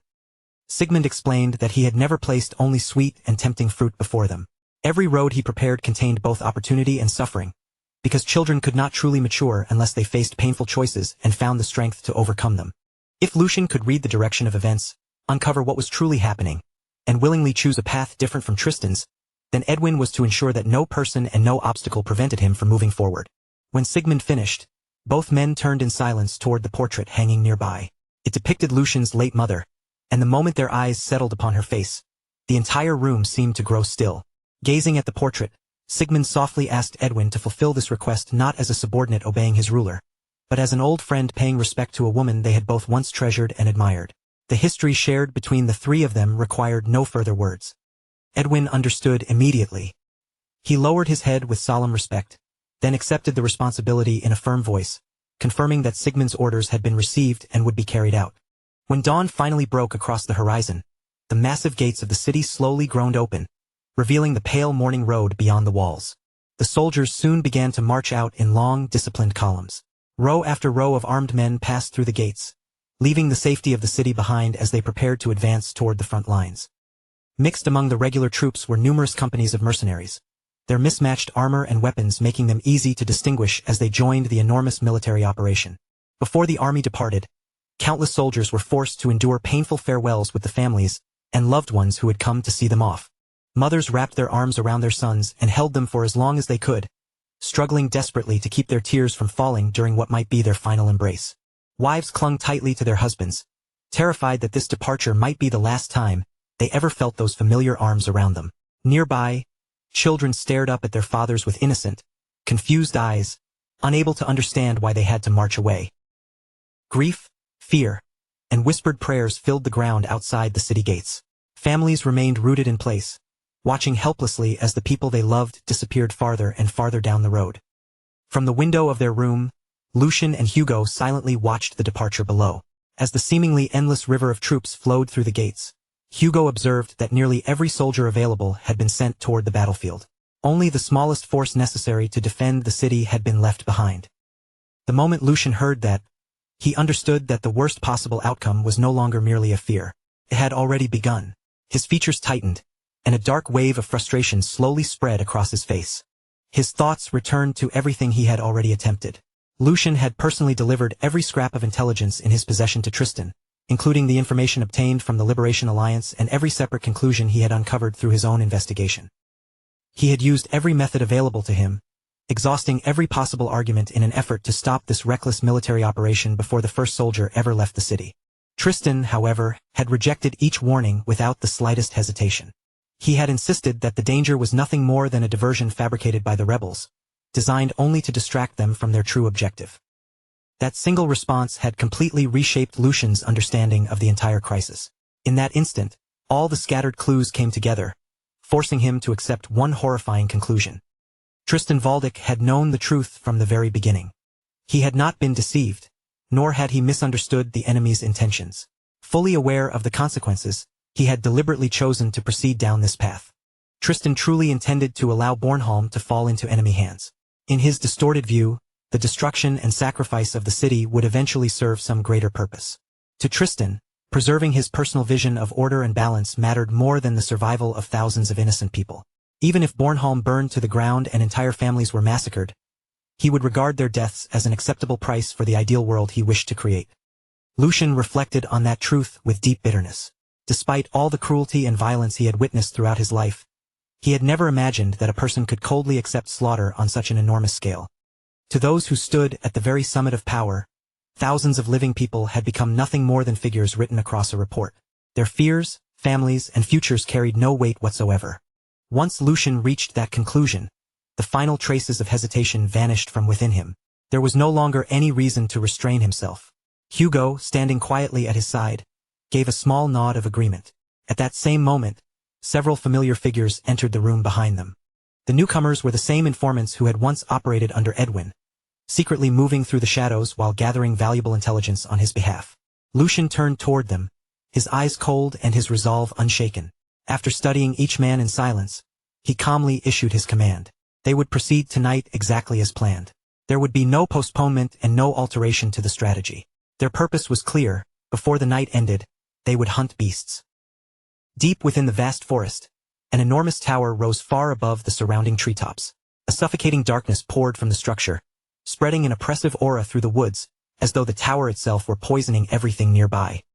Even the forest beneath its shadow had fallen into an unnatural silence. Around the outer perimeter of the tower, guards patrolled continuously in pairs, scanning the trees and thick undergrowth for the slightest sign of an intruder. As two guards followed one of the narrow paths through the woods, one of them released a long, exhausted sigh and began complaining to the companion walking beside him. He muttered that only a few more miserable days remained before he could finally leave this wretched hellhole behind and never have to look at the place again. Of all the assignments he could have received, he had somehow been chosen to guard that cursed mage. The terrifying screams leaking from inside the tower never seemed to stop, no matter how many hours passed. The cries continued through both day and night, while no one stationed outside had any idea what kind of gruesome experiments the old mage was performing behind those walls. Worse still, his requests for rare and outrageously expensive materials arrived without end. No matter how many supplies were delivered, the old man always demanded more. The guard spat bitterly onto the forest floor, then covered his nose with a disgusted expression. Even so, he claimed that the endless requests were not the worst part of serving there. The true horror was the thick stench of blood that permanently surrounded the tower. It was so strong that anyone passing nearby could tell the mage must have slaughtered hundreds of people inside. His bald companion gave him a light pat on the shoulder, then quietly urged him to watch what he said. The bald guard admitted that he understood the frustration. Everyone assigned to the tower felt the same revulsion and unease. Still, regardless of how horrifying the place was, they could not risk speaking recklessly, because the success of the entire operation depended upon those mages. Until the operation was complete, they had no choice but to endure the screams, the smell, and the endless demands while continuing to perform their duty. With that, the two guards moved deeper along their patrol route through the dark and deeply unsettling forest. As they pushed farther through the brush, the bald guard explained the larger plan. While their main forces occupied the allied army, the mages were expected to break through the castle with their magic and capture its lord, giving them their only bargaining chip against the Empire. For the mission to succeed, the tower had to remain perfectly protected. He then reminded his partner that he had personally witnessed the mage's terrifying power. They had both seen the old mage commanding those grotesque monsters, as well as the younger mage who could drag a meteor down from the sky. The bald guard admitted that he despised them just as much as anyone else did, but for the sake of their greater cause, they had no choice except to endure it. However, as the bald guard continued several steps ahead, the companion following behind him was suddenly seized from the shadows. Before he could make a sound, Lucian's hidden men dragged him silently into the darkness. Completely unaware of what had happened behind him, the bald guard continued speaking and finished his sentence. At that very moment, Edwin's soldiers looped a rope around his companion's neck and pulled it tight before he could cry out. With one swift motion, they hauled the captured guard high above the forest floor. His legs kicked soundlessly in the darkness as the rope crushed his throat, allowing Lucian's men to suffocate him without alerting anyone near the tower. The bald guard suddenly comes to a halt when he realizes the man behind him has stopped answering. Unease flickers across his face as he slowly turns around and demands to know what that strange noise was. Before the bald guard can even understand what is happening, one of Edwin's soldiers slips silently out of the darkness behind him. In a single smooth movement, the soldier presses the razor-sharp edge of a dagger firmly against the man's exposed throat. Panicking, the bald man reaches desperately for the sword at his waist, but he is already far too late. Edwin's soldier moves without hesitation, dragging the blade cleanly across his throat before the weapon can ever leave its sheath. The sudden burst of violence sends a flock of nearby crows exploding from the trees. Their wings beat wildly through the air as their harsh cries fill the forest with a loud and chaotic racket. At that very moment, attention shifts to another pair of guards making their usual patrol through a nearby section of the perimeter. One of the guards glances toward the trees and complains that those damn crows are making far more noise than usual today. His partner tells him they should finish checking the perimeter as quickly as possible, then head back down before anything else happens. But the instant those words leave his mouth, a blade flashes through the darkness. Before either guard can react, both of their severed heads are sent spinning through the air. As the crows erupt into another wave of shrill screeching above the blood-soaked ground, two lifeless bodies collapse beneath the canopy. Standing calmly over them is the man who eliminated both guards without the slightest effort, Lucian himself. Meanwhile, the Liberation Alliance's main army remains trapped in a tense standoff against the combined forces of Valdic and Bornholm along the front lines. Behind that confrontation lies a plan that is simple in theory, yet unbelievably dangerous to carry out. Their first goal is to draw the kingdom's strongest troops away from the castle, forcing every soldier and commander to concentrate on the battle unfolding ahead. Then, once the fortress has been weakened and left exposed, the Alliance's mages will unleash enough destructive magic to bring the castle crashing to the ground. Tristan understands exactly what the Liberation Alliance is attempting. He has already seen through every part of their strategy. Yet rather than crushing the plan immediately, he is deliberately allowing it to continue, because the unfolding chaos also happens to serve his own hidden purpose. That has created an incredibly fragile balance between the two sides, with each faction quietly taking advantage of the other while carefully concealing what it truly intends to accomplish. Even so, whether Tristan has uncovered their strategy or remains unaware of it does not change one crucial fact about the coming attack. Bringing down a fortified castle is never an easy undertaking. A genuine siege requires an overwhelming number of soldiers, mountains of supplies, enormous resources, and enough time to slowly wear the defenders down. And even when an invading army possesses every one of those advantages, victory is still far from guaranteed. The attackers must struggle uphill from the very beginning, because every part of a castle is designed to give the defending force the upper hand. Throughout the long history of warfare, sieges have consistently ranked among the most brutal and difficult battles imaginable. Those protected behind thick walls and fortified gates naturally possess an enormous advantage over anyone attempting to break their way inside. Lucian continues examining the situation with a calm, focused expression. As he pieces everything together, he points out that the Liberation Alliance is attempting something that should normally be considered completely impossible. Rather than sending its full army to storm the fortress, the Alliance has chosen to carry out the operation with little more than a small, carefully selected detachment. That group does not possess the manpower, supplies, siege equipment, or resources normally needed to seize such a heavily defended stronghold. With every conventional possibility ruled out, Lucian realizes there can be only one explanation. The mages accompanying the Liberation Alliance must possess enough raw destructive power to overturn the impossible odds of the siege all by themselves. Those mages are far more than another unit within the Alliance's army. They are the core of the entire operation, its most devastating weapon, and the one essential reason this seemingly impossible assault has any chance of succeeding. Once Lucian reaches that conclusion, he declares that they have been handed the perfect opportunity. While everyone's attention remains locked on Tristan and the battle raging along the front, Lucian's group will avoid confronting the enemy army directly. Instead, they will strike unseen from the shadows and eliminate the mages themselves. The moment those mages are taken out, the Liberation Alliance's entire strategy will crumble around them. The war can be stopped before it ever has the chance to truly begin. Lucian and his squad are not merely preparing to win a single battle, they are about to flip the entire board with one decisive move. Not far away, hidden from the outside world, lies a secluded cave swallowed almost entirely by darkness. The only light inside comes from the faint and unnatural glow of a magical artifact. Within the cave, a young man paces frantically from one side to the other, unable to remain still for even a moment. He repeatedly rakes his fingers through his hair, bites anxiously at his nails, and mutters that the entire situation is complete madness. Nothing about it makes any sense to him. In his mind, the person who created this plan can only be a complete psychopath, someone willing to throw away every trace of logic and common sense. His thoughts spiral out of control as he desperately tries to identify the exact moment everything went wrong. Was it when the Liberation Alliance claimed they had rescued him from the Imperial Army? Or had the real mistake come when he accepted their irresistible offer without stopping to question it?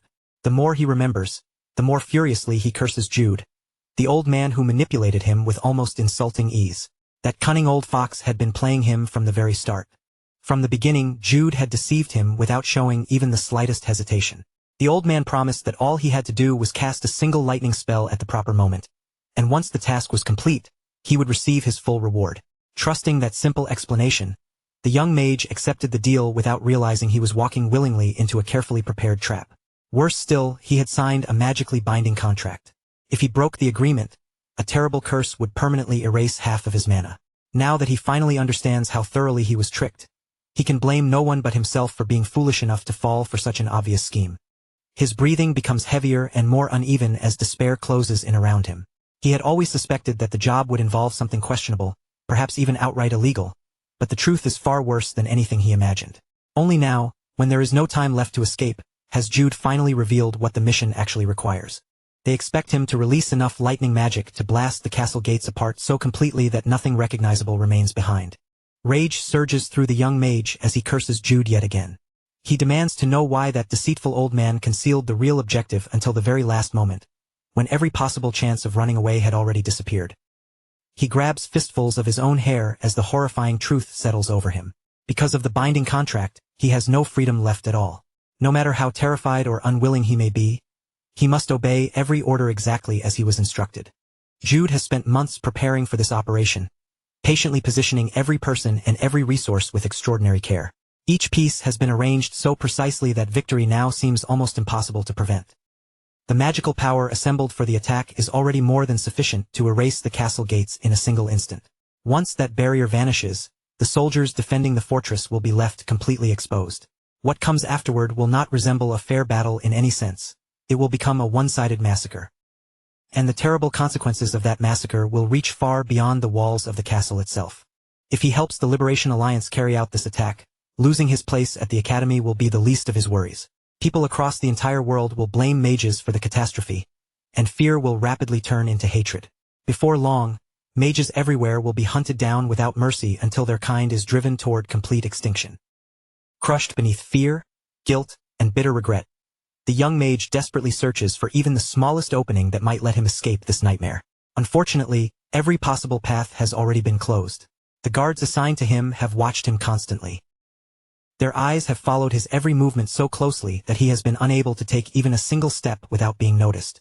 Just as the last of his hope begins to disappear, however, he senses that something around him has suddenly changed. The atmosphere within the cave shifts so subtly that most people would never have noticed it. The young mage freezes in the middle of the chamber as his instincts warn him that something is terribly wrong. Only then does he understand that while his mind was consumed by Jude and the impossible situation trapping him, he completely overlooked something unbelievable. The guards who had been breathing down his neck only moments earlier are nowhere to be seen. Confused and increasingly suspicious, he slowly scans the cave, wondering how men who had refused to leave him alone for even a second could vanish without producing a single sound. Realizing that something serious must have happened, the young mage immediately activates his magic, sending it beyond the cave so he can investigate exactly what is happening outside. As his magical senses spread across the surrounding area, an unbelievable sight appears before him. The guards who had watched him every second are now lying dead one after another, each of them silently eliminated by Lucian and his squad before they had the slightest chance to respond. The young mage pushes his magical perception even farther outward, searching beyond the fallen guards for whoever is responsible. Carefully following the traces left behind, he begins tracking the intruder's movements through the surrounding darkness. Before long, he locates Lucian's squad and watches them advance with perfect discipline and absolute precision toward one specific destination. The instant he realizes what their true objective must be, the crushing despair inside him finally begins to loosen its grip. A faint spark of hope slowly returns to his frightened eyes. Barely daring to believe what he is sensing, he lowers his voice and quietly whispers that perhaps he is not going to die today after all. Far from the hidden cave, attention shifts to the tower belonging to the Mad Mage, an ominous place surrounded by such an eerie and oppressive presence that the very air around it feels suffocating. The farther anyone ventures into the tower, the heavier and darker that oppressive atmosphere becomes, as though the structure itself is trying to swallow every trace of light. The staircase descending beneath the tower is drenched in blood, creating a horrifying warning long before anyone reaches the laboratory hidden below. At the bottom, deep within a concealed underground chamber, the true nightmare waits in silence. From somewhere inside the chamber, a desperate voice echoes through the blood-stained room, pleading again and again for only one thing: death. Helpless and unable to move, someone lies sprawled across an examination table. At the center of the laboratory stood a table, completely surrounded by a radiant magic circle whose eerie light pulsed across its surface. Lying helplessly before him, a broken man pleaded with the Mad Mage to finally end the torment that had consumed his body. He was no longer asking to be rescued or returned to normal. Through the unbearable agony, he begged only for death, desperate for the pain to finally stop. But the Mad Mage offered him no pity at all. He merely released a disappointed sigh and mocked the man for failing to survive even one full month this time. He confessed that he had expected far more from this particular test subject. After all, a holy knight was an extraordinarily rare specimen, which made this failure considerably more valuable and more frustrating than the others. Slowly shaking his head, the Mad Mage complained that the situation had become rather troublesome after everything he had already invested in the experiment. He had poured an enormous amount of time and effort into the procedure, yet the knight was now almost impossible to recognize. His head had warped into that of a massive lizard, while grotesque reptilian flesh covered large sections of his mutated body. As the Mad Mage stepped closer, he calmly reminded the knight of the fearless words he had once spoken. Had this not been the very man who proudly declared that he would stop such evil and defend justice? Gazing down at the knight's monstrous condition, the mage coldly asked whether this miserable form was truly the justice he had once boasted about. With deliberate cruelty, he pointed out that the knight could no longer protect even his own ruined body. Upholding justice or taking revenge for the comrades who had died beside him was now completely beyond his reach. Then an empty, emotionless smile spread across the mage's face. He told the knight to endure the suffering for just a little longer, because when this journey finally ended, he would be nothing more than another slab of lifeless meat dangling from a hook. And this horrifying procedure was not some isolated act of madness. The nightmare unfolding inside the laboratory had happened many times before.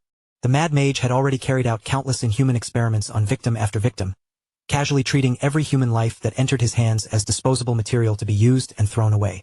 As the knight fought desperately to remain conscious, waves of painful memories suddenly surged through his fading mind. He remembered the day he and his fellow holy knights marched into this tower, determined to capture the Mad Mage and put an end to his atrocities. They had expected a glorious confrontation, but instead, every one of them walked directly into a living nightmare. Their mission collapsed almost immediately into a savage, one-sided massacre. Terrifying chimeras descended upon the holy knights, slaughtering his comrades one after another without hesitation or mercy. Just moments before one of his closest companions was brutally torn apart, the man used his final strength to scream for the knight to escape, calling out to him one last time as Sir Knight. That heartbreaking memory slowly dissolved, and the cruelty of the present flooded back into his mind. Grief, guilt, and the unbearable shame of failing to save his companions crushed what little strength he still possessed. At last, the knight's tortured body reached its absolute limit. Unable to endure even another moment of suffering, he released one final, quiet breath and died upon the table. The Mad Mage watched without emotion as the final trace of life disappeared from his newest subject. Clicking his tongue in irritation, he realized that yet another failed experiment would now have to be disposed of. Still, he quickly decided that the entire attempt had not been worthless. At the very least, the procedure had confirmed one important discovery. A body already capable of handling mana could survive the transformation far more effectively than an ordinary one. More importantly, the younger the vessel was, the greater its chances of surviving successfully. Yet while he calmly considered these results, his expression abruptly sharpened. His heightened senses had detected a strange disturbance somewhere close to the laboratory. The Mad Mage narrowed his eyes, immediately wondering whether Colin had done something unbelievably foolish again. With careful, unhurried movements, he turned his attention toward the laboratory entrance. There, standing completely alone in the doorway, was a silent figure. For someone to enter this hidden place without the Mad Mage noticing their presence until that very moment was remarkable all by itself. The figure remained perfectly calm, showing not even the slightest trace of fear. It was none other than Lucian. The Mad Mage fixed his gaze on the unexpected visitor, and the two silently locked eyes across the laboratory. At last, the Mad Mage broke the heavy silence. His voice remained cold and controlled as he calmly remarked that he certainly could not remember ever sending Lucian an invitation. Without wasting even a heartbeat, Lucian quickly reunited with his knights, restored their formation, and led them forward at full speed toward the distant battlefield. As the group pressed onward, one of the knights silently considered what war truly represented. A battlefield was never some training ground where warriors sharpened their skills or gradually grew stronger. It was a place built entirely upon destruction, a merciless hell that could twist ordinary people into strangers they could no longer recognize. Once the killing began, common sense, bravery, and even the idea of justice became completely meaningless. The moment someone faced genuine murderous intent, raw fear would seize control of their body before they could resist. Their muscles would lock in place, leaving them frozen exactly where they stood. Under the crushing certainty of approaching death, every other thought and emotion would be swallowed whole. As those grim thoughts passed through the knight's mind, memories of a horrifying battlefield soaked in blood suddenly rose from the depths of his past. Soldiers had butchered one another without the slightest mercy, while severed heads, mangled limbs, and shattered corpses lay scattered across the blood-stained ground. Anyone forced to stare at such a waking nightmare for too long would eventually have their mind torn apart, leaving them as little more than a broken and helpless fool. And yet, despite all of that, the third young master standing before them was completely different from any ordinary newcomer. The steady determination burning within Lucian's eyes could never have belonged to someone entering a true battlefield for the very first time. Meanwhile, a short distance away, another mercenary squad had gathered in one place to catch their breath. Before any of them received even the slightest warning, Lucian appeared among them and severed their squad leader's head with one swift motion. The surviving mercenaries stood completely frozen, their faces filled with disbelief as their minds struggled to process what had happened right in front of them. At that exact moment, a crushing aura burst from Lucian's body and spread across the area. Its presence was so terrifying that even another squad farther away could clearly sense its overwhelming pressure. Before anyone could recover from the shock or raise a weapon, Lucian vanished from sight once more and reappeared directly behind another unsuspecting mercenary. With a single ruthless blow, he cut the man down without showing even a trace of hesitation. Panic immediately swept through the survivors as they desperately wondered who this terrifying attacker could possibly be. Lucian offered them no answer at all. He remained completely silent, and that cold silence alone was enough to crush what little courage they still possessed. Without speaking a single word, He launched himself forward at unbelievable speed and began slaughtering every mercenary unfortunate enough to stand in his path. His body moved so quickly that several of the mercenaries could not even track his figure with their eyes, much less defend themselves against him. One after another, their throats were opened in flashes of steel, and most of them died before they even realized that Lucian had already reached their side. Only then did everyone finally recognize the horrifying truth. The peaceful and harmless image surrounding the third young master had never reflected his real nature. That gentle appearance had merely been a set of restraints, chains holding back the monster that had always lived inside him. After erasing the entire mercenary squad, Lucian immediately turned toward his next target and continued moving without slowing for even a moment. As he advanced farther across the chaotic battlefield, old memories from his previous life gradually surfaced within Lucian's mind. Even during that former life, missions of this severity had been extremely rare. Each one demanded that he risk his life again and again, with every step dragging him into yet another seemingly impossible situation. A single wrong decision, or even the smallest piece of bad luck, could send a person's head rolling across the ground. Lucian had once believed he would never again wager his life in such a reckless manner. Every mission like this forced painful memories back into his mind, memories he had desperately wanted to bury forever. Above all else, he despised those who concealed their selfish desires behind claims of fighting for some greater cause. He hated the twisted way such people treated the lives of faithful subordinates as disposable tools, sacrificing them without remorse simply to feed someone else's ambitions. For that very reason, Lucian had already reached an unshakable decision. He would personally destroy every individual and every false ideal that supported such disgusting hypocrisy. With that unwavering resolve blazing within his chest, Lucian continued his relentless advance alongside his knights. Before long, the entire group finally arrived near the Black Mage's hidden stronghold. Deep inside a forest untouched by civilization stood a dark, ominous fortress. Countless dangerous creatures surrounded it, with wolf packs, goblins, monsters, and various demonic beasts guarding every possible route toward the stronghold.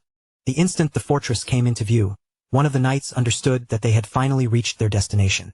At the same time, he remembered that their mission had to be completed before dawn, especially since the enemy had likely noticed by now that its scouting parties had disappeared.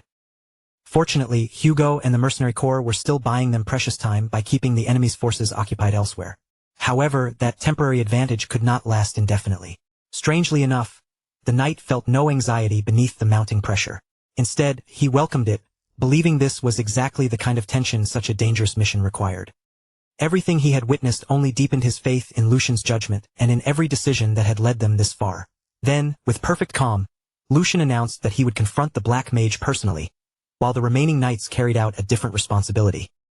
Their sole assignment was to carve open a path through the fortress defenses and stop anyone or anything from interfering with Lucian's confrontation. After hearing those orders, one of the knights could not conceal the confusion spreading across his face. Lucian noticed his doubtful expression and calmly began explaining the reasoning behind the plan. As unbelievable as it might have sounded, the real problem was that the knights themselves were far too powerful. Meanwhile, the Black Mage was nothing less than evil given human form. He was someone willing to use absolutely any method to preserve his life and accomplish his ambitions. A man that cunning would never voluntarily confront several overwhelmingly powerful opponents in a direct battle. Instead, the Black Mage would flee the moment an opportunity appeared, or deliberately unleash some unpredictable catastrophe to create enough confusion for his escape. That was precisely why Lucian considered himself the perfect person to approach him. Compared with the elite knights, Lucian would look like nothing more than an inviting, vulnerable, and defenseless experimental subject.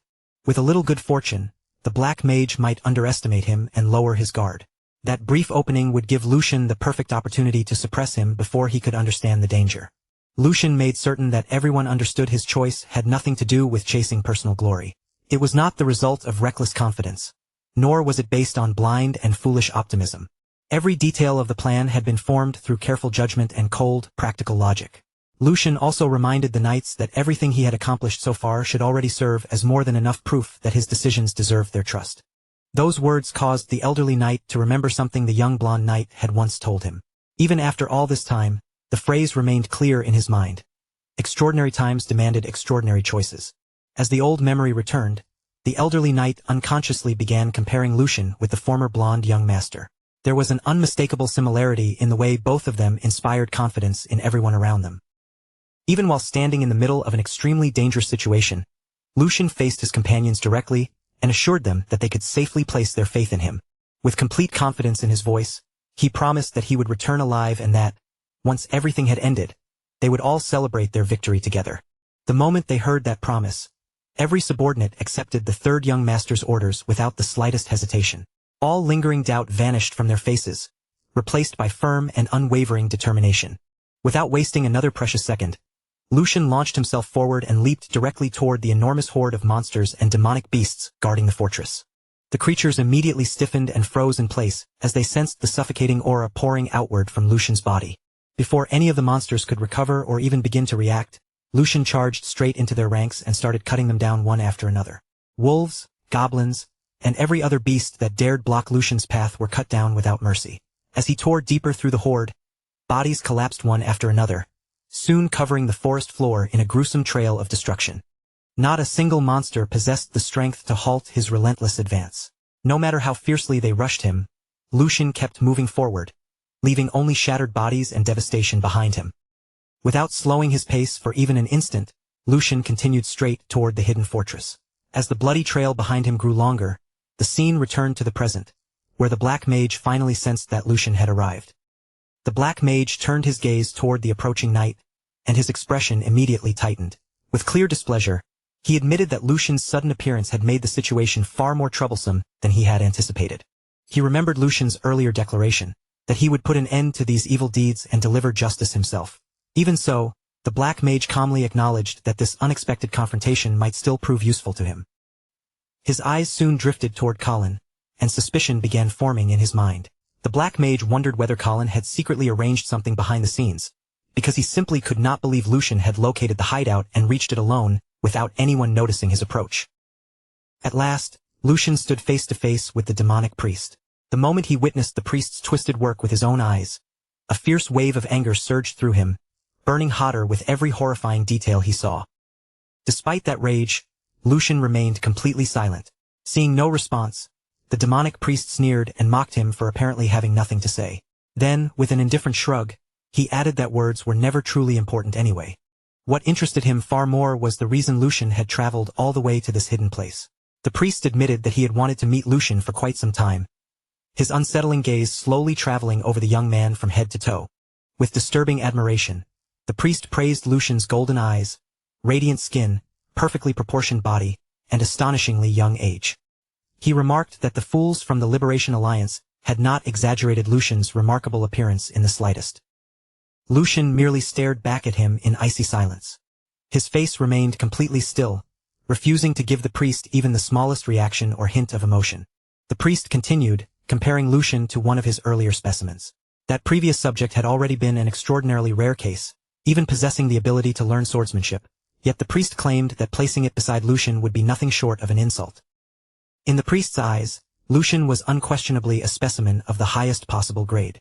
Every sentence that left the man's mouth sounded more revolting than the one before it, but Lucian still forced himself to endure the disgust and remain silent. Nearby, the lifeless body of one of the priest's failed experiments lay stretched across a rough wooden board. Its motionless presence made the already horrifying laboratory feel even colder and more grotesque. Noticing where Lucian was looking, the demonic priest proudly turned toward the corpse. His eyes gleamed as though he were admiring a priceless masterpiece, and he began claiming that he had once believed he had already witnessed every disgusting horror this world could possibly produce. But Lucian, he continued, was an exceptionally rare son of a... That final stream of meaningless insults shattered what little restraint Lucian had left, pushing his anger beyond the point of control. Lucian's patience finally broke apart completely. In a cold, deadly voice, he told the priest to abandon any hope of receiving a painless death, swearing that before this ended, the man would fully understand the crushing weight of every crime he had committed. Rather than taking offense, the demonic priest responded with a calm, amused smile. Tilting his head slightly, he remarked that Lucian possessed an unexpectedly foul mouth for someone raised as a noble young master. The priest admitted that he had never expected Lucian to understand his work. After all, everyone who had ever tracked him down had arrived shouting the same dull accusations, repeating words he had already heard countless times before.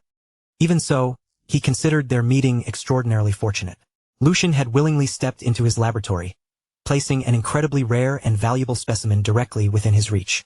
The priest confessed that he had repeatedly failed to achieve the evolution he had pursued for so long.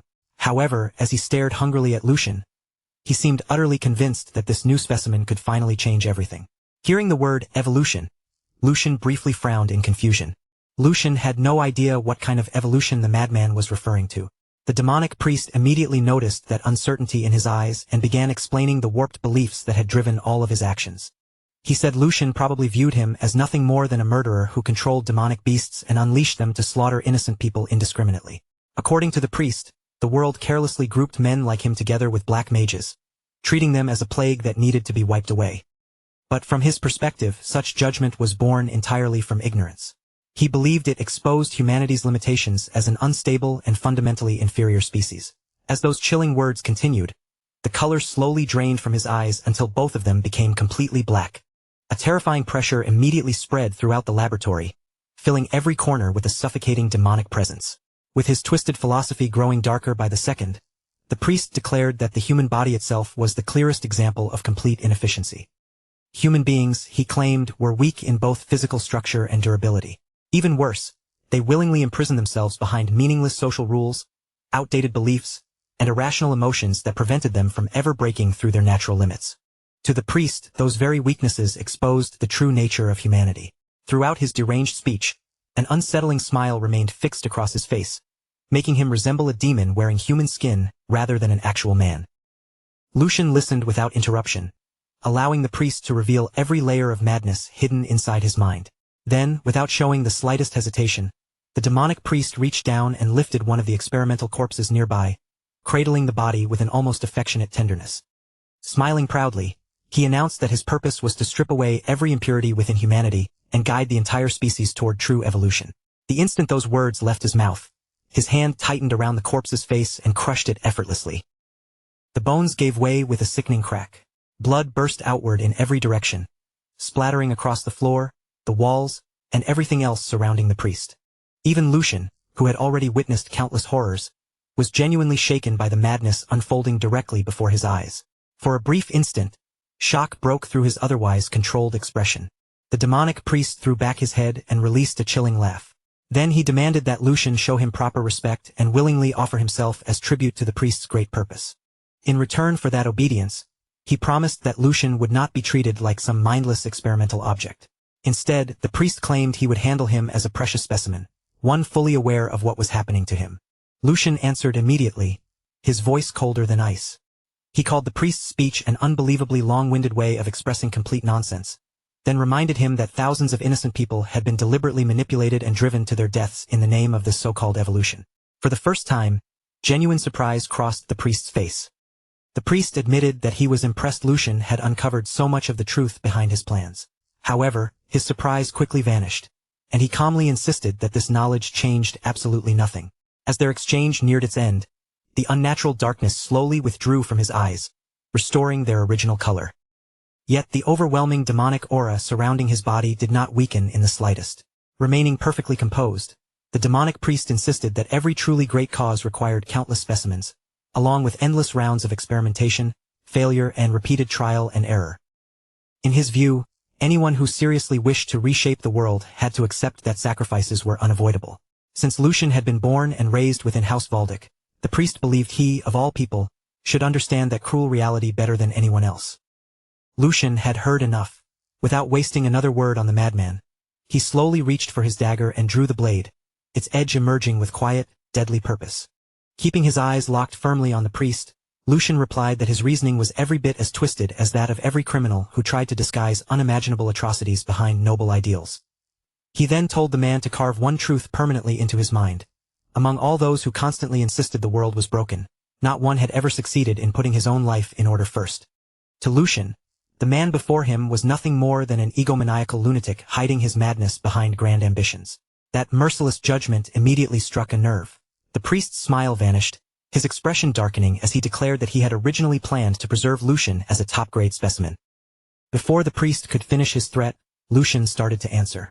However, without offering the slightest warning, the demonic priest suddenly lunged forward and attacked, cutting Lucian's response short before the final words could leave his mouth. Lucian was not about to let such a surprise assault catch him unprepared. The confrontation that had been unavoidable from the moment they met finally erupted into a full battle. Lucian refused to surrender even a single step. The instant the demonic priest struck, he answered with a lightning-fast counterattack, driving his dagger directly toward his opponent with lethal precision. The demonic priest twisted away at the very last second, narrowly avoiding the deadly blade by the smallest possible margin. As their weapons crossed and sparks flashed between them, Lucian reached one firm conclusion. Simply killing this man would never be enough. The thousands of innocent lives the priest had ruined, the grotesque experiments he had performed, and the sick pleasure he had taken from every moment of suffering could never be repaid through one swift and painless death. A merciless monster like this deserved to experience agony before drawing his final breath. Yet across from Lucian, the demonic priest remained unervingly calm, behaving as though neither the battle nor Lucian's killing intent concerned him at all. With smooth, practiced movement, the priest slipped around Lucian and appeared behind him, immediately launching another vicious strike. At the same time, darkness once again spread through his eyes, slowly turning them pitch black. A sinister grin stretched across the priest's face as he laughed mockingly. Although Lucian appeared capable of controlling mana, the priest dismissed that power as nothing more than a weak and desperate struggle. In the very next instant, their attacks slammed directly into each other. The collision unleashed a violent shockwave that shook the entire battlefield, while the force of the impact hurled dust and thick fog into the air, swallowing the surroundings and completely hiding both fighters from view. Then, for one brief and uneasy moment, every sound disappeared, leaving the battlefield trapped beneath a heavy and unnatural silence. A moment later, Lucian stepped calmly out of the thick, swirling fog, his expression steady and completely untouched by panic. Almost immediately afterward, the demonic priest also emerged from the mist behind him, that same disturbing smile still stretched across his face. The priest kept talking as though every second of this battle was pure entertainment to him. With obvious delight in his voice, he urged Lucian to continue resisting, telling him to struggle with every last bit of strength he possessed. When Lucian gave him no response, the priest's voice abruptly twisted into something deeper, harsher, and far more demonic. He loudly proclaimed that the harder Lucian fought back, the more painfully he would be forced to recognize his own limitations. Eventually, he claimed Lucian would finally understand the greatness behind his supposedly noble intentions. Yet Lucian remained completely unmoved by the priest's distorted threats. Not even a flicker of uncertainty crossed his face as he calmly replied that he had heard the man belonged to the beast faction. Now that he had finally seen him with his own eyes, Lucian had to admit that the priest perfectly matched that reputation.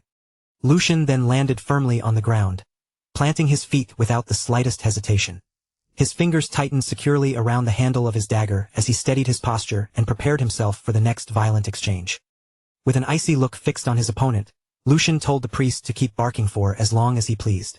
No matter how many empty threats came pouring from his mouth, those meaningless words would never be enough to shake Lucian's determination. Then, speaking with absolute certainty, Lucian warned the priest that very little time remained before he would be slaughtered. Rather than taking the threat seriously, the demonic priest threw back his head and answered with a loud, mocking laugh. The priest dismissed Lucian's confidence as nothing more than the desperate bravado of a cornered man. He claimed Lucian's terrified body had already acted on instinct, forcing his eyes shut in one final, pathetic attempt to hide from the reality standing before him. Lucian did not waste his breath arguing with him. Instead, he silently closed his eyes and stood perfectly still. In the next instant, a powerful crimson aura began surging from his body, steadily expanding around him until his presence became almost suffocating. As he watched that crimson energy gather around Lucian, the demonic priest's smile only widened. Still overflowing with confidence, he casually assured Lucian that there was absolutely no reason for him to be afraid. According to the priest, the next time Lucian opened his eyes, he would be looking upon a newly awakened version of himself. Hearing such arrogant nonsense, Lucian did not grow angry or alarmed. Instead, a faint and knowing smile appeared on his face. Without opening his eyes, Lucian calmly replied that only one person would truly lose his sight today, and that person was the demonic priest. Before the priest could fully understand the meaning hidden behind those words, Lucian suddenly flicked a tiny blue stone toward him with nothing more than a casual snap of his fingers. Even while standing before a creature who looked far more like a demon than any ordinary human, Lucian never once opened his eyes. The instant the demonic priest spotted the small blue stone cutting through the air toward him, his entire expression changed. His smug confidence vanished on the spot as recognition struck him with terrifying clarity. It was a flash stone. For the first time, genuine shock spread across the priest's face, his eyes widening as he realized what Lucian had planned. But by the time he understood the danger, it was already far too late to avoid it. The flash stone erupted with a violent burst of brilliant white light. In a single blinding instant, the explosion flooded the entire battlefield, washing away every shadow and swallowing the surroundings in unbearable brightness. That overwhelming flash consumed everything within sight. Unable to endure the sudden intensity, the demonic priest reacted purely on instinct, jerking both hands upward and desperately covering his eyes against the scorching brilliance. A scream of raw pain tore from the priest's mouth as the blinding light completely overwhelmed his vision. With his sight stolen and his senses thrown into chaos, he staggered in place, disoriented, exposed, and completely vulnerable. And this was the exact opening Lucian had been waiting for from the very beginning. The moment the priest lost his vision, Lucian acted without wasting even the smallest fraction of a second. He exploded forward with astonishing speed, crossing the distance before the priest could recover. The dagger in his hand flashed through the air like a streak of lightning, its sharp edge already racing toward its helpless target. The first slash was followed instantly by a second. 2 strikes became 10, and 10 quickly blurred into countless attacks as Lucian unleashed a relentless barrage that gave the blinded priest no chance to defend himself. Lucian's dagger carved across the priest's neck, arms, shoulders, and head, then continued tearing into every exposed opening he could reach. Every movement was controlled, rapid, and delivered with terrifying precision. Each clean strike opened another bloody wound across the priest's body. Within only a few moments, fresh crimson droplets were spraying through the air, scattering across the battlefield in every direction with each swing of Lucian's blade. The demonic priest screamed in unbearable agony as deep cuts rapidly spread across nearly every part of his body. Blood poured freely from wound after wound, draining his strength until his trembling legs could no longer support his weight or keep him standing. At last, the demonic priest collapsed heavily onto his knees directly in front of Lucian. The arrogant smile he had worn throughout the entire battle was now completely gone, erased along with every trace of his former confidence. In its place remained only unbearable pain and stunned disbelief. Lucian slowly straightened above the broken priest, his dagger still dripping with fresh blood. The countless strikes had sent crimson splashing across Lucian's own face, making his already cold expression appear even more ruthless and intimidating. Lucian looked down at the man who, only moments earlier, had spoken so proudly about evolution. In a calm, cutting voice, he asked the priest one final question. Was this miserable state the so-called evolution he had been preaching about all along?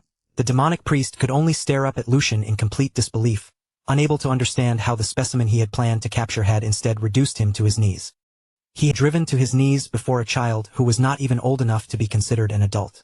For a man as proud and powerful as him, there could be no humiliation more unbearable than this. Long ago, through nothing but his own strength and understanding, he had awakened to the fundamental laws of magic. He had shattered the boundaries that imprisoned ordinary humans, and even those supposedly blessed by the heavens had never seemed worthy of his attention. To him, those chosen ones were little more than worthless insects crawling beneath his feet. For countless years, they had preached their ridiculous ideals and tried to make him doubt the path he followed, yet not once had their words managed to move his heart. This man was Jude de Grec, a prophet said to have been personally selected by the heavens. Yet in his own mind, he had already risen beyond the boundaries of the human race, and he regarded that belief as an unquestionable truth. And yet, despite every achievement he took pride in and every grand belief he held about himself, Jude was now being utterly suppressed by the incomplete being standing directly before him. Lucian remained perfectly composed as he looked down at the black mage. The hatred blazing inside the man's ruined eyes was so intense that it could hardly be concealed. Without showing even the slightest emotion, Lucian activated his death glare and coldly ordered the black mage to stop staring at him like that. Those few indifferent words only poured more fuel onto the fury already raging inside his opponent. The black mage could not accept that a worthless insect would dare address him with such open disrespect. With every passing second, his wounded pride was crushed even further, causing his anger to spiral completely beyond his control. However, before he could lash out, Lucian moved without warning. His broken dagger flashed through the air in one swift arc, slicing directly across the black mage's face and cutting through both of his eyes in the same instant. A blood-curdling scream thundered through the tower as unbearable agony swallowed the black mage whole. While he twisted and writhed on the ground, Lucian merely watched him with the same frozen, emotionless gaze. To Lucian, the man's pathetic reaction was almost comical. He found it laughable that someone who screamed so desperately over such a minor wound had spent years trampling innocent lives without showing the smallest hint of hesitation. In Lucian's experience, people like the black mage were always exactly the same. They hid their ugliness behind grand declarations of justice, noble causes, and glorious ambition. By wrapping cruelty in beautiful language, they convinced themselves that every atrocity they committed served some greater purpose. But once those flowery excuses were stripped away, they were nothing more than prisoners of their own bloated egos. Their desperate need to prove their superiority consumed them, and countless innocent people were destroyed along the way without earning even a trace of remorse. For one brief moment, Lucian considered whether he had truly been so different from them. After all, he too had done whatever was necessary whenever his survival had been at stake.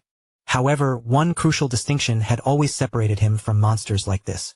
Every person Lucian had fought had already made a choice and knowingly accepted the consequences that might follow from it. To Lucian, accepting responsibility for one's choices was the bare minimum required to still call oneself human. And once he judged the Black Mage by that standard, the answer became painfully simple. This man was nothing. Nothing more than a damned bastard who had completely abandoned every shred of humanity he once possessed. Even now, he remained hunched over and groaning through the pain. Still trembling from the agony, the Black Mage slowly planted his feet beneath him and forced his battered body upright once again. The moment he rose, an enormous torrent of dark energy erupted from every part of his body. The sinister power flooded the chamber and pressed down upon the entire tower with suffocating force. Yet strangely, despair had vanished from his expression. In its place, a twisted sense of confidence began returning to his face. At last, the Black Mage declared that he understood everything. In his deluded mind, this confrontation was the final trial God had personally prepared for him, while Lucian Valdic was merely a foolish being who had chosen to remain bound to an inferior existence. Lucian was still chained by the limitations of humanity, or so the Black Mage believed. He became convinced that once Lucian was defeated, the final obstacle would disappear and he would at last reach true perfection. Fixing Lucian with a contemptuous stare, he called him a foolish insect. He then declared that Lucian should feel honored to serve as the final stepping stone on the glorious path toward his ascension. Having embraced that conclusion, the Black Mage decided there was no longer any reason to restrain himself. He gathered every fragment of power he had kept hidden, preparing to unleash his full strength without holding back a single drop. Then, with a deafening roar, he released everything at once. An enormous explosion of dark energy burst outward from his body, violently shaking the tower from its foundations to its highest floor. The demonic power was so vast that it instantly swallowed every corner of the structure before tearing beyond the outer walls. Like a terrifying black tide, the wave spread across the surrounding area, making the Black Mage's presence impossible for anyone nearby to ignore. Outside the tower, Lucian's comrades immediately felt the horrifying surge of power. Every one of them froze in place, their bodies stiffening as shock spread across their faces. One of the men could only stare toward the tower with widened eyes. What he was sensing was so unbelievable that his mind struggled to comprehend it. The malice pouring from the Black Mage had become so dense and overwhelming that it was visible even without concentrating mana into one's eyes. At that moment, the man understood how dangerous the situation had become. This monstrous power had already exceeded anything the third young master should reasonably have been capable of confronting alone. Inside the tower, however, Lucian remained completely undisturbed. There was no fear in his eyes, no hesitation in his posture, and not even the slightest crack in his composure. With slow, deliberate movements, he drew his sword from its sheath and turned the blade toward the Black Mage, meeting the overwhelming pressure head-on. Lucian looked straight at the creature before him and coldly remarked that this new appearance suited a complete madman perfectly. He told the Black Mage to stop wasting time on meaningless nonsense and reveal every remaining card he still intended to play. Then Lucian stated his intentions without leaving room for misunderstanding. He would crush the Black Mage so thoroughly that the bastard would never again be able to hide his pathetic nature behind excuses or grand declarations. But before either side could launch the next attack, an even more horrifying change suddenly began taking place. The Black Mage's body twisted violently as flesh, muscle, and bone expanded beyond all human proportions. His silhouette rapidly swelled into a gigantic demonic creature, its monstrous frame radiating an apparently endless darkness. When the transformation finally stopped, the figure standing before Lucian could no longer be called a man. A towering demon now loomed over him, and the Black Mage lowered his monstrous gaze before declaring that Lucian's ignorance had truly blinded him. The Black Mage released a mocking laugh and called such ignorance pitiful. Even after witnessing what he considered true evolution, Lucian continued throwing out empty words, so the creature proudly began revealing the secret behind its terrifying form. This body had been constructed by merging the essences of numerous high-grade demonic beasts. Every one of those creatures had possessed enough strength to annihilate an entire army on its own, yet their power was only one part of what had been fused together. The strength of countless humans had also been compressed and absorbed into this single existence, creating a body unlike anything the world had ever witnessed. Raising his enormous arms with pride, the Black Mage proclaimed that this was his ultimate form, the state of complete awakening he had sought for so long. According to him, even the legendary sword techniques wielded by history's greatest knights could not leave the smallest scratch upon his flesh. Lucian should finally recognize the truth. What stood before him was no ordinary opponent, but despair given physical form. Wearing a smile of absolute confidence, the Black Mage prepared to demonstrate the greatness of the path he had forged through countless sacrifices. But as he faced Lucian, something utterly unexpected suddenly seized his attention. Deep inside Lucian's body, he sensed the terrifying presence of a lion. This was no ordinary aura. A majestic, overwhelmingly powerful lion-like presence radiated from Lucian and pressed directly against the Black Mage's instincts. In an instant, an emotion he had not experienced in many years seized his heart, pure fear, and his expression froze completely. Disbelief slowly spread across his monstrous face. For a brief moment, every thought vanished from his mind, leaving him unable to understand what he had just felt. Before his thoughts could catch up with the danger, his transformed body reacted entirely on its own. His massive legs began trembling uncontrollably as a horrifying realization crept into his mind. In that brief instant, it felt as though their positions had been completely reversed. The Black Mage was no longer the hunter standing above his prey. Somehow, he had become the one being hunted. Until now, the Black Mage had firmly believed that his new body had surpassed every limitation imposed upon humanity. In his mind, he had ascended into a superior existence beyond anything an ordinary human could ever dream of becoming, which made his current reaction impossible to understand. Why had his own body taken a step backward without receiving his command? Lucian had not unleashed any extraordinary sword technique, nor had he displayed some overwhelming burst of power. All Lucian had done was slowly raise his sword. Yet that single, unhurried movement caused every survival instinct within the Black Mage to scream for him to flee. His body recognized an overwhelming danger that his pride and reason still desperately refused to accept. At that exact moment, an immense torrent of mana exploded from Lucian's body without warning. The crushing pressure surged across the entire battlefield, making the very air feel so dense and heavy that breathing became difficult. Yet Lucian showed no fear at all. With a calm expression and unwavering eyes, he slowly lifted his sword toward the heavens. Then, his voice rang out with absolute confidence as he announced exactly who stood before them. His name was Lucian Valdic. And with the names of the 8 main gods as his witnesses, Lucian solemnly swore an oath that left no doubt about what he intended to do. If the Black Mage planned to keep hiding behind the convenient excuse he called a noble cause, all while crushing the people struggling to live in the present, then Lucian would personally shatter his ambitions. He would destroy every last piece of the tomorrow that the Black Mage so desperately dreamed of creating. Lucian's declaration struck the Black Mage like a sudden bolt of lightning. His expression twisted, and a wave of raw desperation immediately flooded his heart as the weight of those words sank in. At once, the Black Mage understood that there was no time left for hesitation. Lucian had to die here and now. He needed to rip him apart before the situation slipped completely beyond his control. But no matter how fiercely the urge to attack burned inside him, his own body refused to cooperate. He desperately commanded himself to move, forcing every ounce of will into his limbs. Yet his muscles remained frozen in place, refusing to obey even the smallest order from his mind. The terror buried deep within his instincts had already seized complete control of him. His body had recognized a horrifying truth that his conscious mind was still unwilling to accept. Meanwhile, Lucian remained perfectly composed, as though the trembling Black Mage before him posed no threat whatsoever. Without breaking his calm stance, Lucian raised his sword even higher. An unimaginable quantity of mana gathered around the blade, pouring into it until the weapon seemed to carry a force far beyond reason. The pressure filling the battlefield continued climbing, rising higher and higher until it reached an almost unbelievable level. And then, without the slightest pause or hesitation, Lucian brought that overwhelming power into motion. Lucian activated the Lion Heart Sword. In the next instant, the tremendous power sleeping within him erupted outward, surging through his body and racing into the sword held above his head. With all of that gathered force concentrated into a single strike, he unleashed the first form of the technique, Lion's Forepaw. The moment the technique was released, the Black Mage's eyes flew wide open. Complete shock spread across his face as he finally witnessed the true scale of the power descending upon him.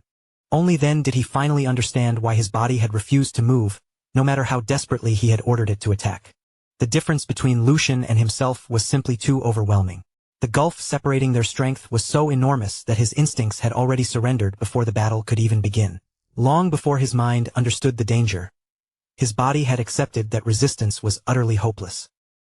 His thoughts had not even been capable of comprehending the terrifying existence standing before him. But now, in that final moment, the dreadful truth became painfully clear. Faced with Lucian Valdic, the Black Mage had never once been the predator, not even from the very beginning. He had always been nothing more than helpless prey, frozen in place while waiting for death to arrive. Before the terrifying might of Lucian Valdic, his plans, his cause, and everything he had fought to achieve had suddenly become completely meaningless. And while that devastating realization was still echoing through the Black Mage's mind, Lucian finally moved. In one swift and overwhelming motion, he plunged down from above with unstoppable force. His sword came crashing directly toward the Black Mage, carrying a destructive power great enough to cleave apart anything unfortunate enough to stand in its path. The Black Mage carried enough power to tear through anything standing in its way. In the next scene, Eisenbreitner and the Black Lion Knight stand quietly beside a flowing river. As the water passes in front of them, Eisen finds himself thinking about something that has been bothering him for a while. The Black Lion Knight had always been an extremely proud man, someone who saw himself as a true Black Lion before anything else. And yet, to everyone's surprise, he had personally volunteered to become the third young master's guardian. No one had seen that decision coming. Because of it, Eisenbreitner starts to wonder whether the knight's long-held opinion of House Valdic might finally be changing. The knight stays quiet for a moment before giving his answer. Maybe, he says, he simply wants to see where this new wind blowing through House Valdic will eventually take the family. Because whatever is happening now, this is no ordinary change. It's a force strong enough to shake even a legendary sword saint. Long before arriving here, the knight had already heard enough to recognize Miss Felicia's exceptional talent. But hearing about her ability and witnessing it firsthand are two completely different things. The swordsmanship she uses is the Lionheart sword, an ancient style whose history reaches all the way back to the age of the King of Beasts. The Lionheart sword isn't built around flashy movements or elegant technique. Its attacks are simple, direct, and brutally powerful, with every swing carrying tremendous weight. At its core, this sword style is the purest expression of overwhelming strength. But bringing out its real power is anything but easy. The wielder needs exceptionally pure mana, along with a body strong enough to survive the enormous strain the technique places on it. Even with those brutal requirements, Felicia had already pushed the first form of the Lionheart sword to an astonishing level. After seeing that for himself, even the knight had no choice but to acknowledge just how frightening her talent really was. That's when Eisenbreitner quietly points out one important detail. The knight has gotten something completely wrong. Eisen reveals that he never taught Felicia the Lionheart sword in the first place. The moment those words leave his mouth, the knight goes still. His expression immediately shifts, and his eyes move toward the huge stone nearby. Deep sword marks cover its surface, each one carved so violently into the rock that they look almost like the claw marks of some enormous lion. The knight recognizes them the instant he sees them. Those are unmistakably traces of the Lionheart sword's first form. There isn't a shred of doubt in his mind about what kind of technique created those marks. But if Felicia was never taught the Lionheart sword, then there can only be one other person responsible. The third young master, Lucian. Eisen calmly confirms that suspicion, then reveals something even harder to believe. Lucian hadn't produced that attack through years of practice, nor had anyone secretly trained him in the technique. He had simply watched it once, and copied it. He didn't understand the true principles behind the Lionheart sword, and he hadn't even learned how to properly channel mana through the technique when he used it. And yet, after seeing the move only a single time, Lucian still managed to reproduce it with an accuracy that seemed almost impossible. For someone who had barely begun learning the sword, that kind of ability was terrifying. Lucian could watch an advanced technique, grasp its movements, and imitate them at a level that completely ignored common sense. The story returns to the present, where Lucian's entire force watches in silence. No one looks away from the battlefield as they wait to see how the fight will end. A moment later, Lucian lands the final blow and completely finishes off the monster. Then he walks back out with a calm, confident smirk across his face. He doesn't need to say anything. One look at his expression is enough to tell everyone the mission is over. Watching from a short distance away, the Black Lion Knight suddenly realizes something that sends a chill through him. If the third young master ever fully masters the Lionheart sword and turns it into something truly his own, then the power Lucian gains won't merely be impressive. He could become something closer to a natural disaster, a force capable of crushing almost anyone unlucky enough to stand in front of him. The scene then moves to Lucian's room. After pushing his body far beyond its limits, he's sleeping deeply when his senses suddenly pick up someone entering. His instincts react before he's even fully awake. Lucian flinches, then quickly opens his eyes. Standing beside the bed is none other than the head butler, Edwin. Seeing that Lucian has finally come to, Edwin calmly greets the young lord. Lucian is clearly caught off guard to find Edwin in his room. Then, as his thoughts begin to clear, the final moments before he lost consciousness slowly return to him. The last thing he remembers seeing was the black lion. That thought immediately puts him on edge. He has no idea how long he's been unconscious, and even more importantly, he doesn't know what happened to the battle after he went down. Edwin seems to understand exactly what's running through his mind and gently tells Lucian not to worry. He assures him that he'll answer the question weighing on him most heavily. But before explaining anything, Edwin walks over to the window and slowly pulls the curtains apart. Bright sunlight immediately floods into the room and washes across Lucian's face. He turns toward the window, and for a second he simply stares. The dark clouds that once covered Bornholm are gone. The city that had been trapped beneath fear and despair is peaceful again.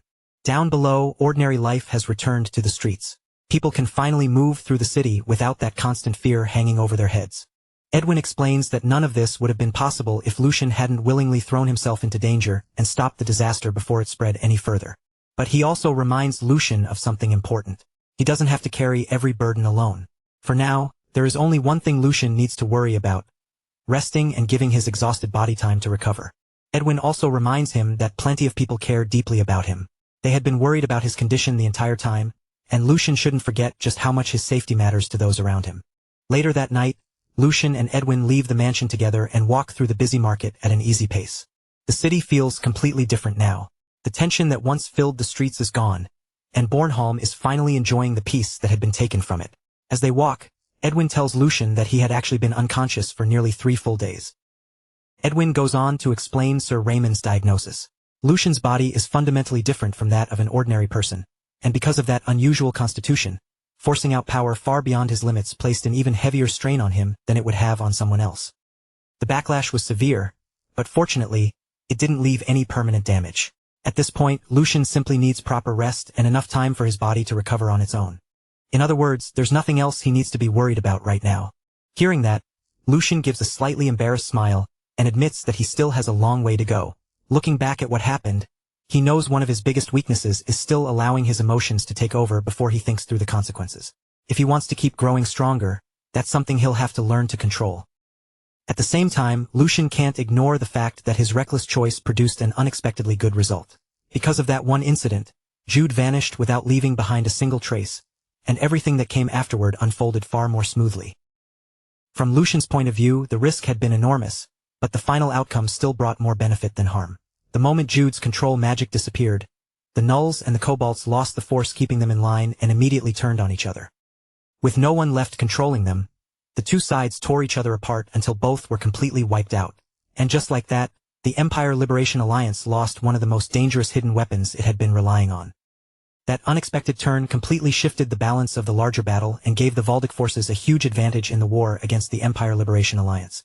Tristan wasted no time exploiting that opening, moving with incredible speed and precision. According to the official reports, Lord Tristan needed less than a single day to personally take the enemy commander's head and bring the war to an abrupt end. Even Edwin can't help praising the achievement, seeing it as yet another reminder of how exceptional Tristan truly is. Still, Edwin makes it clear that raw ability wasn't the only reason for such a decisive victory. Tristan's outstanding leadership, calm judgment, and years upon years of battlefield experience were just as important in bringing the conflict to such a swift conclusion. Even with those advantages, the Empire Liberation Alliance never had the military power to truly challenge Valdic's elite knights head-on. The gap between the two sides had been overwhelming from the start. And with that, Edwin reveals something even more important.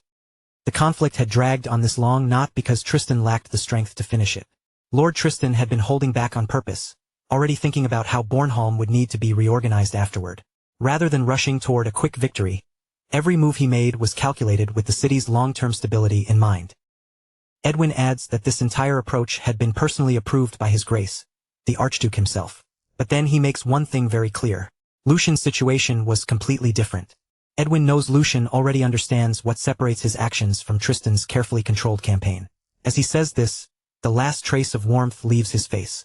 His gaze turns cold and serious, making the warning behind those words impossible to miss.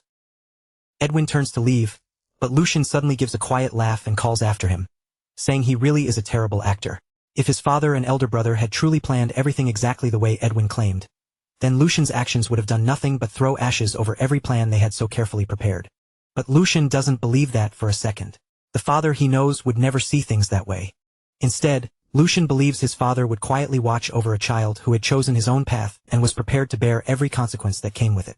The Archduke may be an incredibly strict man, but once one of his children has truly made up their mind, he has always supported that resolve from the shadows. And the more Lucian thinks about it, the more he realizes that same principle has been protecting him this entire time. Edwin standing here now is all the proof he needs. Lucian begins putting the pieces together. No matter how many mercenaries he hired, or how much information he tried gathering through normal channels, there was simply no way he could have learned so much about Bornholm's secrets in such a short amount of time. And yet, before the operation even began, the intelligence placed in his hands had been unbelievably precise. Far too precise to have come from ordinary sources. The documents Sir Raymond gave him didn't just reveal the exact location of Jude's hidden base. They even contained a complete strategy for dealing with him. A strategy built specifically around defeating Jude. The longer Lucian thinks about it, the more obvious the answer becomes. There is only one person who could gather intelligence this detailed and place it in Lucian's hands without anyone noticing. The man who serves as the eyes and ears of the entire Valdic family. The head butler himself. Realizing just how much Edwin had secretly done for him, Lucian lowers his head with genuine respect and offers his heartfelt thanks. Lucian knows that without Edwin quietly guiding things from behind the scenes and preparing the path ahead of him, he never would have made it this far. Hearing that sincere gratitude, Edwin allows himself a small smile. To an old man like Edwin, the young master standing before him has become almost dazzling. Lucian's growth has been so remarkable that, for a moment, Edwin can barely bring himself to look directly at him. Still, he quickly reminds Lucian that this is only the beginning. Yes, Lucian has overcome another obstacle. But in the grand scheme of things, all he has really done is make the impossibly steep mountain ahead of him just a little easier to climb. There are countless greater trials waiting beyond this point. Edwin's face turns serious again, and this time, he addresses Lucian formally as the young master. He warns Lucian that after everything he has done, powerful people will no longer be able to dismiss him. From this point on, many of them are going to start seeing him as a genuine threat. And the dangers waiting for him now will be nothing like the enemies he has faced so far. Political battles are more complicated, more ruthless, and far less forgiving. Sooner or later, those hidden conflicts will come straight for him. That is why Edwin tells Lucian to keep building his own strength, enough to survive every crisis that comes without depending on someone else to save him. He calls this the first and last scolding he will ever give Lucian as the head butler of House Valdic. Lucian says nothing in return. He simply listens, taking every word to heart. Then morning comes. Lucian sets out once again with his subordinate beside him, heading toward the second floor and whatever new challenge is waiting there. Lucian listens without interrupting, taking in every single thing Edwin tells him. Rather than letting those words pass by as simple advice, he quietly commits them to memory, engraving each lesson deep into his heart, so he will not forget it. By the time the following morning arrives, Lucian is already prepared to move again. With his subordinate accompanying him, he sets out and begins making his way toward the second floor, ready to confront whatever unfamiliar challenge may be waiting for him there. Meanwhile, the aftermath of the earlier battle has left the Black Mage's territory completely unrecognizable. The powerful domain that once stood there has been smashed into a wasteland of shattered stone and collapsed structures, with endless piles of debris stretching across the ruined landscape. Just when the devastated territory seems completely lifeless, something suddenly shifts beneath the broken rubble. A single hand pushes upward through the wreckage, emerging from beneath the remains. And that battered hand belongs to none other than the Black Mage himself, who somehow still clings to life beneath the destruction. His condition is horrifying. His entire body shakes uncontrollably from the damage he has suffered, and even he can hardly believe that he is still breathing. His limbs have been completely torn away, leaving behind nothing where they once were. Yet against all reason, the Black Mage has survived. As his mind slowly clears and he begins piecing together what happened, one possibility immediately comes to him: the magic stone. It had been condensed from countless lives, storing an enormous reserve of power inside it, and that power may have been the only thing that kept him alive. Even then, he can clearly sense just how much mana has already been consumed. An enormous portion of that stored power is gone, but by forcing the regenerative ability of a high-grade demonic beast far beyond its normal limits, he somehow manages to rebuild his mutilated body. To the Black Mage, surviving this ordeal proves something far more important than simple recovery. In his mind, his chosen path was never mistaken at all. He refuses to see what happened as a true defeat. Instead, he believes he has once again crossed the boundary separating life from death. A twisted smile slowly creeps across the Black Mage's face. Strangely enough, he now feels almost grateful toward Lucian Valdic. By driving him to the very edge of death, Lucian had unknowingly revealed a path that could only be discovered while staring directly into the abyss. And because of that revelation, the Black Mage swears that one day he will return. When that day finally comes, he intends to wait until Lucian is at the height of his happiness, convinced that his life has finally settled into something peaceful and fulfilling. Only then will the Black Mage appear again and rip apart everything Lucian has struggled to build.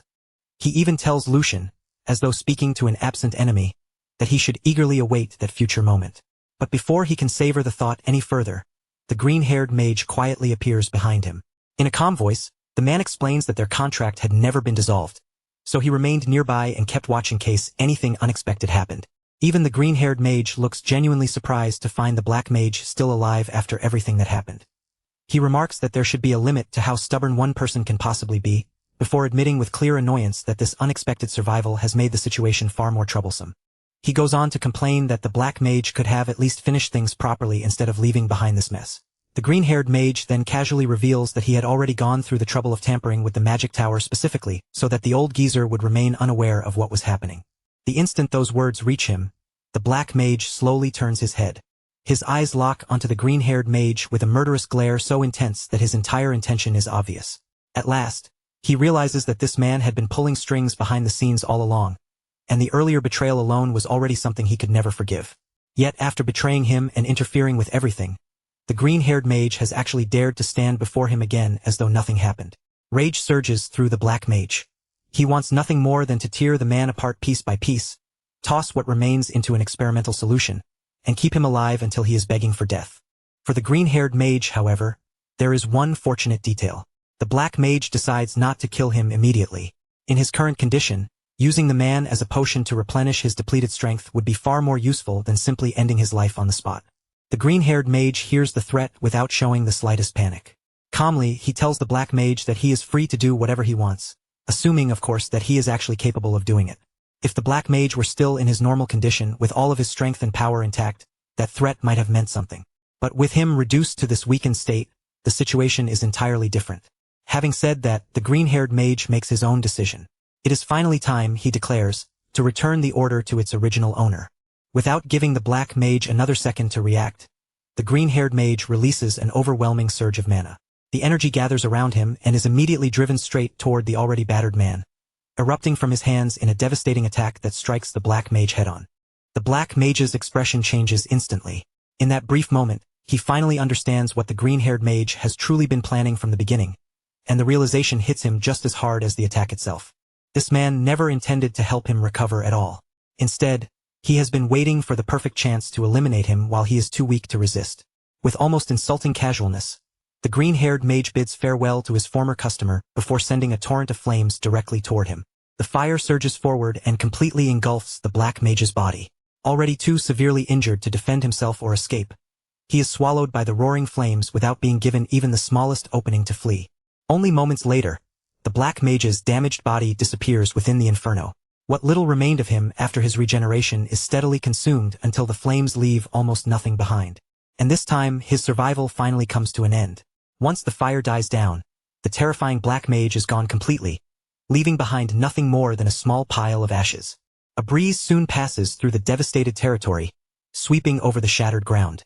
The Black Mage's ashes are lifted gently into the air before being scattered in every direction, disappearing into the wind along with the last trace of his existence. With the Black Mage truly dead at last, the green-haired mage immediately senses another change. The contract binding them has finally dissolved. As far as he is concerned, everything is now finished. Still, this entire experience has taught him a lesson he has no intention of forgetting. From this point forward, he will have to choose his dealings far more carefully, because he has absolutely no desire to get dragged into another disaster this troublesome. For now, the green-haired mage decides that drawing attention to himself would be the worst possible move. His safest option is to disappear from sight, keep his head down, and remain somewhere quiet until the situation completely settles. That leaves only one question: where should he go next? As he quietly considers the possibilities, one particular destination begins to stand out in his mind, a place that has recently been causing an enormous stir and attracting plenty of attention. The more the green-haired mage thinks about it, the more appealing the idea becomes. A place surrounded by so much commotion might ironically provide the perfect cover for someone trying to disappear. After weighing his options, he finally settles on Krefeld as a destination worth visiting. Then, 1 month later, the focus shifts far away to a forest, where Lucian has gone hunting together with his father. The Duke and Lucian ride side by side through the forest on horseback, moving steadily beneath the trees as they scan the surrounding woods for prey suitable enough to hunt. After searching for a while, Lucian finally notices a deer standing nearby. His attention immediately sharpens. He carefully raises his bow, fixes his gaze on the animal, and slowly lines the arrow up with his target. Lucian steadies his breathing and holds his aim for a brief moment before releasing the string. The arrow shoots forward through the forest, but instead of striking the deer, it misses the target entirely. The deer reacts the instant danger passes beside it. Startled, it bolts away at full speed, disappearing deeper between the trees before Lucian has any chance to take another shot. Left watching his prey escape, Lucian can only respond with a slightly embarrassed smile, trying to brush off the awkward miss. He remarks that the animals seem strangely nimble today, as if even the deer are moving faster than usual. Still, Lucian cannot completely hide how embarrassed he feels. Missing such a straightforward shot would already be frustrating, but it feels even worse because this happens to be the very first time he has ever gone hunting together with his father. The Duke quietly studies his son before speaking. He tells Lucian that although the scent of blood may have finally faded from his body, the battlefield has left behind something far harder to wash away. The murderous intent, tension, and emotions Lucian experienced there are still lingering inside him, and feelings that deeply rooted do not simply vanish after a single night. Lucian falls silent and lowers his eyes toward his own palm, turning his father's words over in his mind. The Duke's expression remains cold and composed as he continues, openly admitting that Lucian's judgment back in Bornholm had not been wrong. If Lucian had chosen differently at the time, the Duke explains, an enormous amount of blood would have been spilled across Bornholm. Seeing the surprise on Lucian's face, he then asks why hearing such an acknowledgement from his own father seems to shock him so much. The Duke makes his position perfectly clear. Whatever else Lucian may think of him, he is not so petty or narrow-minded that he would refuse to recognize when his own child had made the correct judgment. Only then does Lucian fully understand what his father is trying to tell him. He quickly explains that he never meant to suggest otherwise. What had truly been bothering him was the possibility of everything going wrong, and the consequences that could have followed if his decision had ended in failure. Lucian points out that a disastrous outcome would not only have damaged the relationship between the imperial family and House Waldeck. His Grace, the Archduke, could also have suffered severely under His Majesty the Emperor because of Lucian's actions. If his father had been forced to pay such a price for his decision, Lucian admits he would have carried deep shame over it. For just a moment, the Duke's stern expression softens. A faint smile touches his face, so slight that it is almost impossible to notice unless someone is watching him closely. Without lingering on that rare display of emotion, the Duke urges his horse forward and continues deeper through the forest. As he rides on, he acknowledges that Lucian at least understands the weight of the situation and the consequences surrounding his choice. The Duke then explains that if everything had unfolded exactly according to Tristan's plan, the catastrophic outcome Lucian feared probably would never have occurred. Yet when the matter is considered from the perspective of the Empire's future, as well as the future of House Waldeck, simply following that path could not truly have been called the correct answer either. A nation that is prepared to abandon its own people, the Duke says, has already chosen the road leading toward its own destruction. He reminds Lucian that the order he originally gave was simple: clear away the dark clouds that had been hanging over Bornholm. Lucian certainly fulfilled that command, but he did far more than merely carry it out. The result went far beyond what the Duke had originally expected when he first sent his son there. Whatever consequences arise from Lucian's actions, the Duke explains, are ultimately matters for the head of House Waldeck to shoulder. And beyond his responsibility as family head, he is also Lucian's father, which means those burdens are his to carry alongside his son. Bornholm has also forced Lucian to understand something crucial about the Empire itself. The peaceful appearance everyone still clings to is little more than a fragile illusion. Beneath that surface, the age of chaos has already begun, and what now approaches the Empire is far greater than just another ordinary war. What lies ahead is ultimately a choice, one that will decide who manages to survive the coming chaos and who is swallowed by it. The Duke warns Lucian that anyone forced to stand alone in the middle of a pack of wolves cannot afford to remain defenseless. If he wants to survive among them, then he must possess claws and fangs of his own. Lucian could no longer afford to let himself be fooled by the polished promises and sweet words of a serpent.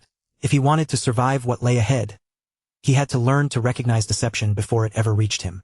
What Lucian truly needed was the ability to look beyond what sat directly in front of him and understand the larger world around him. He had to develop the sharp, far-reaching vision of a hawk, and that was precisely why the Duke had decided it was time to push every one of his children even harder. From then on, the Duke's goal was not simply to keep House Waldeck safe through his own power. More importantly, he wanted each of his children to become capable enough that, when danger finally reached them, they could defend themselves and everything they valued with strength they had built on their own. With that goal in mind, the Duke placed an entirely new responsibility on Lucian's shoulders. From this point forward, Lucian was expected to gather people around himself and establish a faction of his own within House Valdic.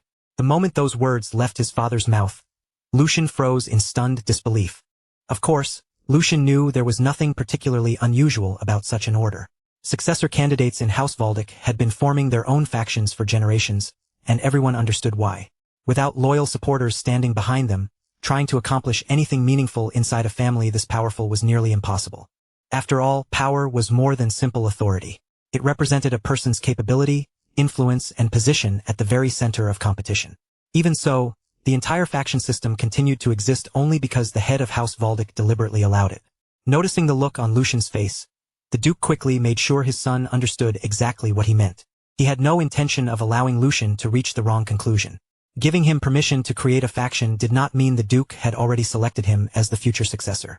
Maintaining a stable line of succession was another burden the family head had to carry, and as their father, he simply could not stand by and watch his own children spill one another's blood. Especially not because they were too weak to protect what rightfully belonged to them. That was the only reason behind his decision. The Duke then fixed Lucian with a firm look and warned him not to expect any special help from his father. A position beside the Duke would mean nothing unless Lucian reached it completely through his own ability. Hearing that, Lucian gave a forceful chuckle and accepted the challenge without complaint. Once that matter was settled, the Duke turned to the final subject he wanted to discuss. His expression eased slightly as he acknowledged Lucian's accomplishments and praised the service he had rendered during the events at Bornholm. The Duke explained that membership in the Black Lion was never meant to become a lifelong chain around someone's neck. Once its members reached adulthood, they were permitted to retire from the organization. Those who had accumulated enough merit could even request to transfer their affiliation somewhere else entirely. The only reason almost no one knew about this was because the entire procedure was deliberately kept out of public view, making such transfers seem far rarer than they actually were. Then the Duke revealed something that immediately caught Lucian's attention. Raymond was expected to leave the Black Lion before long. The Duke admitted that even he did not know where Raymond planned to go afterward. Still, there was one thing he could say with certainty. If Lucian wanted to secure the loyalty of a warrior as capable as Raymond, then ordinary treatment would never be enough. A man of that caliber had to be offered something worthy of his talent. That, the Duke explained, was the difference between someone who merely possessed authority and someone truly fit to rule. A real ruler did not command others to serve their chosen heir. Instead, they created a reason so compelling that talented people would make the decision to follow that heir of their own free will. So Lucian's task was simple to understand, even if carrying it out would be difficult. He needed to think carefully and discover what could possibly give Raymond a genuine reason to choose him. Hearing this unexpected opportunity placed directly in front of him, Lucian could only stare back at his father in surprise. In Lucian's eyes, this opportunity was worth far more than gold, jewels, or any other treasure the Duke could have offered him.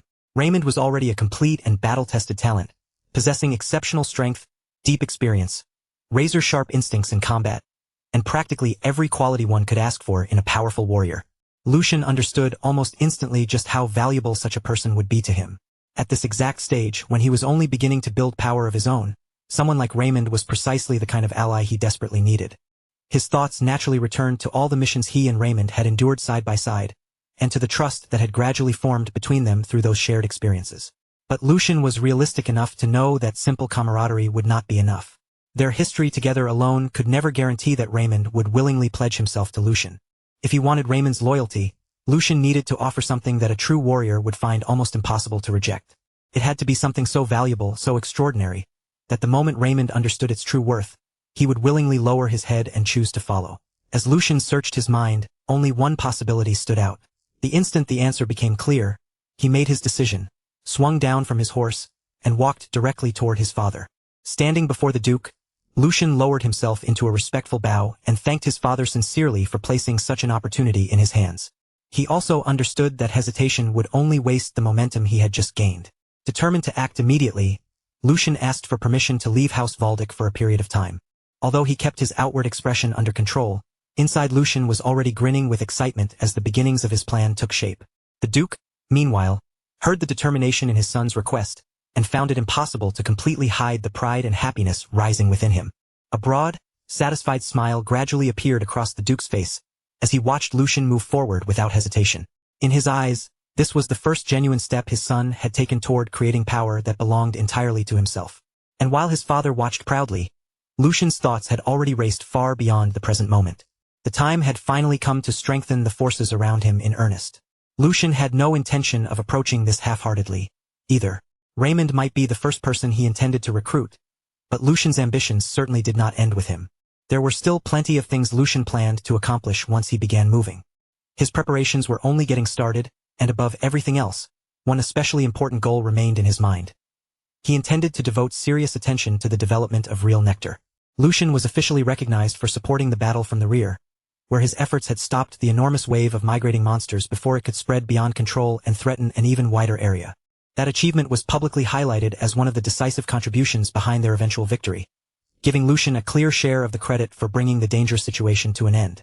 Yet just as Lucian had expected, not a single word about the mages ever reached the public. Everything connected to them had been deliberately buried, leaving that part of the incident completely hidden. The reason behind that silence was simple. With the imperial family and House Valdic tied together by their existing relationship, exposing the full truth would have created consequences neither side wanted to face. Lucian's father believed that dragging the truth into the open would accomplish nothing except stirring up unnecessary unrest and creating even more trouble for everyone involved. Understanding his reasoning, both Tristan and Lucian chose to respect his decision and quietly bring the entire matter to an end. Sometime later, Lucian walked alone through the palace corridors, quietly turning everything over in his mind. He thought about everything that had happened and where it had ultimately led them. Judging the result purely from what the public had been told, he couldn't help feeling that the conclusion was somewhat disappointing.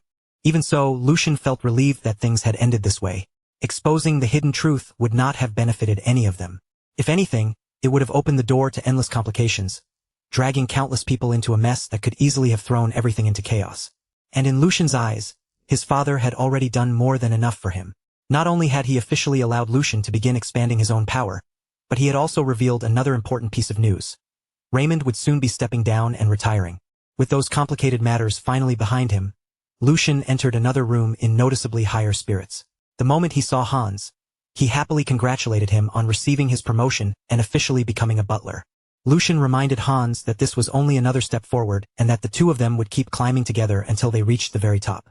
Hans, on the other hand, could only stare back at him in stunned silence, completely overwhelmed by the sudden news. For Lucian, however, the decision felt completely right. He was genuinely delighted that he had managed to secure such an important and respected position for someone as loyal as Hans. After all, becoming a butler was on an entirely different level from serving as an ordinary household servant. A true butler needed refined etiquette, broad academic knowledge, an understanding of politics, and the ability to oversee nearly every important matter connected to a noble household. These were highly trained professionals, often drawn from families of lower-ranking nobility, and an enormous portion of their lord's daily household management rested directly in their hands. Their responsibilities reached far beyond simply following orders. A butler also handled many external affairs and frequently stood beside his lord as a trusted advisor. In many respects, the position was almost like becoming the lord's own shadow, staying close at all times and quietly making sure that everything around him continued running properly. Hans still looked nervous, almost as if he couldn't believe the position was truly being offered to him. As someone born a commoner, he had never seriously imagined that he might one day become a butler, and the fact that Lucian had personally chosen him filled him with deep gratitude. But underneath that gratitude was another concern Hans couldn't ignore. He worried that appointing a commoner to such an important position might provoke resistance or resentment from the other people serving within the household. Lucian only needed one look at Hans to understand what was really happening. No matter how many worries Hans voiced aloud, the excitement practically written across his face was impossible to hide. With an amused look, Lucian teased him for acting so nervous when he was obviously struggling to contain his happiness. Caught immediately, Hans lowered his head, a delighted grin spreading across his face before he finally admitted how he truly felt. For a commoner like Hans, becoming a butler had always been one of his greatest ambitions. It was a position he had dreamed about for years, even though he had once believed it would remain forever beyond his reach. Hans eagerly explained why the role meant so much to him. A butler could earn his lord's complete trust, remain close enough to understand what was needed, and then repay that trust by carrying out every duty placed upon him with everything he had. Hans understood perfectly well that on a battlefield, he might never become a powerful knight who raised a sword, charged into combat, and carved out victories through sheer martial strength. But if he stayed closer to Lucian than anyone else, Hans could become something far more personal to him, a loyal shadow that would never leave his lord's side. Seeing the genuine happiness behind those words, Lucian urged him not to let such an important dream escape now that it was finally within reach. Lucian told Hans to grab hold of the opportunity in front of him and use it to the fullest. In fact, Lucian believed that if Hans truly became the shadow watching over everything around him, he might finally be able to close his eyes at night and sleep without worrying. After all, Lucian had never forgotten who remained beside him when he had been at his absolute lowest. During that difficult period, Hans had been the one person who stayed with him when it would have been far easier to walk away. Hans had never abandoned him, not even once. Because of that unwavering loyalty, Lucian couldn't imagine anyone else he would trust more with the responsibility of managing his household. As far as Lucian was concerned, Hans had already demonstrated the single most important quality any butler could possess. That quality was trustworthiness, and Hans had already proven he had it. His lack of noble blood meant nothing inside House Waldeck. Even if he still lacked the refined etiquette, formal knowledge, and practical experience expected from a proper butler, those were things that could be taught.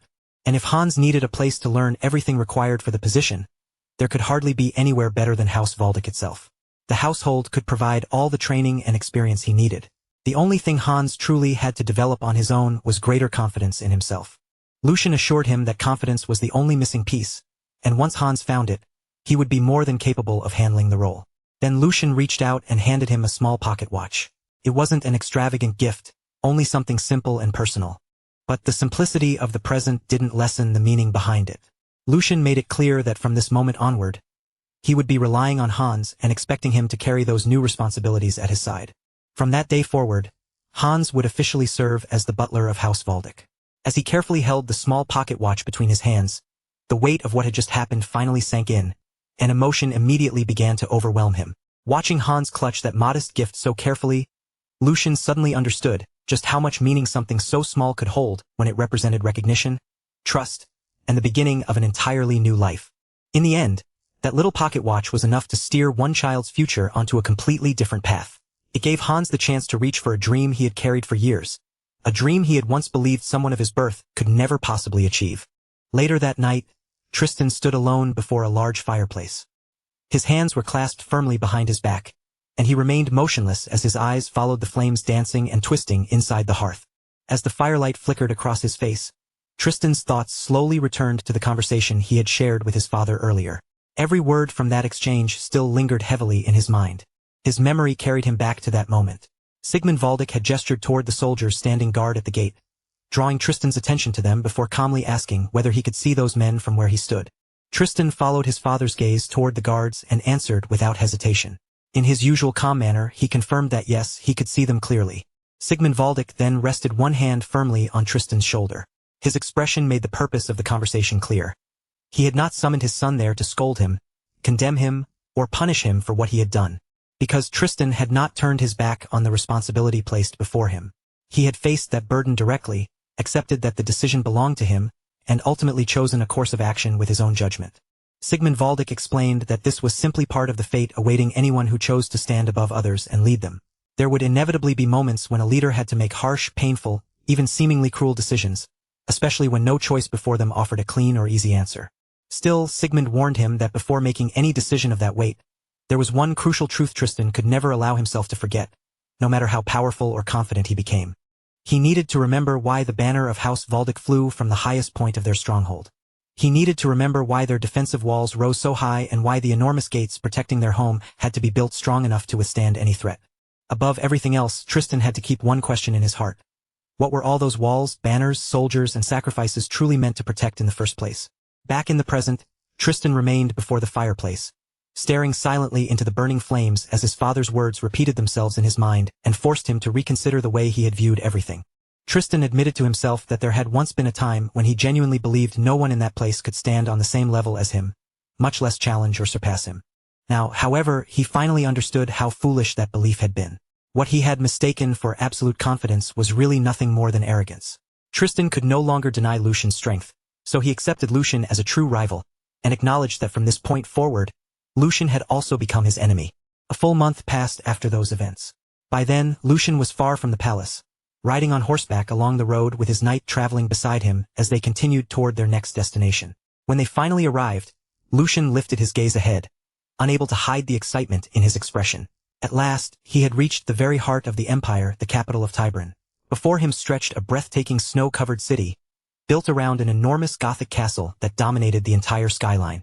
Countless towering spires pierced upward toward the sky, surrounded by elaborate buildings and gigantic structures packed throughout the vast capital. Clouds drifted between the highest towers, partially wrapping them in mist and making the distant city appear almost too magnificent to be real.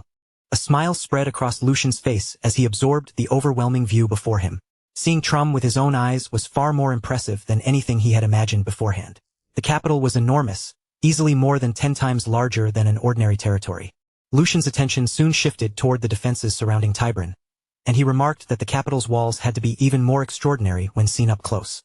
His knight immediately agreed, explaining that the walls radiated such an oppressive presence that merely standing before them could crush a person's courage and drain away their desire to fight.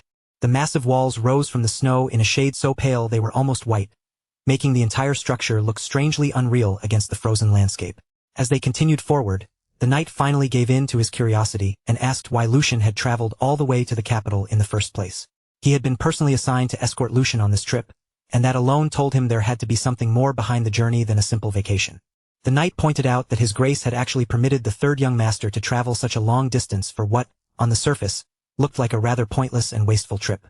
Naturally, that made him wonder what Lucian's real objective in the capital could possibly be. Lucian, however, lightly pushed back at that description, reminding the knight that he had personally requested his father assign this particular man to accompany him as his escort. Ever since what happened in Bornholm, the two of them had barely found enough time to sit down and speak properly. Lucian therefore saw this long journey as the perfect chance for them to finally spend some time together without constantly being pulled in different directions. And besides, Lucian reminded him that even though he had unofficially managed to capture a mage, he was still just a child in the eyes of everyone around him, which meant traveling without protection was never going to be an option. That explanation clearly caught the knight off guard. Of all the things he expected Lucian to say, claiming that he genuinely needed someone protecting him was certainly not one of them. Lucian remained perfectly composed, though, and calmly explained the obvious problem. Without a trustworthy escort standing at his side, there was absolutely no chance his family would have allowed him to make such a long journey to the capital in the first place. Lucian then asked the knight to humor him, just this once, and simply go along with what he had planned.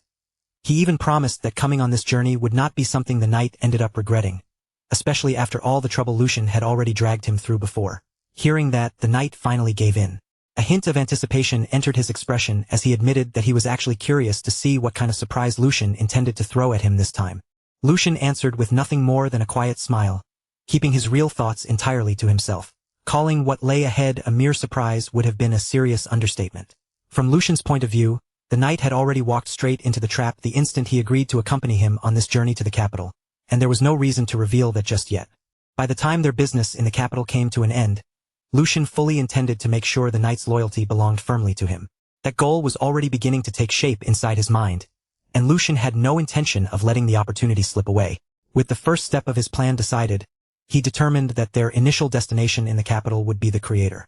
Far away from Lucian and the knight, the focus shifted to an entirely different place. There, inside a quiet room, a lone figure lay completely motionless across the hard wooden floor, their body showing no immediate sign of movement. Close beside the fallen figure sat a wine bottle and an overturned glass, both abandoned where they had dropped. Dark red wine had spilled freely across the wooden boards, spreading in uneven stains around them and making the stillness of the room feel even more unsettling.